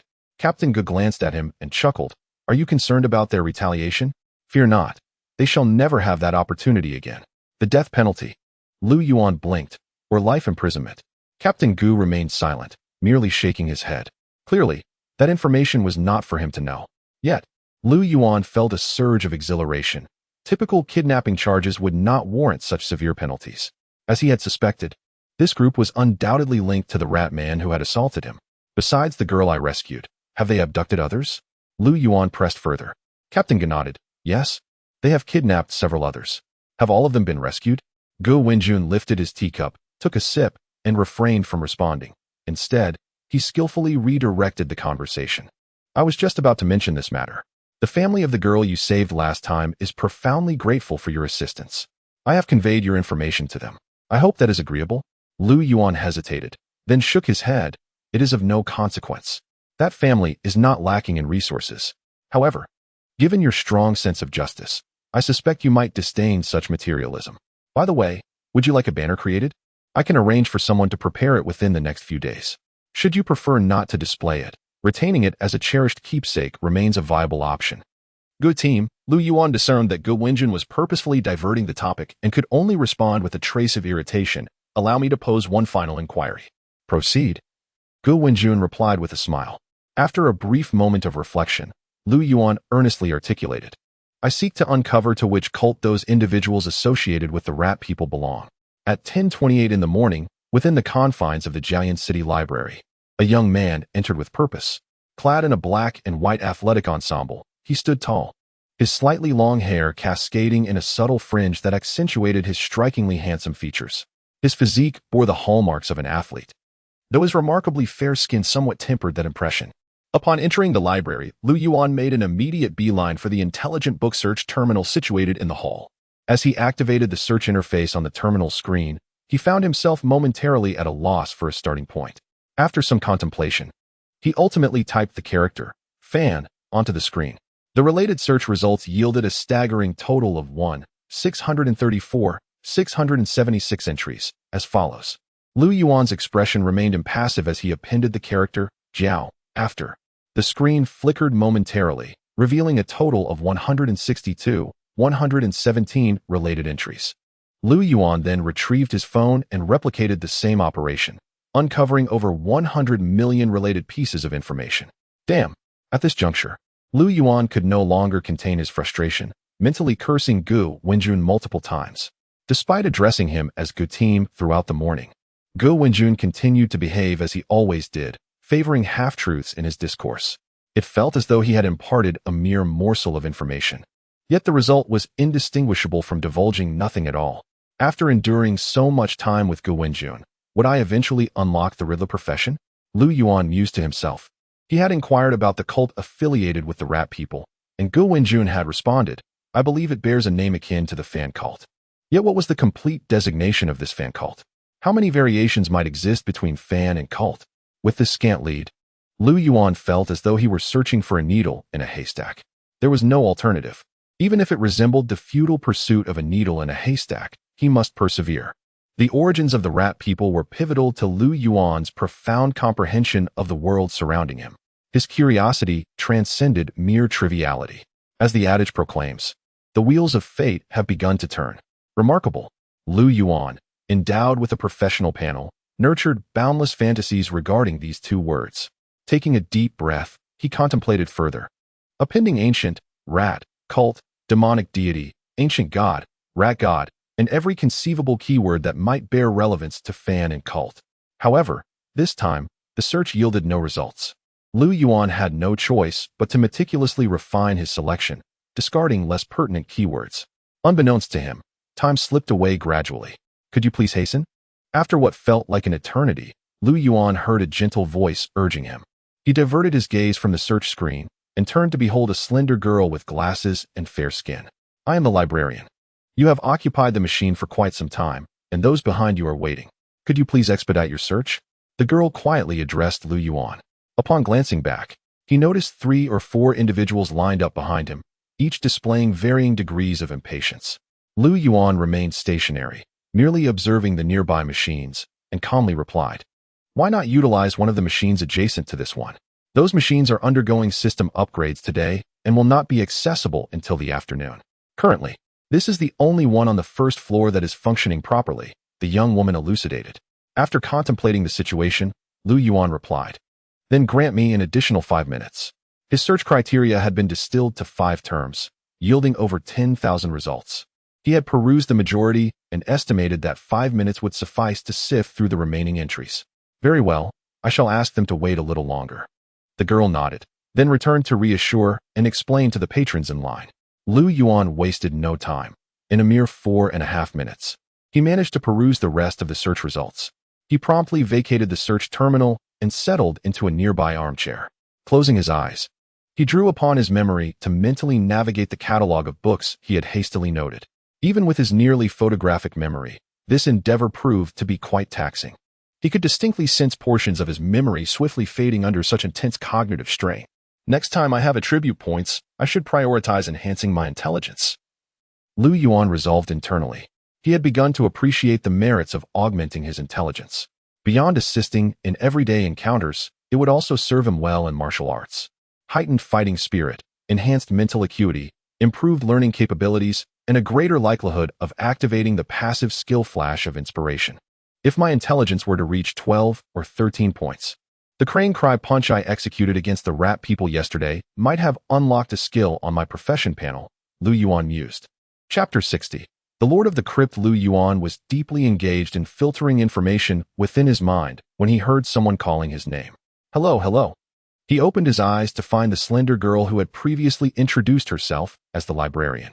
What is it? Lu Yuan inquired. The machine over there has become available. You may continue using it, the girl kindly informed him.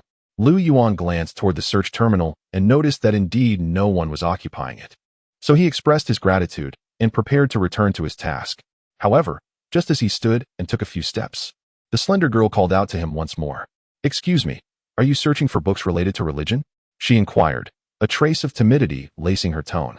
I happened to notice while standing beside you earlier. Lu Yuan was momentarily taken aback and, reflecting on her position as a librarian, believed she could aid him in assembling the necessary information. He nodded and responded candidly. Yes, I am in search of materials pertaining to a particular religion. Regrettably, the precise name of that religion eludes my memory. I can only recall a handful of significant terms. A look of despair crossed Lu Yuan's features. Might you share those significant terms with me? The girl's eyes shimmered with curiosity. Lu Yuan was more than eager to accommodate her, sharing all the pertinent clues he had gathered. It begins with Fan, is linked to rats, and is likely an ancient religion characterized by malevolent doctrines. The slender girl reiterated the key points Lu Yuan had mentioned, nodding in comprehension. Please hold on, I shall consult my senior. He specializes in ancient religious studies and is well acquainted with this library. He may possess the knowledge we seek. She then blushed slightly as she added, in truth, I am merely substituting for someone today. Without waiting for Lu Yuan to express his gratitude, she swiftly darted aside to send a message. Lu Yuan set aside his concerns and continued his filtering tasks at the search terminal. Zhengde was diligently sifting through the vast repository when the previously slender girl, who had sought his assistance, returned at a brisk pace. With her eyes alight with excitement, she eagerly announced, My senior brother has replied. Take a look. She directly handed him her phone. Lu Yuan hesitated for a moment before accepting the device. On the screen, a series of chat records unfurled, and he focused on a particular response. I can only recall 3 of the requirements you mentioned. Show him which one he is seeking. Beneath that, a substantial amount of information was presented. Lu Yuan was momentarily taken aback, surprised that the slender girl had indeed managed to procure some pertinent details. Judging by her senior brother's professional demeanor, he appeared to be quite knowledgeable. With such an expert aiding in refining the search, Lu Yuan's efficiency would undoubtedly escalate significantly. Feeling invigorated, he promptly commenced searching for the 3 sect names provided by the girl's senior brother at the library's search desk. The first religious name that aligned with Lu Yuan's criteria was the cult of the Brahmin. This malevolent sect had flourished in a small nation in the northern hemisphere during the previous century, notorious for causing a devastating plague that swept across several countries. Lu Yuan located research tomes related to the cult of the Brahmin, and before he could utter a word, the slender girl eagerly dashed off to retrieve the books for him, one by one. All he needed to do was review the materials for further confirmation. This process was relatively straightforward, primarily relying on one method, language. Lu Yuan compared the phonetics of the languages employed by the sects he had investigated with his recollection of the speech patterns of the rat-like creatures to ascertain if they were indeed the subjects of his inquiry. After nearly 20 minutes of diligent effort, the girl, her eyes alight with anticipation, inquired, So, is this the one? Lu Yuan closed the last pertinent volume and shook his head in disappointment. The girl's countenance instantly mirrored her profound dismay. Lu Yuan observed the strands of hair on her forehead, dampened with perspiration. Her once ethereal bangs had now coalesced. It dawned upon him that within those 20 minutes, she had undertaken at least 7 or 8 excursions to the borrowing area, and the stack of tomes beside him was predominantly amassed by her efforts.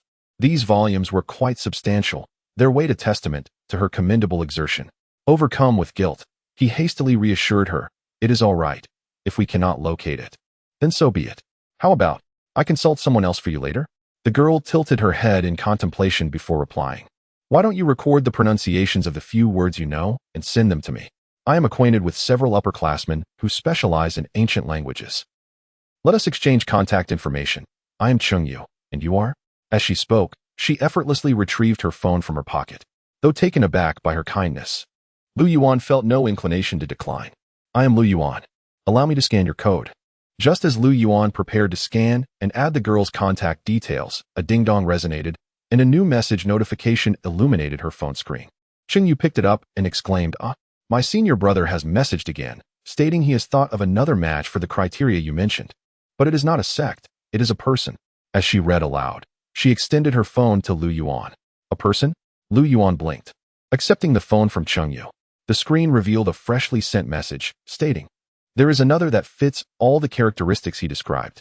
However, this is a person. To be precise, the name of a deity. It is an ancient malevolent god, the Lord of the Abyss. Widely worshipped by the ancient peoples of the eastern Luncer region during the White Mountain era, now venerated by the ancestral tribes of the Far Star Alliance. His name is Vanthuyas. Lu Yuan gazed at the message in disbelief, his eyes alight with a flicker of hope. After a moment's hesitation, he returned the phone to Chengyu, stating with an air of calm assurance, I believe we have finally found the right one. He then turned to his father, saying, Now that you have returned from the hospital, please do not leave us again. Remain here for a while, in a few days. Let Xinghua assist you in organizing your belongings. Upon returning home with an assortment of books, Lu Yuan was delighted to find that his grandfather, Lu Yueping, had been discharged and was seated in the shop, engaged in conversation with his mother, Zheng Choling. "Grandpa!" he exclaimed. Lu Yuan called out with a hint of joy. Lu Yueping quickly stood up, waving at him. "Xiao Yuan is back. Come swiftly, we have been eagerly awaiting your arrival for lunch." Today, Lu Yueping appeared to be in exceptionally high spirits. Lu Yuan could distinctly perceive that his grandfather's grip on his arm was significantly stronger than during their last encounter, suggesting a remarkable recovery. "It has only been a few days since we last met, and you have grown so much stronger. How wonderful!" Lu Yueping beamed widely, surveying Lu Yuan as if he could never tire of his presence. After exchanging a few pleasantries, Zheng Qiuling urged the pair upstairs to dine. The lunch, meticulously prepared by Lu Xinghua, featured 8 dishes and a soup. Although it was ostensibly a celebration of Lu Yueping's discharge, the majority of the meal found its way into Lu Yuan's stomach. At the table, Lu Yueping continually served dishes to Lu Yuan while partaking very little himself. Following lunch, Lu Xinghua received a phone call and promptly departed the house. Lu Yuan remained in the living room with Lu Yueping, watching television and conversing until his grandfather grew drowsy and retreated to his room for a nap. It was then that Lu Yuan seized the opportunity to retreat to his own room to diligently study the books he had borrowed from the library that morning, exploring the ancient Lord of the Abyss Van Theus, an introduction to ancient Doral language, and a comprehensive dictionary of 10 ancient dialects. Chapter 61, A New Profession. A total of 7 books lay piled on the desk, nearly half a meter high. He resolved to examine them one by one. Habitually, he glanced at his phone before officially commencing his studies. The shattered screen reminded Lu Yuan that a visit to the repair shop was long overdue. He opened a few unread messages, most of which were from Chengyu, the slender girl he had encountered that morning at the library, inquiring about the books and offering further assistance, mentioning her connections with many seniors from various fields. Lu Yuan could not suppress a smile and responded with several messages of gratitude. As he scrolled down, he disregarded a few trivial messages from Cheng Peng and the mundane mentions in the class group chat, his gaze settling on a particular contact, elder sister, Lu Jing. He clicked into the conversation with Lu Jing, noting that their last exchange had occurred 3 days prior. "Hey sis, let us video chat." Lu Jing had not replied. Scrolling further up, he found only a few sparse messages from her since their last video chat, during which she had mentioned the archaeological team encountering an accident at the temple site resulting in fatalities. Their communication had become sporadic. Whenever Lu Yuan reached out, Lu Jing often took 1 or 2 days, or even longer, to respond. Could something have happened? A wave of concern enveloped Lu Yuan, and after a moment of reflection, he dispatched a message. "Hey sis, Grandpa was discharged today. Can we video chat tonight? He wishes to see you."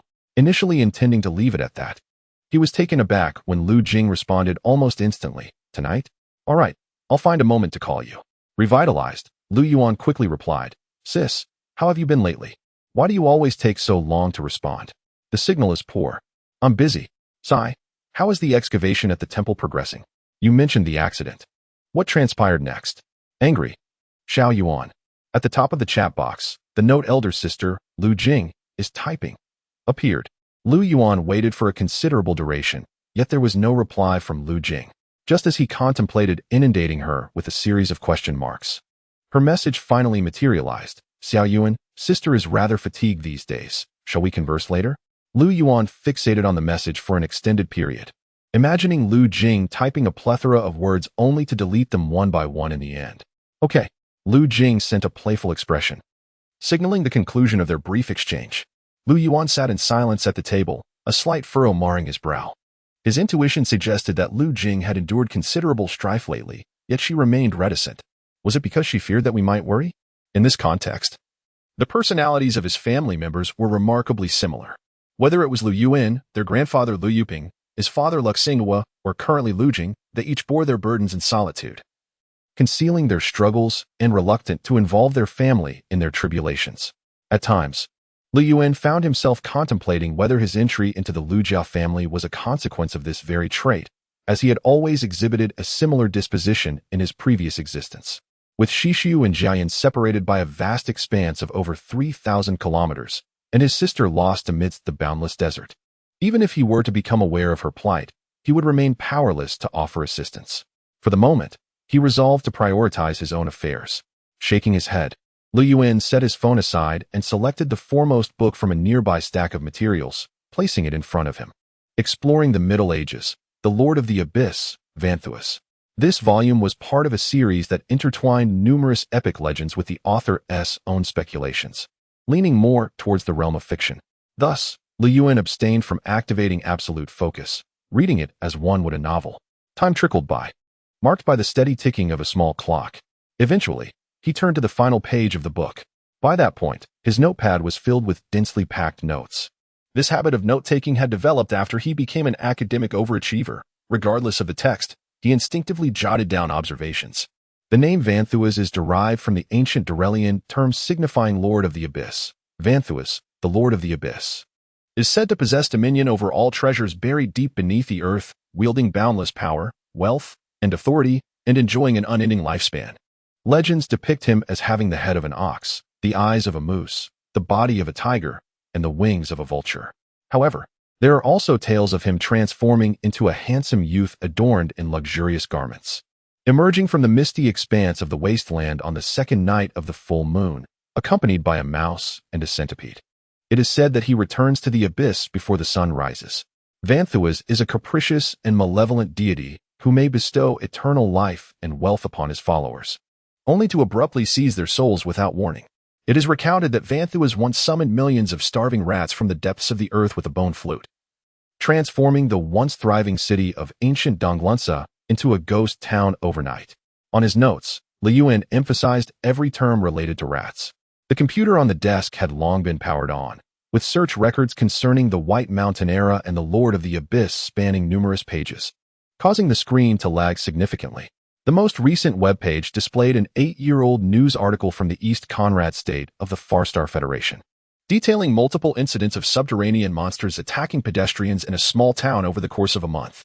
The subterranean monster was a local legend in East Conrad state, referring to a vicious and cunning creature resembling a rat that dwelled underground. The article included an illustration of the creature that bore a striking resemblance to the rat-like humanoid Yuan had encountered. In ancient Donglunsa, where the legends of the Lord of the Abyss are most prominent, lies an area not far from the current East Conrad state. The rat people and the subterranean monsters are indeed likely connected to this so-called Lord of the Abyss. Naturally, to uncover more compelling evidence, he needed to explore another avenue. With that thought in mind, Yuan picked up one of the last few unread books, A Beginner's Guide to Ancient Durelian. This was the ultimate key to unraveling the mystery. LV3, Absolute Focus, Activate. A sudden sensation of weightlessness enveloped him. Yuan descended into a profound state of concentration. The thick, ancient language dictionary flipped rapidly in his hands, while his other hand adeptly jotted down notes. His gaze fixated on the text. A flicker of data seemed to dance across his vision. His lips moved incessantly, producing a series of faint yet peculiar syllables. Learning, mimicking, correcting. Ah, ka, lu, me. Suddenly, a resounding sound erupted from his mouth as he distinctly articulated a lengthy string of phonetic expressions. In that very moment, Yuan's body quivered, and he was abruptly drawn from the state of absolute focus. Concurrently, a new message materialized on his professional panel before him. You have acquired a new skill, Durelian LV1.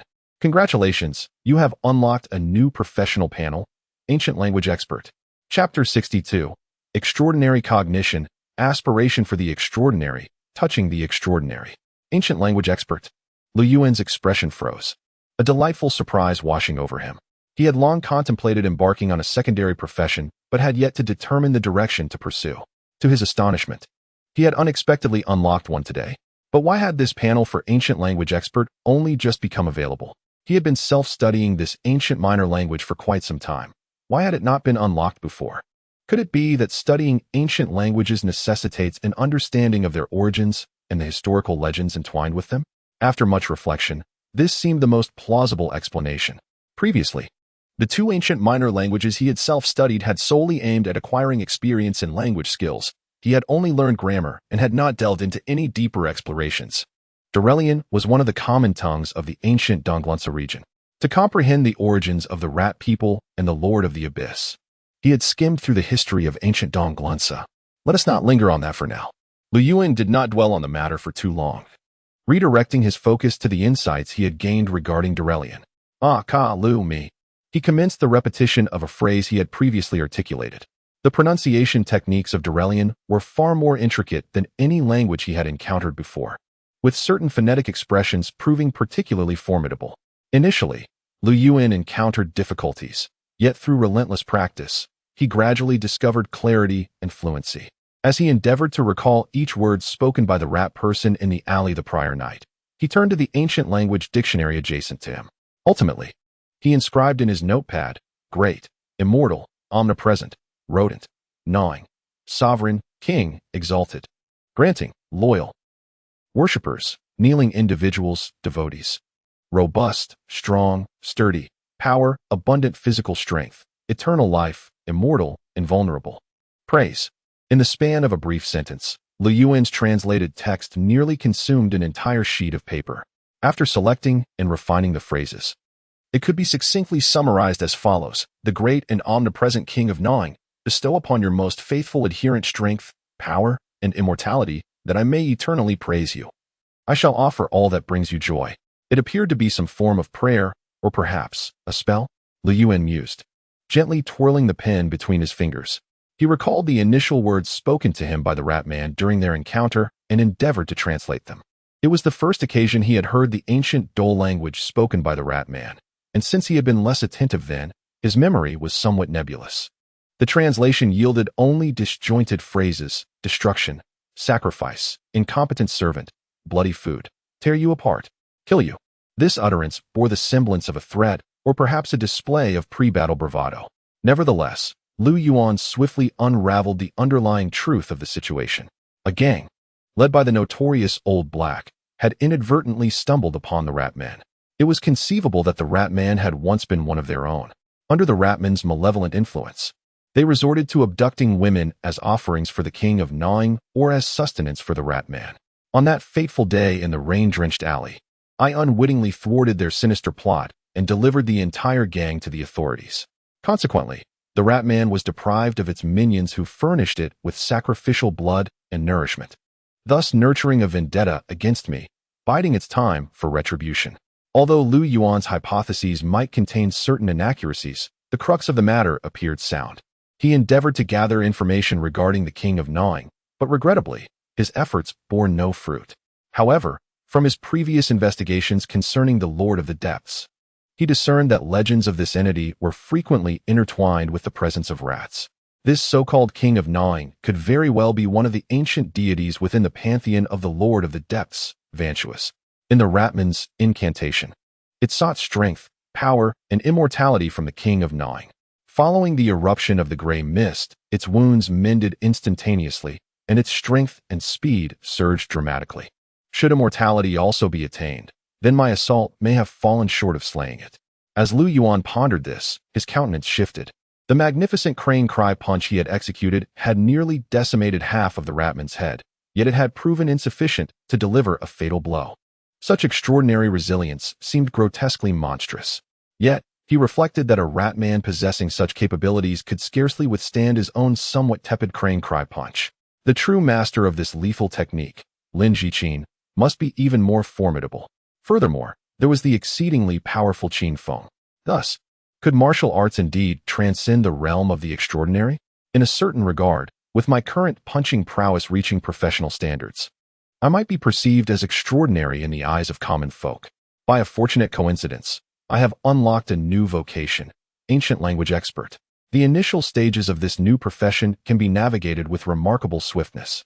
I can accumulate skill points to fully activate the crane cry punch, alongside the skill imaginary enemy, and the pivotal skill of the second-tier fighter beyond that. A surge of fervent ambition ignited within Yuan. To grasp the extraordinary, to yearn for it, to brush against its essence.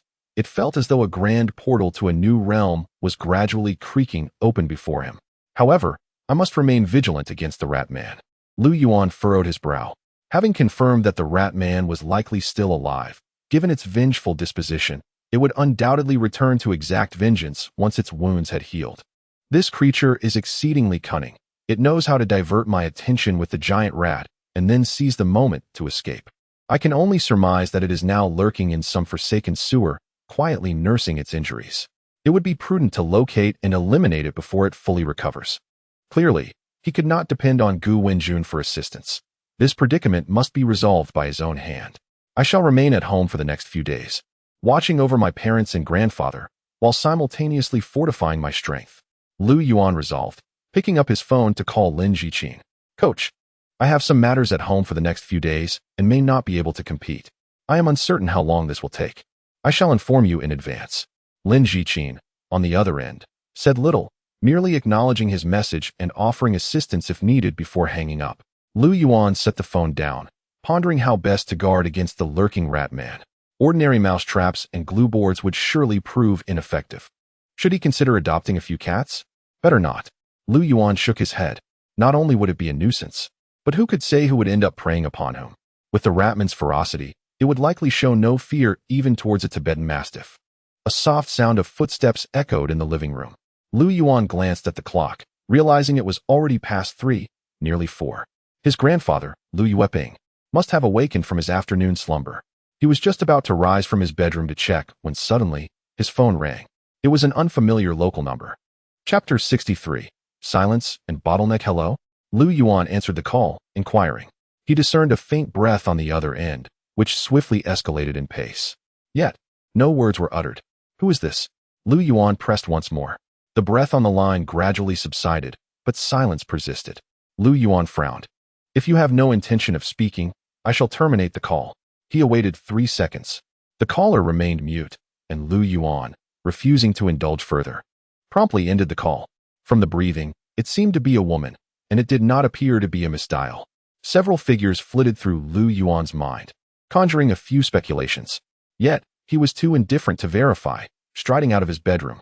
As Lu Yuan entered the living room, he encountered his grandfather, Lu Yueping. Emerging from a room, Lu Yuan halted. That was the room of his father, Lu Xinghua, and mother, Zheng Qiuling.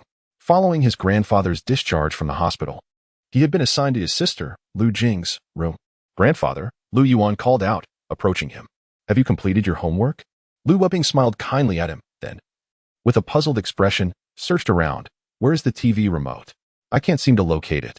It's right here, grandfather, Lu Yuan replied, glancing at the sofa and clearly spotting the remote beneath the coffee table. Oh, Lu Yueping exclaimed in realization. So it was here. I've searched everywhere for it. What would you like to watch? I can turn it on for you. As Lu Yuan approached the coffee table, Lu Yueping declined.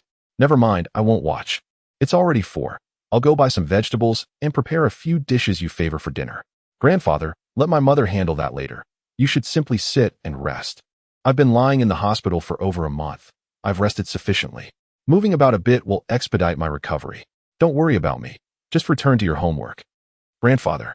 Lu Yuan tugged back and forth with Lu Yueping, but he could not prevail, helplessly watching as his grandfather changed his shoes and stepped out. Once Lu Yueping departed, Lu Yuan pondered and entered his parents' room. 5 minutes later, just as he had suspected, he discovered a savings book concealed within his mother's autumn shirt pocket, containing over 100,000 yuan. Gazing at the slender book, Lu Yuan couldn't help but recall his earlier actions of stashing money beneath his parents' pillow. Truly, a case of a grandfather and grandson. As night descended, Lu Yuan found himself atop the 6th-floor rooftop, his limbs encumbered by heavy sandbags. With utmost precision, he practiced the fundamental footwork of combat, meticulously stepping upon a series of footprints drawn in chalk. Encircling each chalk mark were rings crafted from empty beverage bottles. Any misstep would unleash a discordant symphony of clattering bottles, compelling him to recommence his routine. He had meticulously inscribed over 100 such footprints, forming an extensive and intricate array of bottle stakes. Each time a bottle clinked, he was obliged to start anew, achieving completion of the exercise only after traversing each footprint in silence. The additional challenge posed by the sandbags intensified the difficulty as he concurrently executed punches, kicks, and evasive maneuvers. After several hours, fortified by his level 3 skill of absolute focus, Lu Yuan managed to complete a mere 3 or 4 laps. Breathing heavily, he concluded his self-training session. Approaching the bottle stakes, he indulged in a sip from an unopened bottle of mineral water, relishing the refreshing taste. Although this method may appear simplistic, it effectively refines my footwork, punches, and kicks, enabling me to gain invaluable experience, ensuring that my efforts bear fruit. Real combat scenarios are inherently unpredictable, rendering it impossible to rely solely on his self-drawn footwork. Lu Yuan's primary objective was to enhance the experience of his footwork while simultaneously honing his martial instincts. After a brief respite, he consulted his professional panel. You have concentrated on professional training for 10 minutes, earning 4 experience points. Your skill in basic footwork has progressed, acquiring 4 experience points. Your skill in advanced punching has also advanced, gaining 2 experience points. Congratulations, your skill in basic footwork has achieved a new level. Upon encountering this notification, Lu Yuan's eyes gleamed with astonishment, though he had anticipated no less. He stood on the brink of advancing in basic footwork, making it only natural for him to progress following a night of rigorous training. A brief glance at the skill panel verified that his basic footwork, which had previously been at level 4, had now ascended to the pinnacle level of 5, supplanted by a new entry in the basic skill category, level 1 advanced footwork. This evaluative enhancement in skill, while not immediately discernible to him, would ultimately unveil its true worth in the crucible of combat. He classified skill advancements into 2 distinct categories, evaluative and transformational. The latter manifested a clear and tangible distinction upon surpassing a level, yielding substantial enhancements and benefits. For instance, skills such as crane stance, absolute focus, and hypothetical enemy exemplified such transformative progress. Naturally, attaining complete proficiency in evaluative skills also bestowed additional rewards. Upon maxing out basic footwork, Lu Yuan received an unforeseen point of free attribute points. Without a moment's hesitation, he allocated this point to his intelligence, elevating it from 11 to 12. A familiar sharp sensation surged through his mind. In an instant, a deluge of information and imagery cascaded through his consciousness like a film projected at 10 times its normal speed. The pain lingered longer this time, akin to a severe migraine, compelling Lu Yuan to crouch down, clutching his head. A sudden clatter disrupted his moment of distress. What transpired? He discerned someone rushing toward him in a state of panic. As the acute pain receded like a receding tide, Lu Yuan looked up to behold a striking woman, her visage marked by concern, standing before him. Why, you're little Yuan, correct? What has happened to you? Wang Jia. He recognized her as a neighbor from the floor above, with whom he had exchanged pleasantries merely days prior in the corridor. I am well. I merely bumped my head accidentally, he replied, shaking his head and inhaling deeply to alleviate the lingering discomfort. He observed that the woman was clad in a white nightgown, and a basin lay nearby, overflowing with several garments. She had likely ascended to the rooftop to dry her clothes after a shower. I am relieved to hear that. I was startled when I heard you call out as I entered, she exclaimed, visibly relaxing as she patted her chest. Lu Yuan, observing her movements, was suddenly struck by an unforeseen thought, accompanied by a precise numerical figure. He felt a surge of surprise. This enhancement in intelligence appeared to have amplified his cognitive and analytical faculties. Little Yuan, what brings you here? The bottles are arranged quite artistically. Is this some form of avant-garde art? Noticing Lu Yuan's well-being, she picked up the basin and inquired curiously about the bottle arrangements on the ground. Oh, it's nothing. I was merely passing the time and toying around. I shall tidy it up later. Lu Yuan felt a tinge of embarrassment at the prolonged gaze, deflecting with a nervous laugh. Once she had finished drying her clothes and departed, he exhaled a sigh of relief. With this boost in intelligence, executing the crane call punch should become more manageable. He unfastened the sandbags from his limbs and delivered a few punches into the air. The sound of his strikes slicing through the atmosphere was sharp and clear, resonating with the potency of his newly augmented strength. Let us see how it feels to engage in a spar, Lu Yuan mused, activating the hypothetical enemy skill and entering his conscious space. In the dimly lit alley, the yellow glow of streetlights filtered in from the outside. Lu Yuan squinted, assessing the figure before him, a rat man. Indeed, he had configured his hypothetical adversary as a rat man.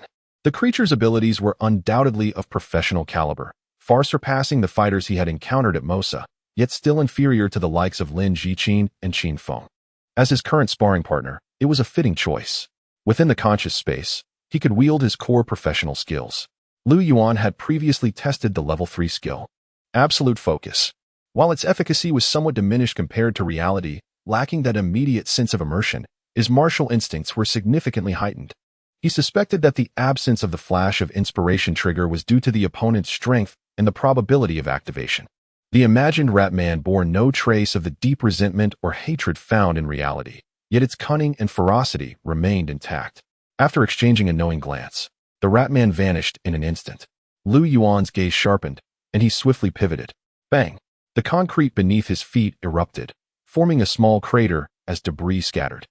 When he glanced upward once more, the Ratman had inexplicably scaled the alley wall, its sharp claws embedding deeply into the surface as though cutting through tofu. Its back arched high, eyes aglow with a sickly green hue, while its elongated rat tail gradually retracted. Is this its true combat form? Lu Yuan pondered, inhaling deeply, his eyes igniting with fervent battle spirit. His heart raced, pumping forth blood and energy with each beat. Boom! Lu Yuan propelled himself forward, his right foot crashing into the ground as he shot forth like an arrow, while the Ratman lunged to confront him. They exchanged blows with astonishing speed, the Ratman evidently outpacing Lu Yuan. In mere moments, Lu Yuan bore the marks of battle. The Ratman's claw slashed across his chest, leaving behind several gruesome wounds. In retaliation, Lu Yuan executed a powerful front kick, sending the Ratman soaring as if it were a mirror. With a decisive rip, he tore away the tattered remnants of his clothing, casting them aside. He leaned down, using his fingers to part the torn flesh at his chest, reflecting upon the moment. Fortunately, this transpires within the realm of consciousness. Had it been reality, I fear I would have already succumbed to an unknown virus. Even were I to survive, I would undoubtedly be left with lasting scars. Whoosh! At that moment, the Ratman, recently dispatched by his kick, charged back with ferocity. Level 3, Absolute Focus, activate. There was no sensation of plunging into water, yet the timeline seemed to stretch instantaneously. Lu Yuan remained still, tilting his head slightly to the right. The sharp sound of slicing air grazed his cheek. In a swift motion, he spun around, his left hand rising from below to grasp the Ratman's hind leg just as it was about to dart past him. Then, he brought it down forcefully. Bang! Bang! Bang! The tide of battle began to align more closely with the course of reality. This time, however, Lu Yuan was more ruthless. He slammed the Ratman against the ground at least 30 times, and upon finishing, he stomped heavily on its spine, the sound reminiscent of crisp straw snapping, until the Ratman lay motionless upon the ground, resembling a puddle of mud. Can such injuries still heal? Lu Yuan retreated 2 paces, narrowing his eyes at the Ratman, eagerly awaiting its metamorphosis. However, the expected incantation did not manifest. Instead, a dense gray mist erupted from the Ratman's form, completely shrouding it.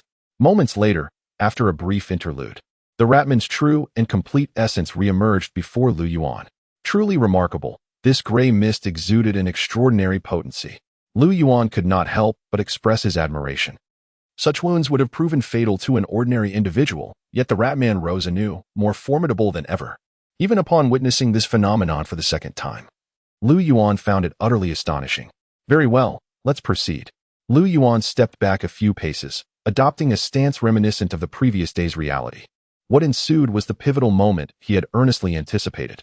As the transformed Ratman, with its crimson gaze, emitted a low growl and lunged towards him. The fighting spirit within Lu Yuan ignited to its zenith. Clenching his fists, he proclaimed, "Flash of insight, Crane's cry fist, shatter it to smithereens." The cool night breeze gently stirred the sheets, blankets, and garments that hung upon the rooftop, carrying a subtle scent of laundry detergent. The youth, leaning against the wall, abruptly opened his eyes, his countenance reflecting a serenity reminiscent of the summer night. He had succumbed, having perished under the transformed Ratman's strike. Lu Yuan ultimately fell short of delivering that fateful punch. Yet, he had foreseen this outcome. The activation of Flash of Insight proved too arcane. The battle of consciousness diverged from reality. Regardless of the opponent's prowess, it was challenging for him to experience the same life and death pressure. It was entirely reasonable not to land a blow.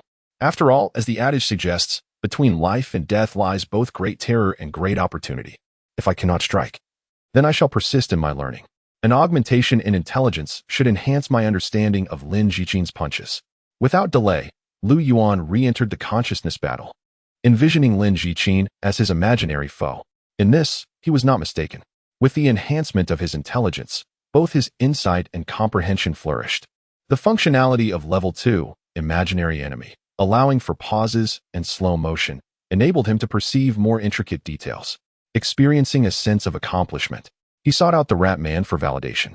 This cycle repeated, and before he realized it, he had traversed the realm of consciousness over a dozen times. Only when Lu Yuan sensed a hint of fatigue did he cease. Over a dozen battles of consciousness had transpired, yet merely 20 minutes had elapsed in reality. I failed to notice this last time. Glancing at his phone, Lu Yuan was surprised to discover that each entry into the realm of consciousness reduced the time spent in reality. After a brief contemplation, he swiftly deduced the underlying principle. It was akin to dreaming. The deeper one dreams, the swifter time flows. At times, one may feel as though they have dreamt for an eternity, only to awaken and find that only a few minutes have passed. It is nearly 10 o'clock. Upon returning, I shall practice a few crane stances and take a shower before retiring. That shall suffice for today. Rising, Lu Yuan gathered the bottles he had arranged for the bottle stances, placing them into a snakeskin bag and stowing it in the corner for future use. These bottles had all been gathered from the warehouse, with an abundance remaining. His mother, Zheng Qiuling, often collected them, and when they accumulated to a considerable number, she would sell them along with cardboard to the recyclers. Before departing the rooftop, Lu Yuan leaned over the edge to glance below. The alleys across the street lay silent, the streetlights halting at the entrance of the alley, casting shadows into the gloom. He could barely discern a stray cat meandering and a man relieving himself against the wall. Lu Yuan envisioned a fearsome rat man suddenly emerging from one of those alleys, crossing the street, and rushing directly into the old building beneath him. Impossible. Lu Yuan shook his head, dispelling that fanciful notion. It lacks the courage. Even if it were to survive, its injuries would not heal so swiftly. He reassured himself. Yet a hint of worry creased his brow. Chapter 65. Infiltration of consciousness. 3 days later, the midday sun streamed through the gaps of the unclosed blinds, casting a beam of light. Lu Yuan faced the window, his robust physique adopting an unusual posture. Standing on one leg, with arms curled, his head and body hunched inward, he resembled a bird in deep slumber. His breathing was steady and elongated, stirring the dust motes that danced in the beam before him.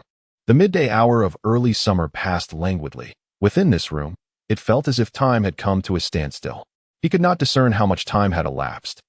Lu Yuan's body trembled slightly, as though awakening from a slumber, and he stretched outward. He exhaled deeply, and in that instant, beads of sweat cascaded down his body. Plop, plop, they distinctly fell upon the cool mat beneath him. Lu Yuan reached for a nearby towel to wipe his body, casually pulling up his professional panel information. You have focused on vocational training for 10 minutes, earning 4 experience points. Your skill crane stance has been enhanced, gaining 3 experience points. Your skill crane stance has been enhanced, gaining 2 experience points. Profession, Fighter LV5, 577-1600. Intermediate professional skill, crane stance LV2, 178-200. Just a day or two more, and the crane stance will reach a new level. During these 3 days, Lu Yuan dedicated the majority of his time to honing the crane stance. Lin Jiqin had once remarked that the crane stance was a profound martial art, born from the Tianshui Luhua school's observations of cranes in their graceful movements and repose. To this end, Lu Yuan specifically sought out numerous videos about cranes in the animal kingdom. Surprisingly, this endeavor seemed to yield some results. After viewing the videos, his experience points for practicing the crane stance incrementally increased each time, and occasionally, images of crane movements would unconsciously surface in his mind while he practiced. Though I have yet to achieve a breakthrough, my physique has shown remarkable improvement. Lu Yuan pinched the muscles on his chest and arms in front of the mirror, noticing that they had become slightly more proportionate than 3 days prior, no longer appearing so exaggerated. It was as though a bloated iron block had gradually transformed into a firm and polished form through repeated hammering.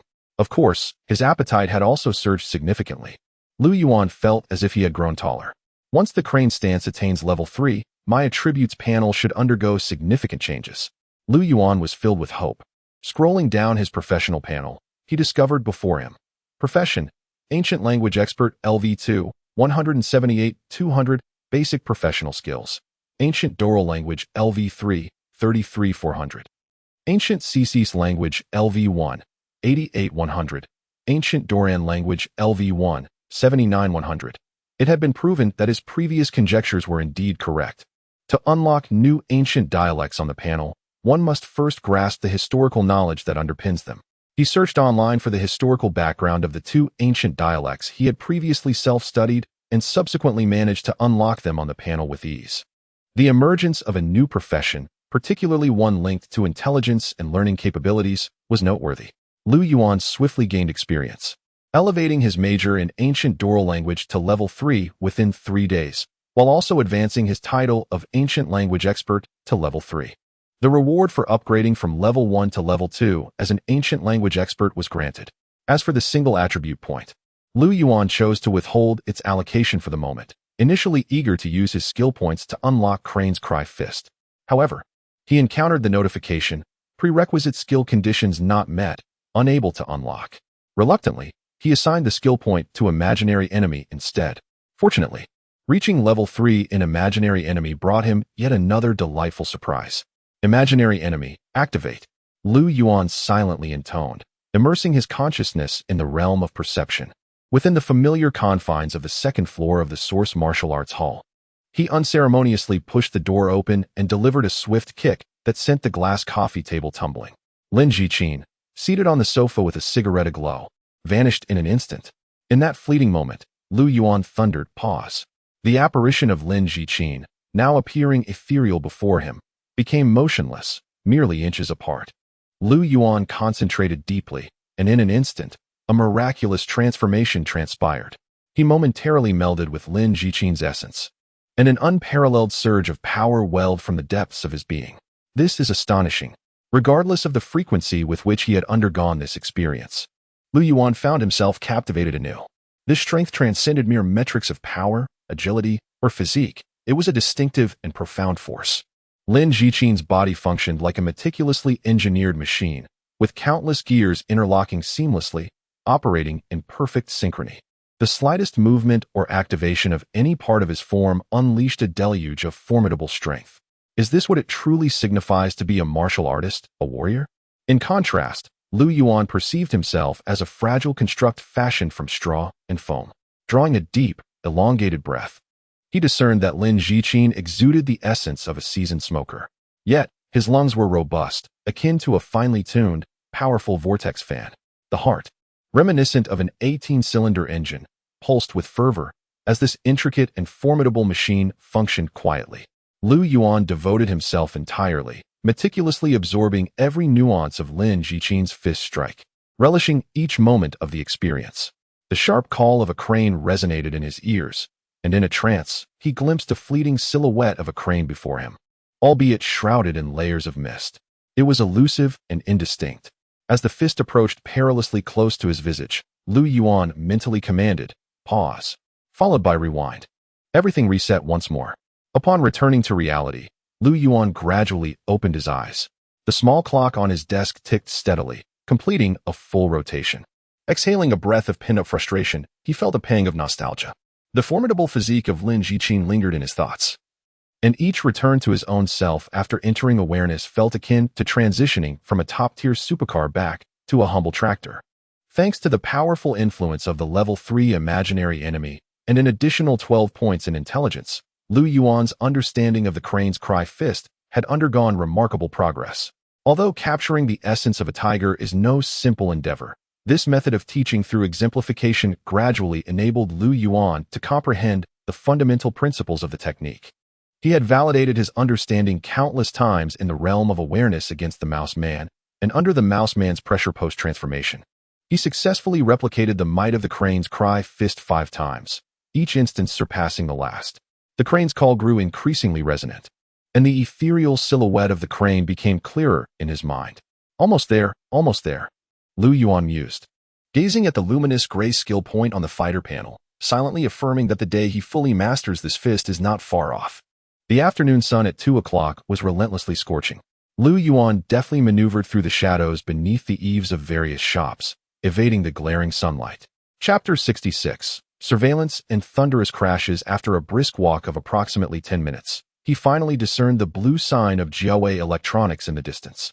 As indicated by his navigation, beneath the sign, a line of smaller text advertised services such as mobile phone repairs, computer repairs, and small appliance repairs, indicating a broad array of offerings. Instinctively, Yuan retrieved his phone from his pocket. The shattered screen had become somewhat familiar over the past few days. However, since he was already there, he might as well have it repaired. Opening the chat application marked with a red dot, his gaze settled on the conversation with his older sister, Lu Jing. He frowned slightly. They had agreed to a video chat that evening. Yet Lu Jing had canceled on him once again. After 3 days of silence, she finally sent a voice message that morning. explaining that the archaeological team was too busy and that the signal in the desert frequently dropped, promising to find another opportunity for a video chat. With a sigh, Lu Yuan released a breath of frustration, carefully navigating the road as cars sped past, and quickly crossed over to the electronics store. The store was modest in size, featuring an L-shaped display counter upon entry. The air conditioning was quite strong, and a young man in his early 20s, clad in a dark blue t-shirt emblazoned with Jiawei Electronics, was seated at the counter engrossed in a game on the computer. The sounds of keyboard and mouse clicks permeated the air. As Lu Yuan entered, the young man glanced at him, likely perceiving him as a student, and replied, "Just a moment, let me finish this game." Without awaiting Lu Yuan's response, he returned his full attention to the screen. Intrigued, Lu Yuan edged closer to observe the game.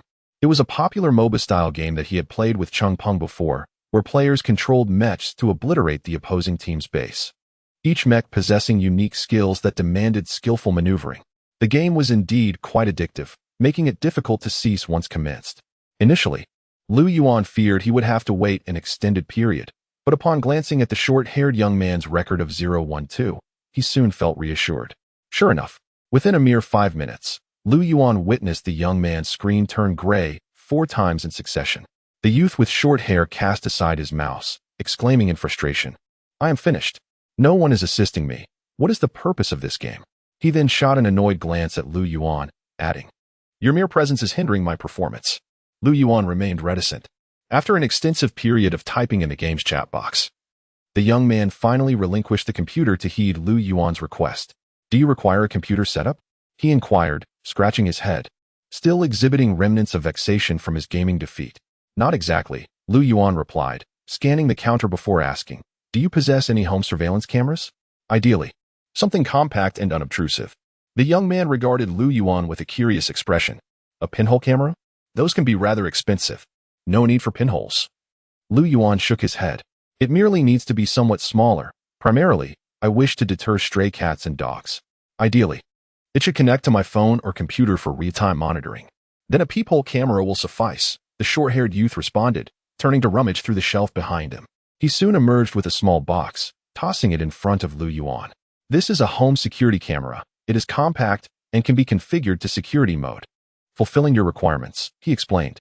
Lu Yuan picked up the box to examine it, noting the packaging boasted features such as a 60-degree dual camera zoom, smart night vision, wireless charging, and Bluetooth connectivity for both computers and phones. After a moment's reflection, he asked the young man, "May I test it?" "By all means," the young man replied readily, swiftly unboxing the device and demonstrating its functions. Indeed, the product lived up to its assertions. The manual elucidated all the advertised features. Feeling somewhat satisfied, Lu Yuan nodded and inquired, "What is the price?" 8. The young man began to utter a figure before abruptly waving his hand, saying, "Forget it. Just give me 750. Lu Yuan remained silent, scrutinizing the palm-sized camera in his hands.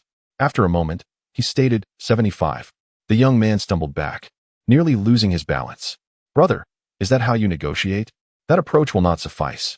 He attempted to reclaim the item from Lu Yuan's grasp, but Lu Yuan held steadfast, locking eyes with him. "Do not be hasty. I wish to acquire several. We can negotiate the price." The young man paused, intrigued.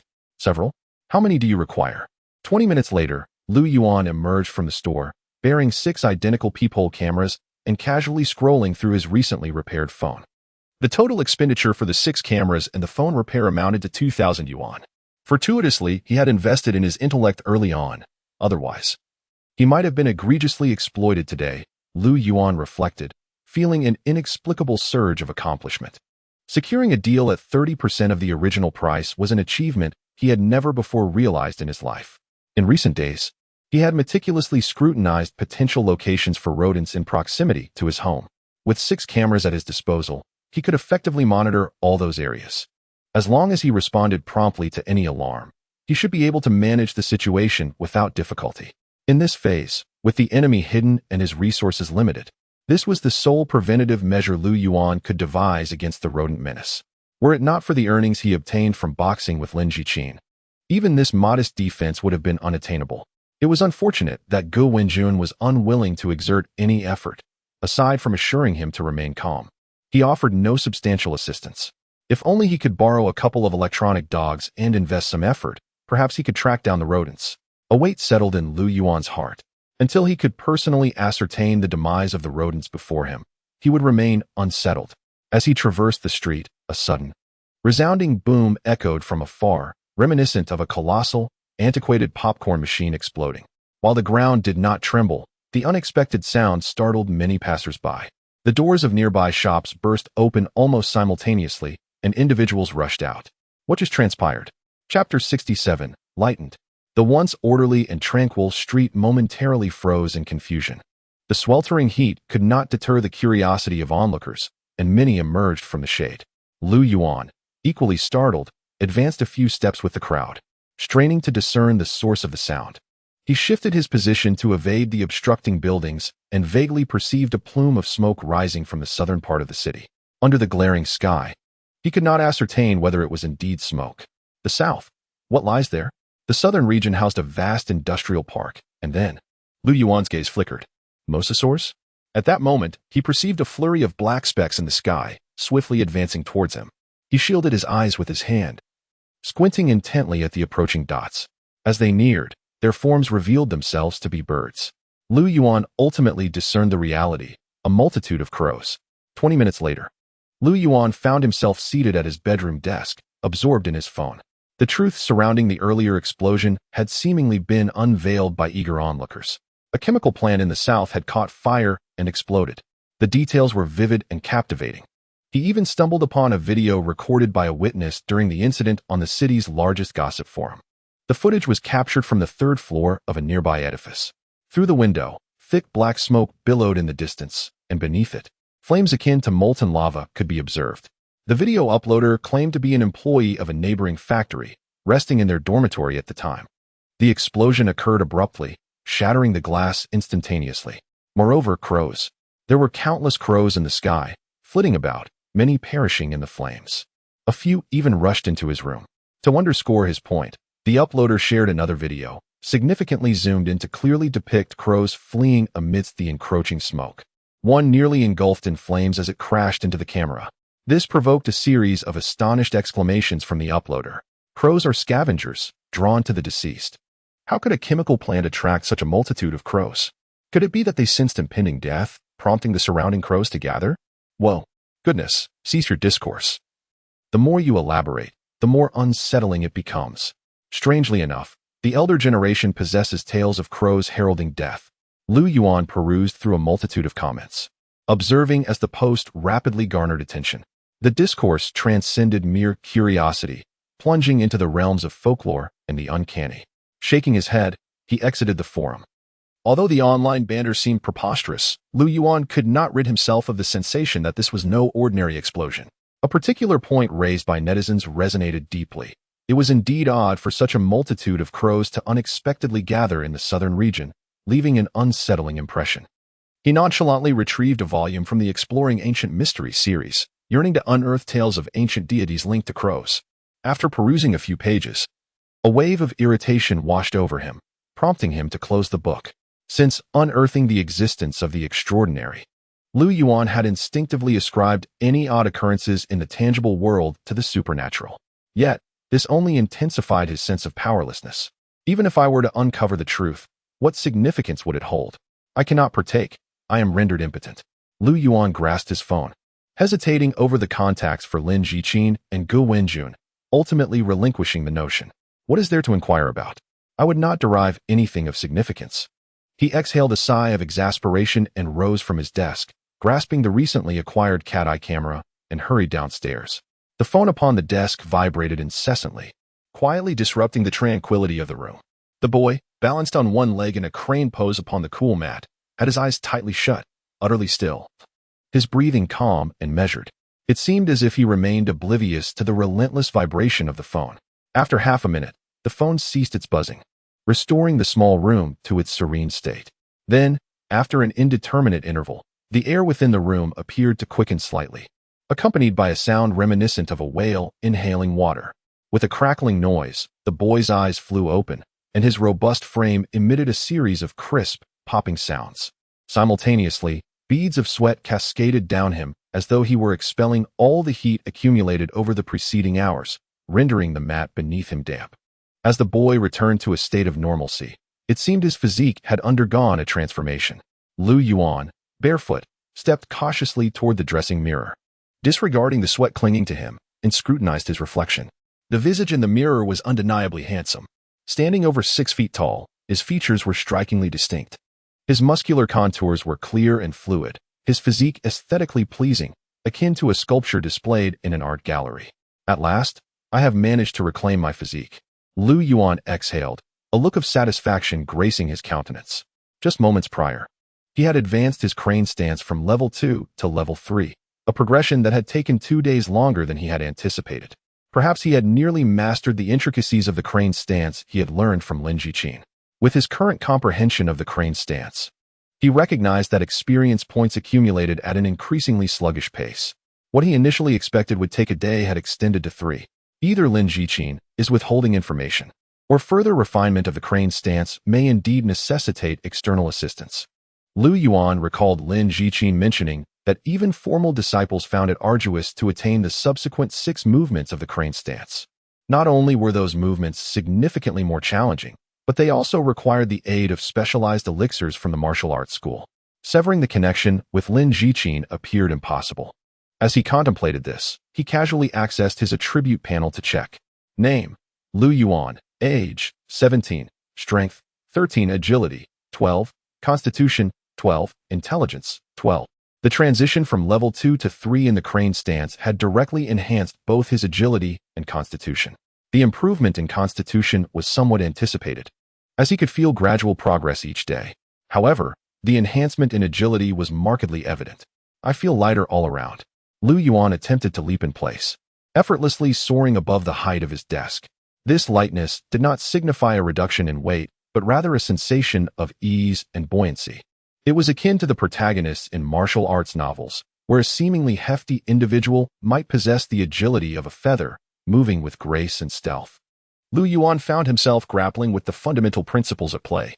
Speed, after all, was intrinsically linked to the explosive potential of the calves, which in turn was correlated with strength attributes. Thus, enhanced agility facilitated the harmonious coordination of his muscles. Suddenly, Yuan thrust a punch forward. Whoosh! The sensation of air resistance was palpable. Whether in running or striking, the impact of air resistance was an undeniable factor. In that moment, Yuan became acutely aware of its presence. His strength had not waned. On the contrary, it may have even escalated. Yet, the sound of his punch cleaving through the air was markedly subdued. The velocity of my punch has increased, which ought to signify a rise in power. Additionally, my neural response time has significantly accelerated. If others deliver a single blow, I can unleash 2. Under equivalent conditions, none would stand a chance against me. Yuan felt a surge of exhilaration, eager to substantiate his newfound prowess. It had been quite some time since his last visit to the martial arts school. Since surpassing the strength threshold of 13, he had refrained from utilizing the power testing apparatus there. Instead, he sought affirmation within his conscious realm alongside the rat man. Before he could validate his progress, Yuan glanced at his phone. 3 missed calls, 2 from Lin Jiqin and 1 from a familiar yet unmarked number. He regarded this number for a moment, his gaze flickering, then chose to disregard it. It was the same caller who remained silent. This individual had been persistent, calling almost daily, and Yuan had grown accustomed to occasionally answering and sometimes ignoring the calls. He returned Lin Jiqin's call while simultaneously activating his desktop monitor. The screen unveiled 6 surveillance feeds, adorned with several blue exclamation marks in the lower left corner. Yuan's demeanor remained unperturbed. The surveillance system he had implemented was designed to alert him with blue exclamation marks whenever stray cats or dogs ventured into the monitored vicinity. Should a medium to large creature approach, a piercing alarm would blare, rousing him even from a state of profound concentration at level 3. Remarkably, such a feature could be acquired for just over 200 yuan, yielding a profit for the owner. Hard to fathom. The advancements in technology undoubtedly possess their merits. Yuan couldn't help but marvel. What are you implying? What merits does technology provide? At that moment, a bewildered voice interrupted his thoughts. Yuan realized he had inadvertently connected with Lin Jiqin on the call. It's nothing. I wasn't addressing you, coach, Yuan hastily clarified. Oh, Lin Jiqin replied. choosing not to pursue the matter further. His deep voice soon followed. Have you resolved the issues at home? Lu Yuan had anticipated this inquiry from Lin Jiqin, shaking his head as he responded, No, I still need to remain at home for a while longer. As time wore on, Lu Yuan found himself increasingly hesitant to leave his abode. The rat man, lurking in the city's sewers, felt akin to a ticking time bomb, its eruption unpredictable. All Lu Yuan could do was wait patiently and hope for favorable news from Go Wenjun. Is there anything you can divulge to me, coach? If it is inconvenient, that is perfectly acceptable. Lin Jiqin's tone unexpectedly softened. You have advanced to the semifinals in the Moser competition. Each victory from this point forward could yield a reward of 10,000. Additionally, there is a matter I wish to discuss with you. Lin Jiqin hesitated, seemingly placing emphasis on the phrase, good news.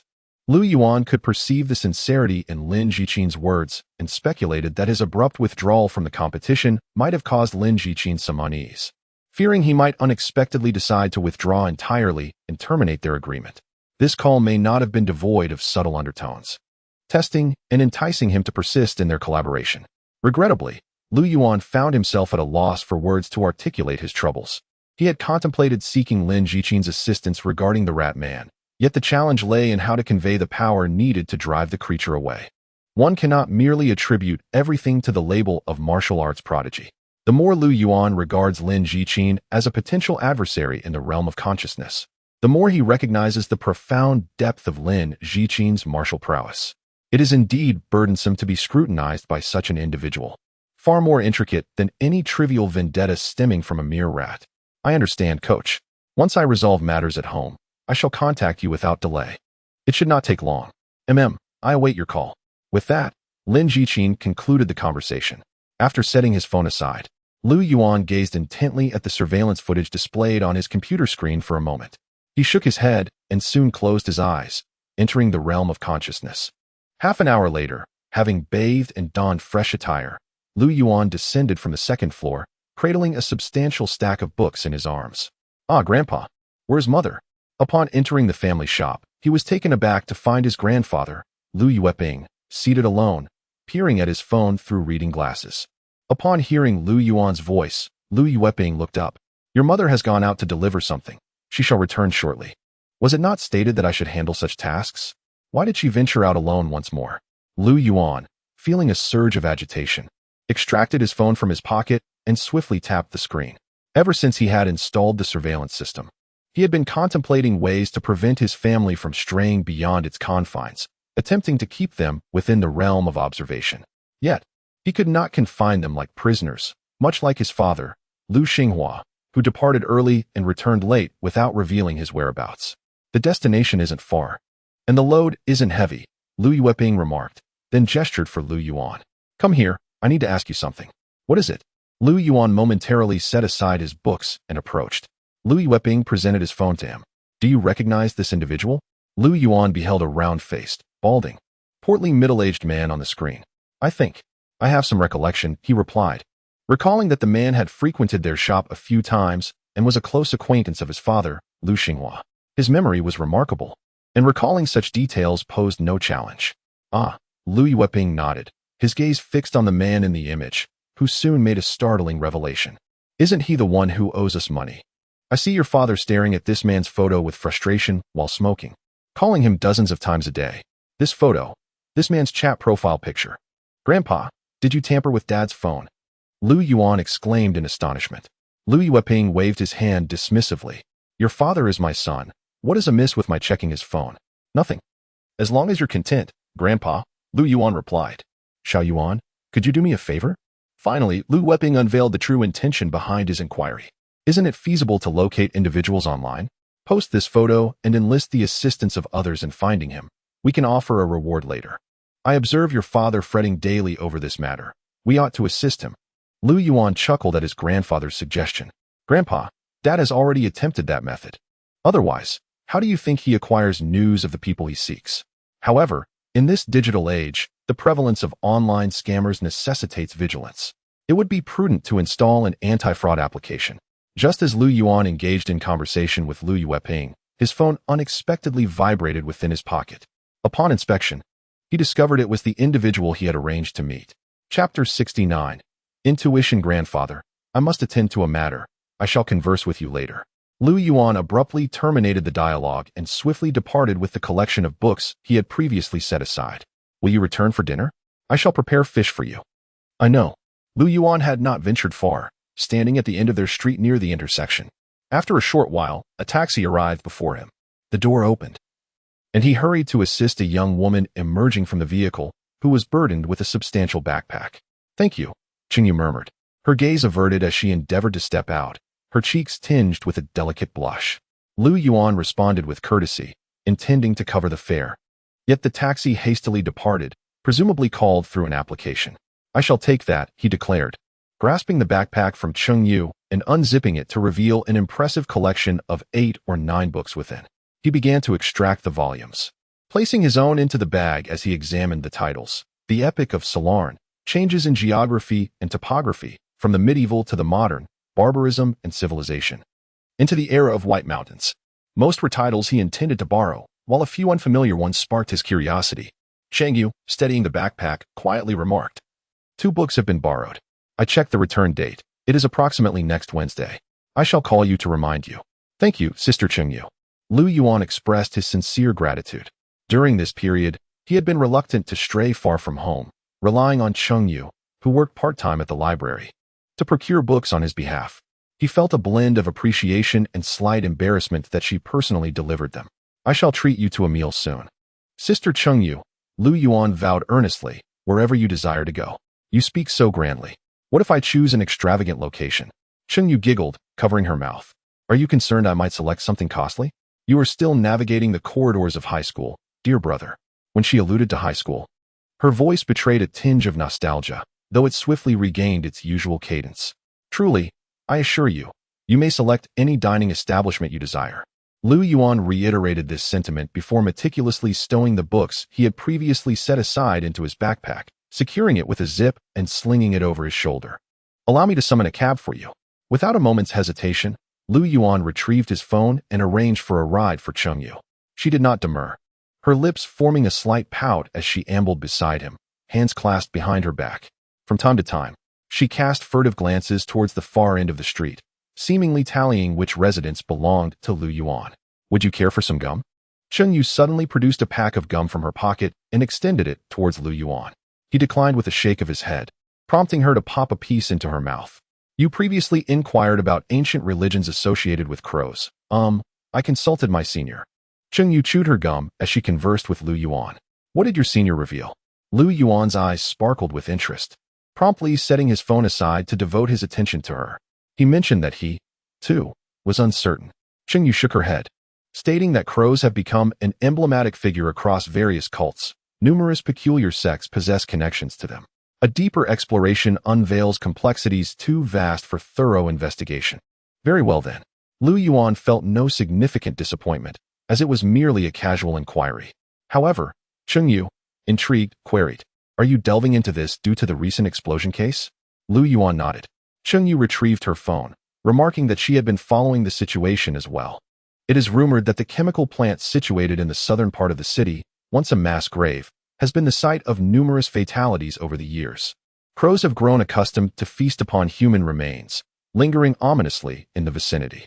The recent explosion occurred while workers were on duty, who allegedly bore witness to something sinister. As Qingyu spoke, Lu Yuan remained unperturbed. He had encountered countless iterations of such tales in recent days. The explosion at the chemical plant, along with the ominous presence of the crows, added an unsettling dimension to the affair. The online rumors escalated into increasingly fantastical narratives, prompting officials to intervene and refute the claims.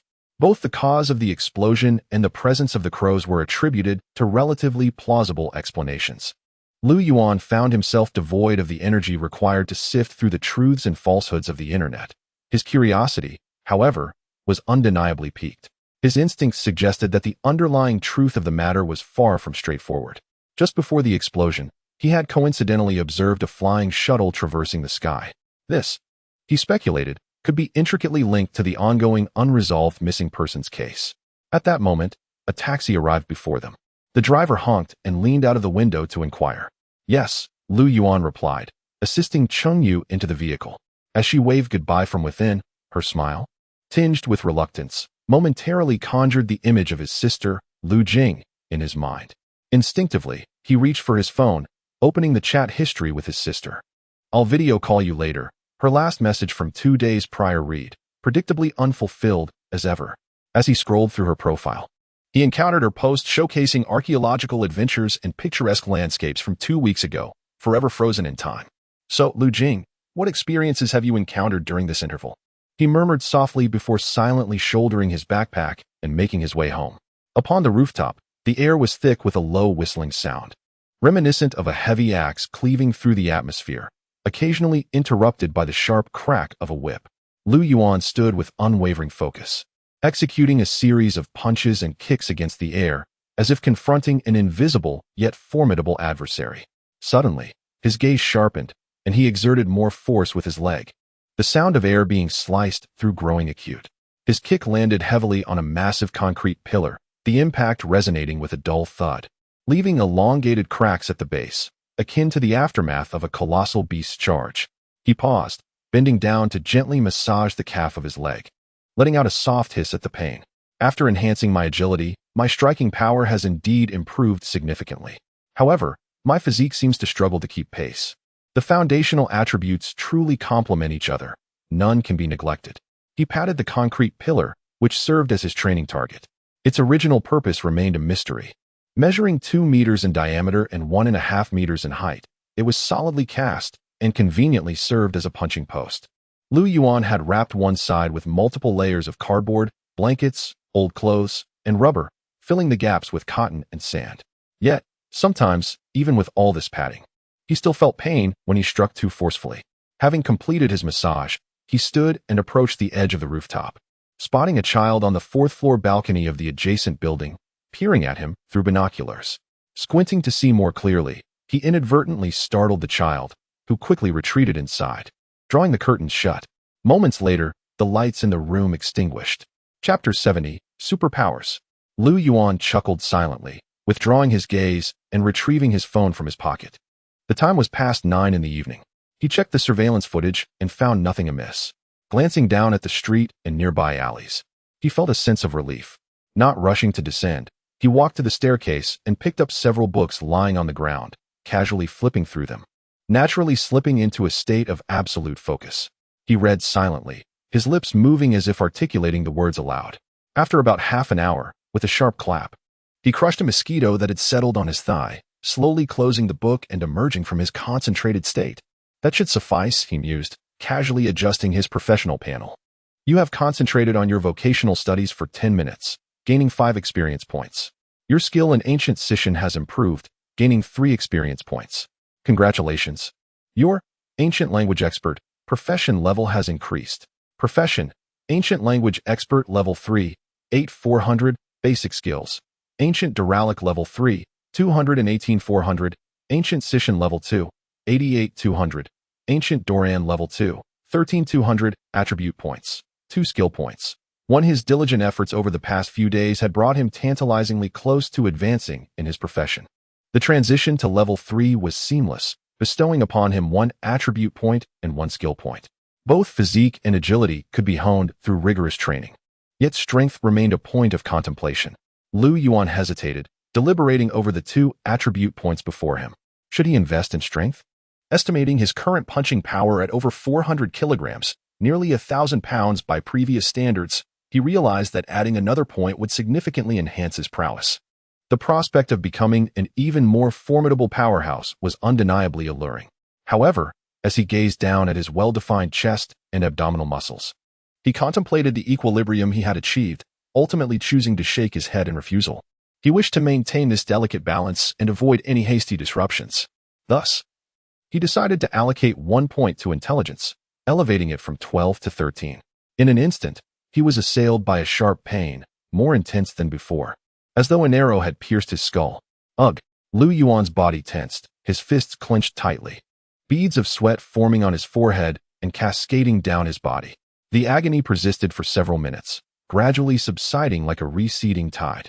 With a long sigh, he leaned against the wall, half reclining on the ground. He felt as though his mental faculties had once again been enhanced. though he could not muster the energy to assess the extent of this improvement. Intelligence, while undeniably significant, appeared to contribute the least to his overall prowess. Among the 4 fundamental attributes, the enhancement of intelligence yielded the most subtle and least apparent gains. Yuan now regarded intelligence as a mere accelerator, and combined with absolute focus, his learning efficiency had transformed dramatically compared to the initial stages. If he were to retake the final examination now, he would accept nothing less than full marks, save for the essay section. He pondered to himself. The results of the final examination were set to be unveiled in 2 days. However, rumors had already begun to circulate within the class group, with someone tagging him to proclaim that he had attained the highest rank in his grade. A rather uninspiring first place. Following the incident with the rat men, Yuan's mindset and aspirations underwent a subtle transformation. His commitment to studying diminished significantly. In a world inhabited by extraordinary beings, there existed a multitude of paths to pursue beyond the confines of mere schooling, examinations, and the piloting of planes, rockets, or mechs. As he contemplated this, he attempted to rise from the ground when suddenly, he hesitated. Wait. Yuan seemed to have stumbled upon an epiphany. He closed his eyes and waved a hand before him. Moments later, upon opening his eyes, they were filled with an overwhelming sense of disbelief. How can I perceive even with my eyes closed? In a flurry of excitement, Yuan seized a book beside him, laid it across his legs, and began to leaf through its pages. Close eyes, open eyes, close eyes. After several repetitions, he ultimately confirmed that with an intelligence boost of 13 points, he had indeed unlocked an astonishing new ability. A superpower? He could see everything around him even with his eyes shut. More accurately, it was not seeing, but sensing, mental perception. In certain respects, it transcended mere vision. With his eyes open, Yuan could only perceive the immediate vicinity before him. However, with his eyes closed, he experienced a panoramic awareness, 720 degrees of perception. Although the clarity was somewhat hazy, akin to suffering from severe myopia, and the range limited to a diameter of approximately 2 meters, it was still remarkably extraordinary. It felt as though a switch in his mind had been activated, reminiscent of the moment he triggered the passive skill flash of inspiration. While it lacked the intensity of that experience, it was a continuous, permanent presence. My perception of the external world has become significantly more acute. Moreover, this mental vision appeared to penetrate through obstacles. Yuan closed his eyes once more, straining to discern the 2 palms resting beneath the book. Continuing to experiment, he even managed to see through his shoes and socks, observing his toes within.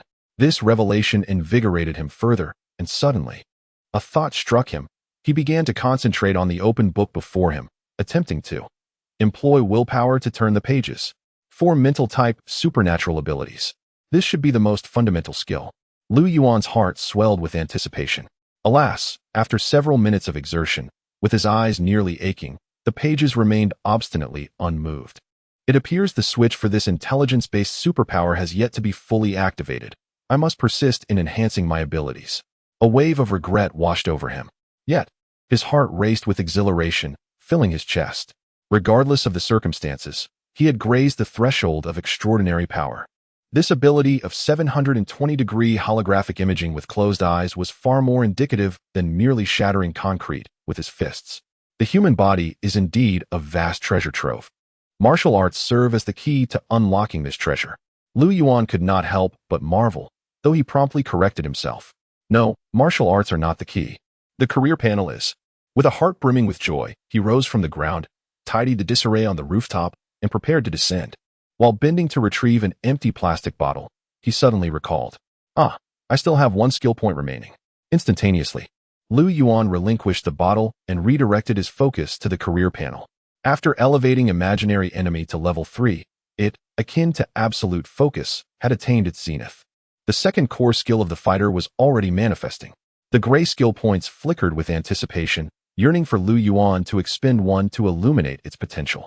This moment had been long awaited, yet the breakthrough in the realm of intelligence temporarily overshadowed it. Unlocking the skill, Yuan inhaled deeply and allocated the skill point. Soon, a brand new core skill materialized before his eyes. Chapter 71, Special Force Beneath the Night Sky. A refreshing breeze swept across the rooftop, causing the garments on the drying rack to sway gently, accompanied by the rhythmic serenade of crickets. Lu Yuan positioned himself before a concrete pillar, adopting a stance, and gradually unleashed a punch upon it. The execution of the punch was agonizingly slow. As he struck, beads of sweat cascaded from his forehead and cheeks. He gritted his teeth, clearly straining. His gaze remained fixated on his right hand, which appeared to swell, becoming significantly more formidable than usual. The muscles in his arm undulated like surging waves, and veins that typically lay concealed beneath the skin bulged forth like serpents. Lu Yuan felt as though the muscles within his right arm were rapidly intertwining like thick ropes, contracting, expanding, and surging forth. Bang! The punch resonated with a sharp crack, reminiscent of a taut bowstring snapping. Lu Yuan suddenly deflated, retracting the punch he had yet to fully unleash. Huff, huff! He gasped for breath, observing his once formidable right arm gradually reverting to its normal state. A faint, tearing pain lingered, a reminder that some muscles and tendons had strained or ruptured during the punch. This is impossible. At this stage, I simply cannot achieve it. Lu Yuan's expression soured. Although he had successfully unlocked the second core skill of the fighter, the inability to wield it dampened his spirits. Upon reviewing the panel, the newly unlocked skill was displayed. Special Force, Active, Effect. When activated, it bestows over double the instantaneous explosive power. A succinct and straightforward skill description. Yet the actual effect was astonishingly formidable. Endowed with the extraordinary ability to unleash twice his usual strength in an instant, Lu Yuan's fundamental punch force, which currently exceeds 400 kilograms, can surge beyond 800 kilograms upon the activation of this skill. It is hardly surprising that even prior to fully executing the punch, his arm displayed signs of imminent rupture. When translated into attribute points, activating Special Force corresponds to an abrupt elevation in his strength from 13 to 15. I find myself utterly unable to endure it. My physique simply cannot keep pace. Reflecting on the sensation experienced during the punch, Lu Yuan acknowledged a remarkable mastery over his muscles. The muscles in his arms, thighs, and abdomen coiled together like intertwined ropes, generating that explosive power. Naturally, a bundle of twisted ropes possesses far greater strength and resilience than a single strand. In that fleeting moment, Lu Yuan felt an overwhelming urge to allocate his remaining attribute point to fortify his physique immediately. However, he successfully stifled the impulse. The crane stance will undoubtedly enhance my physique. There is no need for haste. At this juncture, there are no immediate applications for this skill. It would be unwise to squander it, Lu Yuan continually reassured himself. His cautious disposition had ingrained in him the habit of reserving attribute points for unforeseen circumstances. Often, a singular point can prove crucial in a moment of crisis. For instance, during his first encounter in the rain-soaked alley against the gang leader, Old Black, and the subsequent confrontation with the Rat Men. Thanks to timely attribute allocation, his strength surged unexpectedly, catching his adversaries off guard and decisively altering the course of battle. In a sense, this mirrored Lu Yuan's own innovative core skill, Career, the old 6-core skill, Sneak Attack. This technique had consistently demonstrated its efficacy. Today, Lu Yuan found it increasingly intolerable not to test the effects of the Special Force skill, which doubled his strength. It felt as though countless ants were crawling over him, an overwhelming sensation he could scarcely endure. Enter the consciousness space. Even if you sustain injuries there, it matters not. You can experiment freely. Lu Yuan contemplated as he devised a compromise, hastily tidying up the disarray on the rooftop before descending with his belongings. First in the grade, Xiao Yuan has certainly made a name for himself. He is bound to gain admission to Xia University. Truly remarkable, Xiao Yuan. This child has always been intelligent, albeit a touch playful in the past. Now he has matured. His intelligence radiates immediately. Your Xiao Yuan and Xiao Jing are both excelling in their studies, a source of immense comfort, and they are both remarkably handsome. Qiuling, you are indeed fortunate. We envy you greatly. Haha, not at all. In the early morning, outside their modest family shop, Lu Yuan's mother, Zheng Qiuling, was surrounded by several elderly neighbors, her face aglow with joy. Grandfather Lu Yueping, donning his reading glasses, surveyed Lu Yuan's report card with more delight than when he had received his discharge approval. Perfect scores in foreign languages and nearly flawless in mathematics, physics, and chemistry. My grandson is truly exceptional. Early this morning, the final report cards from school had arrived, and the family was overwhelmed with joy. However, Lu Yuan felt little excitement, as he was already aware of his grades. He was currently seated in front of the old television in the shop, engrossed in the morning news. Last night, a fire broke out at a paper mill in the eastern part of the city. Firefighters responded promptly and extinguished the flames, fortunately without any casualties. With the heat and dry air, we urge citizens to remain vigilant against fire and electrical hazards.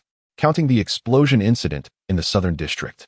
This marks the third fire occurrence reported in recent days. Yuan gazed intently at the television screen, a contemplative expression crossing his face.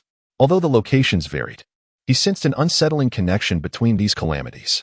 As he pondered this, the next news segment captured his attention. Recently, a significant breakthrough has occurred in the investigation of the missing persons case that has plagued our city for over 2 months. Our station will continue to follow this story closely. Dingling. His phone rang from his pocket as Yuan retrieved it. He was startled to see Gu Wenjun's name illuminated on the screen. Captain Gu. He answered the call. Gu Wenjun's voice resonated through the line. Yuan. How have you been of late? Yuan grasped the underlying inquiry, casting a glance at his mother and grandfather before responding, I have not encountered it again. That is reassuring. Do not fret excessively. This matter should be entirely resolved within a few days. Just remember to remain indoors and refrain from wandering into alleys. The notion of resolution within a few days momentarily startled Yuan, his gaze instinctively returning to the news. His eyes betraying a hint of concern as he nodded and replied, Understood, Captain Gu. Oh, by the way, Gu Wenjun abruptly altered the subject. Did you not mention practicing martial arts at a place known as Yuan Martial Arts Hall? Indeed, why? Merely curious. I must end the call now. A meeting awaits me. Farewell, Captain Gu. Beep, beep, beep. Chapter 72. Muscle control playing the riddle master once more. Yuan silently chastised himself as he stowed away his phone. The cloud of frustration within him dissipating significantly with Gu Wenjun's call. From the news and the information relayed by Gu Wenjun, coupled with the 2 flying vessels he had witnessed a few days prior, it appeared that the higher-ups had likely initiated actions against the forces or organizations concealed behind the missing persons case. They must have garnered some results by this juncture. Once the situation was firmly in hand, it would finally be time to confront the Ratmen. After enduring a lengthy imprisonment and an ever-present anxiety, he could at last perceive a glimmer of hope at the end of the tunnel. Just a few more days. He fervently wished that Gu Wenjun's next call would be to request his identification of the Ratman's corpse. Yuan. Yes. At that moment, his mother, Zheng Qiuling, entered with a beaming smile, gently stating, Mother has some money for you. How about embarking on a journey with your classmates? You have toiled diligently in your studies and martial arts these past few months. You have lost weight and deserve a well-earned respite. As she spoke, she tenderly tugged at his shirt with concern. Yuan's lips twitched slightly. He was now robust enough to fell a bull, and even a concrete block could not withstand the force of 2 of his blows. How could his mother possibly surmise that he had lost weight? Was it due to his recent increase in agility, returning him to a more balanced physique? No need, Mother. I prefer not to venture out at this moment. Yuan firmly rejected his mother's thoughtful invitation, exchanging a brief greeting before hastily ascending the stairs. Zheng Qiuling observed his receding silhouette, a blend of irritation and concern washing over her. This child, why does he appear increasingly reclusive since embarking on his martial arts journey? Yuan has matured and formed his own opinions. Let him be, Yueping remarked nonchalantly, removing his spectacles and delicately placing Yuan's report card upon the table before him. Zheng Qiuling sighed, only to suddenly recall something, eagerly retrieving her phone. I neglected to inform Xinghua that Yuan has topped his class. He ought to feel elated as well. Yuan dedicated the morning and afternoon to perfecting the crane stance. His singular focus was to elevate the crane stance to level 4 and bolster his physique. Without an adequate physique, he could not fully harness the second core skill of the fighter class. The mere thought of such a formidable skill being beyond his reach plagued him, leaving him restless in bed at night. However, Yuan found himself increasingly frustrated. For despite his relentless practice, the advancement of the crane stance was excruciatingly sluggish. Upon attaining level 3, executing the 18 movements of the crane stance yielded only 2 or 3 experience points. Practicing from dawn till dusk garnered him a mere handful of experience points. At this rate, it would take him over 10 days to elevate the crane stance to level 4. I suspect this is tied to my physical enhancements. The 2 upgrades of the crane stance have augmented my physique by 2 points, thereby naturally diminishing the training efficacy of the same movements. I even ponder whether continued training will yield any physique attribute points with each upgrade. Lu Yuan resolved to confer with Lin Jiqin regarding auxiliary potions once the ramen issue was resolved. He practiced until 6 in the evening when his grandfather, Lu Weiping, knocked on the door, summoning him to dinner. This evening, Lu Yuan was treated to an opulent feast, with 12 dishes arrayed upon the table. His mother had temporarily shuttered the shop to commemorate his achievement of being the top student in his grade. Arriving home just in time for dinner, his father, Lu Xinghua, wore a rare smile, lauding Lu Yuan and even bestowing upon him 2,000 yuan as a reward. Observing his radiant mother and grandfather, alongside his father, who appeared gaunt and reeked of smoke, clad in a shirt slightly dampened by perspiration, Lu Yuan contemplated for a moment before taking 200 from the 2,000 and leaving the remainder untouched. After receiving the school scholarship, I distributed all the savings I had amassed. Where did Grandpa conceal the money last time? At the dining table, Lu Yuan contemplated while consuming his meal. Suddenly, a black-furred rat man, with bloodshot eyes and a formidable build, unleashed a thunderous roar.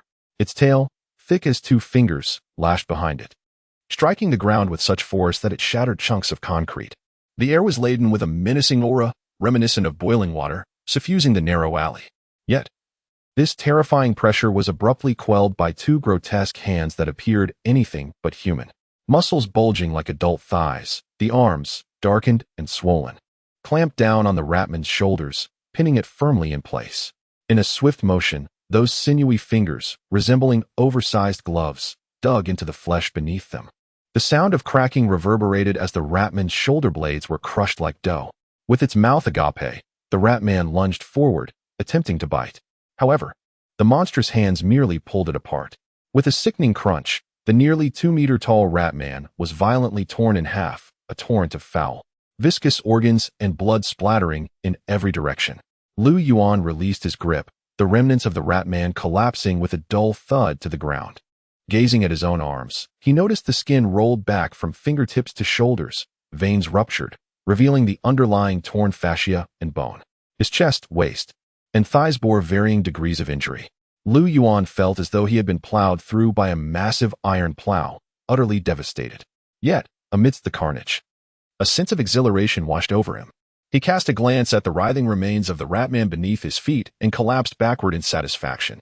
In truth, when Lu Yuan opened his eyes, a lingering sense of unfulfilled excitement remained upon his countenance.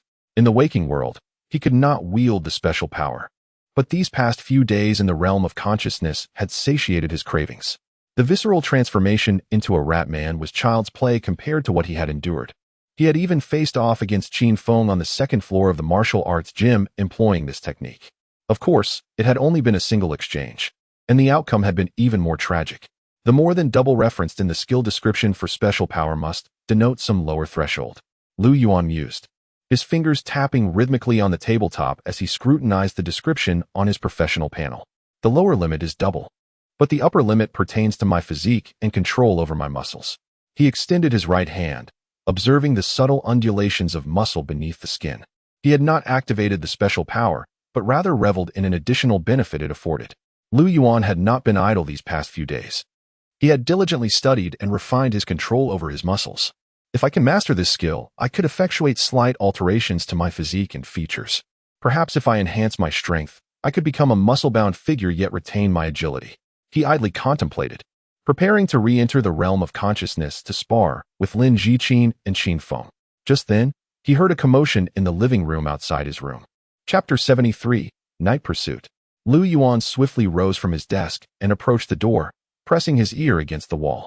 The sounds from the living room grew clearer, prompting him to close his eyes. Activating his 720-degree holographic imaging ability, the scene in the living room materialized hazily before his eyes. What time is it?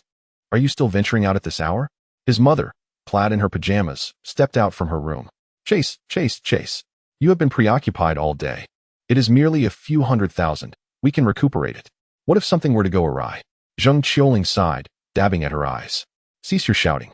You will rouse your father and Xiao Yuan. Lu Yuan's father, Lu Xinghua, stood at the threshold, changing his shoes while reaching for the car keys hanging on the hook. Stay out of this. I must retrieve that money, he urged. Go to sleep. With that, Lu Xinghua hastily opened the door and departed. In his bedroom, Lu Yuan opened his eyes and glanced at the small alarm clock on his desk, 11:46. His father was out at this late hour to apprehend someone. What if? In these final days, I sincerely hope nothing goes awry. Gritting his teeth, Lu Yuan resolutely decided to follow. His mother, Zheng Qiuling, lingered in the living room, making the front door an unsuitable option. Instead, Lu Yuan approached his bedroom window and opened it. Reaching out to grasp the railing of the security window, he exerted a modicum of force. With a soft creak, he created a gap just wide enough for a person to slip through. The security window was fashioned from hollow stainless steel tubes, and with Lu Yuan's current strength, bending them was as effortless as indulging in a meal. He gently leaped onto the windowsill, one hand firmly gripping the window ledge. His window overlooked the road below, providing him the opportunity to intercept his father, Lu Xinghua, 3 meters and 20 centimeters to the ground, with a permissible margin of error not exceeding 5 centimeters. Lu Yuan glanced down, his intellect calculating the height of the drop almost instantaneously. There was no hesitation. He released his grip and slipped through the gap in the security window. I shall simply bend the steel back upon my return, he mused as he descended. A soft thud marked his landing, far quieter than he had anticipated. It was even less noisy than the sound of someone tossing a bag of trash from the floor above. With my agility rated at 12, were it any higher, I might resemble those light-footed masters depicted in novels, landing soundlessly and leaving no trace. Even leaping from the rooftop would not be fatal. Instinctively, Lu Yuan glanced upward. At that moment, he heard his father, Lu Xinghua, cough. He swiftly stifled his thoughts and scanned the vicinity, quickly identifying the small pickup truck parked at the curb. Like a feline, he darted forward and silently nestled himself in the truck bed. Moments later, he heard his father's footsteps approaching. He was on the phone, not even casting a glance back at the truck bed. I'm coming. I'm almost there. Keep an eye on him. Have old Lu and the others been notified? Lu Xinghua concluded the call and descended into the driver's seat. Lu Yuan reclined in the truck bed, clutching the edge with one hand while the other discreetly silenced his phone. In a short while, the engine roared to life. After executing a U-turn, the vehicle proceeded towards the end of the street. Lu Yuan's heart raced with exhilaration, reminiscent of clandestine late-night escapades with classmates to venture online. A blend of nervousness and a hint of apprehension coursed through him. Yet, soon, that feeling dissipated. It is only natural for a son to assist his father. If apprehended, the most severe consequence would merely be a verbal reprimand. With his final hesitations dissipated, Lu Yuan felt a surge of vitality. His father, Lu Xinghua, drove with alacrity. This modest pickup, repurposed for family errands, had certainly seen better days. The truck rattled vigorously as the cool night breeze enveloped Lu Yuan's face. He refrained from movement, apprehensive that any sound might compel Lu Xinghua to halt the vehicle and investigate. Tentatively, he checked the home surveillance on his phone while en route. Everything appeared to be in order, alleviating his anxious thoughts. He was troubled by the possibility that upon stepping out, a thief might seize the moment to ransack his home. He fervently wished that such a dramatic scenario would not manifest in his life. Conversely, Lu Yuan speculated that any potential thieves would likely be reluctant to emerge at this time. From the insights gathered from Gu Wenjun and television broadcasts, the authorities, known as the Flying Shuttle, had initiated a campaign to eradicate a particular faction in Jiaoyan City. Given the cunning disposition of the thieves, it seemed improbable they would dare to reveal themselves at this crucial juncture. After all, a rat, even if masquerading as a human, would retain its innate characteristics. In his mind's eye, Lu Yuan envisioned the map of Jiaoyan City, observing the streets that rushed by, the road signs, and the towering edifices. As he silently calculated his current location, he discerned that his father, Lu Xinghua, was steering towards the suburban expanse of the Western District. 20 minutes later, the pickup truck veered onto a rural lane, becoming increasingly bumpy. Lu Yuan noted the orange trees and farmland lining the sides. Jiaoyan was renowned for its orange cultivation, with many local farmers nurturing oranges, tangerines, and pomelos. His grandfather, Lu Yueping, tended to 2 acres of land, and every summer, Lu Yuan would spend 2 weeks or a month frolicking in the countryside. He would capture loach and eels in the fields, and fish and shrimp in the rivers, indulging in the early ripening citrus until he felt overheated. Those were days of unadulterated joy. After another 5 minutes, the vehicle came to a stop. Seizing the moment while Lu Xinghua turned off the engine, Lu Yuan crouched and leapt from the truck bed, rolling into the nearby dense thicket with a soft rustle. Lu Gu. As Lu Xinghua alighted from the vehicle, 2 figures, their phones in hand, approached swiftly from a distance. Lu Yuan cautiously lifted his head from the foliage to survey the scene ahead. He discerned the vague outline of another vehicle parked in the distance, and, further away, a brightly illuminated house perched upon a hillside. Suddenly, a few night birds erupted from the shadows, nearly brushing against Lu Yuan's head, startling him into a lower crouch. What was that? The trio engaged in conversation nearby, also startled at the disturbance. It's merely crows, remarked a short, slender man. This area is rife with them. It was likely a graveyard once. Can you keep your voice down at this hour? Interrupted another, cutting him off. Enough, let us proceed. Lu Xinghua said with a grave expression, inquiring about Wang Jichao. He is in that house. The two men pointed towards the illuminated structure on the hillside. I followed him all the way here. I witnessed him enter. Are you certain? I wouldn't jest about this. Then let us move. Lu Xinghua commanded, leading the way with a decisive wave of his hand. Crouched in the thicket, Lu Yuan found himself besieged by buzzing mosquitoes disturbed by his presence. He refrained from swatting at them, silently lamenting his choice of attire. Once Lu Xinghua and his companions concluded their conversation and advanced, he swiftly emerged from the underbrush, trailing them at a discreet distance. The rural dirt road, a blend of yellow mud and gravel, permitted Lu Yuan to tread lightly. Confident that even if they were to turn suddenly, he could easily retreat into the foliage. He followed Lu Xinghua and his companions until they reached a vehicle. He observed them retrieving wooden sticks and tools before heading towards the brightly lit house. Watching his father, reminiscent of a character from a crime drama, wielding a steel pipe and flanked by two associates, Lu Yuan experienced an odd amalgamation of amusement and an inexplicable pang of sorrow. How had his father been compelled to such extremes? In merely 2 to 3 minutes, they arrived at the house. Lu Yuan halted beneath a wild pomelo tree about 20 meters away, checking his phone. It was 12:35 a.m., and the 4-story rural edifice was ablaze with light. Lu Yuan suddenly realized that his phone displayed no signal. He raised it high and shook it gently. Thud! Something white descended from above. Instinctively, he evaded it, only to realize it was merely bird droppings. As he raised his gaze, he was astonished by the sight of numerous crows perched upon the modest wild pomelo tree. Curse it! He exclaimed, hastily covering his mouth. What was that noise? The slender, middle-aged man appeared anxious, casting furtive glances around. The more robust man beside him, displaying impatience, brusquely pushed him aside. Could you cease being so jittery at night? Who are you attempting to frighten? Yet the thin man insisted, but I truly heard something. Remaining vigilant. Enough. Lu Xinghua interjected, then directed his attention to the sturdier man. Kuei-zi, accompany me to knock on the door, and keep the tools concealed. Loudly. Remain here and call the police if anything seems amiss. Understood, Lu Gu. The two men nodded in agreement to the plan. Lu Xinghua gestured to the sturdy man, and they discreetly concealed their steel pipes and tools, slowly advancing toward the house. It's repugnant. As they approached the entrance, the robust man could no longer suppress the impulse to spit on the ground, grimacing. Is Wang Jichao concocting manure in there? The stench is unbearable. Having been further away on the hillside, the breeze had masked the odor. Now, as they neared, the foul scent of chicken and duck droppings wafted towards them. Lu Xinghua frowned but dismissed his concern, well aware that many rural households raise chickens and ducks in their backyards, collecting waste for fertilizer. With summer in full bloom, such odors were not uncommon. Lu Xinghua pressed against the heavy iron gate, which was secured from the inside. He exerted more force, producing a louder noise. Strange bird calls reverberated from the yard, succeeded by flapping sounds that quickly subsided. Is anyone home? Is anyone there? He shouted, his voice slicing through the stillness of the night on the hillside. Growing impatient, the sturdy man began to pound on the door alongside Lu Xinghua. The metal gates clanged resoundingly. Open up! Open the door! After what felt like an eternity of shouting, suddenly, with a clang, the iron gate creaked open, revealing a middle-aged man in a tank top, his expression blank as he gazed at the two intruders. Who are you seeking?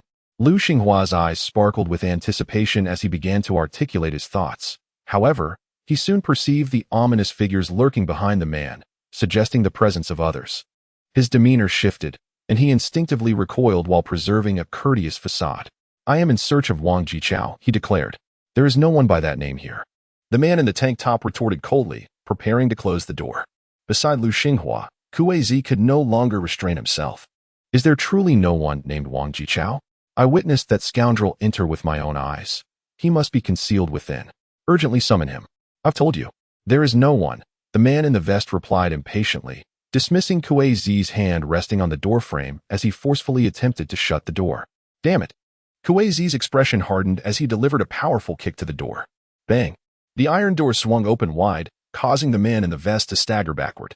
The figures standing behind him surged forward in a chaotic frenzy. A wave of panic engulfed Lu Xinghua, and he instinctively grasped the steel pipe secured at his waist. At that moment, a figure darted out from within. Run! You all must flee. The individual urged, shoving Lu Xinghua and Kuei Zi away. Wang Jichao! Kuei Zi exclaimed. You scoundrel, you truly were hiding here. Return the money. Alongside him, Kuei Zi lunged forward, seizing the fleeing figure firmly. I will assuredly return the money. But you must heed my words and depart at once. The man implored desperately, pushing Lu Xinghua and Kuei Zi as he continuously urged them to escape. Lu Xinghua's brow furrowed as he observed more figures emerging from behind the iron door, all bearing grim visages, instilling in him an inexplicable sense of dread. He retreated step by step under Wang Jichao's insistence, while Kuei Zi remained obstinate, shouting, Leave? Not a chance. We shall not depart without seeing the money today. Laoli, summon the police. Kuei Zi called toward a short, thin middle-aged man standing off to the side. Yet, Wang Jichao appeared to have lost his composure, his eyes reddening with anxiety. Suddenly, he raised his fist and swung it towards the two before him. I instructed you to depart. As Lu Yuan observed the figure from the doorway launch a punch at his father, his body tensed, poised to spring into action. He was ready to plunge into the ensuing turmoil, either aiding his father and the others in their escape or rushing into the house. However, before he could make a move, his father, Lu Xinghua, had already seized the two companions and turned to flee down the slope. 4 or 5 men, who had emerged from behind the iron door, commenced their pursuit. Meanwhile, Wang Jichao, who had been fervently attempting to fend off the 3 assailants, was now engaged in a struggle to prevent those who should have been his allies from chasing after them. Several men wrestled against Wang Jichao's hold, pursuing down the slope until they caught sight of 2 vehicles igniting their headlights and speeding away. Only then did they retreat, hurling curses, and begin to assault Wang Jichao, ultimately dragging him back through the iron door by his hair. Chapter 75. Infiltration. With a resounding clang, the iron door slammed shut once more. Lu Yuan beheld the headlights of the 2 vehicles vanish into the night from the base of the slope, turning his head with a glimmer of curiosity upon his visage. Could this individual be under some form of confinement? The term house arrest seemed somewhat misleading. This man, Wang Jichao, appeared ensnared in a predicament from which he could not extricate himself, yet he was reluctant to involve others. His earlier conduct at the door unmistakably conveyed his intent to shield his father and the others from capture, seemingly out of benevolence. But what fate awaited him if he were apprehended? Lu Yuan narrowed his eyes, scrutinizing the 4-story rural dwelling before him. The structure stood solitary atop a modest hill, seemingly distant from the nearest village, in a rather secluded locale. Although it appeared imposing, it was rather unadorned in reality. The exterior walls remained unpainted. Save for some tiles adorning the 2nd floor, the 3rd and 4th floors were stark concrete. Atop the house, a water tank and solar water heater were faintly discernible. The property was encircled by a 2-meter-high wall, with 2 large iron gates firmly locked. As Lu Yuan drew nearer, he was immediately assaulted by a pungent and loathsome odor. The stench resembled a mixture of accumulated bird droppings and the scent of decaying animal carcasses. He instinctively cast a glance at a wild pomelo tree behind him. Could that be the aroma of crow droppings? Lu Yuan contemplated, reminiscing about the chemical plant explosion that had transpired in the southern city, an event that had drawn a multitude of crows. In that ephemeral moment, he sensed that he was inching closer to the essence of the truth. I must investigate further. With a spark of resolve igniting in his gaze, Lu Yuan stealthily maneuvered to the left side of the house. He positioned himself at the base of the wall, pausing momentarily to close his eyes and harness his limited superpower for a swift reconnaissance. After confirming that no one lurked beneath the wall within, he gracefully leaped upward. With the agility of 12 points and strength totaling 13, Lu Yuan effortlessly vaulted nearly 2 meters. His hands delicately grasped the summit of the wall. Rural walls are often equipped with deterrents against thieves, and this one was no exception. The top of the wall was adorned with shards of beer bottles, their jagged edges oriented upwards to thwart intruders. Fortunately, Lu Yuan had previously employed his closed-eye, 720-degree holographic imaging ability, allowing his fingers to fit seamlessly into the crevices between the fragments without sustaining any injuries. Utilizing the strength of his hands, Lu Yuan steadily hoisted himself upward, peering over the edge to survey the scene below. From his vantage point, he had an unobstructed view of the side door of the house. The front yard was in disarray, with 2 agricultural tricycles haphazardly parked alongside an array of farming tools and jars for pickling strewn about. There were no dogs or surveillance cameras in sight. However, he discerned several shadowy figures of birds perched upon the ground, the tricycles, and the jars. Lu Yuan furrowed his brow. After a brief moment of indecision, he resolved to exert his strength with both hands. With the grace of a nimble goat, he vaulted over the wall, landing softly in the yard. Thud! A faint sound heralded his arrival. 2 shadowy figures perched at the base of the wall unfurled their wings and ascended, casting a fleeting glance at Lu Yuan before dismissing him entirely. Upon alighting, Lu Yuan sprinted towards the house, adopting a low crouch.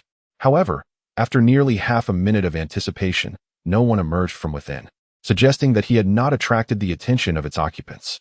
Nevertheless, Lu Yuan's heart began to race. The thrill of late-night infiltration was undeniably exhilarating, akin to being cast in a film directed by Uncle Long, even if he were to be discovered by those inside. Lu Yuan was confident in his ability to confront them, striding out with audacious ease through the front door. Yet, who could say whether this house concealed something more nefarious? Proceeding with utmost caution, Lu Yuan crouched and crept closer to the front of the house, edging toward the first-floor windowsill.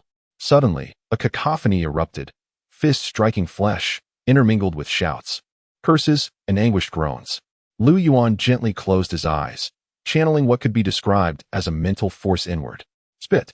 Lu Yuan beheld the man clad in a vest, who had previously granted passage to Lu Xinghua and his companions, now ruthlessly pressing his foot upon Wang Jichao's chest, spitting upon his visage whilst unleashing a torrent of vile curses. This vest-clad individual appeared to be in his 50s, bearing dark, waxy skin and a visage etched with deep lines, reminiscent of an ordinary farmer hardened by toil. His speech was thick, laden with a pronounced regional accent, rendering Lu Yuan nearly incapable of understanding his words. He could only vaguely decipher terms such as death, crow, and escape. Crouched upon the ground was Wang Jichao, blood oozing from his mouth and nose, a pitiable sight indeed.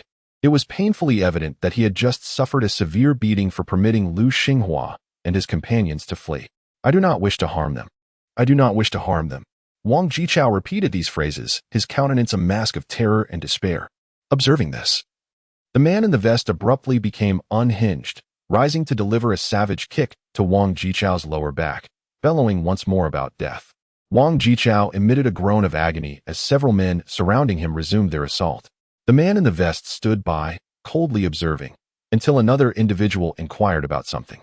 The man in the vest fixed a chilling gaze upon Wang Jichao for an extended moment before finally shaking his head and muttering something inaudible. He then stepped aside to ignite a cigarette. Lu Yuan suddenly opened his eyes, his brow furrowed. The demeanor of those present in the room resembled that of a cult, infused with an inexplicable fervor in their words and actions. Let us investigate the second floor first. Lu Yuan retreated to the wall through which he had entered, noticing several small windows above the side door. The lowest of these was ajar, barely a meter above the ground. He calculated mentally for a moment, then sprinted towards the courtyard wall, launching himself off, his right foot pushing against the wall for leverage. Like an adept parkour practitioner, he lunged towards the window, executing the maneuver with grace. Lu Yuan grasped the windowsill with both hands and effortlessly ascended within. The window led to a staircase ascending to the second floor, the corridor shrouded in darkness. He ascended the stairs slowly, soon reaching the second floor, which contained 4 or 5 rooms. One nearby room had its window open, yet its curtains were drawn tight, obscuring any view within. Approaching the door, Lu Yuan was taken aback to find it unlocked. With a gentle push, he entered, and in an instant, he was met with blinding light accompanied by a heavy scent of blood. Chapter 76. The sacrifice remaining at the threshold, Lu Yuan stood frozen, his gaze fixated upon the scene within the room, motionless. After several moments, he finally stepped inside, carefully pulling the door closed behind him. He stood silently at the entrance, a 100-watt incandescent bulb illuminating the horrific tableau before him. Blood was everywhere, on the walls, the floor, the ceiling, dark red, already dried and congealed. The stench of blood was overwhelmingly pungent. In the center of the room knelt a woman, her back to Lu Yuan. She lay lifeless, her skin flayed from her back. Her chest cavity opened from behind, yet devoid of any contents. Surrounding her were bizarre patterns and symbols painted in blood, some resembling childish doodles. The entire scene bore the hallmarks of a grotesque and brutal sacrificial ritual. The woman was the offering, akin to a lamb or calf, slaughtered in this dreadful ceremony. Ugh! Yuan could no longer maintain his composure. A wave of nausea surged within him, thanks to his past experiences in the realm of consciousness. Where he had engaged in various methods of tormenting Ramin, he had been exposed to the visceral side of blood and entrails discarded like refuse. His nerves had been somewhat steeled. It was only now that he managed to suppress the urge to retch. Hiss!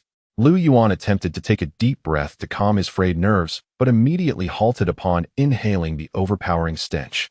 He covered his nose and moved cautiously around the room, soon discovering a pile of charred remnants in the corner. They appeared to be the woman's burnt garments, along with a handbag that had been nearly consumed by flames. Gently nudging it with his foot, he barely discerned a few letters on the bag's strap. H. A. L. It seemed to belong to a luxury brand. Clearly, this woman, whose insides had been hollowed out and utilized as paint, was not a local. Perhaps she was a white-collar worker from a prestigious office in the city. Yuan extracted his phone from his pocket, tapping the screen only to find an absence of signal. He captured several photographs of the woman's lifeless body and the surrounding chamber before retreating. The corridor on the second floor was illuminated, yet he found himself alone. A disturbance below caught his attention. Peering down, he observed the man in the vest from the living room alongside another individual wielding a large shallow container, feeding the crows in the front yard as if they were mere poultry. Yuan could not discern the contents of the container, and the two men remained unaware of his presence. After a moment of contemplation, he boldly ventured into the second room on the second floor.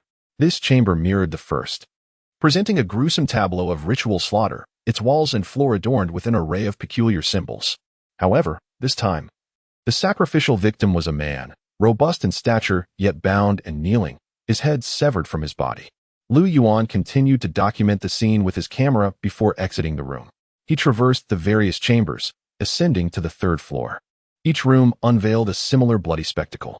With each ascent, the corpses and bloodstains appeared increasingly fresh, and Yuan's countenance hardened with resolve. He could distinctly sense a turbulent and frigid energy swirling within his chest and throughout his being, accumulating, poised to erupt at any moment. In a cramped and dimly lit space, the flickering fluorescent light hinted at a malfunction, casting an entirely different ambience than the preceding rooms. Yuan crouched down, employing a half-burnt incense stick he had discovered on the stairs to gently sift through a mound of charred ashes on the floor. From the chaotic heap of burnt remnants, he extracted a partially burned identification card. The photograph was unrecognizable, and the names section revealed only the surname, Chun. Yuan articulated the first character, while the second was too charred to decipher, though he could barely discern the radical. Chun. Chun. A sudden flash of realization struck Yuan, and he instinctively glanced toward the center of the room where the corpse lay. Qinyang.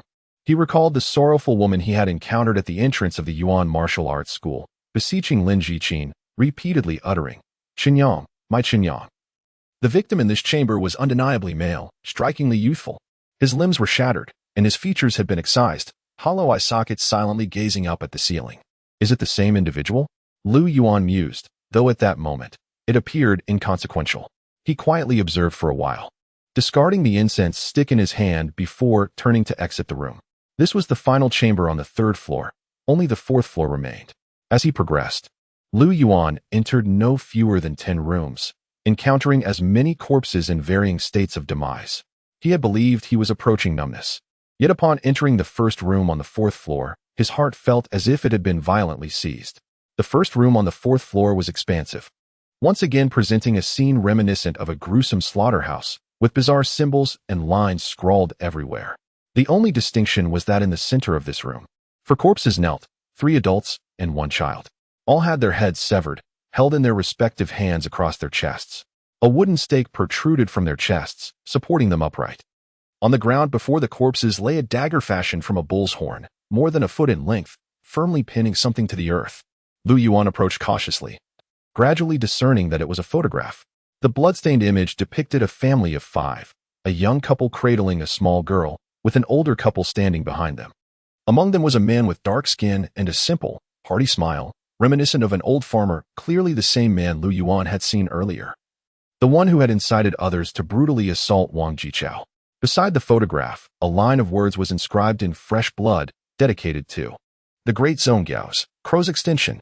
Lu Yuan fixated intently on the distorted, misspelled letters. His imagination conjuring images of the man in the vest severing the heads of his beloved kin, meticulously arranging them, and with his calloused hands, plunging into the crimson to painstakingly inscribe those words upon the ground. Perhaps, in a final gesture of sincerity, he had even affixed the treasured family portrait before the corpse. Lu Yuan's gaze lingered upon the photograph, his eyes flickering as if something deep within him yearned to break free. Suddenly, a heavy stench assailed his senses. He raised his gaze to discover that the window in the sunlit room had been left ajar, the black curtain billowing violently in the wind. He strode forward and yanked the curtain aside. The foul odor that had lingered since his entrance into the courtyard intensified dramatically. Peering down from the window, he beheld a vast cesspool teeming with crows. Within it, he could faintly discern the decayed and whitened remnants of severed limbs. Lu Yuan stood in a daze at the windowsill for an extended moment, the sweltering air thick with the stench of decay and bird droppings swirling around his face. Beasts, he muttered to himself, closing his eyes. Upon reopening them, only a chilling coldness remained. Damn it, he said calmly, turning and making his way toward the door. Chapter 77, Crippled. Lu Yuan ascended to the fourth-floor corridor, gazing downward. The courtyard lay in eerie silence. The two men in vests who had previously been feeding the birds had vanished. He chose not to explore the remaining rooms, opting instead to descend the nearby staircase. This time, he made no effort to muffle his footsteps, even hoping that those in the hall below would hear him and come to investigate. As he approached the third-floor landing, a sudden clatter echoed from below, reminiscent of dishes crashing to the floor. Lu Yuan paused, slowly tilting his head to listen to the commotion. Let's go check it out, he thought he heard someone say. Moments later, faint footsteps began to ascend. Lu Yuan's eyes narrowed. He carefully descended to the second floor, timing his steps to synchronize with the person's ascent. At the corner of the staircase on the second floor, he paused, cloaked in shadow, as moonlight streamed in through a nearby window, half illuminating his face while the other half remained shrouded in darkness. Lu Yuan quietly closed his eyes, his subtle mental energy radiating outward like the light of a tungsten bulb. He vaguely perceived a tall figure making its way toward him. I don't recall seeing anyone like that below. A flicker of doubt crossed Lu Yuan's mind. At that moment, the figure halted. Lu Yuan's eyes snapped open, fixated on the shadowy figure ascending the stairs. Had he been discovered? It appeared not to be so. After a brief interlude of silence, the footsteps resumed their ascent. Drawing a deliberate breath, Lu Yuan filled his lungs with air, his heart racing vigorously, propelling blood and vitality through his veins. He sensed his body beginning to operate like a finely tuned machine. The footsteps grew nearer, closer. At last, a head emerged from the staircase leading to the first floor. Now is the moment. A fierce glint ignited in Lu Yuan's eyes, transforming his handsome countenance into one of resolute determination. In a swift motion, he leaped several meters, seizing the stair railing for leverage as he propelled himself upward. His right leg ascended like a battle axe, delivering a powerful kick aimed at the temple of the emerging figure. A sharp, whistling sound pierced the dim stairwell as his strike made contact. Bang! The ascending individual appeared to raise a hand in defense, emitting a muffled grunt as they staggered backward. Yet, to Lu Yuan's dismay, his kick felt as though it had struck a solid steel plate. The anticipated collapse did not materialize. Instead, a wave of pain surged through his foot as if he had kicked a wall. Not one of the men in vests. They have summoned reinforcements. They possess strength. These thoughts flickered through Lu Yuan's mind, but regret was futile. He had already committed to the assault. With scarcely a moment's hesitation, he lunged at the shadowy figure below. Positioned on the final step of the staircase, he summoned all his strength. Bang! The tiles and cement of the step shattered upon impact. He angled his body, seizing the moment as the individual, still reeling from Lu Yuan's earlier kick, was caught unawares. In a side dive from above, he crashed into the unsuspecting person. The assailant, barely regaining their balance, was forcefully slammed against the wall. Boom! Crash! The impact resonated as the individual's back sank into the wall, causing fragments of plaster to break away and unveil fractured red bricks beneath. Pressed against the figure, Lu Yuan could discern the unmistakable sound of ribs fracturing within. Having endured countless battles in the recesses of his mind, He was no longer the inexperienced novice he once was. The experiences of those he had either vanquished or been vanquished by coursed through him like lifeblood, igniting a rapid evolution within. And now, in this moment, it erupted. Crash. Lu Yuan steadied himself against the figure's chest, swiftly rising to his feet. He tilted his head back, utilizing the faint moonlight to focus on the silhouette before him. The contours of the face appeared hardened, stripped of youthful softness, while the eyes shimmered with fierce determination. Gasping, Lu Yuan inhaled sharply, his chest rising rapidly. His right fist clenched, the sound of cracking knuckles resonating through the air. Almost imperceptibly, the trajectory of his punch became indistinct. In that fleeting moment, a switch seemed to flip in his mind, unleashing a torrent of vivid imagery. Crane breath, crane flight, crane spread, crane movement. Caw. Within the dense fog, a silhouette of a crane emerged, its call resonating powerfully. Crane's cry punch. Boom. Lu Yuan unleashed the crane's cry punch, enhanced by the activation of Flash of Insight, striking squarely upon the figure's face. With a resounding thud, the individual's head was forcefully driven into the wall, creating a breach that pierced through the wall's thickness, allowing light to spill into the surrounding darkness. Emotionless, Lu Yuan shook out his hand after the strike, not even casting a glance at his adversary. He ascended the stairs with determination, launching himself through the small window from whence he had entered. The outer wall of the building loomed near, and with a gentle leap, he would be liberated from this cult lair. Once outside, armed with the photographs stored on his phone, he could return with Gu Wenjun to eradicate this place that very night. However, the remaining cultists possessed formidable strength. Lu Yuan had expended all his energy to eliminate a single foe, while the rest remained an enigma. Lingering here would only ensnare him deeper into peril. The Crow God Sect. I ought to request Qingyu to conduct a thorough investigation. It appears that the recent disappearances in Jiaoyan City over the past 2 months are orchestrated by this sect. The actual number of victims far exceeds what has been reported. Suspended in midair, Lu Yuan's mind raced with fragmented thoughts. With agility at 12 and strength at 13, the distance of over 3 meters from the window to the wall posed no challenge for him. He was on the verge of vaulting over the high wall when suddenly, he felt a constriction around his right foot. It was as if a steel claw had clamped down on his ankle, violently yanking him downward from the air. Lu Yuan descended rapidly, and before he could comprehend the situation, he found his arms ensnared and an overwhelming force thrust him against the wall. Instinctively, he struggled. Yet to his dismay, he realized that despite possessing a strength rating of 13, he could not liberate himself from the grip constraining his arms or the pressure afflicting his back. It felt as though he were immovably affixed to the wall by an unseen power.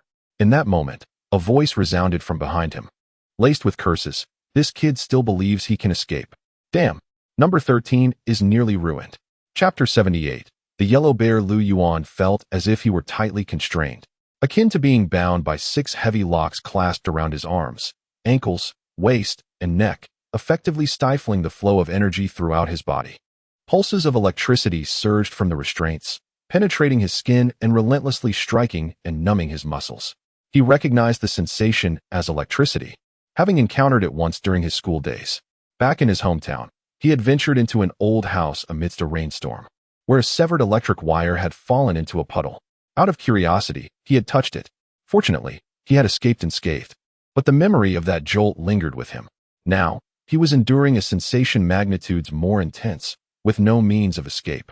Suddenly, a person's arm slipped beneath his armpit, dragging him swiftly along the ground. Face down, he was deprived of even the ability to move his fingers. He sensed the rigidity of his facial muscles, his mouth agape, and saliva slowly trickling from the corner of his lips. This experience was intolerable. Lu Yuan felt akin to a puppet at the mercy of others, reminiscent of a frog pinned to a board in a biology laboratory. What should I do now? A torrent of chaotic thoughts raced through his mind in an instant. He compelled himself to regain composure and desperately sought a means of escape. Attribute points. He still possessed a few reserved points, perfectly timed for this pivotal moment. Allocating a point to his constitution would activate a double enhancement of his special burst. A considerable short-term surge in strength might just empower him to liberate himself from the layers of restraint. This was the sole viable solution he could fathom at present. Should that endeavor fail, he might have to contemplate an unpremeditated surrender. Resolute, he concentrated his thoughts on his character panel. Just as he was poised to allocate a point to his constitution and trigger special burst and absolute focus to extricate himself from the bindings. A fleeting glimpse from the periphery of his vision captured his attention. His pupils constricted sharply. The notion of allocating points evaporated. Bang! Yuan was abruptly flung into a chair. The grip on his neck loosened, and the involuntary reaction of his neck and shoulder muscles caused him to jerk his head upward. His gaze remained fixated on a particular spot. Before him lay the men in vests and Wang Jichao's group, all sprawled on the ground with their eyes closed, haphazardly amassed in a corner of the living room like discarded refuse. Several men clad in sleek, black attire strode about the room, each exuding a robust presence, reminiscent of personal trainers from a gym. One sat directly before him, in his 30s, with short hair and a strong brow. His features were strikingly handsome in a conventional sense. His attire diverged slightly from the others, as he donned a light gray sports jacket over his black bodysuit. This man sat at ease, hands resting naturally on his knees. Yuan observed a peculiar blue light flickering in his right eye. At that moment, a man in black approached the jacketed figure, addressing him with a tone of deference. There are 3 survivors in the basement, confirmed on the missing persons list. All locals from Jiaoyan City. The blue light in the jacketed man's eye dimmed, as if he had snapped back to attention. Have you checked upstairs? Indeed. A total of 28 victims have had their identities preliminarily verified and forwarded to the Jiaoyan Police Department for confirmation. We have yet to ascertain the individuals in the backyard pool. Therefore, there is no need for that verification. Let the police manage it. We ought not to engage in menial tasks ourselves. The man clad in a jacket chuckled, giving his subordinate's arm a reassuring pat. He then turned his attention to another individual in a bodysuit who had just entered from outside, inquiring, "Has the bait signal been dispatched?" "All set, boss," came the reply. The jacketed man nodded, suddenly raising his voice. "Where is number 13? The living room descended into an immediate hush, with all present fixating their gaze upon Yuan. A chill coursed through him as anxiety surged within. "Number 13 is here." 2 men in bodysuits entered, bearing a figure.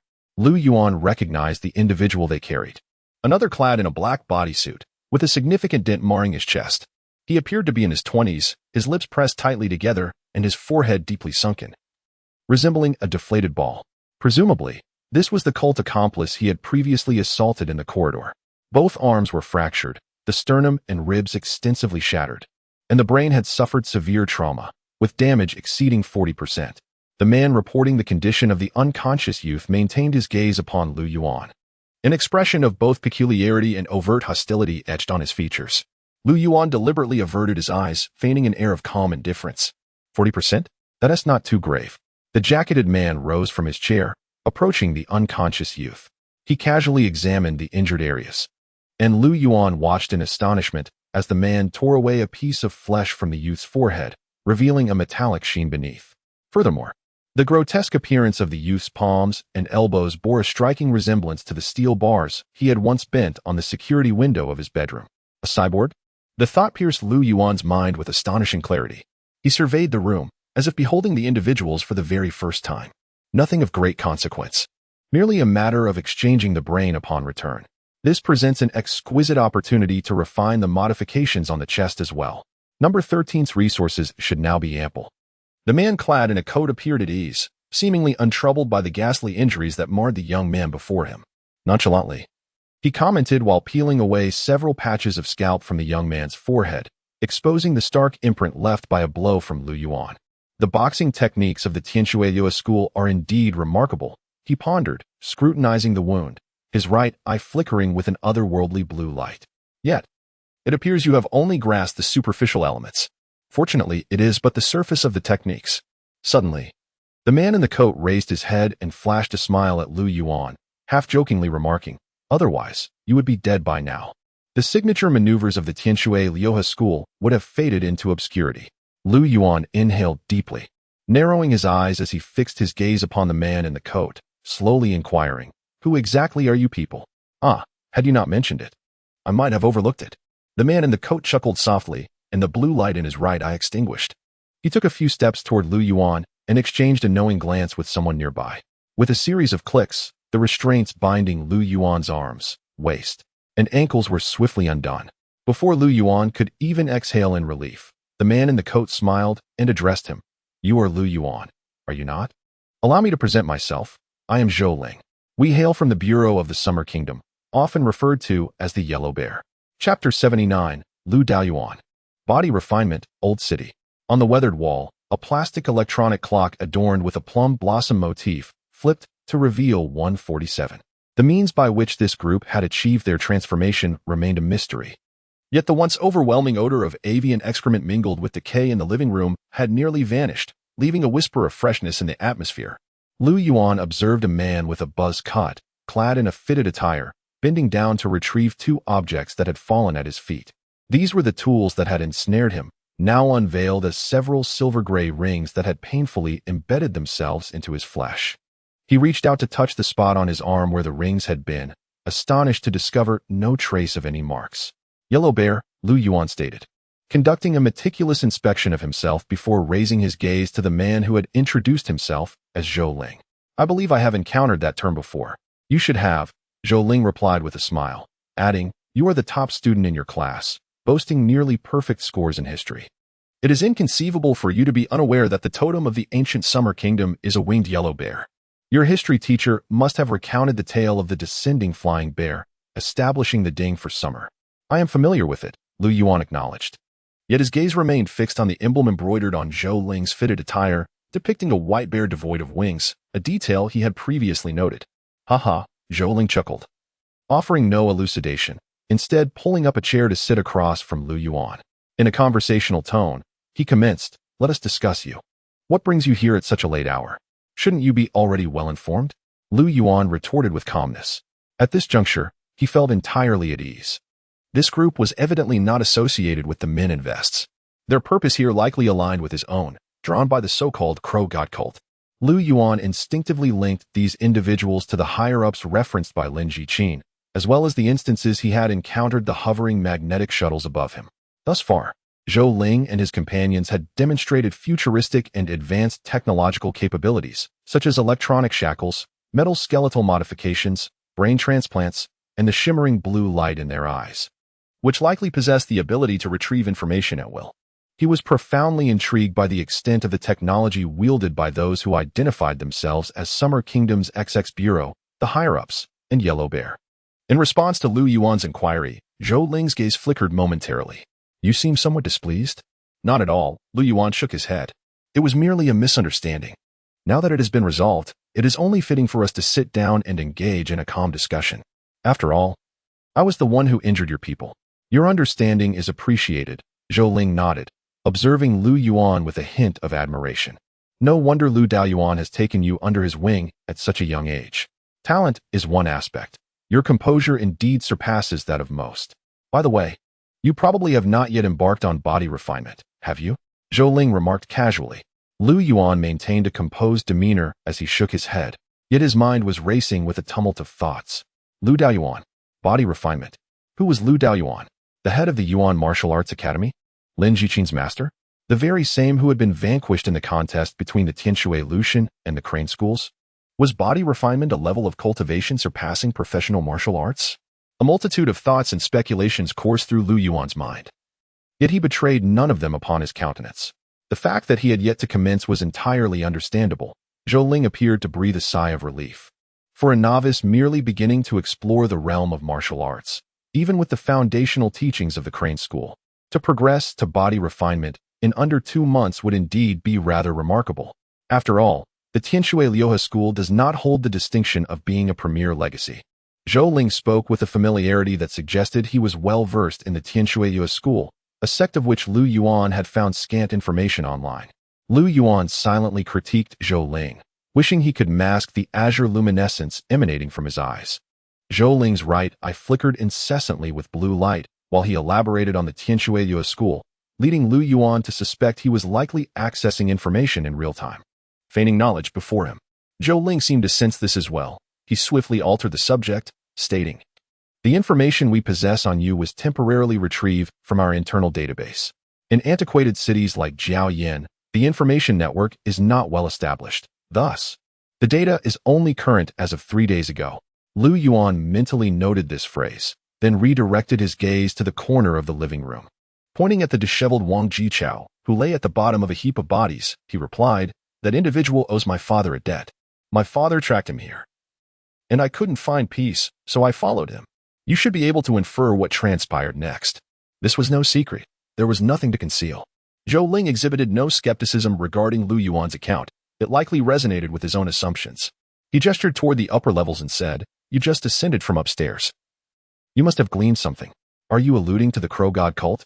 At the mention of this, gruesome and bloody visions flooded Lu Yuan's mind, darkening his expression.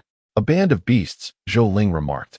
"Cults that revere ancient malevolent deities have always been thus. One becomes accustomed to it." Zhou Ling chuckled, then added, "Did you not recently encounter a deranged cultist from the underworld? They are all of the same ilk." Ratman.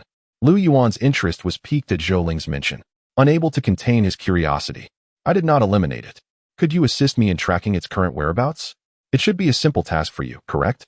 As he spoke, Lu Yuan inadvertently cast a glance at Zhou Ling's radiant blue eye.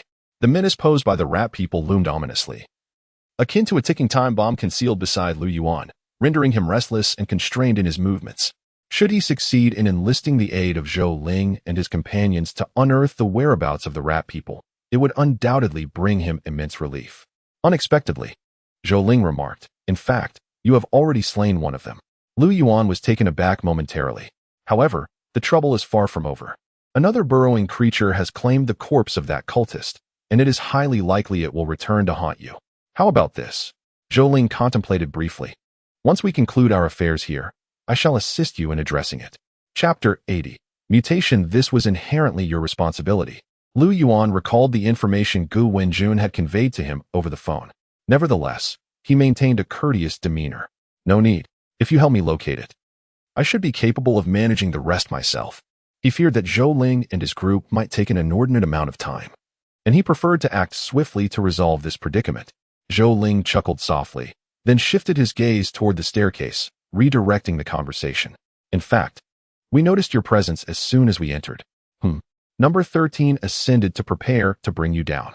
He likely did not anticipate your decisive and ruthless actions. I suspect he initially harbored no intention of confronting you." Zhou Ling regarded Lu Yuan and inquired, "Do you grasp my meaning?" Lu Yuan fell silent. Zhou Ling seemed to insinuate that his strength was not as formidable as he perceived. The defeat of number 13 stemmed primarily from his lack of intent to engage, while Lu Yuan was resolute in his determination to eradicate him. A deficiency in fighting spirit contrasted starkly with murderous intent, culminating in the outcome they had witnessed. Lu Yuan refrained from responding to Zhou Ling's remarks, instead pondering, "Why are you divulging all this to me?" He had long harbored the desire to pose this inquiry. Zhou Ling's demeanor towards him was rather excessively amiable. Although Lu Yuan had earned a reputation as a core disciple of the Tianshui Luhua sect due to his remarkable prowess, the profundity of Zhou Ling's remarks appeared somewhat disproportionate. Certain matters seemed superfluous to discuss with a mere high school student. Indeed, their conversation had been rather extensive. Zhou Ling candidly responded, "Primarily because we hold a keen interest in you." At this, Lu Yuan was taken aback and exclaimed, "Are you inviting me to join the Yellow Bear?" "That is indeed one of the considerations," Zhou Ling affirmed.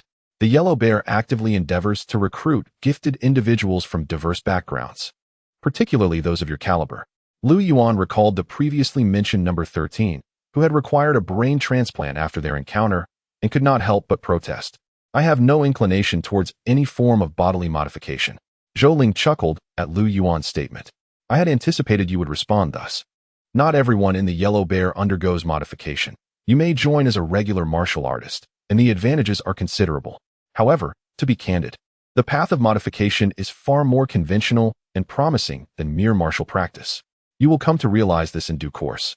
After articulating his thoughts, Zhou Ling abruptly rose and patted Lu Yuan's shoulder. "It is premature to delve into this matter with you now.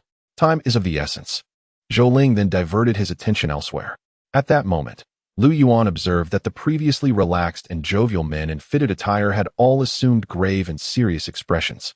Rustle, rustle. Lu Yuan then perceived a cacophony of sounds emanating from outside the dwelling.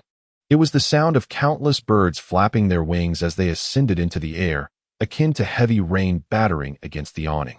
He turned to gaze outside, only to witness large swathes of dark shadows soaring overhead. A sudden sense of foreboding washed over him. He swiftly rose from his chair. "Prepare yourselves." Zhou Ling's demeanor transformed. the relaxed aura dissipating as if a languid tiger had awakened from slumber. In that fleeting moment, Yuan felt the same formidable pressure he had experienced upon first encountering Qin Feng at the entrance of the Yuan martial arts school. Prepare yourself as well, Zhou Ling advised Yuan. Must I also partake in this? Yuan inquired, perplexed, his eyes blinking in confusion. What should I prepare for? Who are we up against? You think you're going to engage in combat? Zhou Ling responded with a chuckle. I meant for you to find a place to conceal yourself. Once the battle ensues, I may not have the opportunity to ensure your safety. As for our adversaries, Zhou Ling cast a glance at the group of men clad in vests huddled in the corner, his demeanor shifting to a more casual tone. Do you genuinely believe we have come here merely to apprehend a few trivial foes? We are confronting the Crow God cult. A shiver cascaded down Yuan's spine as he abruptly comprehended the gravity of his situation. Indeed, even the rat people, a menace he believed he could manage, were intricately linked to this enigmatic sect. The Crow God cult, a force potent enough to destabilize the very essence of Jiaoyan City, undoubtedly wielded extraordinary power. Prior to his arrival, he had foreseen the possibility of confronting the supernatural. Yet, upon encountering Zhou Ling and his entourage, he inexplicably overlooked this vital consideration. Yuan swiftly began to seek refuge. This way to the basement, a man clad in tight-fitting attire gestured kindly. Yuan cast a fleeting glance but uttered no response, instead darting towards the staircase leading to the second floor. This kid is sharper than you, Zhou Ling bellowed with laughter, momentarily diverting his focus from Yuan. His demeanor shifted to one of gravity as he casually discarded his outer jacket, revealing the same black combat ensemble as his companions. The snug fabric accentuated Zhou Ling's impeccably chiseled physique. A white bear emblem, depicting an arm raised in a fierce roar, shimmered under the fluorescent glow. Zhou Ling advanced purposefully toward the entrance of the living room, squinting into a specific direction, as if anticipating an imminent arrival. Thud! An oblivious crow collided with the window at the staircase. Struggling to regain its footing, its initial instinct was to viciously lunge at Yuan, who effortlessly swatted it aside. The crow crashed against the wall with a dull thud, leaving behind a dark red, foul-smelling stain that gradually oozed down the surface. Yuan disregarded it. He hastened up to the fourth floor. On the left side of the fourth-floor corridor, he beheld an upward opening in the ceiling, initially intending to ascend to the rooftop for a broader perspective. However, as he approached, he noticed an incessant cascade of droppings descending from the opening, reminiscent of a torrential downpour.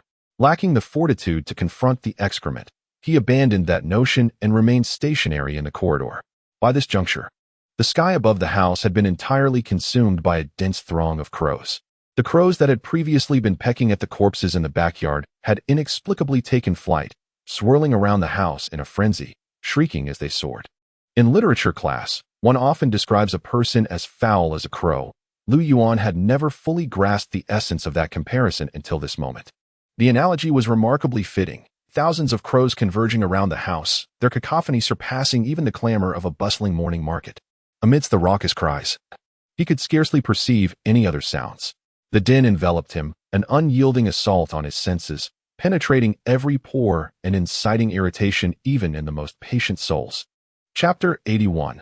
Black clouds. Yuan tore a strip from the hem of his t-shirt, ripping it in half to stuff his ears tightly. Though the noise still inflicted considerable discomfort, it was somewhat alleviated.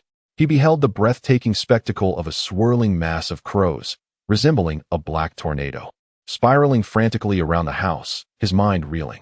This scene appeared as if it had been extracted from a fantastical film. Fortunately, the remote rural locale and the late hour suggested that the uproar would likely go unnoticed. As he contemplated, Yuan suddenly sensed an intensification of the cacophony. Initially, he presumed it was the fabric loosening in his ears, prompting him to shove it deeper. Beneath the terrifying din, it seemed as though all his other senses had dulled. Yet, he soon discerned that the amplified noise emanated from outside. Narrowing his gaze, he scanned the horizon, spotting a vast black cloud rapidly advancing from approximately a kilometer away, hovering just 10 meters above the ground. In the murkiness, it was nearly indistinguishable were it not for its movement. Another colossal flock of crows? He contemplated, retrieving his phone from his pocket. The screen still exhibited a message indicating no signal. He had previously endeavored to text Wenjun, yet a persistent red exclamation mark had mocked his attempts. Yuan swiftly opened the camera app, directing it toward the foreboding cloud. He tapped the screen repeatedly to zoom in, though the image remained indistinct, with distant shapes merging into vague forms. Nonetheless, it afforded a clearer perspective than the unaided eye.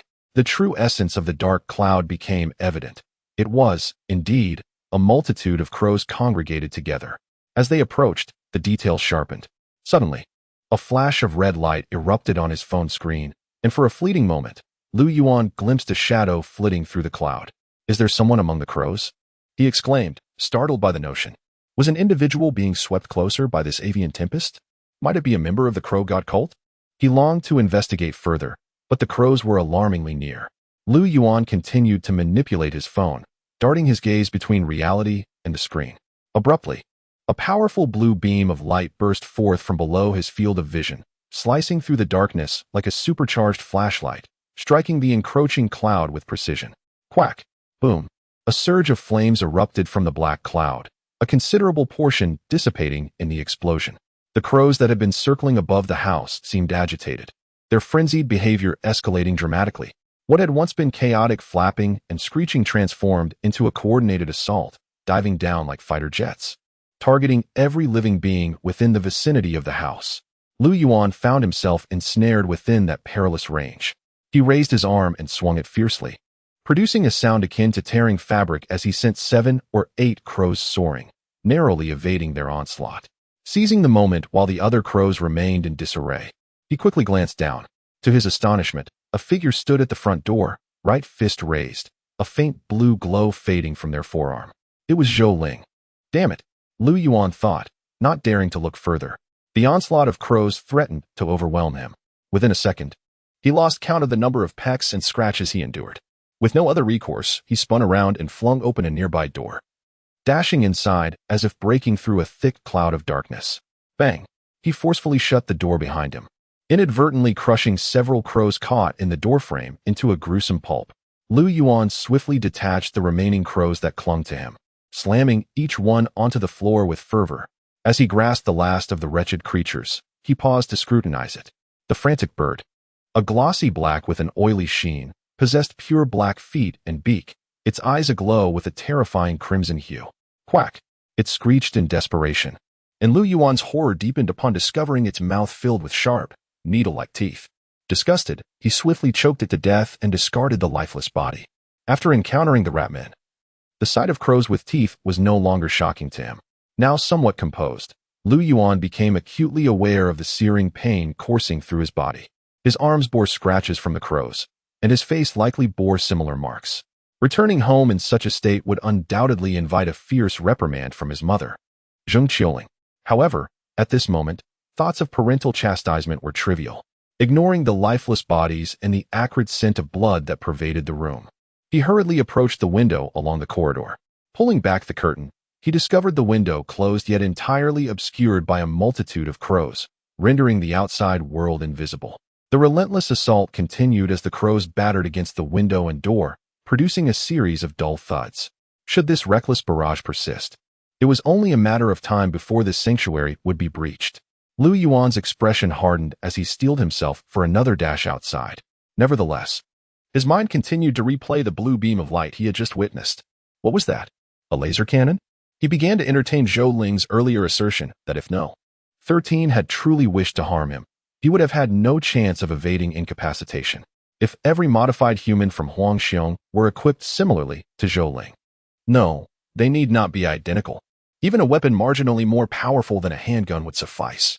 Given the strategic advantage of his position, a strike from beyond the wall could have easily rendered him a corpse. The technological marvels of the extraordinary. Yuan clenched his fists, his emotions in disarray. Although he had traversed into this realm, cognizant of its advanced technology, the fabric of daily life appeared astonishingly unchanged. The news broadcast on television had merely adopted a more futuristic veneer. Yet now, the once background setting had surged vividly to life before him, and he felt as if he had taken a staggering step closer to the true essence of this world. Boom! Suddenly, a tremendous explosion reverberated from outside. The ground beneath him quivered slightly. Before he could respond, a second explosion followed, and then another, a relentless succession of detonations. The crows pressed against the window were scattered by an invisible shockwave, while dust cascaded down from the ceiling. Crack! Yuan heard the distinct sound of a wall splintering. He scanned the vicinity, but the source of the noise eluded him, who could ascertain which wall had succumbed. Chapter 82. A Retreat. I can no longer remain in this dwelling. Yuan swiftly resolved the situation. In a self-constructed rural abode such as this, he could effortlessly breach the walls, let alone withstand an assault from something as formidable as Zhou Ling's laser cannon. Confronted with such warfare, the structure proved as delicate as parchment, affording no semblance of protection. Remaining here might lead him to an unforeseen entrapment by a stray energy beam.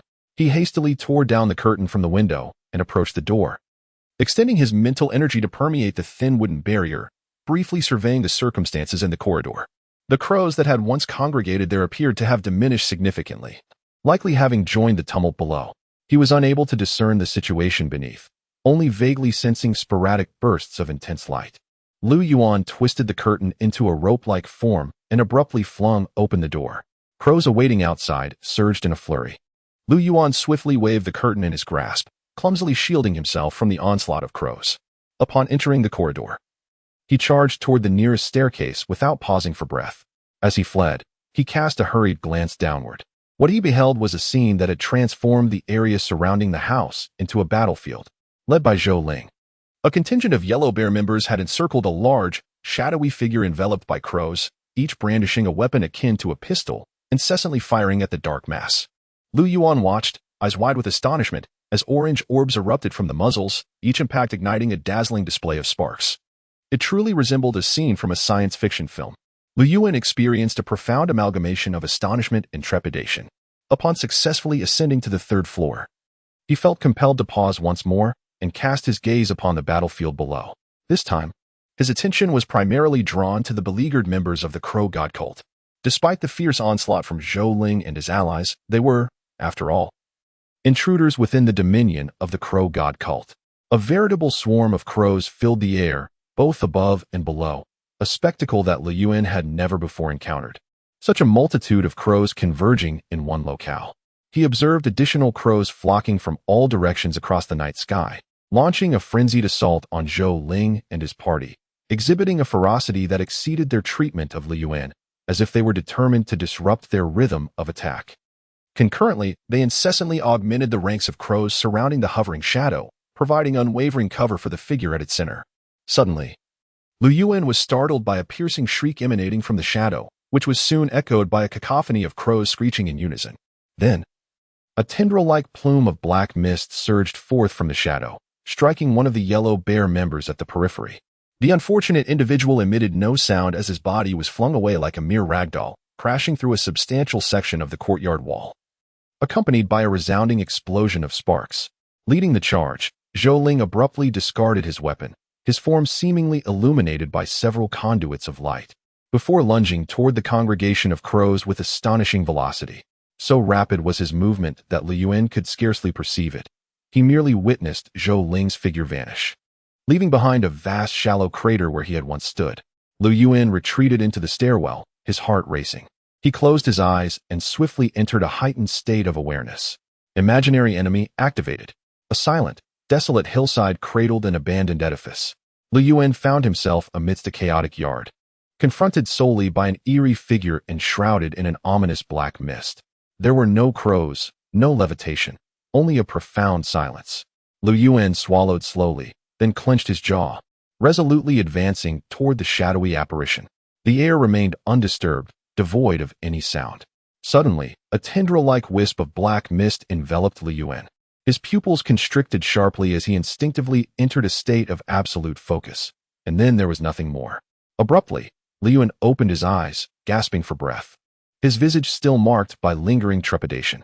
In mere instants, he gleaned a rough understanding of the formidable strength possessed by the Crow God cult member besieged by Zhou Ling and his companions. For them, crushing him would be as effortless as squashing an ant. Yuan chose not to linger on the battle below any longer.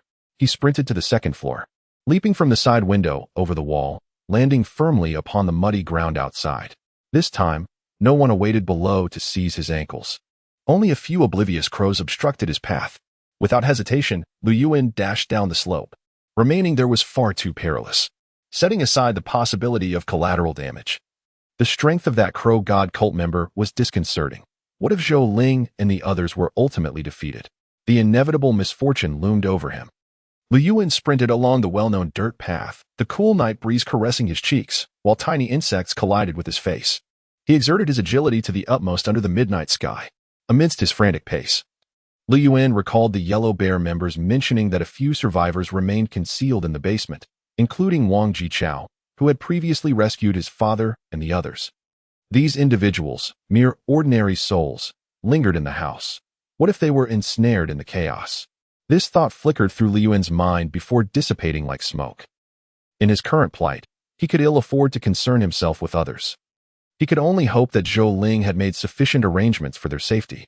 After running for 2 or 3 minutes, Yuan gradually slowed his pace, ultimately coming to a halt. He had distanced himself significantly from the conflict, estimating it to be approximately 2 kilometers away. The houses on the distant slope grew increasingly indistinct, and the sounds emanating from the battlefield faded into the background. As Yuan steadied his breath, he retrieved his phone. To his relief, the signal was strong. He contemplated reaching out to Gu Wenjun, but ultimately deemed the action superfluous. Instead, he opened the camera, zooming in, yet the image remained obscured. He resolved to maintain this distance for observation. Should he detect anything amiss, he would promptly flee and contact Gu Wenjun. The hillside erupted with bursts of flame, the sound reminiscent of distant fireworks. Yuan tapped the record button on his screen, watching the explosive flashes persist for a minute or two before gradually diminishing. Is the battle drawing to a close? Yuan blinked, contemplating, when suddenly, boom, the screen of his phone was enveloped in a vivid orange glow. He abruptly lifted his gaze, witnessing a small mushroom cloud ascending the slope, rapidly engulfing the house. The diminutive mushroom cloud illuminated a segment of the night sky above the slope in a radiant orange hue. Gradually, it dissipated, leaving behind a cascade of descending flames. As the mushroom cloud completely cleared, the house was rendered nearly unrecognizable, reduced to smoldering ruins amidst the inferno. Yuan stared vacantly in the direction of the slope, momentarily stunned. He was genuinely taken aback. The emergence of a mushroom cloud indicated that those in the know would perceive it as a confrontation, while others might mistakenly interpret it as an act of war. His mind raced to recent news reports of explosions and fires on television, and with the crows included, everything suddenly fell into place. The commotion was a result of the Yellow Bear members besieging the Crow God cult. This is truly excessive. It was one thing for the enhanced individuals to unleash energy beams, but could such explosions truly be generated? In comparison, what significance did martial prowess possess? Could even the likes of Lin Jiqin or Qin Feng endure such a cataclysmic explosion? Yuan was uncertain. Yet, at that moment, he began to grasp the true essence of Zhou Ling's earlier remark. The path of augmentation is far more legitimate and luminous than your martial training. You will understand in time. If I were truly given the choice to acquire such power through the replacement of bodily organs and components, would I willingly accept? Yuan questioned himself. The current answer is undoubtedly negative. While others may grapple with martial arts, my experience is not necessarily the same. Yuan lowered his gaze to his hands, admiring the intricate patterns etched into his palms. I possess a professional panel, enabling me to endlessly augment my attributes, allowing me to effortlessly transcend limits unattainable by others. Can a mere mortal withstand the onslaught of mechanized artillery? Without attempting, how can one ascertain? When the day arrives that he acknowledges the futility of the martial arts path, and should he nurture an extraordinary obsession with power, he may contemplate the possibility of becoming a cyborg. However, such reflections are premature at this juncture. He is yet to reach the critical moment where decisions must be made. Shaking his head, Yuan dismissed a torrent of irrelevant thoughts. His gaze fixated on a distant hill aglow with flames, a pensive expression flitting across his visage. The battle appeared to have abated, yet the outcome remained elusive to him. Which faction emerged triumphant, the Crow God cult or the Yellow Bear? From such a distance, Yuan could not discern the truth. Perhaps I should venture forth to investigate? This notion was quashed almost instantly. What folly! Curiosity is a treacherous trait. Previously, when he had stealthily infiltrated the stronghold of the Crow God cult, he felt a sense of security upon witnessing his father, Lu Xinghua, and others escape unharmed. He believed there was little within that posed a considerable threat to him. Coupled with his recent rapid ascension in strength, a confluence of factors led to his reckless behavior. Fortunately, he encountered members of the Yellow Bear faction thereafter. However, having learned a lesson once, Yuan was resolute in his determination to avoid a repetition of humiliation. What if the conflict is not yet resolved? What if Zhou Ling and the others have indeed suffered defeat? I can simply wait until tomorrow to ascertain the news or inquire with Gu Wenjun regarding the outcome. There is no need to hasten towards the fray now. Nonetheless, even if Zhou Ling's group were to falter, the Crow God cult would not fare any better, given that Jiao Yin falls under government oversight. With these thoughts swirling within him, Lu Yuan began to pivot and sprint away, his pace quickening as he moved directly away from the battlefield. He had firmly resolved to return home, recline, and await the dawn. Yet, just as he was about to depart the dirt path and reach the paved road, his phone, held tightly in his grasp, suddenly rang. Caller ID. Dad. Damn. Lu Yuan's spirit sank as he cast a glance at the screen. He was on the brink of returning home when he noticed his father, Lu Xinghua, calling him at this late hour. Unsurprisingly, it was apparent that his nocturnal escapades had been uncovered. The phone rang incessantly, its sound reverberating sharply in the serene rural landscape. With no other option, Lu Yuan swiftly devised a plausible excuse in his mind.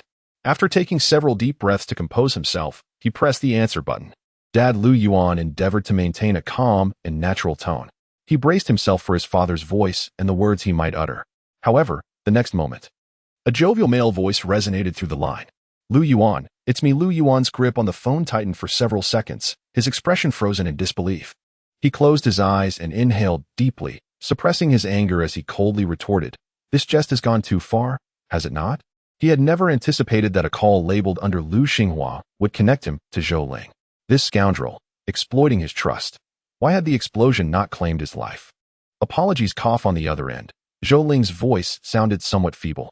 He cleared his throat and elucidated. It was merely a minor technicality. I was primarily concerned about my inability to reach you. What is it that you need to contact me about? At that moment, Lu Yuan's ire dissipated.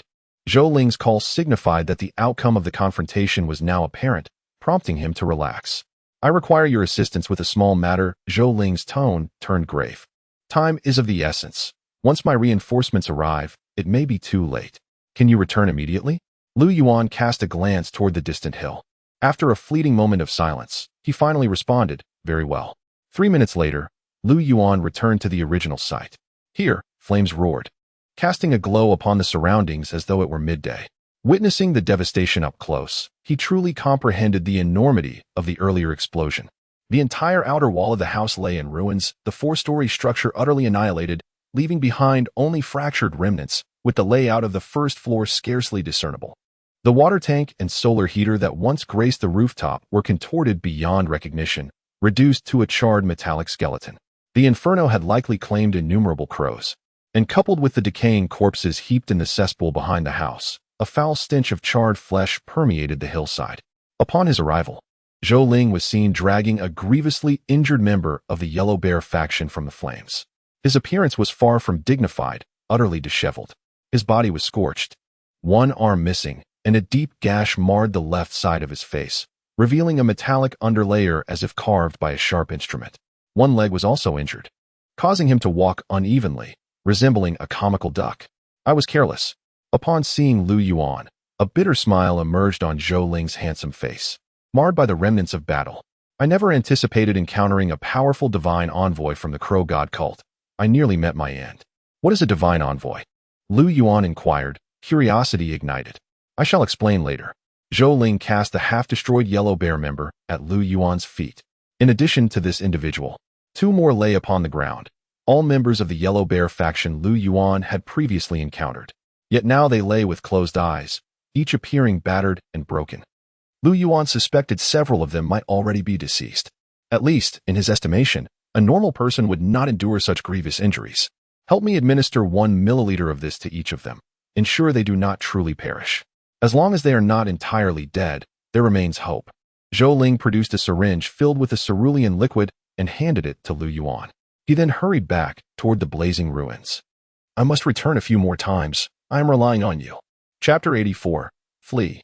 Lu Yuan cast a fleeting glance at the syringe in his grasp. Without hesitation, he adhered to Zhou Ling's directives, administering 1 milliliter of the cerulean liquid into each of the 3 Yellow Bear members sprawled on the ground.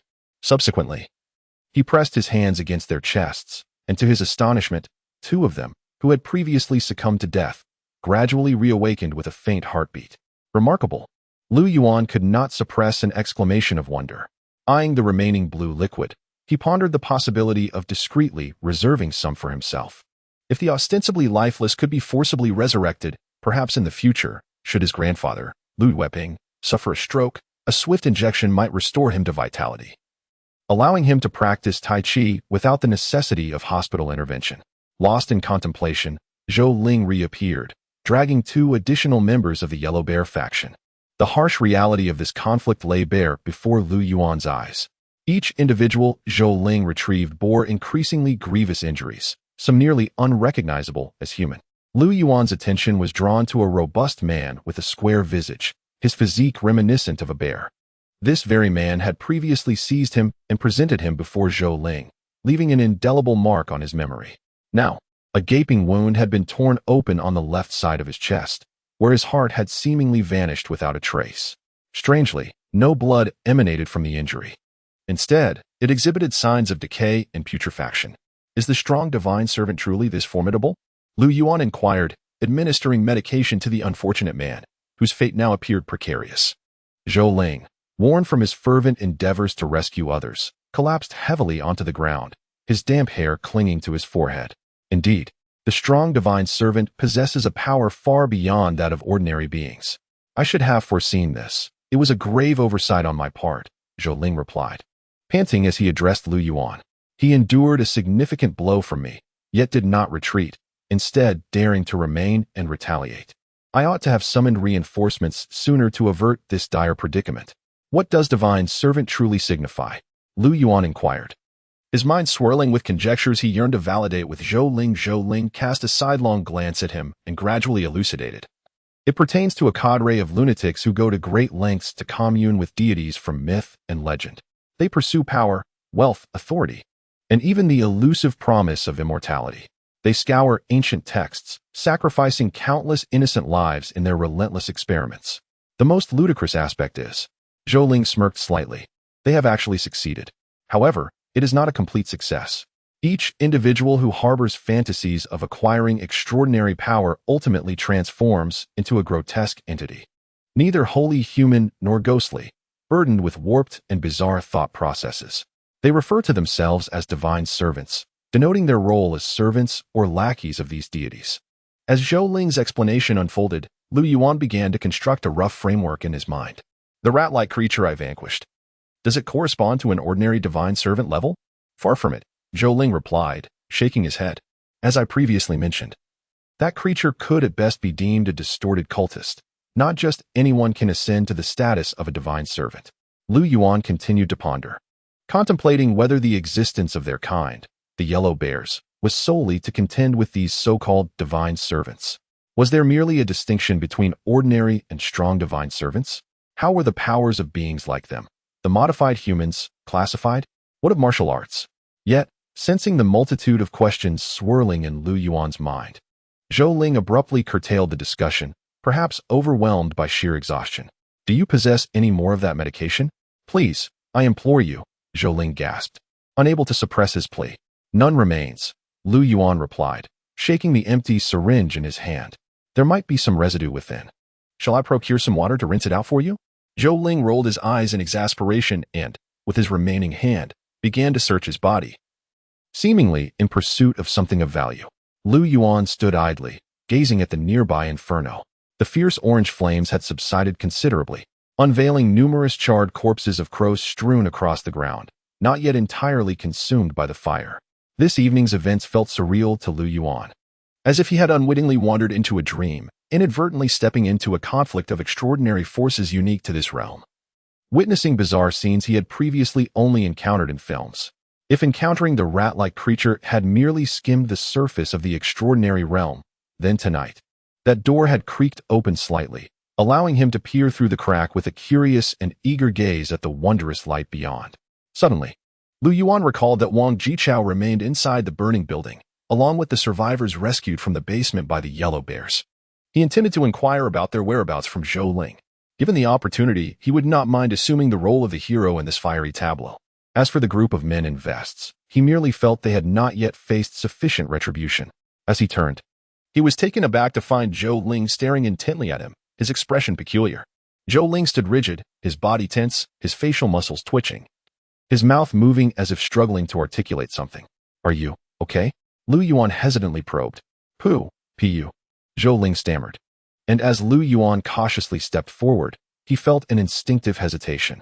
Zhou Ling appeared on the brink of transforming into something monstrous, and Lu Yuan sensed that drawing too close might invite peril. What do you wish to convey? Lu Yuan pressed, his voice resolute. Pu. Zhou Ling's expression grew increasingly grotesque, his eyes fixed on Lu Yuan as if imploring him to heed a warning. Lu Yuan concentrated on the motion of Zhou Ling's lips. Once, twice. On the third attempt, he finally comprehended Zhou Ling's message. Run. Run.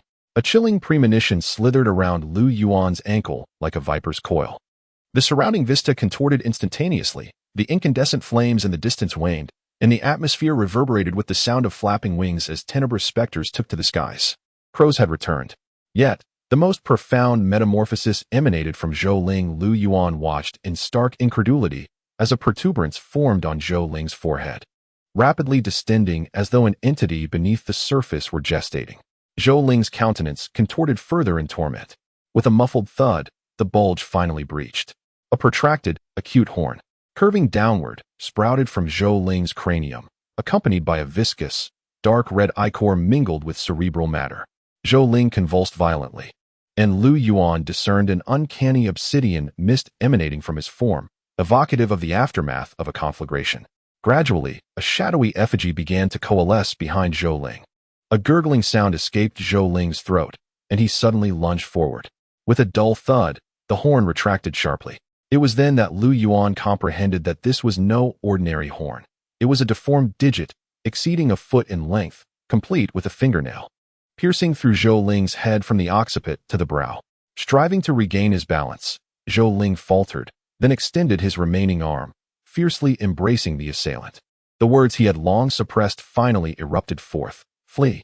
His roar shattered the nocturnal serenity as crows ascended overhead. A gust of wind surged through, and all Lu Yuan could perceive was Zhou Ling, with a gaping aperture in the back of his head, clutching the eerie figure. Chapter 85.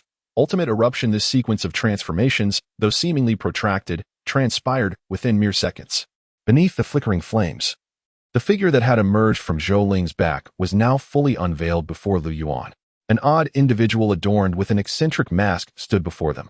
The mask bulged outward at its epicenter, resembling an oversized raven's beak. A tendril of dark mist enveloped the man, akin to smoke or tattered silk billowing in the wind. Zhou Ling thrust himself against the man, and where his body made contact with the dark mist, it seemed to dissolve away like wax. Flee! Zhou Ling bellowed as azure beams of light ignited within his combat suit. The masked figure gazed down upon him, raising the elongated digit of his grotesque, claw-like hand, previously thrust through Zhou Ling's skull, and gently pressing it against Zhou Ling's visage. In an instant, Zhou Ling's voice and movements ceased. Lu Yuan's gaze was fixated on the man before him, and in that ephemeral moment, it felt as though the very essence of his blood had congealed. An icy dread enveloped him, rendering him immobile. To flee? Where could he possibly escape? Was evasion even a feasible option? Time stretched infinitely in that moment. In the blink of an eye, a multitude of images and thoughts surged through Lu Yuan's mind. Then, akin to light converging, these chaotic musings coalesced into a singular, intense focus within his suddenly constricting and expanding pupils. His countenance swiftly settled into one devoid of sorrow or joy, utterly unperturbed. Yet, his body surged into action. He lunged forward, positioning himself between the man and Zhou Ling. In the next instant, Lu Yuan erupted, expanding outward with a forceful momentum. His physique swelled rapidly, transforming from fair to a deep crimson hue. The veins beneath his skin bulged, writhing like serpents. His bones creaked under the strain. He raised his hands. The muscles of his robust arms surged like tumultuous waves, akin to a colossal serpent taking flight. In that moment, Lu Yuan was consumed by a singular thought, pure and unadulterated: to strike, to obliterate the man before him. Only by vanquishing him could he secure his own survival. Level 3. Absolute Focus. Level 1. Special Power. Level 1. Flash of Inspiration. He unleashed a punch, fueled by doubled strength, the crane's cry fist. Perish! With a nauseating squelch. The grotesquely elongated fingers penetrated the skull of the man before him, reminiscent of squeezing an orange. The man's roar was abruptly silenced, and the radiant lines of light embellishing his body flickered into nothingness. Beneath the mask, his blood-red eyes, brimming with malevolence, shimmered with a triumphant satisfaction. He reveled in the fragrant traces of death that blossomed rapidly from his adversary.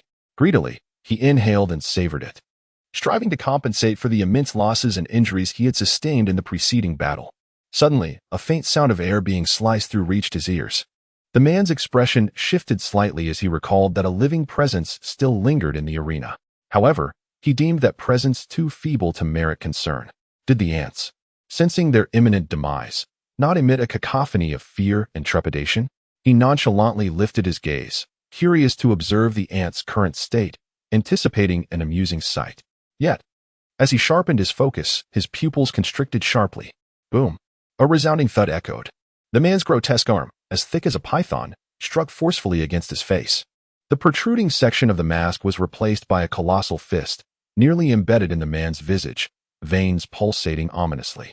The blow sent the man reeling backward, yet he remained upright, ensnared by the corpses beneath him. His head arched backward at a grotesque angle, the bones in his neck cracking audibly. After the punch retracted, a viscous, dark red fluid smeared across his now concave face. Then came the second punch. Thud. The impact against the man's chest was equally devastating, lifting him slightly off the ground. A pronounced bulge formed on his back. At that moment, the dark mist surrounding him began to stir, but alas. Bang! Before it could coalesce, the third blow shattered it like decaying cotton. Then came the fourth, fifth, sixth. Boom! Bang, bang. Lu Yuan's once handsome countenance had transformed into a mask of fury, muscles bulging, veins prominent, a sight both terrifying and awe-inspiring. He had grown in stature, his arms, as formidable as serpents, relentlessly pummeling the masked assailant before him. Each strike cleaved through the air, leaving behind spectral trails.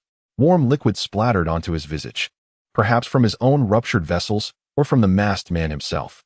He fought on, seemingly impervious to fatigue or pain, like a machine operating at maximum capacity. Lu Yuan lost count of the punches he unleashed. Only when forcibly extracted from the state of absolute focus did he become aware of the leaden weight of his arms, as if they belonged to another, nearly beyond his capacity to lift. With a gasp, he exhaled a prolonged, searing breath. As he did, he felt himself deflate, rapidly diminishing in size. Now, Lu Yuan was battered and torn, his body riddled with wounds, some so profound that tendons were visible. A tidal wave of pain surged through him, ebbing and flowing in relentless waves. Breathless, he slowly lowered his hands to his knees. Crimson liquid mingled with sweat, streaming down his skin and pooling beneath him in a shallow crimson stain. He lingered in this state for an indeterminate duration until he finally sensed a semblance of relief. Perhaps it was due to the enhancement of his physique, now reaching a total of 13. The ghastly wounds that marred his body quickly ceased bleeding. Fortunately, his arms still retained some mobility. Lu Yuan straightened, surveying the aftermath of his explosive outburst. Indeed, it had been a cataclysmic explosion. Since embarking on his martial odyssey, Lu Yuan had never devoted himself so fiercely to vanquishing an adversary, extracting every ounce of strength and potential from his being. Even a steel wall before him would have been reduced to rubble. Surely, he must be dead, Lu Yuan murmured, standing before a mass of dismembered limbs, suppressing the urge to retch as he gingerly prodded the bloody remnants. Upon discovering fragments of skull among the carnage, a wave of relief washed over him. The masked man from the Crow God Sect was indeed lifeless. This creature was truly inhuman. The relatively intact arms and legs resembled colossal bird talons, interspersed with scattered black feathers. For a moment, Lu Yuan was convinced he had slain a monstrous avian beast. Zhou Ling. As Lu Yuan processed the situation, he found Zhou Ling several meters away, his expression shifting to one of complexity. Zhou Ling was dead. The flesh of his face had decayed, leaving behind a nearly exposed metallic skull with a silvery sheen, marred by deep cavities. There was no pulse, no heartbeat to be found. Lu Yuan located the blue syringe he had employed to inject several members of the Yellow Bear gang, gripping it tightly as he battled against the pain. With great difficulty, a few droplets of residual blue liquid were flung from the wall, and whether they would still be of use remained uncertain. With a haphazard motion, they were injected into Zhou Ling's cool arm. Can a cyborg, in such a dire state, still be revived? After completing this, Lu Yuan sat upon the ground, staring vacantly at Zhou Ling's tragic demise, reflecting, perhaps. Chapter 86, The Deceased, Extraordinary. It was now 3:05 a.m. Lu Yuan retrieved his phone to check the time.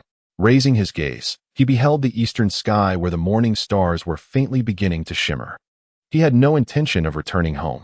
In his current disheveled state, it was questionable whether he could even manage the journey. The sight of him would likely terrify his family.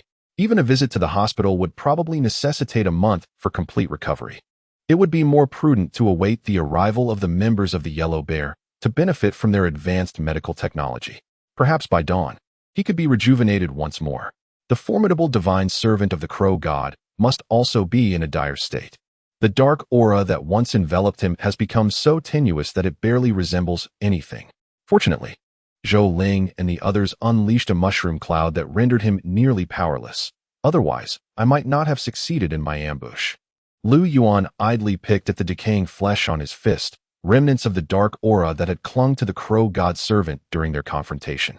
He was uncertain of the true nature of that dark aura, but even the slightest contact had resulted in such a ghastly condition.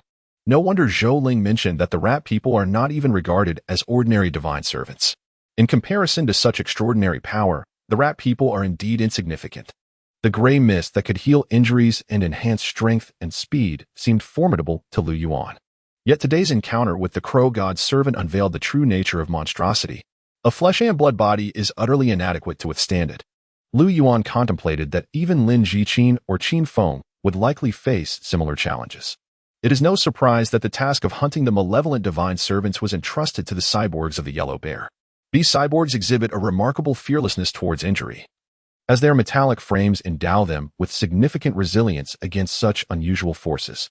Suddenly, a peculiar tingling sensation on his face captured Lu Yuan's attention. Absently, he scratched at it, only to discover his fingers stained with small clots of blood. His recent explosive exertion had far surpassed his usual strength, with each punch delivering more than double the normal force. It seemed he had activated several instances of a passive skill, resulting in an intensified effect with his crane cry fist. Despite his physique being temporarily augmented to 13 points, he was still overpowered, suffering damage to his muscles and blood vessels. Numerous capillaries in his face had ruptured due to excessive strain, causing him to experience sharp pain with even the slightest movement of his features. Nevertheless, the benefits of his enhanced physique began to manifest. The small lacerations on his cheeks commenced their healing process. Initially, he had estimated that complete recovery would span several months, but now he believed it could be achieved within a week. With this thought in mind, Lu Yuan felt compelled to examine his profession panel. You have experienced a battle. Profession experience 1002. Your skill, advanced fist technique, has improved. Experience 23. Your skill, advanced fist technique, has improved. Experience 45. A cascade of notifications inundated Lu Yuan, igniting a surge of exhilaration within him. His profession experience had skyrocketed by over 1,000 points. To elevate his fighter profession from level 5 to level 6 necessitated a total of 1,600 points. This singular encounter had propelled him nearly 2/3 of the way there. Truly remarkable, and not of the ordinary sort. Even in a diminished state, the experience gained from vanquishing it surpassed that of the rat people by a staggering fourfold, equating to the efforts of dozens of novice adversaries at the 8th or 9th rank. The experience gained from his advanced fist technique soared, directly ascending to level 3, eclipsing the advancements of his previously prioritized advanced leg technique. Lu Yuan cast a glance at the skill point denoting the crane cry fist. This formidable skill, which hung like a morning star amidst the obscurity of his panel, remained only partially unlocked. However, its luminescence had markedly intensified, indicating that he was on the cusp of complete mastery. It was merely a thin veil away. Perhaps with the next strike, or the one following, or even the subsequent one, he would effortlessly attain full proficiency. This battle had bestowed significant rewards upon Lu Yuan. Yet, the realization that this bounty was earned at the expense of Zhou Ling and the other members of the Yellow Bear, gravely wounded or even perishing, cast a shadow over his elation. The tragedy of Zhou Ling's demise weighed heavily upon him. Lu Yuan was profoundly affected by Zhou Ling's earlier act of self-sacrifice, wherein he obstructed the Crow God's servant to facilitate Lu Yuan's escape. Zhou Ling likely sensed his own impending death and instinctively endeavored to prolong his existence. Nevertheless, Lu Yuan felt an overwhelming sense of indebtedness for this noble act. Yellow bear. Yellow bear. He murmured softly, his eyes glistening, lost in contemplation. The sound of flapping wings abruptly pulled him back to reality. He turned towards the source of the commotion and beheld several crows, lured by the scent of blood, descending to feast upon the remains of the crow god's servant. A faint smirk crept across Lu Yuan's face. The scene struck him as increasingly ironic. The crow god's servant, who had taken pride in his role as an emissary of the crow god and had sacrificed countless lives, commanded a cohort of crows in life, instilling terror as if he had emerged from the realms of fantasy. Yet in death, his lifeless form was no different from others. Consumed by the very crows he once commanded, Lu Yuan observed silently, surprisingly unfazed by the macabre spectacle. Suddenly, he noticed a few crows tugging at a black, skin-like object from the mangled remains. They inadvertently extracted a blood-red orb. As the orb rolled away, a flicker of crimson light illuminated the darkness. What could that be? Lu Yuan was momentarily taken aback. His sharp memory instantly recalled the intense red light he had witnessed during his initial encounter with the crow god's servant, captured by his phone camera amidst the swirling mass of crows. Could this or be the source of that radiant glow? Curiosity surged within him. He summoned the strength to rise from the ground and approached, shooing away the crows that were feasting on the remnants. He scanned the vicinity and discovered a branch approximately a foot in length. With it, he meticulously extracted the ebony skin and the crimson orb. After rubbing the two objects against the earth to cleanse them of blood, he lifted the black skin, giving it a gentle shake. The supple, malleable black skin instantly transformed into an uncanny mask adorned with a pronounced beak. Lu Yuan was taken aback. Was this not the very mask donned by the servant of the crow god? His initial strike had landed squarely upon the servant's visage, and he had delivered numerous blows to that region. After such a relentless assault, the servant's head had been reduced to a pulp, yet this mask remained unscathed. He pondered what material it could be fashioned from. It was indeed a precious artifact, albeit rather unsightly. After a brief examination, and finding himself unable to discern anything further, he redirected his gaze to the blood-red orb. The orb was roughly the size of a child's marble, possessing a similar hardness, and was entirely crimson. Lu Yuan pinched it between his fingers, angling it toward the distant glow of the fire, squinting to scrutinize it closely. He observed a dark line concealed within the orb, encircled by a ring of white light, resembling an eye. The eye of a crow? As Lu Yuan contemplated, the bead in his grasp suddenly radiated a brilliant scarlet light. Instinctively, he recoiled. Before him, a series of professional panel notifications materialized. Congratulations, you have acquired materials for career advancement. Would you like to pursue career advancement? Prerequisites not met. Advancement failed. Would you like to select career panel fusion? Prerequisites not met. Fusion failed. Congratulations. You have unlocked a new career panel. Harbinger of Death, Transcendent. With the arrival of the final notification, the crimson bead in Lu Yuan's grasp shattered with a sharp crack. A viscous, blood-like liquid poured forth, cascading down his fingers and seeping into his skin. Before he could react, a sudden hum reverberated in his mind, as if struck by an unseen force. He collapsed backward, eyes tightly shut.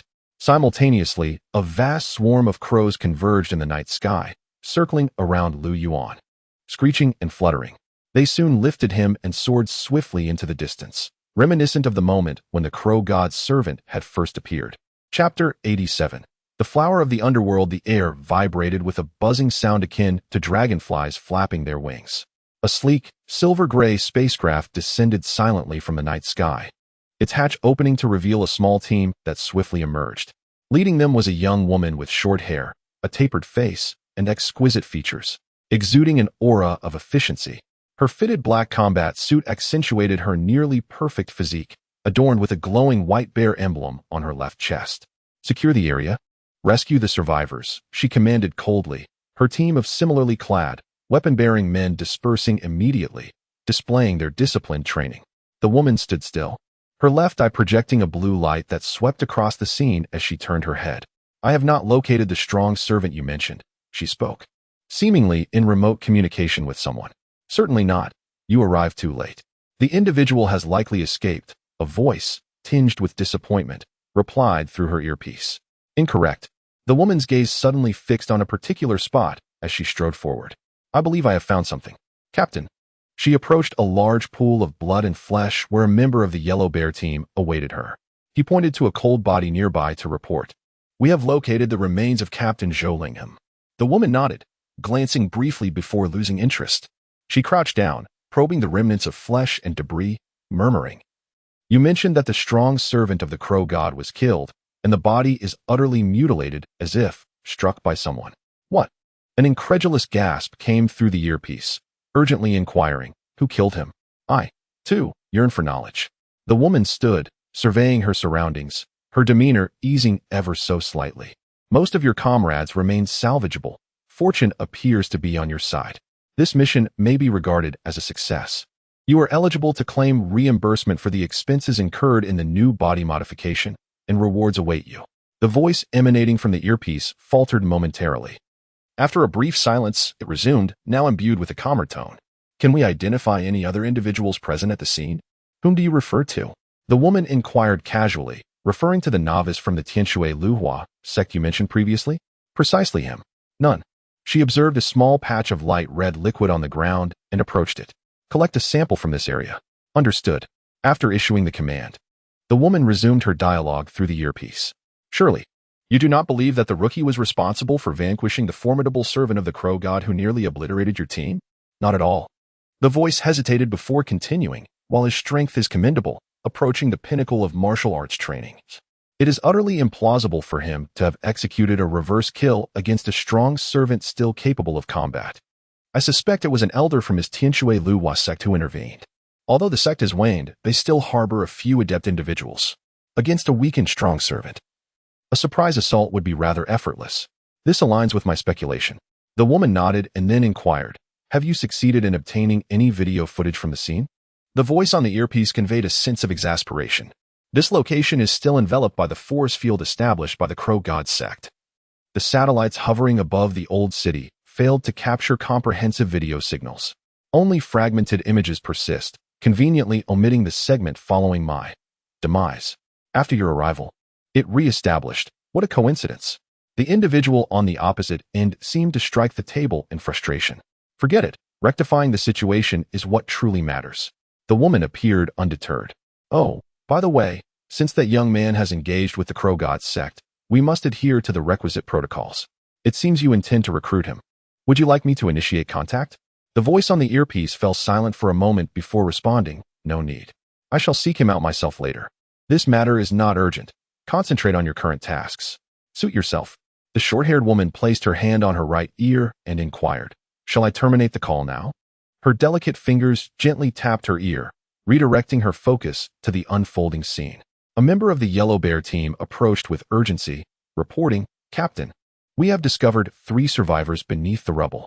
Preliminary scans reveal they are ordinary individuals exhibiting faint life signs. Rescue them and bring them back," she commanded succinctly. "Understood." "Captain, what is to be done with Captain Zhou Ling's remains?" another team member inquired. The short-haired woman cast a glance at Zhou Ling's lifeless body, her mind working through the implications before she replied, "Sever his 2 thighs, return the rest. Claim he was destroyed by the formidable servant of the crow god. This individual invested heavily in bone modifications. It constitutes valuable material, a fee for our assistance this time." "Understood." The team member's expression shifted to one of peculiar discomfort as he nodded and proceeded with the task. Having issued her orders, the short-haired woman casually surveyed the area. With the formidable servant now deceased, the desolate scene lost its intrigue.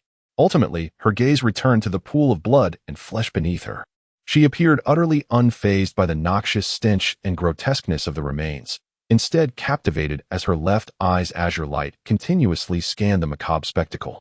Data and information flowed ceaselessly through her field of vision. Murmuring to herself, she pondered, what martial arts expert? What Tianshui three-flow sect? This fighting style is woefully rudimentary. The strength is, at best, mediocre. Yuan gradually emerged from his stupor, consciousness returning. The moonlight caressed his face, and he beheld red shadows dancing before his eyes. With a sudden jolt, he sat upright, rendered speechless by the sight before him. He found himself ensconced in a vast expanse of blood-red flowers, sprawling infinitely in every direction. A dark river flowed serenely before him. In the distance, a colossal full moon loomed, nearly a quarter of it submerged within the river, as if the flowing waters were leading directly to the moon itself. Yuan stood entranced by this magnificent, ethereal, an utterly silent tableau. His gaze gradually shifted to the striking blood-red flowers, reminiscent of lanterns, and he murmured, "Higanbana?" Higanbana, often referred to as the flower of the afterlife, exudes an enigmatic aura, though the blossom itself is not particularly uncommon. Lu Yuan nonchalantly plucks one, crushing it in his palm until a pool of crimson seeps forth.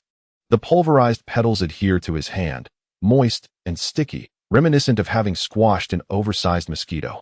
He wipes his hand meticulously on his clothing while gazing at the low-hanging moon, murmuring, "What a vivid dream." As if I were invoking the imaginary enemy. Chapter 88. I contact there are no vast fields of Higanbana in Jiaoyin City. Nor is there such a large moon hovering so close. Lu Yuan rises from the ground, surveying his surroundings once more. Beneath his feet lies soft earth. And all around him, vibrant red Higanbana blossoms flourish abundantly. A cool breeze sweeps through, rustling the fields of flowers, while the moon hangs serenely above. And the river flows steadily. The scene is so breathtaking that Lu Yuan feels as though he is witnessing an exquisitely crafted cutscene from a premier video game. He descends the hillside, the Higanbana brushing against his calves, producing a gentle rustling sound. Is this a trial I must endure after activating the extraordinary panel?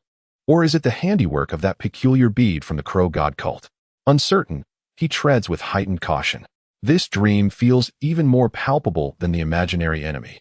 Yet, he cannot consciously extricate himself, nor does he know what lies ahead. As he navigates through the vast expanse of Higanbana, Lu Yuan approaches a tranquil river. The water's surface is broad and smooth, resembling a mirror.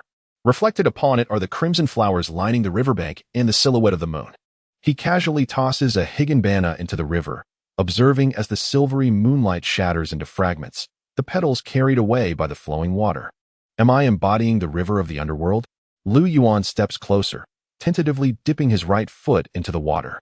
The icy sensation envelopes his ankle, and the rippling surface reveals a shifting shadow. A striking young man with disheveled hair, clad in a white t-shirt stained with dark red splotches. His body adorned with numerous small wounds crusted with dried blood. If we are dreaming, why has my own injury not been healed? Lu Yuan jestingly remarks. Unexpectedly. In the next instant, he experiences an itch across his arms and face, as well as in numerous other places. Rubbing his cheek, he observes fragments of dried blood cascading like dust onto the serene surface of the water. Have I truly been healed? Lu Yuan experimentally swings his arms, feeling an unparalleled strength and vitality coursing through him. Even the most grievously injured arm has entirely mended, seemingly more robust than before. A flicker of astonishment courses through him, though it is fleeting. After all, this is but a dream. Lu Yuan begins to wade through the river, step by step, towards the resplendent full moon. The cool moonlight envelopes him, flowing in harmony with the river's gentle current. Soon, he discerns the silhouette of a tree materializing in his vision.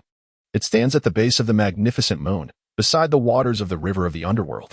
Instinctively, Lu Yuan halts, narrowing his eyes to scrutinize the tree's direction. Suddenly, the shadow of the tree stirs. In an instant, the entire tree shatters, transforming into numerous black crows that take flight. The avian ensemble dances beneath the moon for a fleeting moment before coalescing once more, gradually forming a human silhouette.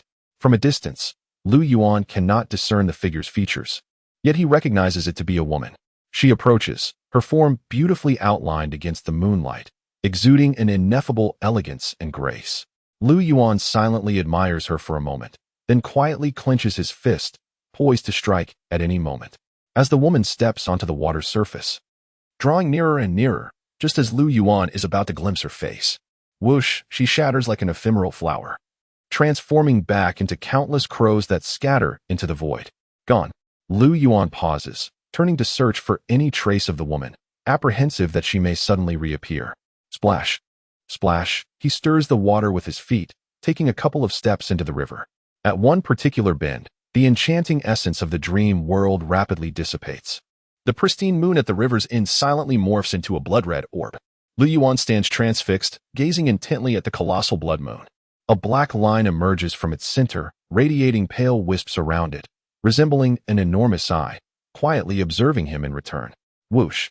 A taut fishing line snaps, and a fish leaps from the water, its shimmering silver scales sparkling in the morning light. Huh! Seated by the riverbank, the sun-kissed fisherman swiftly rises from his perch, his visage radiant with joy. How many have I caught today? He muses, skillfully netting the fish into a bucket, his chin lifted with pride as he casts a glance at his companion, who sits disheartened by the barren bucket at his feet, wishing he could send the fisherman tumbling into the river. "Get lost," he mutters. Unfazed, the other fisherman smiles as he rebaits his hook. Once the line is cast anew into the water, he settles back onto his stool. With a soft thud, he lights a cigarette, inhaling deeply and exhaling elegantly shaped smoke rings. Fishing is truly an art of skill. He supports his bucket, overflowing with accolades, poised to share his wisdom. Yet, just as he begins to impart his knowledge, he is abruptly silenced by his companion. "Shut up." The fisherman notices his friend intently gazing at the river's surface, where his fishing rod has inexplicably bent into a dramatic arc. Whoa, a substantial catch. The fisherman, momentarily forgetting all else, extinguishes his cigarette with urgency, his demeanor shifting to one of tension. "Take your time. Don't rush." His companion's eyes sparkle with exhilaration, gripping the rod tightly as if he were a warrior poised with a spear, ready to deliver a decisive blow. The angle of the rod intensifies, the veins on his hands straining as he instinctively rises from his stool. The struggle endures for only half a minute before the water erupts in turmoil. A look of determination ignites in the fisherman's eyes as he grits his teeth and yanks the rod upward with fervor. In an instant, a dark shape bursts from the surface, shimmering with flecks of gold. The two fishermen on the bank have eagerly anticipated this moment, their mouths agape as they exclaim, "Wow." However, the wonder swiftly transforms into a startled, "Whoa." Bang. The figure that leaps from the water lands solidly on the bank, revealing itself to be a human form. The two fishermen stagger backward in shock, their faces a portrait of disbelief at the sudden and surreal transformation before them. "What on earth? It's not a fish. How could we have picked a person?" Emerging from the water was a tall and well-proportioned figure, his exposed arms and calves showcasing a remarkable blend of strength and elegance, emblematic of a young man who regularly engages in physical training. Upon reaching the shore, he began to wring out his drenched attire with a series of audible twists. Gradually, the fishermen regained their composure from their initial fright. "Remarkable, old Chow. You've managed to reel in a morning swimmer," one of them murmured. Before the other could respond, the individual, with his back to them, turned upon hearing the remark. As they discerned his features, the fisherman's momentary relief dissipated, replaced by an expression of sheer horror. Chapter 2. Profession: Student. Lu Yuan's father is named Lu Xinghua. The proprietor of a modest shop sells grains and oils, while also offering cigarettes, snacks, beverages, and daily necessities. It is rather challenging for Lu Yuan to precisely define the nature of their establishment. Upon reaching the entrance, he observed his mother, Zheng Qiuling, fanning herself while engrossed in a television drama. A glance at the screen revealed an older family saga. He called out, "Mom," and then proceeded to select the most economical drink from the upright freezer at the entrance. "Welcome back," his mother smiled upon his arrival. Just as she was about to engage him in conversation, a customer arrived to purchase cigarettes. Thus, she quickly remarked, "The food upstairs is ready for you. Hurry up and eat." "Got it," Lu Yuan replied, stepping into the shop. He navigated through stacks of rice, barrels of meticulously categorized cooking oil, and shelves lined with snacks and condiments, before exiting through the back door. An upward staircase awaited him, flanked by a narrow corridor that housed several bicycles and electric scooters. At the end of the hallway lay a quaint courtyard. The building itself bore the marks of age, with rusted railings and cobwebs in the corners. The structure consists of 5 floors in total. The shop on the first floor is rented, while Lu Yuan's family owns the second-floor corner unit. Ascending the stairs step by step, Lu Yuan eventually reached his front door, retrieved his keys, and entered. The modest space opened into a living room, followed by a dining area that extended to the far wall, all adorned in an antiquated style. The house was eerily quiet. Despite it being lunchtime, no one was home. Silently, Lu Yuan changed his shoes and entered. After washing his hands, he sat at the dining table, where a simple meal of 3 dishes and a soup awaited him: stir-fried bitter melon, braised pork, smashed cucumber, and a bowl of winter melon and rib soup. He served himself rice and began to eat in silence, having grown accustomed to dining alone. His mother, Zheng Qiuling, spent nearly the entire day at the shop, from 7 in the morning until 9 or 10 at night. Meals were delivered to her in bowls, and bathroom breaks had to be taken during lulls in customer traffic. Lu Yuan's father, Lu Xinghua, had been in the hospital caring for his grandfather these past few days. The lunch he was consuming was likely prepared by him, as Lu Yuan could discern the flavor. As for his sister, Lu Jing, she was studying archaeology at university and had recently embarked on an expedition with the team, yet had not returned. A couple of days prior, she had video called from a place called Shishu, surrounded by vast deserts and Gobi landscapes. Lu Yuan checked the map online, discovering that Shishu was over 3,000 kilometers from Jiaoyan City, where he currently resided, almost reaching the border of Xia country, indeed quite a distance. He soon finished his meal, having consumed a fair amount of the bitter melon and braised pork, leaving the rib soup untouched, which he intended to take down for his mother. Afterward, he settled on the sofa to watch television, flipping through channels while his mind wandered to the subject of extracurricular classes.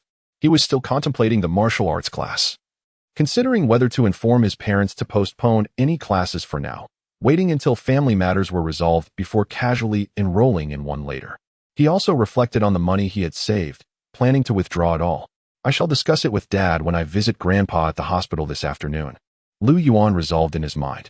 With that thought, he swiftly turned off the television and moved to the kitchen, washing the accumulated dishes in the sink and neatly placing them on the drying rack.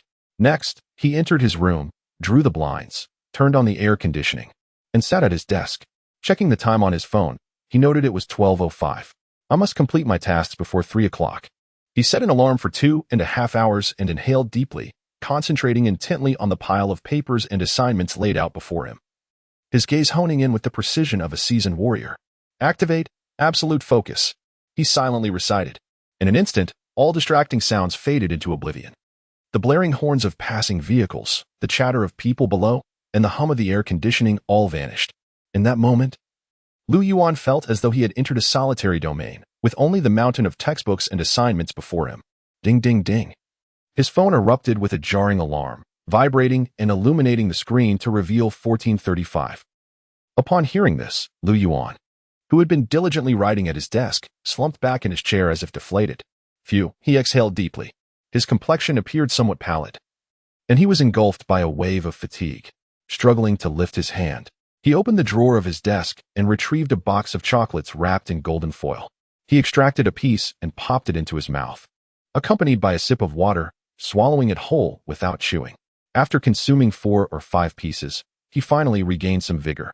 Straightening his posture slightly, he pressed his fingers against his temples, gently massaging them. Before him, lines of information that only he could perceive swiftly emerged. You have focused on studying for 10 minutes. Profession experience points 1. Your mathematics skill has improved. Experience points 2. Your physics skill has improved. Experience points 4. You have focused on studying for 10 minutes. Profession experience points 1. 2.5 hours of study yielded a total of 9 experience points in mathematics, 12 in physics, and 15 in chemistry. I have nearly completed all the homework assigned by the school. Quite a fruitful endeavor, Lu Yuan remarked, a satisfied smile gracing his visage. Then, his gaze flickered, and a pale blue virtual screen materialized before him.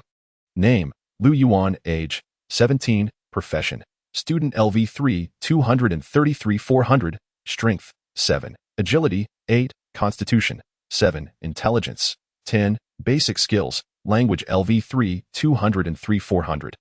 Mathematics. LV3, 329 400. Physics. LV3, 209 400. Chemistry. LV3, 224 400. Biology. LV3, 150 400. History. LV3, 78 400. Geography. LV3, 137 400. Information technology. LV3, 238 400. Core skill, absolute focus. LV1, active. Attribute points, 0. Skill points, 0. The aesthetic of the entire screen was remarkably simplistic, reminiscent of a character panel from an online game. This was Lu Yuan's distinctive advantage. Upon first traversing into this world and encountering the virtual panel, he initially presumed it to be a common auxiliary device possessed by all. After some time and repeated confirmations, he comprehended that this was an exclusive feature. The capability of this professional panel, as the name suggests, existed to enhance an individual's professional abilities with greater efficacy. Chapter 3. Absolute focus. Lu Yuan's current profession is that of a student. The 8 principal subjects taught at school signify the 8 foundational skills under this profession. Through attentive listening in class, self-study, and the completion of exercises, he could acquire knowledge and earn a degree of subject skill experience. For every 10 minutes of concentrated study, he would gain 1 point of student profession experience. Naturally, the most substantial source of experience stemmed from examinations. Regardless of whether it was a major grade exam or a class quiz, each test he undertook would result in a considerable increase in his experience points. 2 months have elapsed since his arrival, transforming him from an inconspicuous student with mediocre grades into one of the top 3 in his class and among the top 20 in his grade, a genuine academic achiever. While his own efforts are undeniably significant, the primary catalyst for this transformation lies in the professional panel before him. During this period, he has experienced 2 promotions in his profession level, advancing from student level 1 to level 3. Each elevation has granted him 2 attribute points and 2 skill points. The former has elevated his intelligence to a remarkable 10, surpassing the average intellectual capacity of typical high school students, while the latter has alleviated his shortcomings in physics and illuminated a core skill on his panel, absolute focus. This skill, classified as active, enables the learner to concentrate their mental faculties intensely for a brief duration, resulting in a modest enhancement of cognitive abilities, allowing for undistracted immersion in study. Note, the duration of this skill's activation is contingent upon the attributes of intelligence and physique. The higher these attributes, the longer the effect endures. For an adolescent plagued by restlessness, this skill is nothing short of miraculous. At this moment, the slight throbbing in his head has dissipated, prompting him to cease the massage of his temples and instead attend to his sore fingers and wrists. My mind is yet to reach its limit, but my body is struggling. The physical exertion is overwhelming. Who claims that studying is not a physically demanding endeavor? He ponders the prospect of enrolling in a physical training course, not solely to prepare for the impending standardized examinations, but also to prolong the duration of absolute focus, thereby indirectly augmenting his learning efficiency. I shall download some exercise videos online this evening and commence jogging tomorrow, he resolves, tightening his arm in determination. His current physical state is indeed lamentable. In his former life, he spent his days sequestered within the confines of his room, engrossed in novels and comics, nearly rendering himself inert. During each physical fitness assessment at school, he consistently fell short. With such a frail constitution, he fears that should he ever study too fervently, he might collapse at his desk and never rise again. After a brief respite, feeling his stamina has somewhat returned, he prepares to depart for the hospital as the clock approaches 3 in the afternoon. Before leaving, he retrieves a stack of light green bills from a hefty dictionary on his bookshelf, carefully tucking them into his pocket. This sum, a reward from the school for his 2 notable academic improvements, 500 and 800, totaling 1,003, will be supplemented by withdrawing additional cash from his phone on the way to the hospital, enabling him to present a round figure to his father. As a member of this family, particularly during these trying times, he feels a compelling urge to contribute. With these thoughts in mind, he exits his room. Just as he changes his shoes and prepares to leave, the front door swings open, revealing a weary middle-aged man in a blue shirt, his face etched with fatigue. "Dad," Yuan exclaims, taken aback. "What brings you back?" Lu Xinghua nods in acknowledgement, uttering no further words as he drags his exhausted form inside. He collapses onto the living room sofa, gazing up at the ceiling, eyes closed. Yuan slips his hand into his pocket, clutching the roll of money, contemplating whether to present it to Lu Xinghua immediately. Suddenly, Lu Xinghua's phone rings, prompting him to open his eyes and glance at the screen before hastily making his way to the balcony. "Could you wait another 2 days? That scoundrel Wang Jichao. He owes me hundreds of thousands for goods, and now I cannot locate him. My old man is still lying in the ICU. I assure you, I shall repay you at the earliest opportunity." The muted tones of Lu Xinghua's phone conversation waft from the balcony. Yuan steps closer, his brow creased in concentration as he absorbs the dialogue. Lowering his head in contemplation, he swiftly strides into his parents' bedroom. Half a minute later, he reappears, his demeanor composed. Yet the money he once held has mysteriously vanished. The sounds from the balcony have inexplicably fallen silent. Through the glass door, Yuan observes Lu Xinghua, silently smoking, his gaze fixed intently on the adjacent building. After a brief moment of observation, Yuan prepares to depart quietly, but Lu Xinghua's voice calls to him from behind. "Xiao Yuan, come here." Turning back, Yuan sees his father extinguishing his cigarette in a flower pot on the balcony, gesturing for him to approach. "What is it, Dad?" Yuan inquires as he draws near. Upon seeing Lu Xinghua up close for the first time, he notices the bloodshot eyes that reveal countless sleepless nights. I heard from Xiao Peng that you wish to enroll in the martial arts class at the dojo he attends. Lu Yuan's heart races, and he cannot suppress a wave of internal frustration. How could the oblivious Qingping, so engrossed in gaming that he often neglects meals, possibly remember to inform his father about the martial arts class? No, I do not wish to join, he promptly declines. I believe it is unnecessary to attend a physical class at this juncture. The standardized examinations are still a year away. Moreover, such classes would encroach upon my already limited study time. Spending all your hours confined within your room with textbooks, you ought to venture outside more. Lu Xinghua unexpectedly interjects, producing a piece of paper from his pocket and placing it in Lu Yuan's hand. Remember to maintain a balance between work and rest. Lu Yuan glances down to discover a receipt adorned with the words Yuan Martial Arts at the top, the amount noted as 9,988. He stands there, momentarily taken aback. While I was at the hospital, Xiaopeng contacted me. On my way back, I fortuitously passed by the dojo and took the liberty of settling your fees. They are currently hosting a promotional event.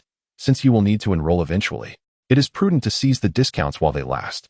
You need not concern yourself with matters at home or with Grandpa. Your paramount task now is to concentrate on your studies and your health. Your mother mentioned that you struggled thrice to deliver 2 bags of rice to the 4th floor. Your physical condition is indeed lacking. When I was your age, I could effortlessly carry 2 large gas canisters up 8 flights of stairs. Chapter 4, Empty Strikes. Here are your handcards and training attire. Should they not fit, you may exchange them. The changing rooms are ahead. After you have changed, please assemble at training room 4. Thank you. Lu Yuan accepts the items bestowed upon him by the receptionist, expressing his gratitude before stepping into the room designated as Min's changing room. He has indeed become a student of Yuan martial arts. Currently, he remains merely an ordinary 17-year-old high school student. It is exceedingly challenging to sway the decisions made by his parents, just as it was arduous to persuade them to permit his enrollment prior to this. Now that his father, Lu Xinghua, has settled the fees, he cannot convince him to withdraw from the course. Since the payment has been made, I might as well train earnestly. I cannot allow this expenditure to be in vain.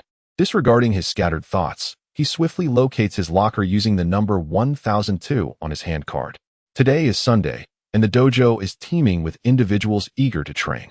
Listening to their laughter and banter, Lu Yuan gently swipes his hand card across the electronic lock of his locker. Beep. The door swings open to reveal emptiness within, save for a few white plastic hangers.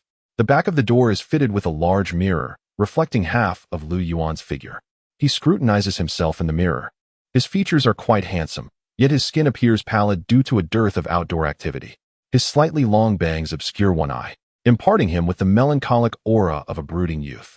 Lu Yuan has often derided himself as a thin dog, but at the age of 16 or 17, how many robust young men exist? Most of them are slender, much like him. He enjoys considerable popularity at school, as his appearance has consistently drawn the admiration of numerous girls. As his academic performance soared and he ascended to the status of a top student, the influx of love letters he received each week escalated even further. Once I refine my physique, my allure will undoubtedly reach unprecedented heights, Lu Yuan mused to himself. Removing his shirt to reveal his pale, slender upper body, with ribs distinctly defined, he stowed his clothes and backpack into a locker, swiftly donning his martial arts uniform. As he slipped into the immaculate outfit adorned with the character Yuan, the handsome youth in the mirror seemed to radiate an even greater charm. Tightening the belt around his waist, he closed the locker door and stepped out of the changing room, following the signs to the assembly room. To Lu Yuan's surprise, training room number 4 was smaller than he had anticipated, approximately the size of a classroom. The floor was covered in white mats, and a few individuals were already present. 2 of them appeared to be high school students, around his age, while the others seemed slightly older, exuding an air of experience cultivated over years of navigating the world. "Ah, a little handsome guy has arrived," exclaimed a girl with a bun, wearing light makeup and possessing a score of about 70 in looks, upon noticing him. Her comment captured the attention of everyone in the room. Lu Yuan remained composed, offering a slight nod to the group before finding a place to sit. "He's quite pretentious." Lu Yuan overheard a curly-haired youth seated beside the girl casually teasing. "What's that?" "He-s, just a student," retorted the girl with the bun, playfully swatting him, which he seized as an opportunity to grasp her hand. "Are you so eager to defend him because you're attracted to him? Get off. Let go of my hand." They began to playfully tussle, their actions imbued with a hint of flirtation, yet devoid of the essence of a couple. Nearby, several men, seemingly acquaintances, watch with envy, eager to join in on the playful banter. Hey, do you think that upon completing this course, we will be regarded as official disciples of the Yuan martial arts school? A man seated beside the girl with the bun inquired, observing the curly-haired youth's incessant physical proximity to her. The girl with the bun remained silent, while another male interjected with a derisive scoff. Even upon the completion of all the courses, success is not assured. The Yuan martial arts school boasts a genuine lineage of ancient martial arts, validated by the Martial Arts Association of Xia. To become an official disciple necessitates passing a rigorous assessment. It is not merely a matter of remitting tuition fees. Indeed, there exists a substantial distinction between disciples and students. Disciples do not pay tuition and may even receive remuneration. Should you succeed in becoming a disciple, you could dismiss your manager upon your return, he elaborated. Is it genuinely that remarkable? The girl with the bun halted her playful antics, her astonishment palpable. Indeed, the speaking male quickly added, noting her burgeoning interest. However, the journey to becoming an official disciple is replete with obstacles. Generally, if you qualify as a disciple, you might even excel in amateur fighting competitions and garner prize money. You could feasibly pursue martial arts as a legitimate vocation. Pray, what is so arduous? Siki, merely observe how I achieve acceptance as a disciple of the Yuan martial arts school. The curly-haired youth interjected with a smile. Keep dreaming. The girl with the bun cast him a playful glance. Official disciples, salaries, bonuses. Lu Yuan listened attentively to their discussion, his eyes momentarily shimmering at the mention of such prospects. Previously, Changping had expressed his ultimate ambition to become an official disciple, a notion Lu Yuan had lightly dismissed. Now, however, he comprehended that achieving such a status was no trivial pursuit. Not only would it absolve him of tuition fees, but it would also offer a salary, potentially easing his family's financial burdens. His thoughts began to meander, but he swiftly reined them in. After all, he had only just enrolled and had yet to attend his first class. It was clearly premature to contemplate such matters. For the present, his primary objective was to enhance his physical fitness and ensure the judicious expenditure of his tuition. As he reflected, a man in his 40s entered the training room. It was evident that he was no ordinary student. Clad in a black martial arts uniform, he exuded an extraordinary aura as he strode forward. Others, like Lu Yuan, quickly recognized his esteemed status, and the previously lively room succumbed to a hushed silence as the middle-aged man surveyed the participants, likely conducting a head count before smiling and introducing himself. Greetings, everyone. I am Lin Jiqin, and from this moment forth, I shall be responsible for guiding you through the initial phase of your training. You may address me as Coach Lin or Brother Lin. Coach, what will be our focus during this first phase? One eager member of the group inquired as soon as he concluded his introduction. Another interjected, indeed. Why are there no punching bags in this room? When shall we have the opportunity to strike the punching bags? I yearn to hit the punching bags. He exchanged knowing glances with others, chuckling as he suggested, let us affix the manager's photograph to the punching bag. Lin Jiqin regarded the group with a composed gaze, seemingly unperturbed by their playful antics. The essence of combat resides in strength. The primary emphasis of this initial phase will be strength training. I shall impart to you some scientific and effective training methodologies and techniques that you may practice both here and at home. As for striking the punching bags, he paused momentarily before continuing. Now is not the appropriate time for that. For the moment, you will exclusively practice air strikes.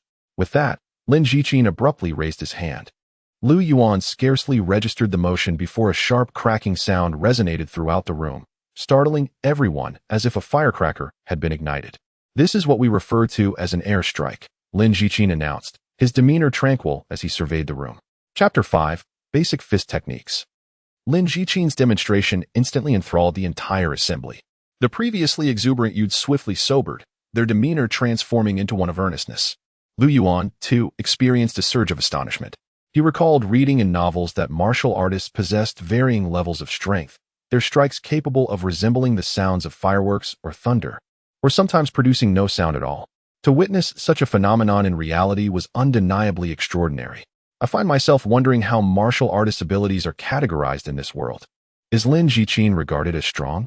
Lu Yuan pondered, contrasting the formidable aura of Coach Qin, whom he had encountered the previous day and whom Cheng Peng esteemed greatly, with Lin Jiqin.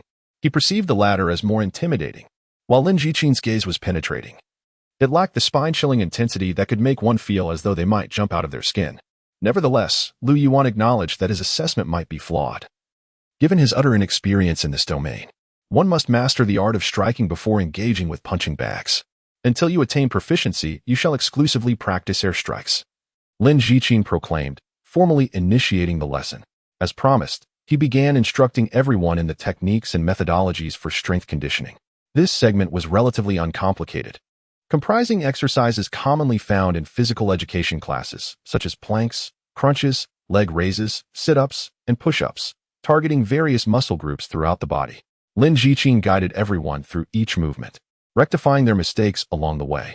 Upon returning home, you may continue practicing these movements independently. Initially, perform 2 or 3 sets of each exercise. And as your physical condition improves, gradually escalate the intensity of your training. For those in need of equipment, the training hall is perpetually at your disposal. Next, I shall impart the fundamental combat movements. Upon hearing Lin Jiqin's concluding words, everyone perked up, and Yuan shared in their enthusiasm. Many had enrolled in the martial arts class in eager anticipation of this moment. In the initial phase of the course, you will acquire the basic techniques of punches, kicks, and footwork. I shall instruct you on these 3 components one by one. Let us commence with the punching techniques. Without further ado, Lin Jiqin plunged directly into the demonstration. The foundational movements of combat boxing encompass the swing punch, thrust punch, vibration punch, and horizontal hook punch. Among these, the swing punch is subdivided into the left swing punch to the head, and left swing punch to the abdomen. As Lin Jiqin elucidated, he executed each punch. Although his speed was not exceptionally rapid, the fluidity of his movements left Yuan feeling entranced. The basic punching techniques may appear few, yet upon closer inspection, they were quite numerous. Yuan instinctively reached for his phone to document the session, fearing he might forget the nuances. However, he quickly recalled that his martial arts uniform lacked pockets, and his phone was currently secured in a locker. Fortunately, Lin Jiqin reassured them, I shall deconstruct each movement for you to practice individually once I conclude demonstrating all techniques. What ensued was a meticulous breakdown of each action. Yuan possessed an intelligence quotient of 10, and his memory was commendable, even exceptional. Lin Jiqin's diligent instruction enabled him to retain each punching technique with ease. The only obstacle he faced was his physical strength and fitness level, which were decidedly lacking. Many of the movements he envisioned clearly in his mind transformed into clumsy forms upon execution. It was evident he was not alone in this struggle. Numerous others encountered similar challenges, with only one individual displaying a relatively standard and proficient form. Have you trained before? Lin Jiqin inquired about the most adept student, a young man possessing a somewhat innocent demeanor and a buzz cut. The latter did not refute this assertion, responding with candor. I trained in boxing at another dojo for a time. However, the instructor's proficiency was insufficient. I managed to best him after merely 3 months. A hint of pride illuminated the young man's countenance as he spoke. Lin Jiqin merely nodded, signaling his intent to further observe the young man's performance. And should it prove satisfactory, he would be permitted to advance to the second phase of the course. Once the dissection of movements was concluded, the moment for free practice arrived. Initially, each participant approached their training with utmost seriousness. However, once Lin Jiqin temporarily vacated the training room, the group succumbed to playful banter. Siki, how do you suppose this punch would fare against the manager? Do you reckon I could displace his glasses? Huh. I shall record that and present it to the manager later. Please refrain. You're attempting to land me in trouble. Treat me to a meal, lest someone befall some misfortune. As one of the few females in the class, Siki's slightest gesture captivated the attention of the male students, and she appeared to relish the attention. Yuan, however, found the cacophony rather bothersome. Why not attempt absolute focus? A sudden notion flashed through his mind. Though absolute focus was a skill associated with the student profession, its applicability transcended mere academic endeavors. With this realization, he acted decisively. Activate absolute focus. In an instant, the clamor surrounding him dissipated.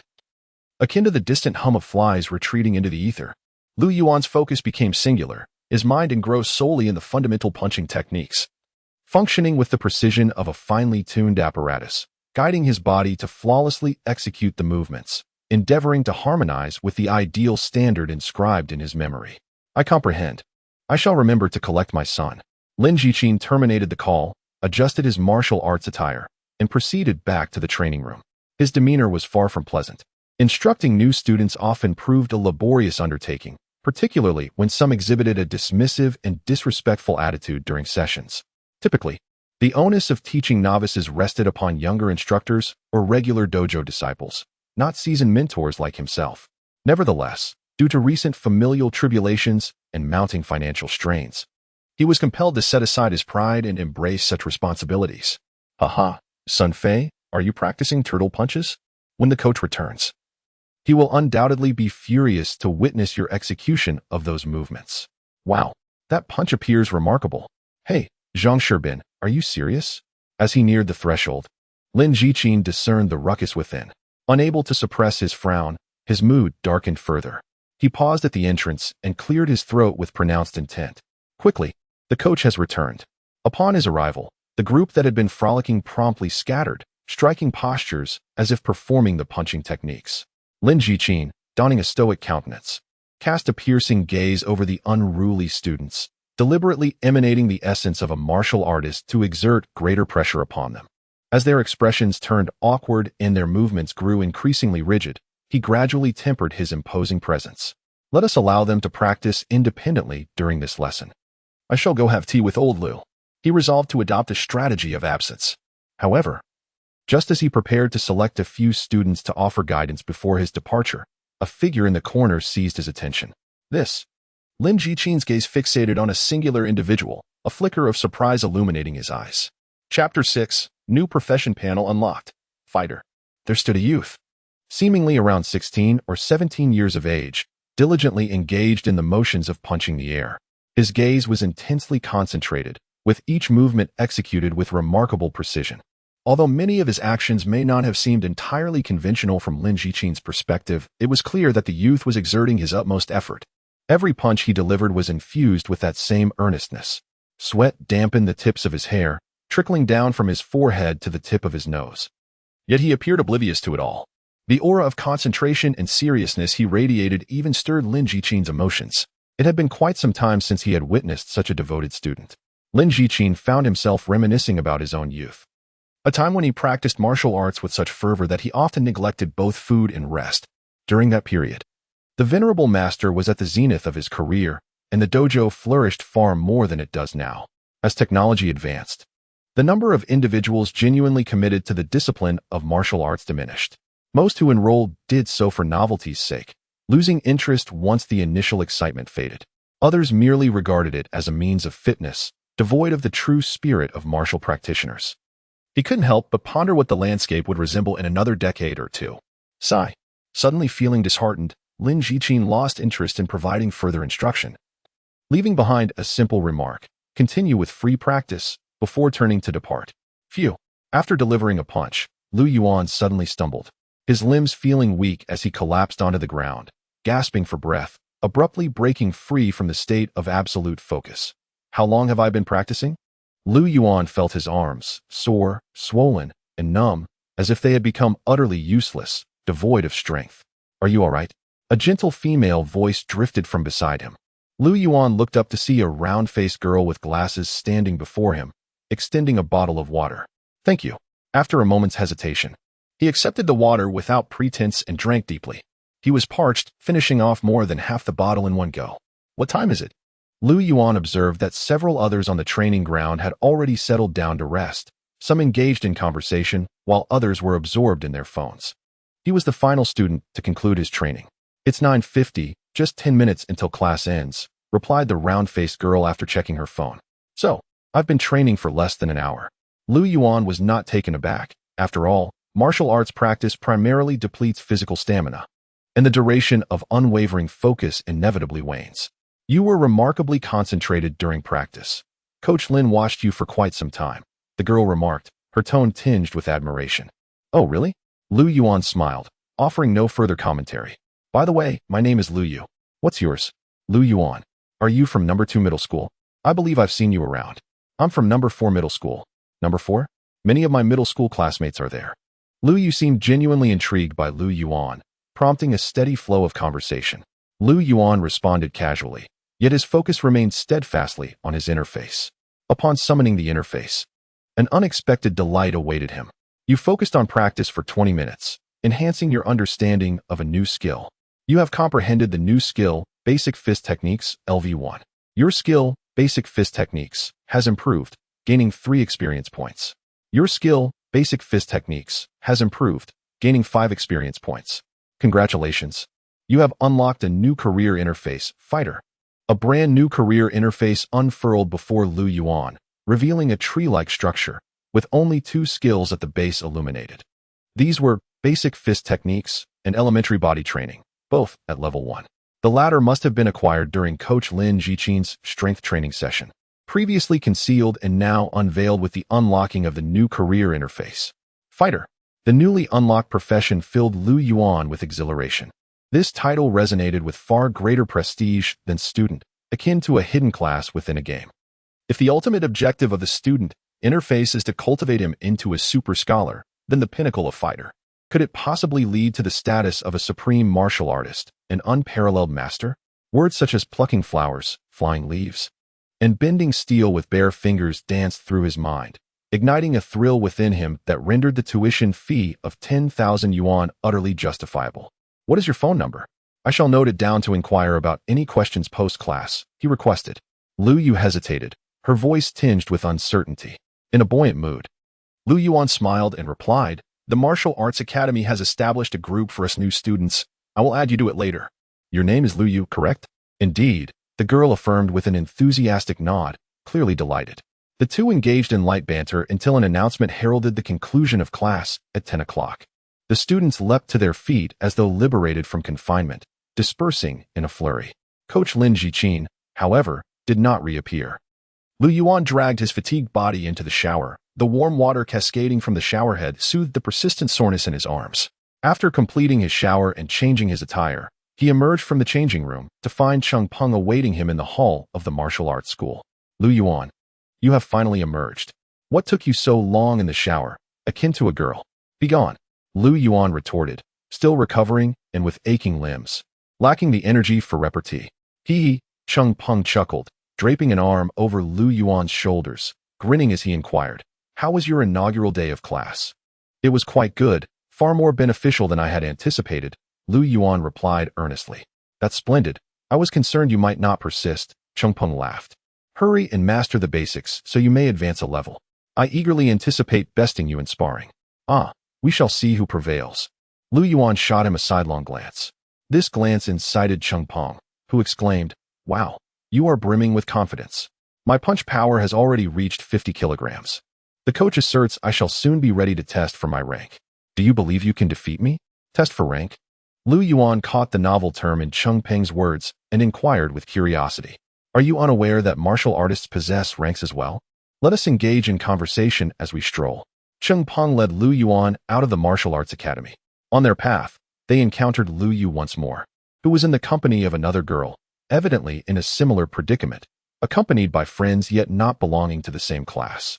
Lu Yu offered him a smile, though she refrained from approaching to extend her greetings. More than half an hour later, Lu Yuan emerged from an internet CAF, solitary. Through Cheng Peng's guidance and his own online inquiries, he had acquired a preliminary understanding of the categorization of martial artists in this realm. Chapter 7. Amateur, Professional. 9 ranks. The classification fundamentally distinguishes between amateur and professional tiers. Each tier is further subdivided into 9 ranks. The first rank signifies the lowest tier, while the 9th rank epitomizes the pinnacle of mastery. The varying ranks impose distinct requirements concerning the mastery of martial arts, strength, speed, and other attributes.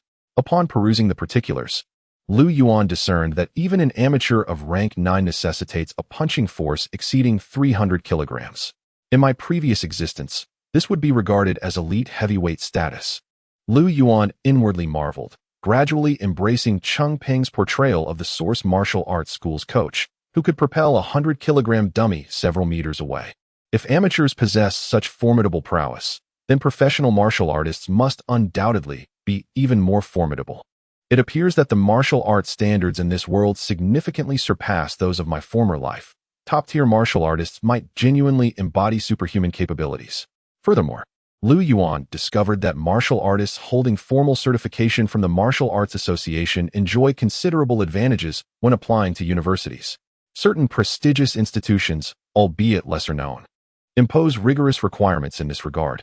For instance, the Air Force Academy necessitates a minimum amateur rank of 7 or higher from its applicants. The Air Force Academy serves as the breeding ground for pilots and astronauts. Even members of mechanized power armor units are selected from its ranks. It is only fitting that they uphold elevated physical standards. Considering the existence of this student-career interface, Yuan had contemplated the prospect of attending a prestigious university, aspiring towards a future as a research scientist or a business magnate. He had never envisioned himself as a pilot, astronaut, or mechanized warrior. However, his thoughts had begun to shift. Humanity's exploration of the cosmos in this realm far exceeds that of my previous life. The elite are now embarking on endeavors of extraterrestrial colonization. Should the opportunity arise, it would be splendid to traverse beyond the confines of Earth and behold the stars. Thus, my approach to the allocation of attributes must also adapt accordingly. Yuan stood at the bus stop outside the Internet CAF, gazing contemplatively at the slate blue sky. By the time Yuan returned home, it was already 11:20 in the morning. Zheng Xiuling, still seated in the shop, was engrossed in watching television. Upon noticing Yuan's return, a radiant smile illuminated her face as she gestured for him to come over. "How did your interest class fare?" "It was satisfactory, indeed," he responded. "That is splendid. You must practice with unwavering diligence. Your father has invested a substantial sum in this class for you," Zheng Xiuling admonished with gravity. "However, your academic pursuits should remain paramount." "I comprehend, mother," Yuan affirmed, then inquired, "Where is father?" "He is at the hospital with your grandfather. He has already prepared lunch for you. Hasten upstairs to partake," she instructed. "I shall bring it down to share with you," Yuan stated, swiftly ascending the staircase. He retrieved his sweat-drenched martial arts uniform from his backpack and cast it into the washing machine. After several trips, he brought the prepared dishes down to the ground floor. He settled to dine with his mother at a diminutive table scarcely half a meter in height. As the adage suggests, it is simple to establish a shop, yet challenging to sustain one. This modest grocery store at home was predominantly overseen by his mother alone, which was indeed a formidable task. It may appear effortless to sit in the shop watching television all day, yet it demands unwavering commitment, 365 days a year, for countless hours each day. Would you care to sit and observe? The luncheon offerings mirrored those of the preceding day. Braised pork had been supplanted by braised fish, and the winter melon and pork rib soup had been exchanged for corn and pork rib soup. Yuan relished his meal, his morning endeavors rendering him particularly famished. He ultimately consumed 3 bowls of rice before pausing. Typically, he partook of only 2 bowls, and even then, the second was not filled to the brim. However, on this occasion, he filled all 3 bowls to the edge. While dining, Yuan cast a glance at his status panel, which remained unchanged. It was unrealistic to anticipate significant advancements in his physique after merely 1 day of training. Once his regimen became habitual, he foresaw a considerable enhancement in strength and endurance. Enrolling in the interest class indeed proved to be a sagacious decision. "I possess quite the appetite today. Nourish yourself well. It will aid in your growth and fortitude. You are merely in your 2nd year of high school. You should still experience growth this year.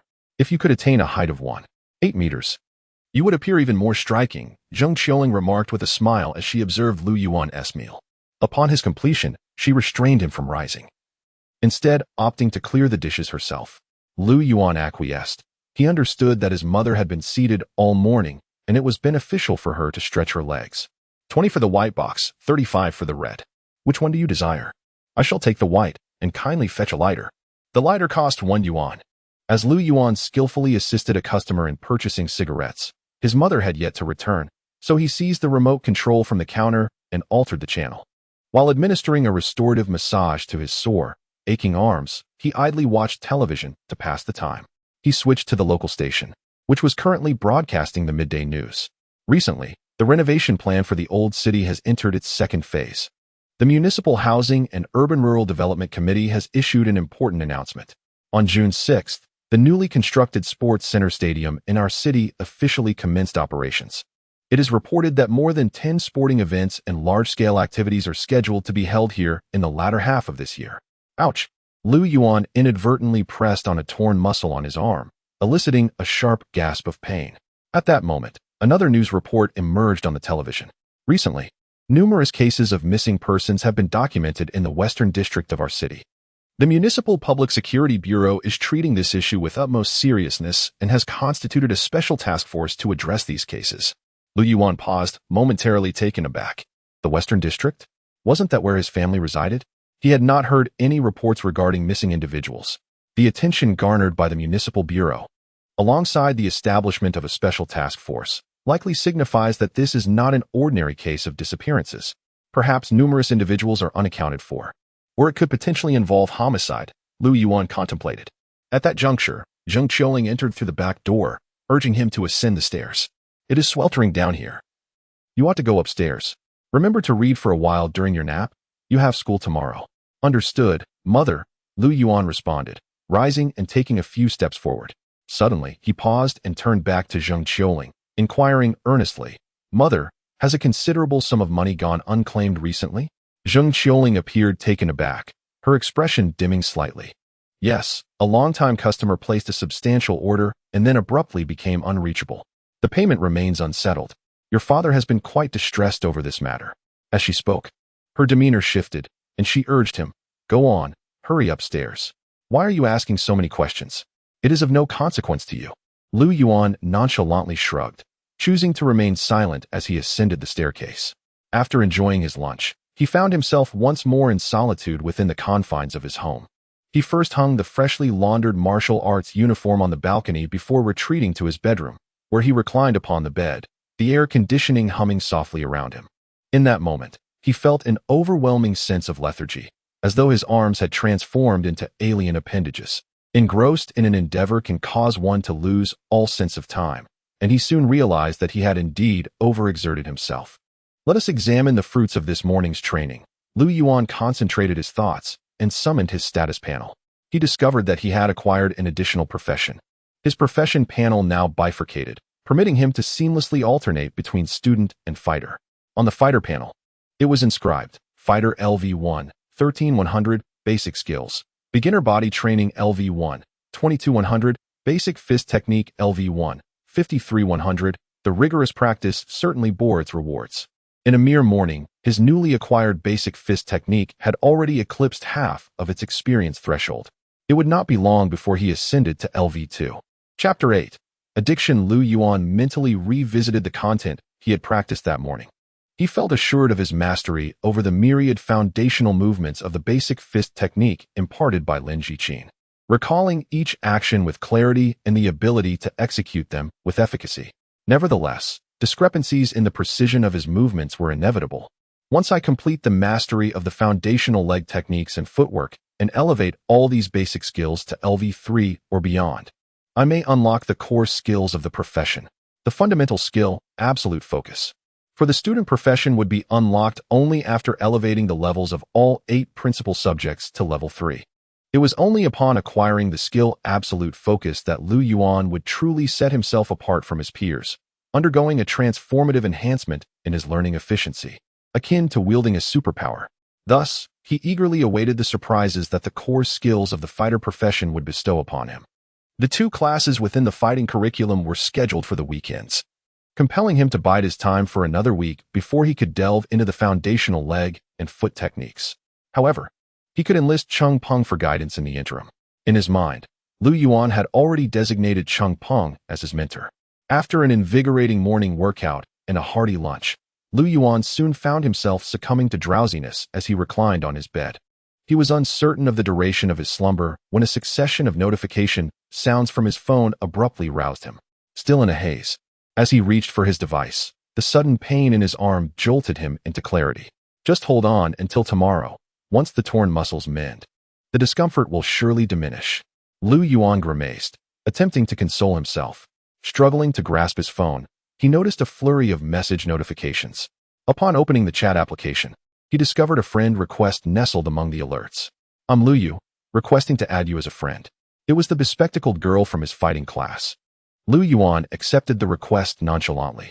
He then perused the remaining messages, all from his elder sister, Lu Jing. Sister, little brother, behold the breathtaking vistas of Shishu. You have yet to experience the allure of the desert. Below are several photographs. The desert, the gobi, the poplar trees. Among them were images of a girl adorned with a hat, riding a camel, her face aglow with joy. The girl on the camel was none other than Lu Jing herself. Lu Yuan swiftly skimmed through the collection of photographs and typed with haste, "I envy you." A government-sponsored expedition to explore scenic wonders while still drawing a salary. Moments later, a reply materialized. "You have no inkling of the harsh conditions here. The excavated ruins lie deep within the West Sud Desert, and I can only rest in a tent each day. I am permitted to wash up merely once a week, and I cannot utter a word outside, lest I inadvertently ingest several pounds of sand." Haha. Lu Yuan could not suppress a chuckle, responding with a few playful emojis. After a brief moment of contemplation, he queried, "Sister, what have you discovered this time?" Lu Jing replied, "A significant temple site from the Baishan era, which holds great importance for the study of the religious history of that period. It is indeed a remarkable find. Just wait, little brother. Soon you shall see your sister gracing the news." Smug. "Please, you are merely a humble assistant on the archaeology team. Do you truly believe you will appear on television?